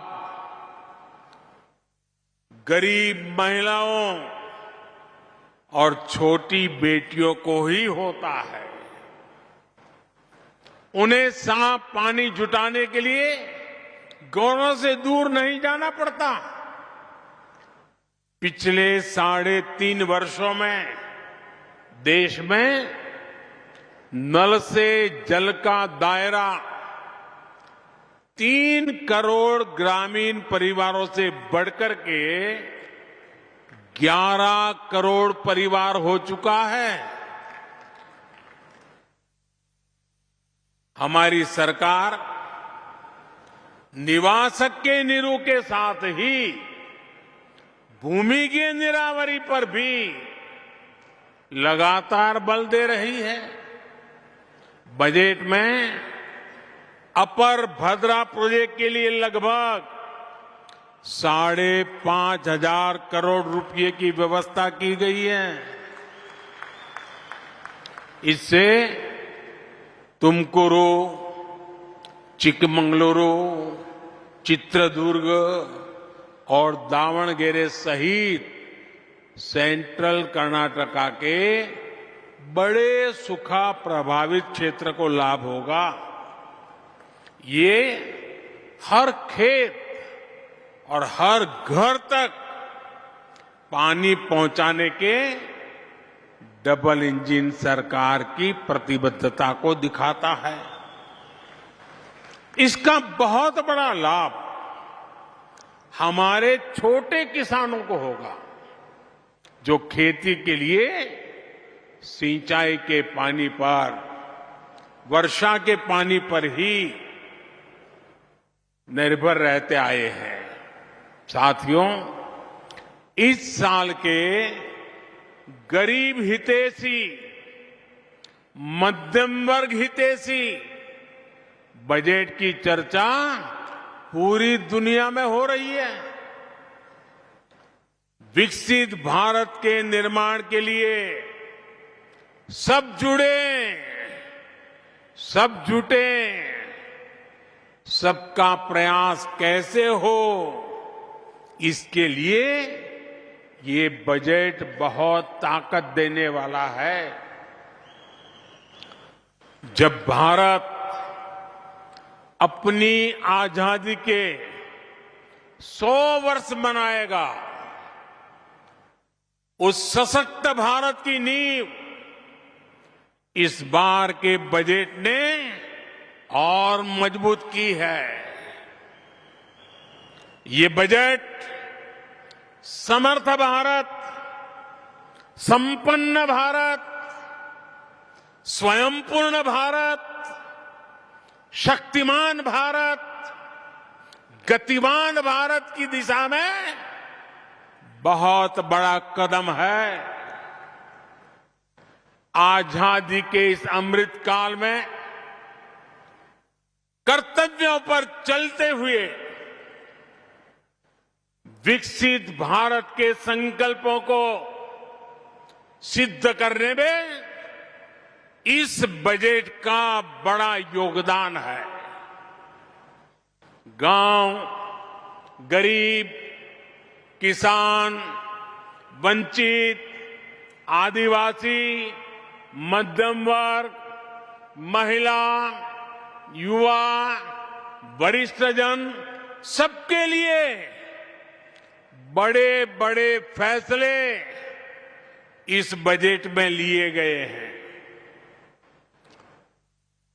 ये सर्वप्रिय बजट है, सर्वहितकारी बजट है, सर्वसमावेशी बजट है,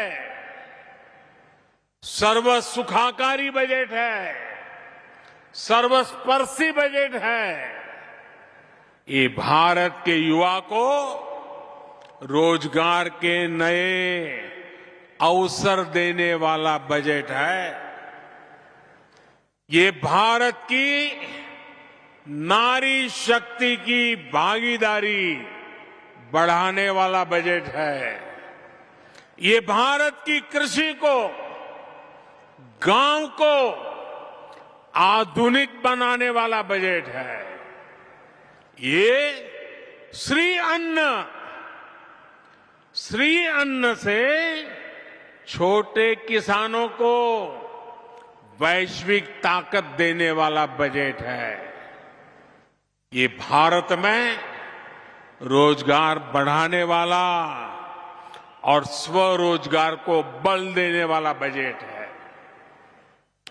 हमने आवश्यकते आधारा मत्तु अदाया, यानी आपकी जरूरतों, आपको दी जाने वाली सहायता और आपकी आय, तीनों का ध्यान रखा है। कर्नाटका के हर परिवार को इससे लाभ मिलेगा।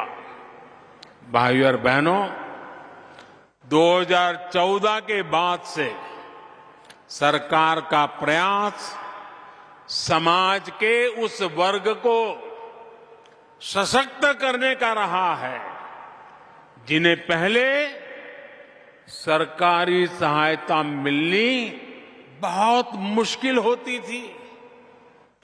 इस वर्ग तक सरकारी योजनाएं या तो पहुंचती ही नहीं थी या फिर वो बिचौलियों के हाथों लूट जाता था।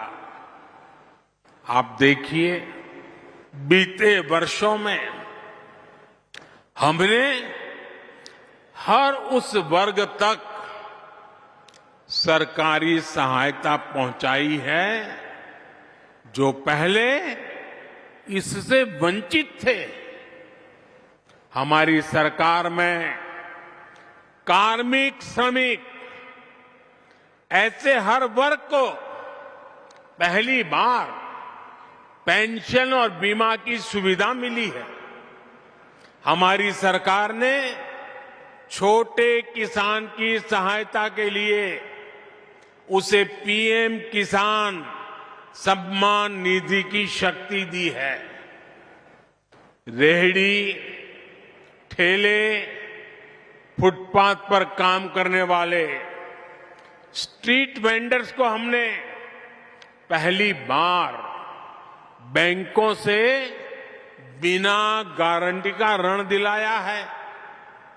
इस वर्ष का बजट इसी भावना को आगे बढ़ाता है। पहली बार हमारे विश्वकर्मा बहनों भाइयों के लिए भी देश में एक योजना बनी है। विश्वकर्मा यानी हमारे वो साथी जो अपने हाथ के कौशल से, हाथ से चलने वाले किसी औजार की मदद से कुछ निर्माण करते हैं, सृजन करते हैं, स्वरोजगार को बढ़ावा देते हैं।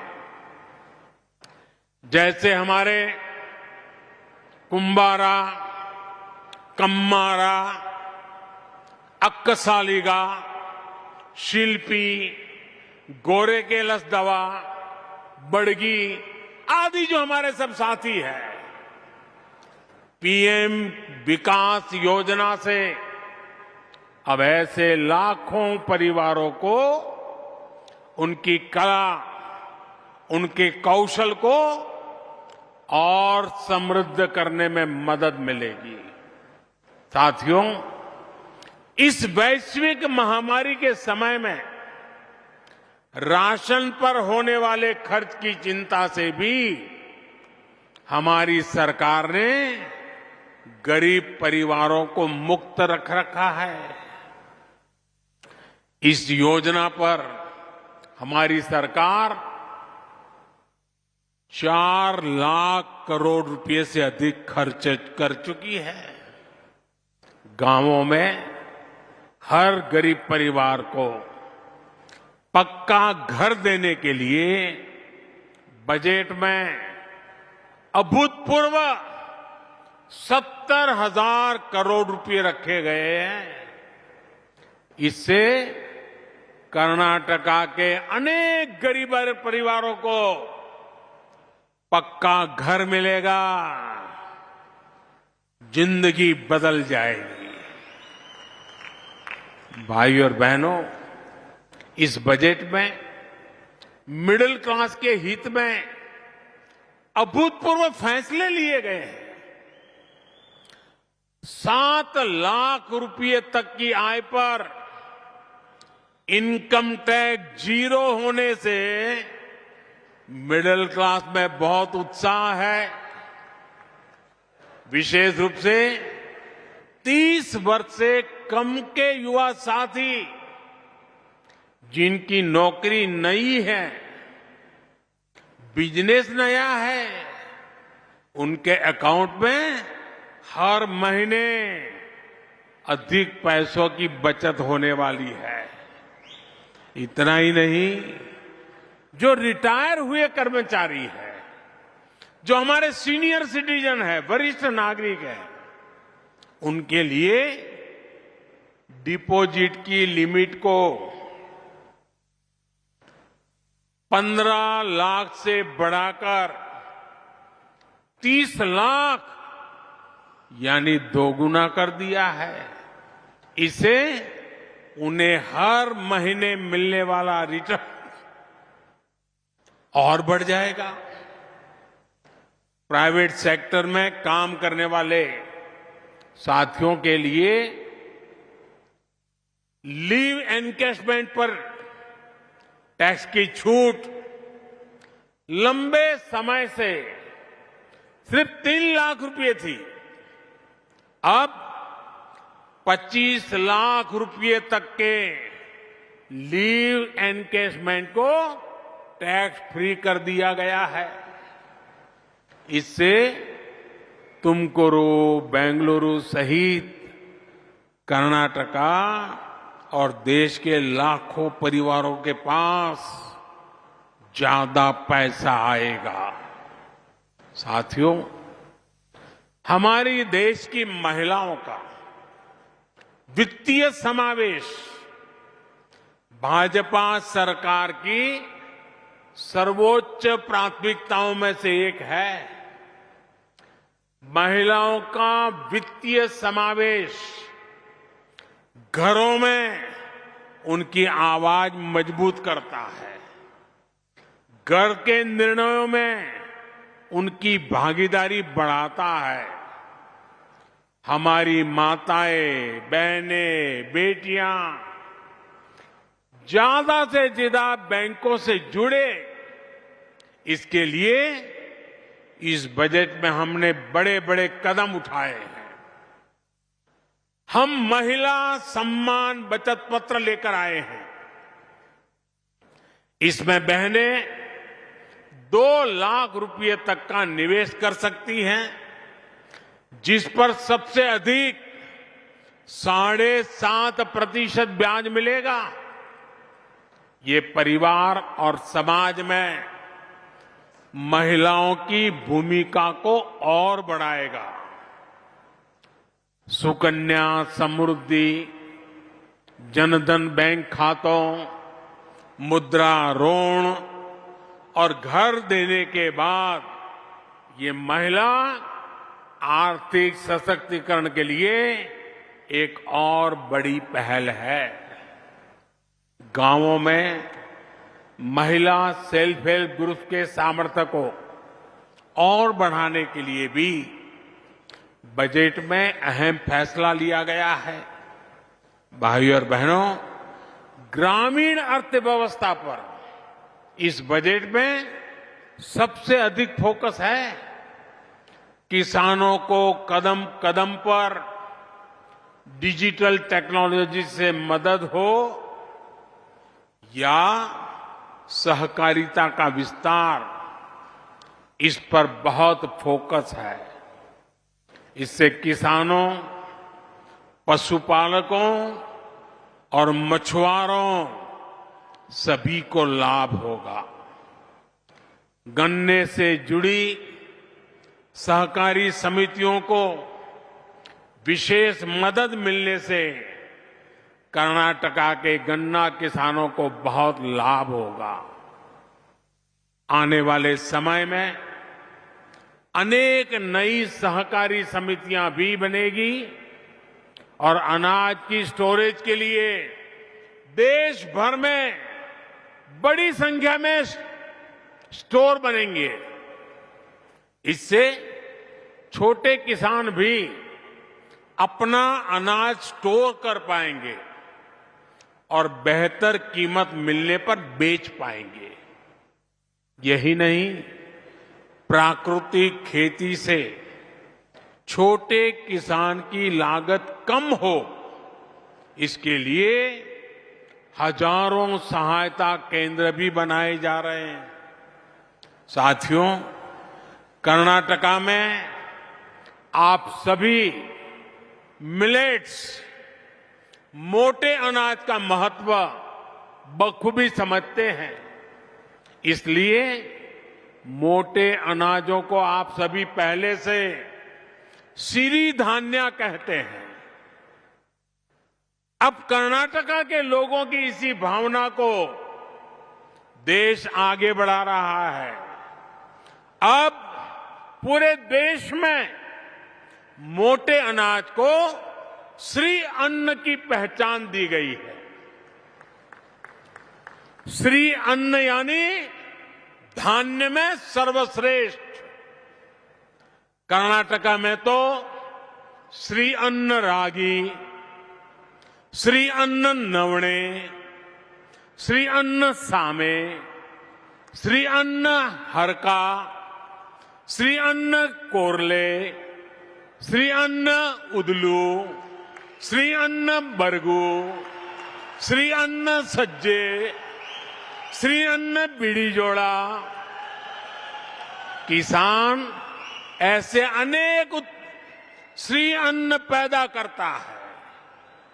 कर्नाटका के रागी मुद्दे,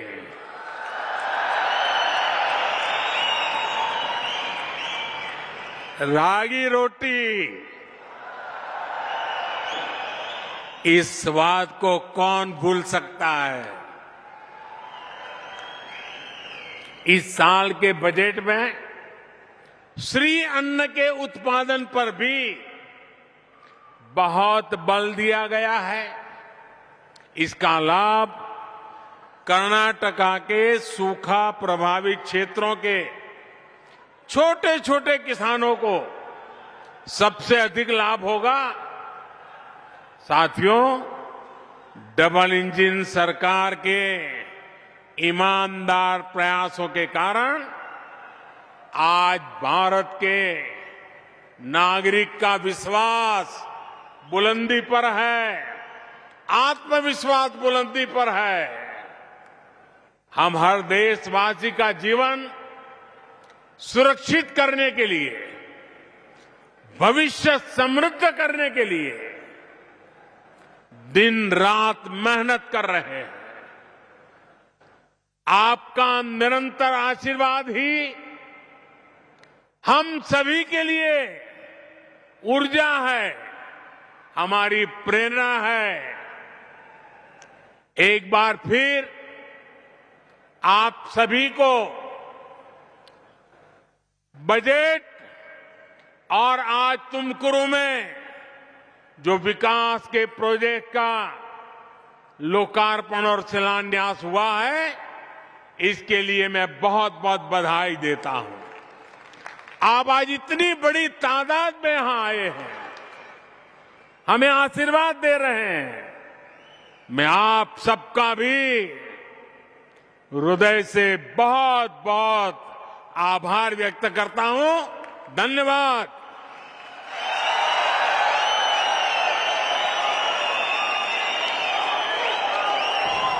The Prime Minister inaugurating India's biggest helicopter factory, but pretty much making a speech crafted for the upcoming Karnataka election. The Prime Minister has adapted this event once again for this upcoming election in Karnataka.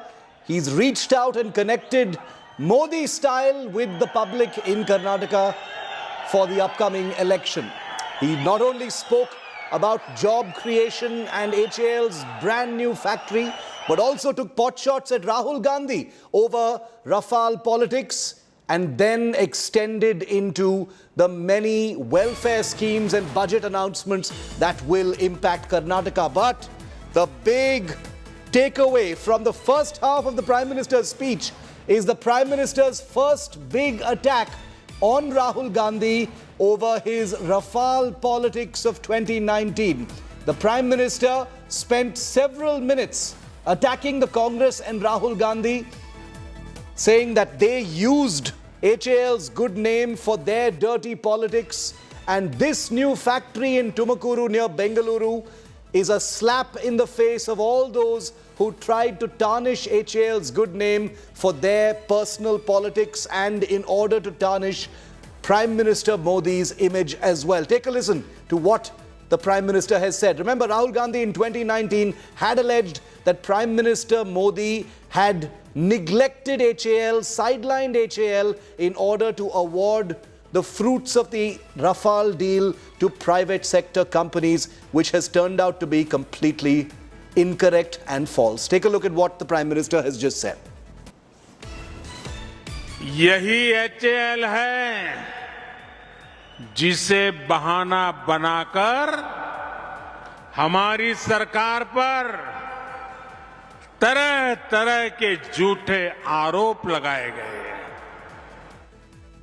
यही HAL है जिसका नाम लेकर लोगों को भड़काने की साजिश रची गई, लोगों को उकसाया गया,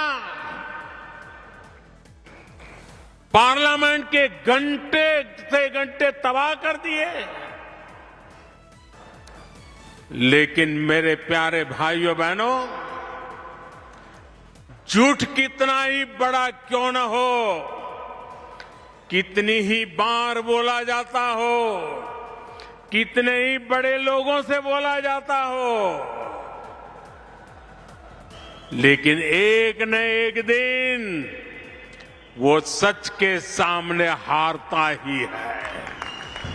Let's go across to India Today's Gaurav Sawant joining me live. Gaurav, Prime Minister taking an unusually direct swipe at Rahul Gandhi, over the politics that Rahul Gandhi and the Congress party had played to the hilt over HAL back during the 2019 campaign. Shiv, you and I have covered the Rafale journey right from its inception to the aircraft now flying with the Indian Air Force and all the delays, all the air pockets that the deal hit. Now, when it came to HAL, there was an issue in terms of why HAL could not manufacture, who would take guarantees for the HAL manufactured Rafale aircraft, and that is why the deal got stuck. Whereas politics on that subject, and Rahul Gandhi or the Congress party targeted the Narendra Modi government, saying that they didn't give the contract to HAL but gave it to private sector instead to benefit, as Rahul Gandhi continues to say in another context, hum do hamare do, that only select industries are being benefited, or industrial houses or corporate houses are being benefited. That's the allegation. The Prime Minister says those were lies, half-truths, absolute lies and rumors. Look at HAL today. HAL is manufacturing. HAL is able to deliver. This in context, of course, of the light utility helicopter. Right. And this huge base that has come up in Tumkuru, 615 acres for the manufacture of the LUH and other heptas subsequently. Stay with me, Gaurav. Shehzad Poonawala of the BJP also with me. Shehzad, very direct attack by the Prime Minister. It doesn't take Rahul Gandhi's name, but, pretty clear who he's talking about, where he says that those who tried to use and misuse HAL's name, today they've gotten a slap in their face. Absolutely, and as Gaurav was rightly pointing out, it was actually the failure on the part of the UPA government at that time, which was known for its indecision, that they couldn't resolve the issues that were there between HAL and Dassault. And therefore, because of their inefficiency, incapacity, HAL had to suffer. Look at the fact, like Gaurav rightly mentioned, today HAL is manufacturing and producing. The capacity to produce Tejas has increased. 20,000 crores, if I remember correctly, has been allocated to enhance its production capacity for the LCAs. So this has been done under the Modi government, and all the allegations that were made for the Rafales, all of them were tested at the annual of a court, and the court of law held that there was no corruption, but yet the Congress party continued to peddle lies. In fact, they said that the Supreme Court said Chaukidar Chor hai in context of the Rafale verdict. Rahul Gandhi had to apologize, and just like that, the lies about HAL was also peddled by Rahul Gandhi, and all those lies have been exposed time after time by the highest courts of the land. The fact of the that, Rajniti above Rashtra-niti has been the foremost policy of the Congress party, and therefore, whether it's the surgical strike, the Balakot airstrike, the procurement of Rafales, procurements of various other equipment for our military, even purchased for 9 years, the CDS wasn't put in place, the National War Memorial wasn't commissioned or done, OROP was left hanging. This is the legacy that the UPA gave us during the tenure, and this is how they treated the armed forces of this country and how they treated the government enterprises of this country. Today that has completely changed, and HAL is proudly managing the Tejas aircraft. And just to also share with our viewers, Shehzad and Gaurav, and we're trying to get a reaction in from the Congress also, in 2019, at the peak of this entire Rafale HAL politics that Rahul Gandhi was leading as part of the 2019 campaign, at the Aero India show in February 2019, I had put a direct question to the HAL chairman of the time saying, does he share the, perception or the allegation, or to comment on what Rahul Gandhi was alleging, that HAL had been neglected, HAL had been sidelined and deprived of, this hugely lucrative deal. And he said it was inaccurate and he did not share that perception. So whichever way you look at it, what Rahul Gandhi had alleged at that time vis-a-vis HAL was most definitely false. It betrayed a complete lack of understanding of the structure of that particular deal as well. But that's separate. Those are facts that Gaurav and I had brought out at that time as well. But this time, it is about the politics of it. And also, Gaurav, to bring you in back on this, the politics that were played at that time, must have had a cascading, damaging effect. already India's defense procurement, defense development procedures are extremely slow, but the vicious and ill-informed politics that was played over HAL at that time, must have had some kind of an impact. It indeed did, and it does, unfortunately. Shiv, you're absolutely right. India... Gaurav, apologies for interrupting you. Coming back to you in just a moment. Nasir Hussain of the Congress Party, Member of Parliament, is with us. Nasir ji, thank you for speaking to India Today. Your reaction, sir, to the Prime Minister taking a pretty direct pot shot at the Congress Party and Rahul Gandhi over, HAL politics that were played, he says, in 2019.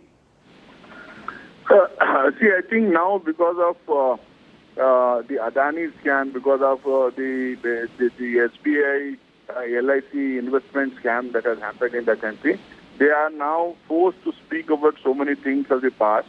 And while coming to Rafael, I would like to again reiterate the Congress stand, and I would again like to remind the viewers of your channel that Rafael was an issue which was not investigated.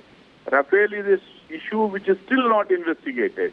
Rafael is an issue where the country that has given more money to buy the jets has not investigated the issue or has not inquired into the issue, but the country which got more money in a deal are investigating that issue. This is something which is laughable. Even now, the country which got more money while selling their product is investigating the issue. But the country which has given more money is not investigating the issue.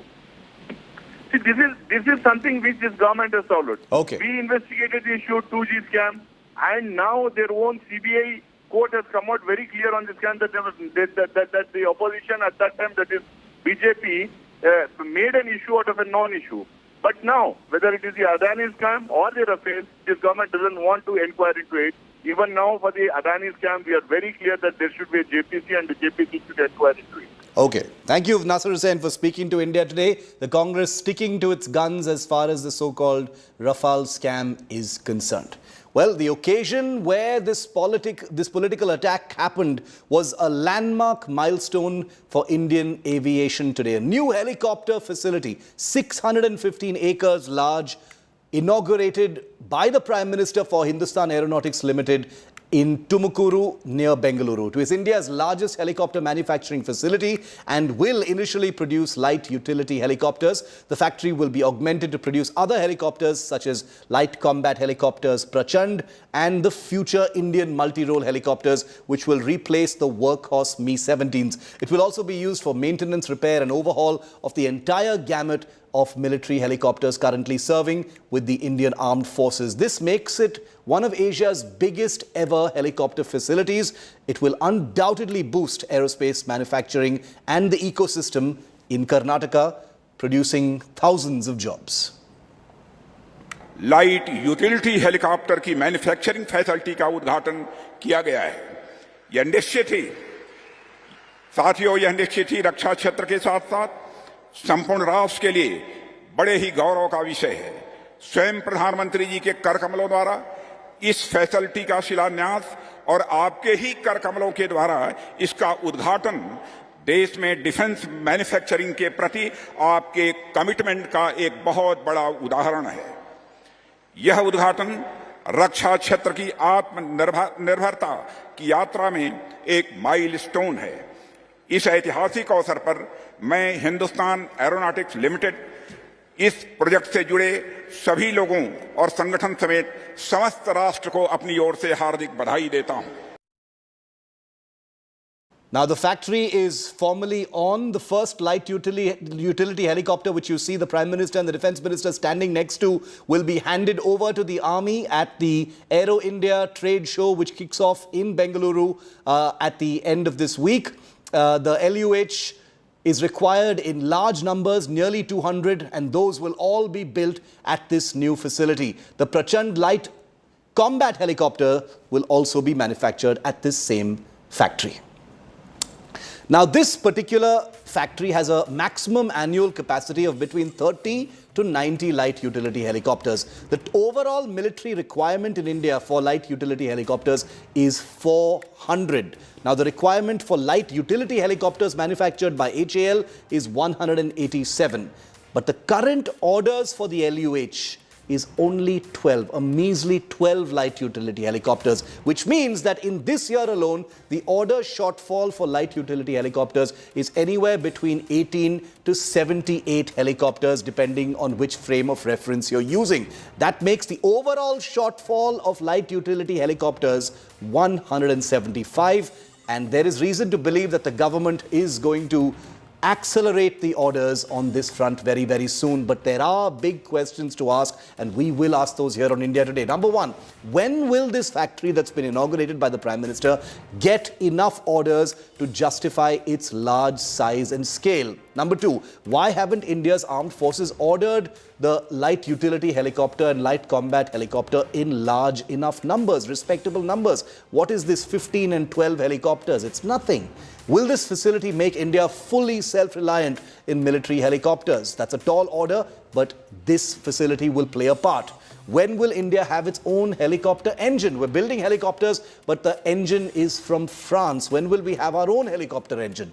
Can current import efforts of helicopters be scrapped in the foreseeable future, thanks to what is going to come out of this particular factory? So it's an interesting dilemma for the Indian Armed Forces, but a very promising start as far as Atmanirbhar Bharat in military helicopters is concerned. Now, the endless search for replacement helicopters, the LUH that we're talking about that's going to be made here, is basically to replace hundreds of Cheetah and Chetak vintage helicopters that are even now in service with our armed forces. The Indian Army has been trying to replace these helicopters for nearly 2 decades now. Experts have opined repeatedly that it is time to retire the Chetak and the Cheetah because they are simply of an older generation. But to this day, the quest remains unfulfilled. Here's the reality check.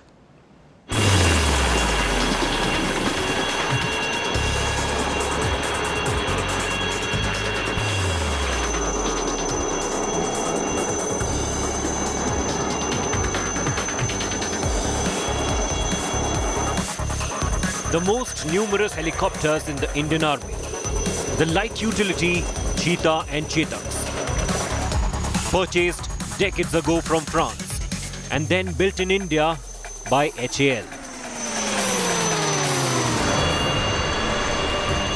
These helicopters have served as the backbone of the aerial logistics fleet.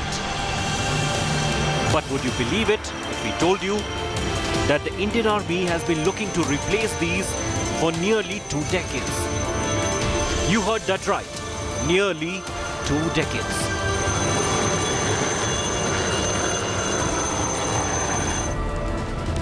It was in the early 2000s that the Army began planning for a procurement that would replace these aging helicopters. After considering a variety of helicopters in the first decade of the new millennium, the Army formally floated a tender in 2007. The Indian Army zeroed in on 2 types. The French Eurocopter AS-550 Fennec and the Russian Kamau Ka-2260. But after nearly 5 years of trials, in 2012, the contest was scrapped and rebooted amidst a cloud of controversy. Nearly a decade down the drain. The contest was then restarted with the hope of a decision. A full 3 years later, amazingly, the contest was scrapped again.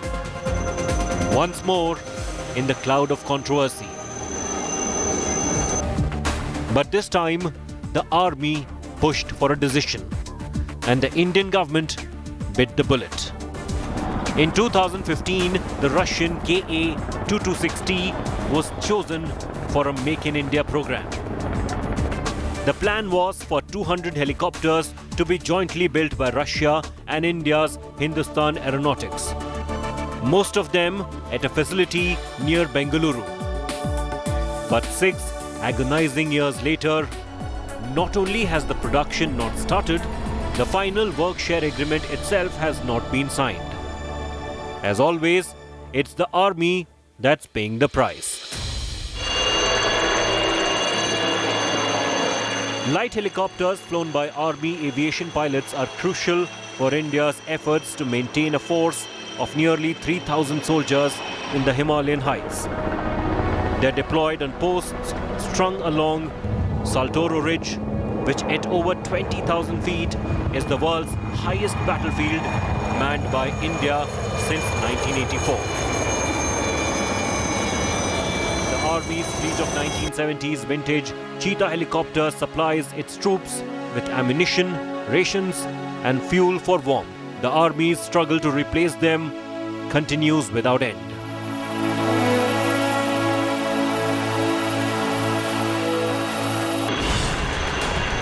A bulk of the Army's fleet of 120 Cheetahs has long crossed their structural unity of 4,500 hours of flight time and a 1,750-hour engine life. Hindustan Aeronautics Limited, which has licensed produced the Cheetah and the Chetak from France since the late 1970s, say it is becoming difficult to service the aging machines because of a lack of spares. The Army says it has no option but to rely on these vintage machines because it has been unable to buy replacements in time.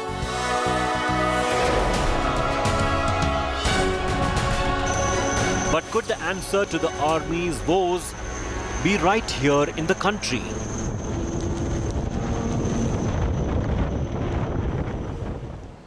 Well, as the Prime Minister inaugurated Asia's biggest chopper factory in Tumkur today, it was back in 2019 when India Today got you this first-hand experience of what it's like to be in the cockpit of a Prachand, India's first indigenously built light combat helicopter that will also be built at the factory that's just been inaugurated by the Prime Minister. The first time ever, that's me in the cockpit, a journalist flying the Prachand for the first time. Take a look.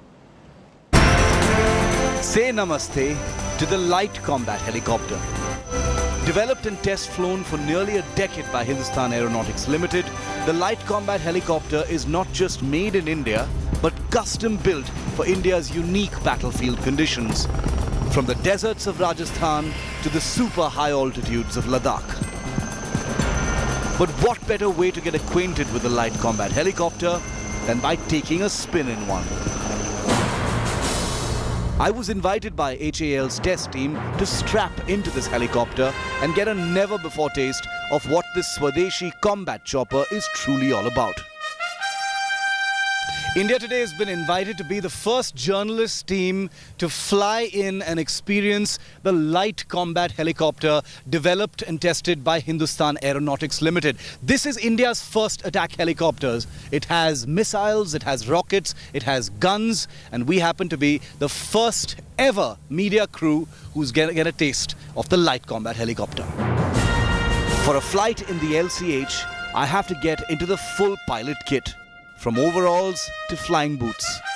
Joined by HAL test pilot Wing Commander Subhash John, we walk out onto the airfield to the waiting helicopter, soaking in the unforgiving Bengaluru sun. And it is here that I receive a crucial part of the flying experience I'm about to have. A combat flying helmet equipped with a helmet-mounted sight. An electro-optical system used by pilots to point various weapons at their targets. But more on that in just a bit. First, the inside of the light combat helicopter itself. Constructed with a sleek tandem cockpit rather than the usual side-by-side seats on other helicopter types, the LCH from the outside sports a stealthy front profile that also gives adversaries a smaller, harder target to latch onto. Wing Commander Subhash and I belt up, and then the engines come on. The rumble of the twin Shakti turboshaft engines come to life, rapidly turning the rotors into a steady chop. The helicopter is now ready to taxi out. With all checks done and cleared by air traffic control, the LCH gently lifts off.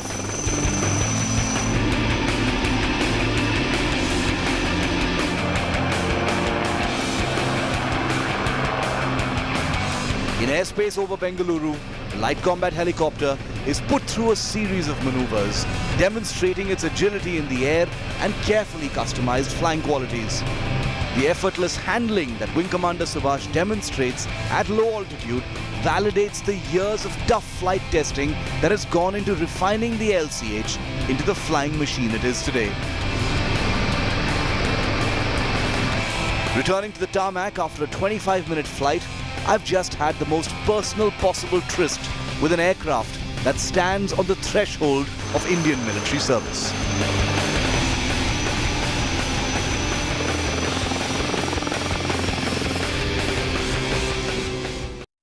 And coming up next on 5 Live, I'm going to give you my take on something that happened over the weekend. Pervez Musharraf's death. It looks like there are a lot of people here in India who've been praising him while expressing their condolences. I'm going to be replying to them.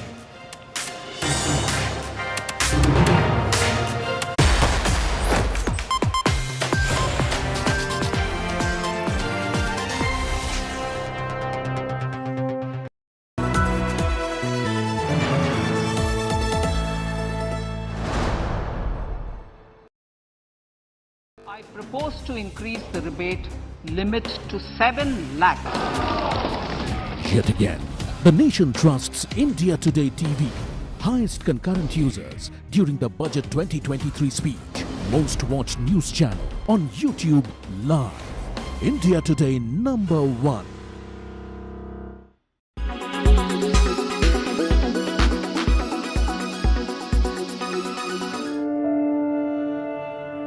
Meant to provide comfort and safety, women turn to sanitary pads in those difficult days of a month. But sanitary pads are not all that safe is what the study has found. Environmental watchdog Toxic Links has found that all popular sanitary napkins sold in India, whether organic or synthetic, contain high amounts of chemicals, prompting various diseases. These chemicals can even cause infertility. The study has found the presence of several phthalates, chemicals that can harm reproductive and neurological organs. Another finding suggests that sanitary napkins also contain volatile organic compounds that can cause paralysis and memory loss. The health impact of these chemicals are pretty well known, and in spite of that, these chemicals were present in all products that we tested. And that's, as I said, that's the cause of worry. In absence of proper standards in India, these were some of the leading brands that we tested. What then is the way out? Sanitary napkins are essential commodities. What should you use then? Even in our study, we haven't really tested all kinds of products. We've tested 10 pads, which contain organic as well as inorganic. But I think there is, that's why there is a lot of stress that we are putting on getting standards which are across menstrual product, not just for sanitary pads, but for all kinds of menstrual products. Over 90% of women in India use disposable sanitary napkins, and the harmful effects can't be ignored anymore. You can switch to products like menstruation cup, which is reusable and is a one-time investment. Other alternatives are tampons. Different sizes of tampons are available in the market depending upon the flow of the blood during periods. So do your bit to keep yourself from falling prey to toxic chemicals out there.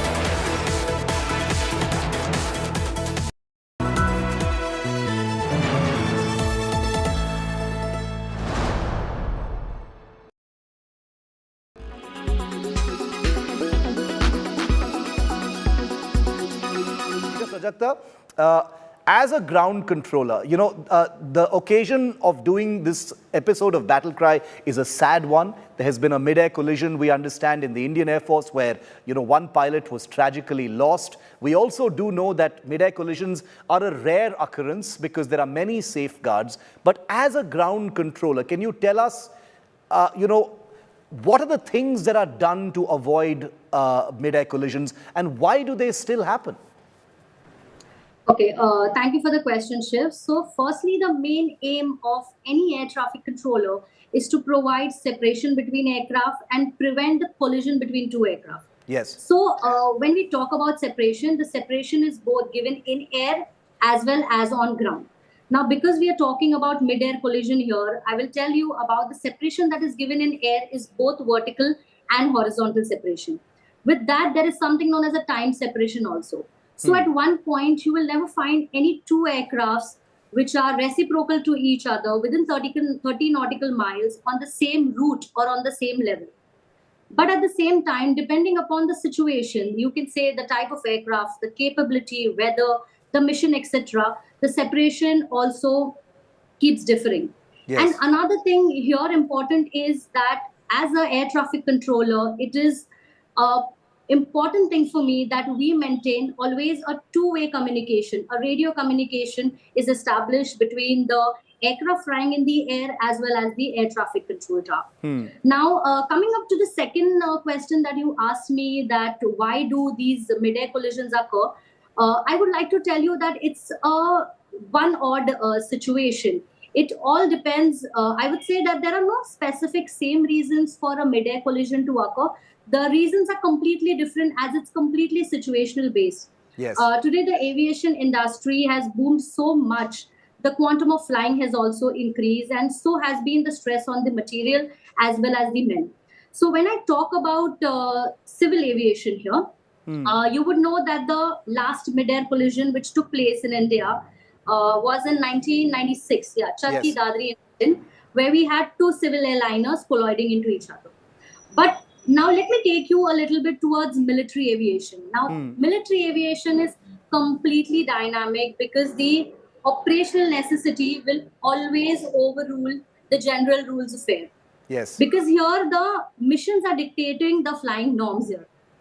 Now, having said that, the sophisticated avionics we have, the absolutely amazing training of the pilots, the maintenance practices, and even the checks and balances in place, no two incidents are similar here.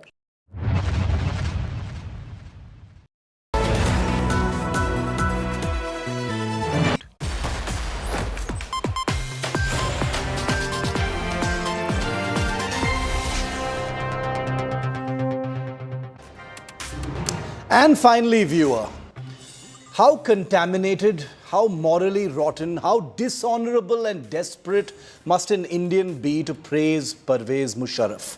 Well, thankfully, there aren't many, but there are two of note who've used their high-profile energies to sing eulogies for the departed Pakistani dictator. The illustrious and influential Shashi Tharoor, who has labelled Musharraf a force for peace, and Mehbooba Mufti, who praises Musharraf as the only general who wanted a solution to the Kashmir issue. I believe condolences are always a good thing. Both Tharoor and Mufti are also entitled to their opinions. But what all of us should have a problem with is the fact that their claims are both laughably false as well as dangerous. And I'll tell you why. Using the cloud of emotion following a public figure's death to showboat your broad-mindedness and munificence is fine. But it stops being fine when your words fly completely in the face of facts that Indian citizens have literally died for to persuade the world about Pakistan's ways. Force for peace, says Tharoor. Well, under Musharraf, as Pakistan's all-powerful military dictator, here are the wonderfully forceful peace gestures that Musharraf sent us. The Parliament attack in December 2001, the attack on the Jammu and Kashmir Legislative Assembly in October 2001, the Mumbai train bombings in July 2006, the attack on the Indian Institute of Science in Bengaluru in December 2005, the Delhi bombings in October 2005, the UP attack in July 2005, the Udhampur attack in August 2015, the Pune bomb blast in August 2012. And he was dictator till barely months before the 26/11 attacks in Mumbai, presiding over the establishment that funded and trained Ajmal Amir Kasab and his band of terrorists. Musharraf was dictator when the 9/11 attacks took place, remember. Musharraf's ISI had full control over the Haqqani network and the Taliban that were responsible for over 500 deaths of US soldiers between 2001 and 2007. In 2006, Musharraf as dictator facilitated the secretive transfer of Osama bin Laden and his family from Afghanistan and Saudi Arabia into Pakistan. It was very likely Musharraf's idea that Osama be concealed in plain sight at a compound very close to the Pakistan Military Academy in Abbottabad, not some remote safe house which would look suspicious. It was Musharraf's total hubris that compelled him to order the infiltrations that triggered the Kargil conflict with India in 1999. It was his complete lack of honor that over 100 Pakistani soldiers who made the supreme sacrifice for their country were abandoned on Indian soil by their army chief, Musharraf, who was too busy ensuring plausible deniability to care about the families of those men. You tell me, viewer, does any of this sound like a man who was a force for peace, or someone who was looking for a genuine solution? Or was Musharraf plainly a narcissistic warmonger who couldn't even get that right? So to the Tharoors and Mehboobas of this country, go ahead and express your condolences all you want. That's the Indian way. But please don't lie about India's enemies, because that's precisely what you've done. Keep watching India Today. That's a wrap on 5 Live. Thanks so much for watching. 6 p.m. Prime with Akshita Nandagopal is next. Death and destruction on a terrifying scale as 2 big earthquakes have jolted Turkey in less than 24 hours. It's a special broadcast with ground reports from Turkey with Akshita next.